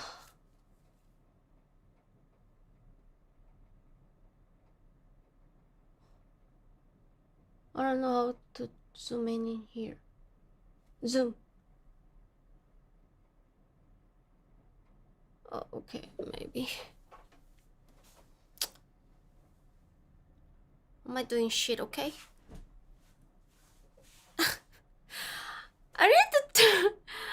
I need to fix what I'm saying.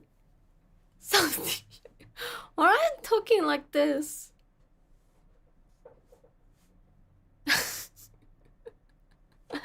This is not great.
Sorry, I don't know this song. There's too many notes. Okay, thank you. I'm sorry. I'm sorry. Really sorry.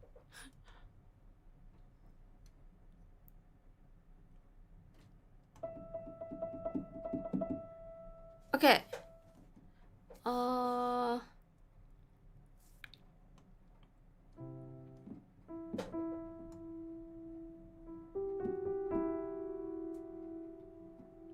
Then let's make something Hans Zimmer style song. Yeah.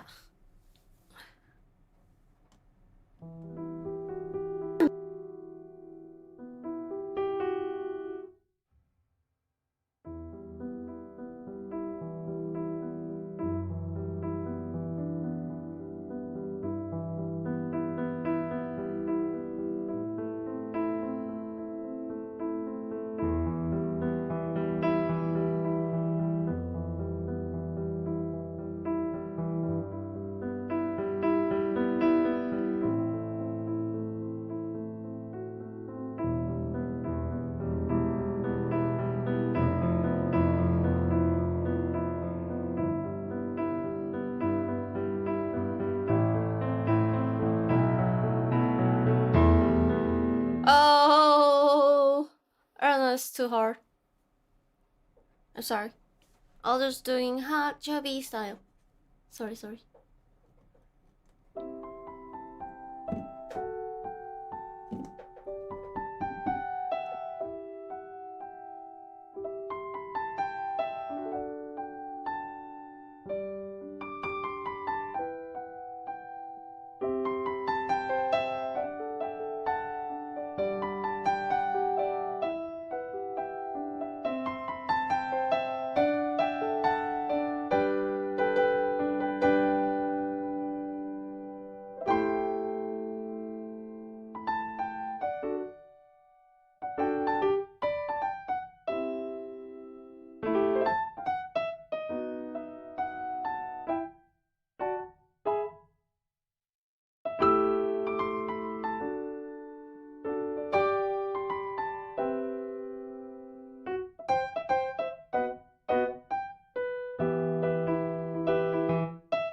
Thank you.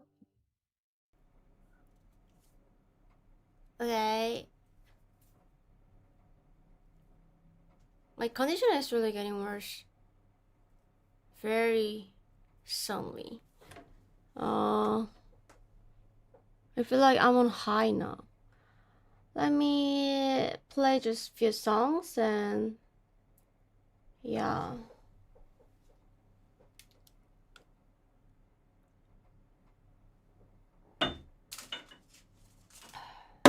Oh! Sorry. Oh no. Oh no! Oh, I have it. Oh, that's bad habit.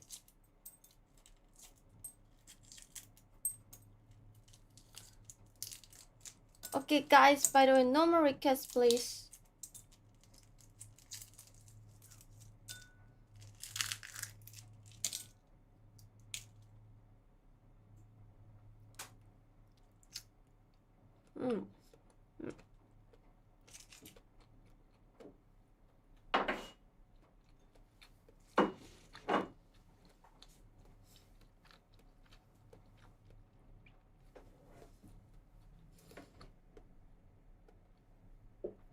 Halloween song? Should we play some Halloween song? Takata and Fudge.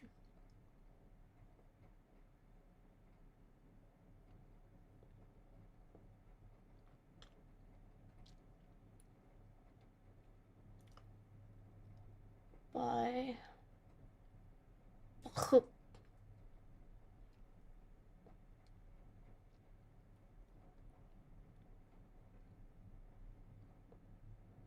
okay.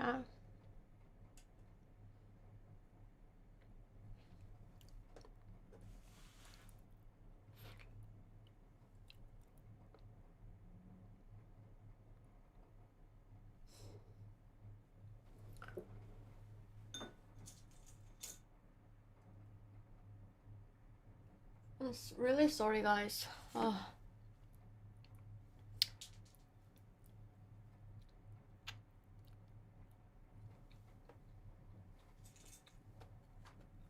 It's so annoying that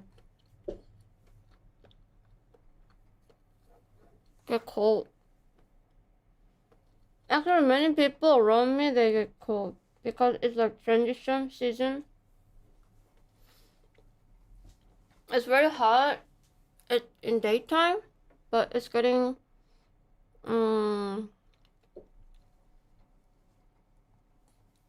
like cold at night and so dry. People all getting cold so much. Me too. Okay, can I listening? Oh, there's a lot of not, bro.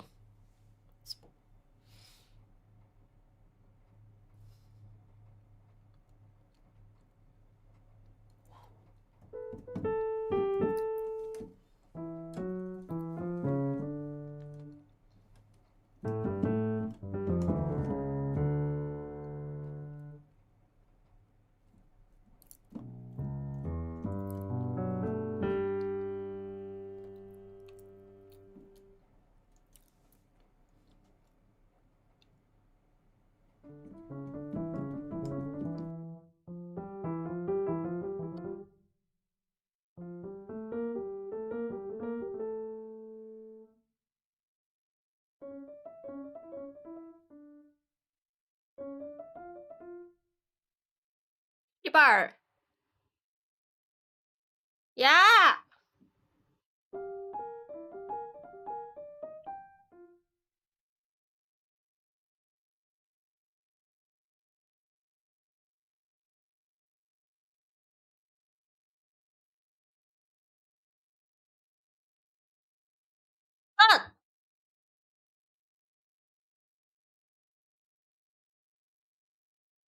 I'll play only until here. Okay?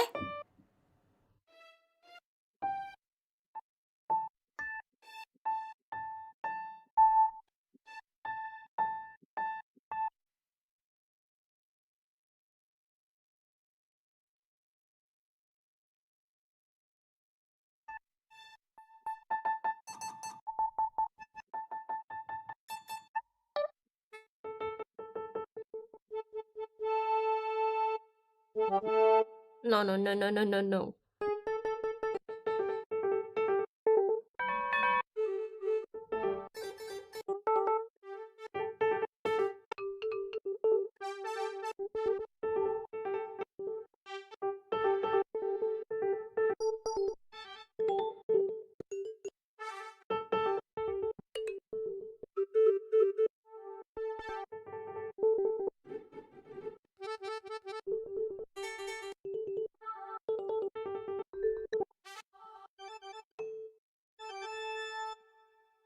Oh! Oh! Oh!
Oh, there we go.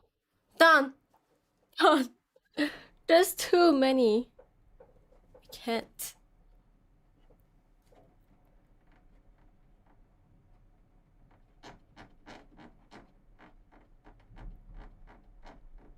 I tried. Tried. Halloween piano stream. Oh yeah, actually I wanted to do like something band concert music performance, but yeah, I was searching for bass and guitar and drummer same time, but everyone was busy.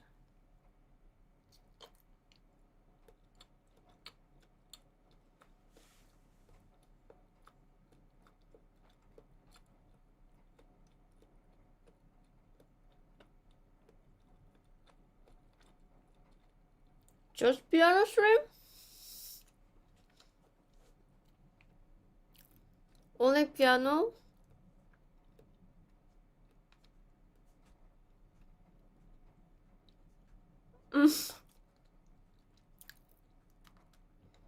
Only piano is fine.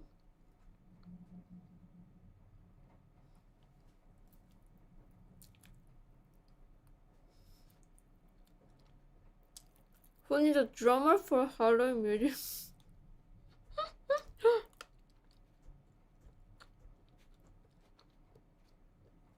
Okay. We can do piano stream.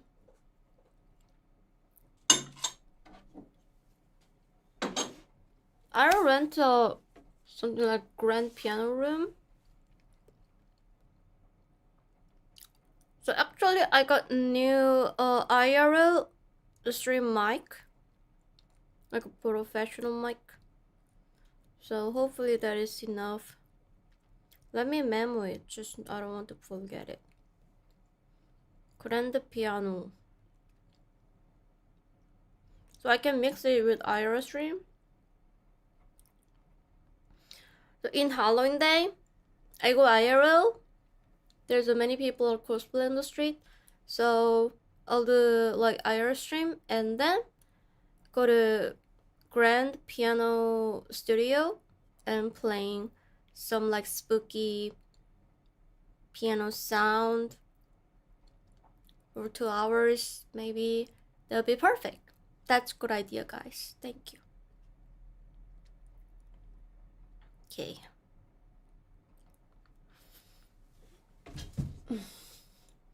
Should wear cosplay? Yeah, I prepared a cosplay, but I'm not sure if you guys like it.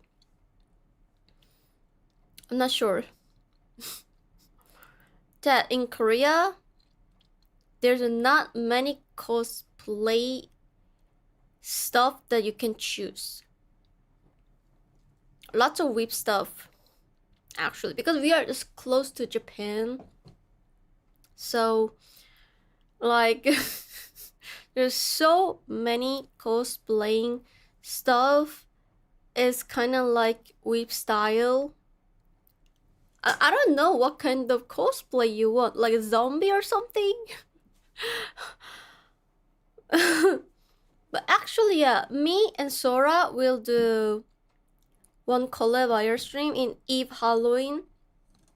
We do a cosplay, but then it will be a little bit with style. It's not that very like wow amazing like that, but it's like simple cosplay, but it's kind of with style. And then we go outside and then we'll do a wire stream together. And in a real holiday, I'll do my solo stream maybe. Yeah. Then I might do something like spooky cosplay and then IRL and piano stream, okay? Yeah. That'll be fun, guys. Okay. I'll play Last Request and then play something like my song and bye bye song. Yeah, let's do that.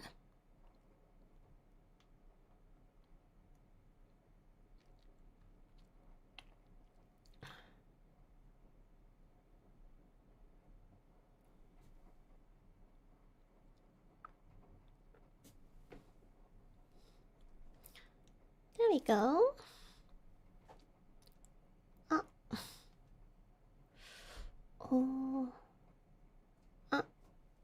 뭐였지? 코드? 이건가? Maybe. Yeah.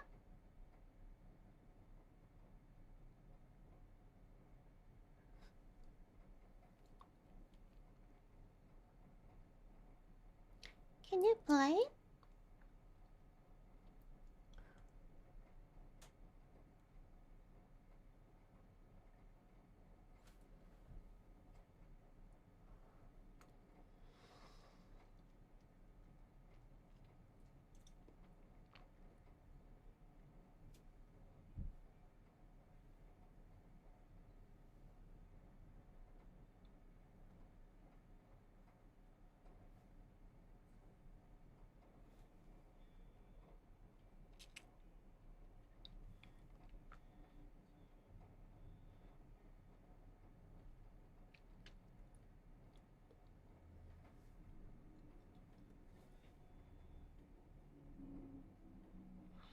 That's very sad song.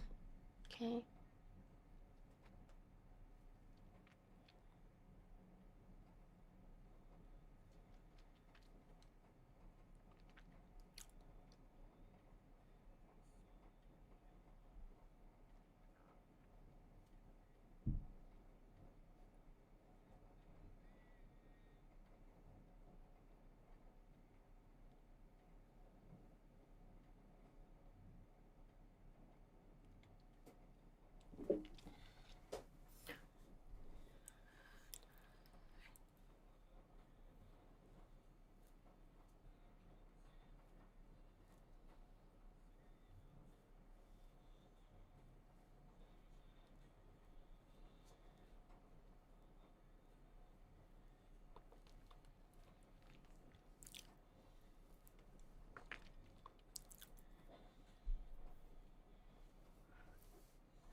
Wow.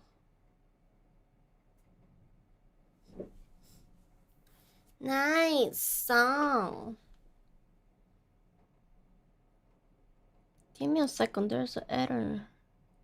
I'm super struggling with finding a shit actually.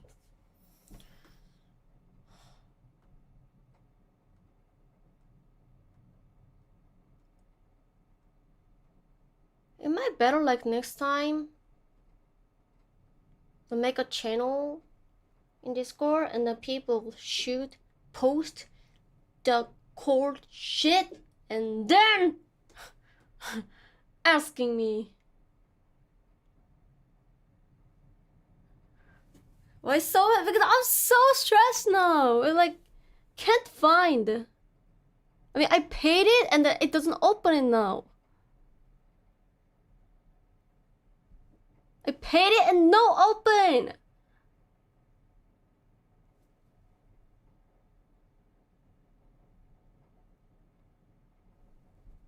This is shit. I paid it. Do not scam me.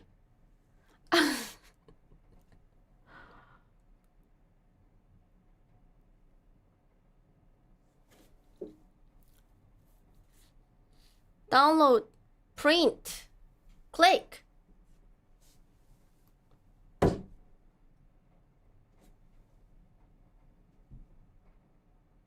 Download PDF. There we go.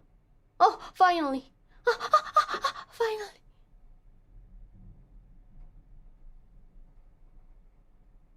Okay. There we go. Got it.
Was it?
She was right, but I was trying.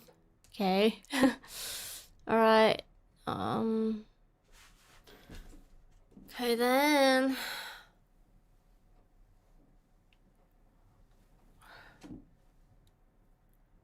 Let me play one song and then bye bye. Okay. Play one song and then bye bye. Okay. Okay. La la la la la la la. Thank you, Lance.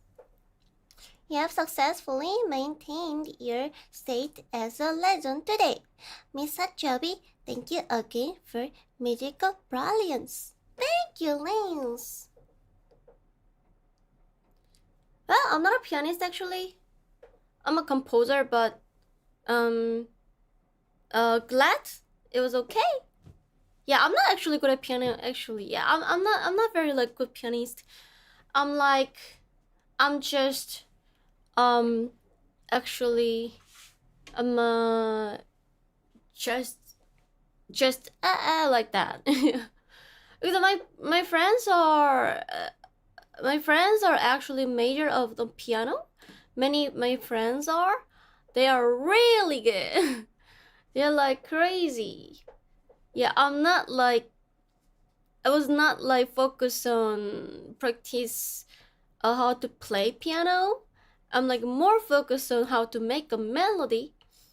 But then, yeah, so that's why I'm not like very professional as them. Very much professional as them. But I'm just like enjoying playing piano. And please understand if I'm making lots of mistake while playing piano. And if you guys like it, my sound, then that's amazing. Yeah. Yes. Yeah.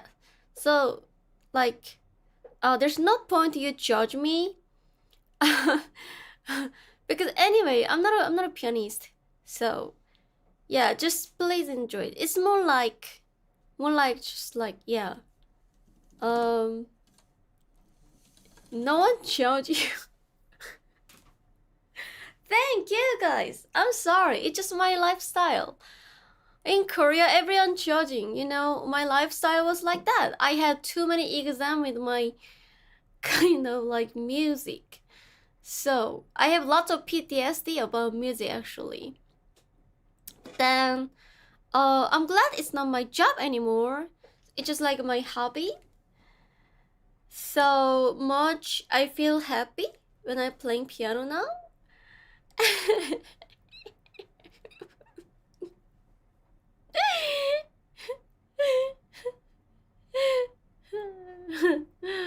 Yeah, I'm very happy you guys like my sound and playing piano. Yeah, I really thank you. I've never had this much good piano in my life though. Yeah, my major's music, but I've never had kind of this amazing quality of piano. Thank you, thank you. Yup.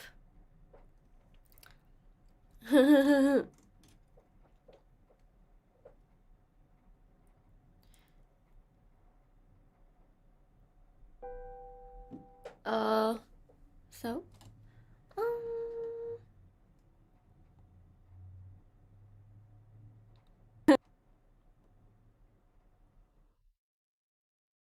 Oh my god,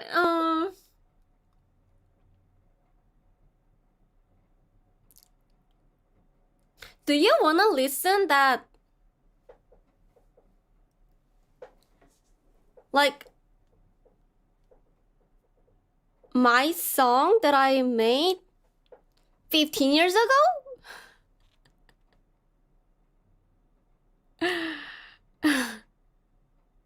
It's only... Yeah, I don't know why, it's just like... I remember now.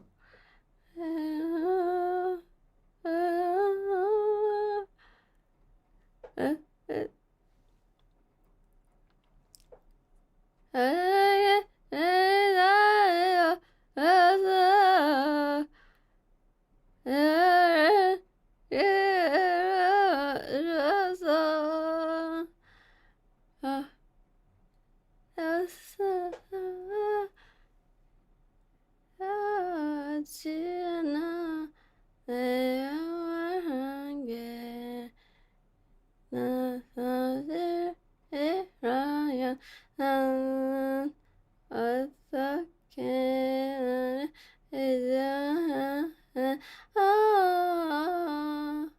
and then 나는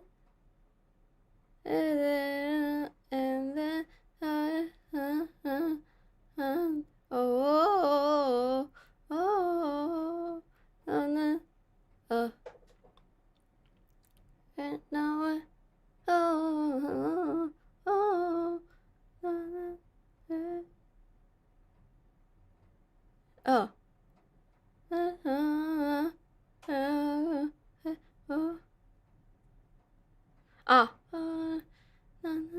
I probably was singing a long time ago.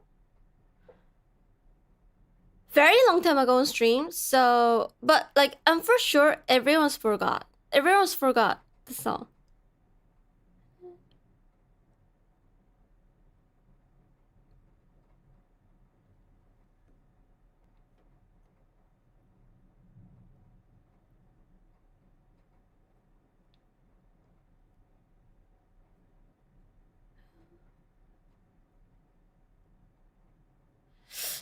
I'm not sure if the lyrics is right, but yeah, I'm.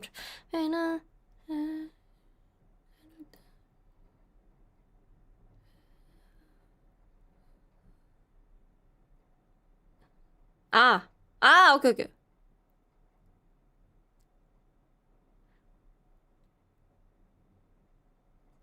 Okay, okay, okay.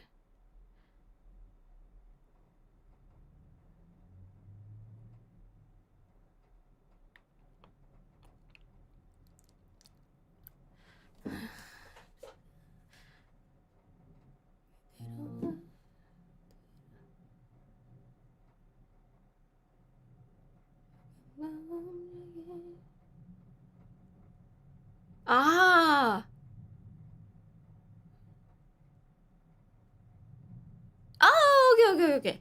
I found it. Okay. There we go. Let me try. I remember the every lyrics. I'm not sure it's 100% yet, but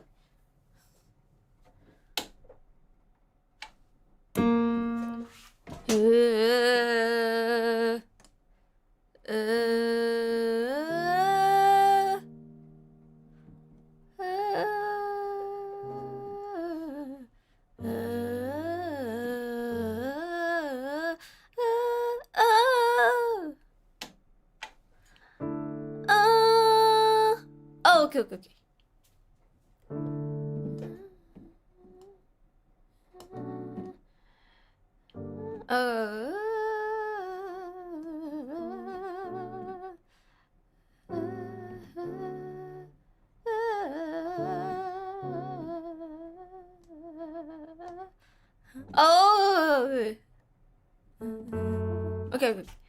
I'm ready. I remember now. Oh my god, it was 15 years ago, so I forgot everything. Oh my god. Oh, River, please. Much River.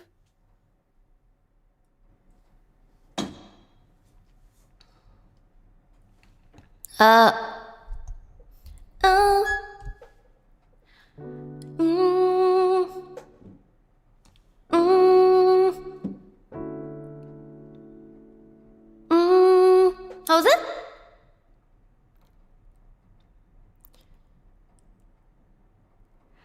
Are you sure this isn't song that kills the Martins in Mars Attacks? What's that mean? I don't know the song. What's this? Can I hear the song? I just wonder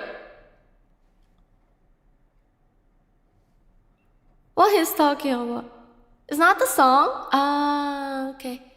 That's okay. It's movie night. The sound? Oh, okay. Okay, ready?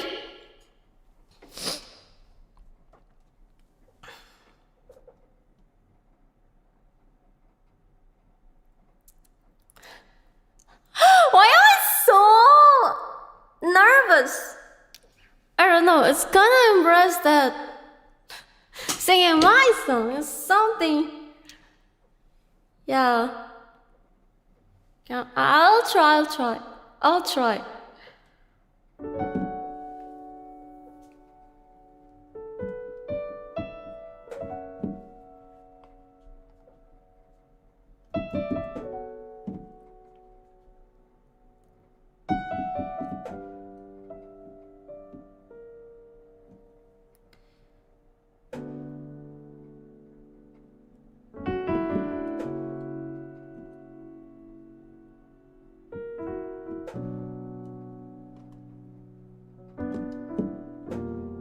Oh shit. Okay, let me start again. I'm sorry.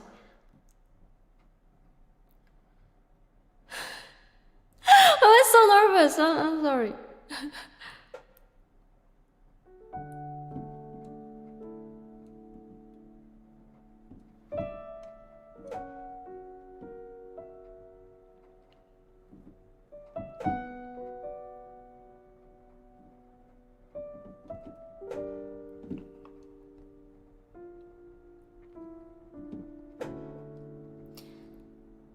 흐르는 빗물에 젖어서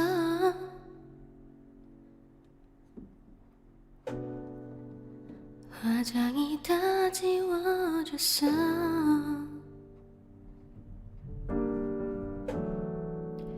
내 발은 그대로 멈춰서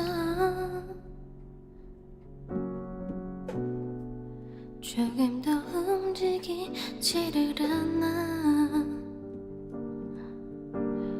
내가 말한 게 다 사실이라면 난 어떻게 너를 잊어야 해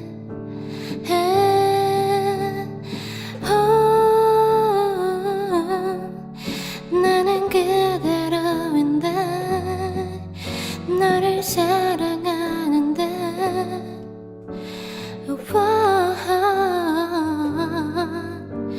난 나를 믿으려 해 나를 떠나려고 해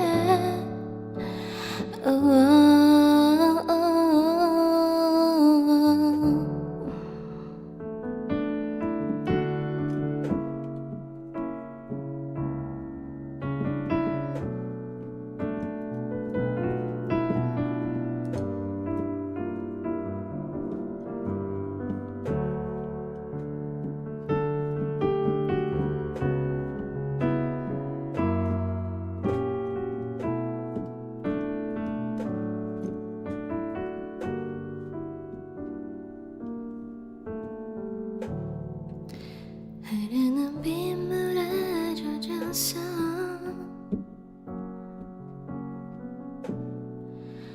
화장이 다 지워져 버렸어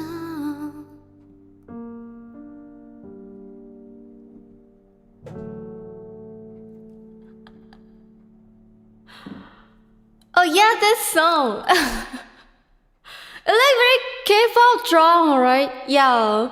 I was listening lots of K-drama song at the time, so I made it for something like K-drama OST.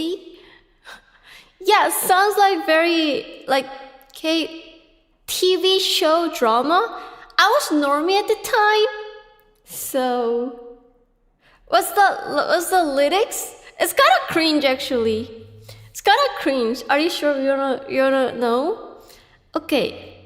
흐르는 빗물에 젖었어 means like I'm wet from the rain. Wait. is that the correct? Wait, listening. So 화장이 다 지웠어. So my makeup is ran away. Got removed from the rain. 내 발은 그대로 멈춰서 my foot are stopped. In here 조금 더 움직이지를 않아. like even little move is not moving anymore. Like it stopped. That stopped. if 내가 말한 게 if that you said 사실이라면 is all truth. 난 어떻게 너를 잊어야 해? Then how can I forget you? Oh, 나는 그대로인데. Oh, I'm still same. 너를 사랑하는데 I'm still love you. Oh, whoa. when 넌 why 나를 밀어내려 해? Why you trying to get over me? 널 떠나려고 해. Why you trying to leave me? That's all. Yeah, it's very cringe. Like it was like, yeah, you know, I learned love from a game. The time, so like that was how I feel. That like breaking love. Because my boyfriend was cheated on me when I was 15 years old. And then it was very hurt me at the time that I was young and I was falling in love with him so much. I even didn't know his face or his voice or not. We never talked on call or we never seen each other in real life. I just saw his picture on like a social, but his picture was super blurry and he used like so much filter, so I'm not even sure like is his real face or not, but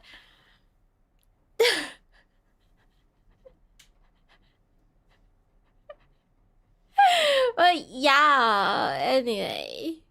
Could have been a girl. What do you mean? Actually, I'm not sure. Actually, I'm not sure what is the real alright or anyway. Okay, anyway. Yeah, that was funny. That's funny that, yeah. Now, if I am meeting him again, I'm like, I get laughing to him, like, oh yeah, you cheat on me, right?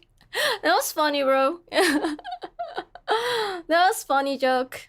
Yeah, I could just laughing, you know, I'm okay. I'm totally got over it. Yeah, this what just funny happened. No, I'm not mad at you know anymore. Okay, anyway, yeah, let's play bye bye song and time to bye bye, guys. I don't have energy anymore. Okay, thanks for listening my piano stream today. Everyone have a nice day. Can I get a lyrics? And I don't know who posted my bye-bye song on LSF last time, but yeah, somehow many people liked it. Oh, I got shocked.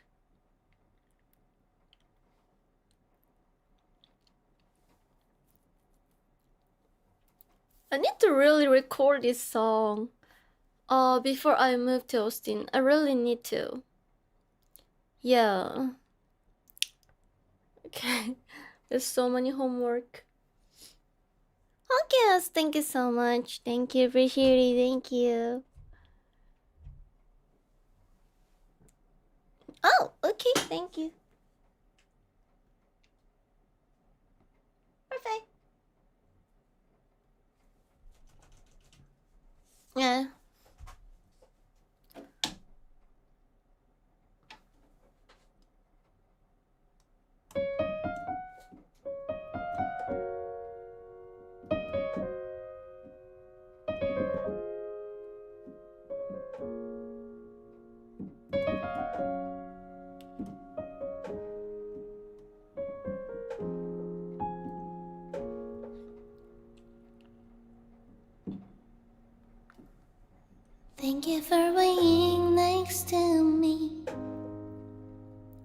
so I'm not lonely. Thank you for always helping me, so I can be strong.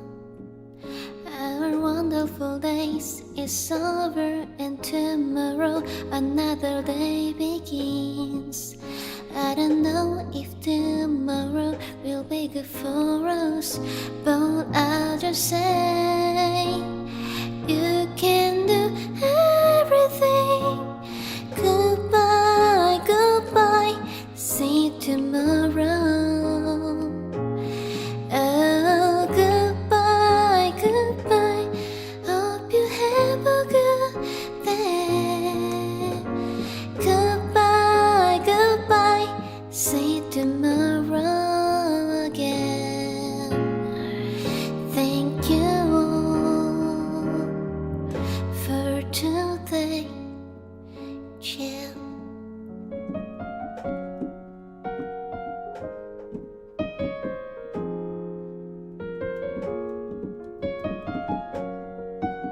Truly, thank you so much, 55 months.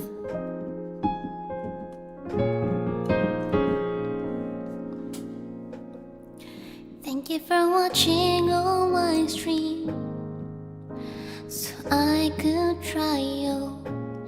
Thank you for supporting my stream, so I can keep going. Our though life far from each other, but now we are all here together.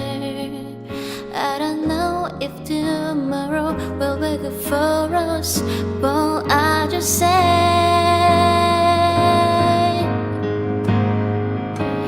you can do everything. Goodbye, goodbye, see you tomorrow.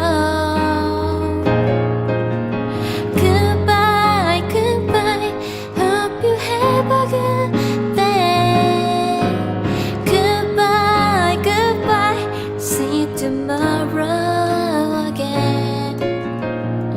Thank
Hope you have a good day.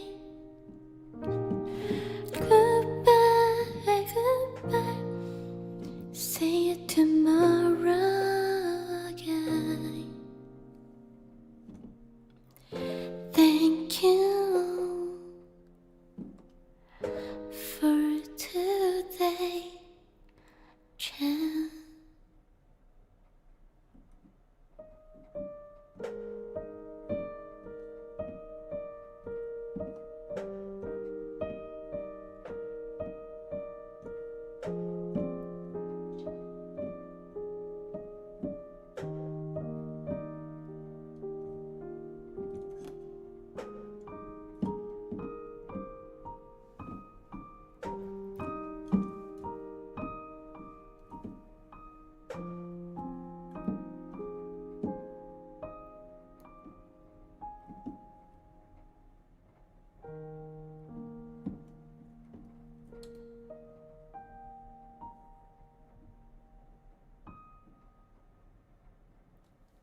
Alright.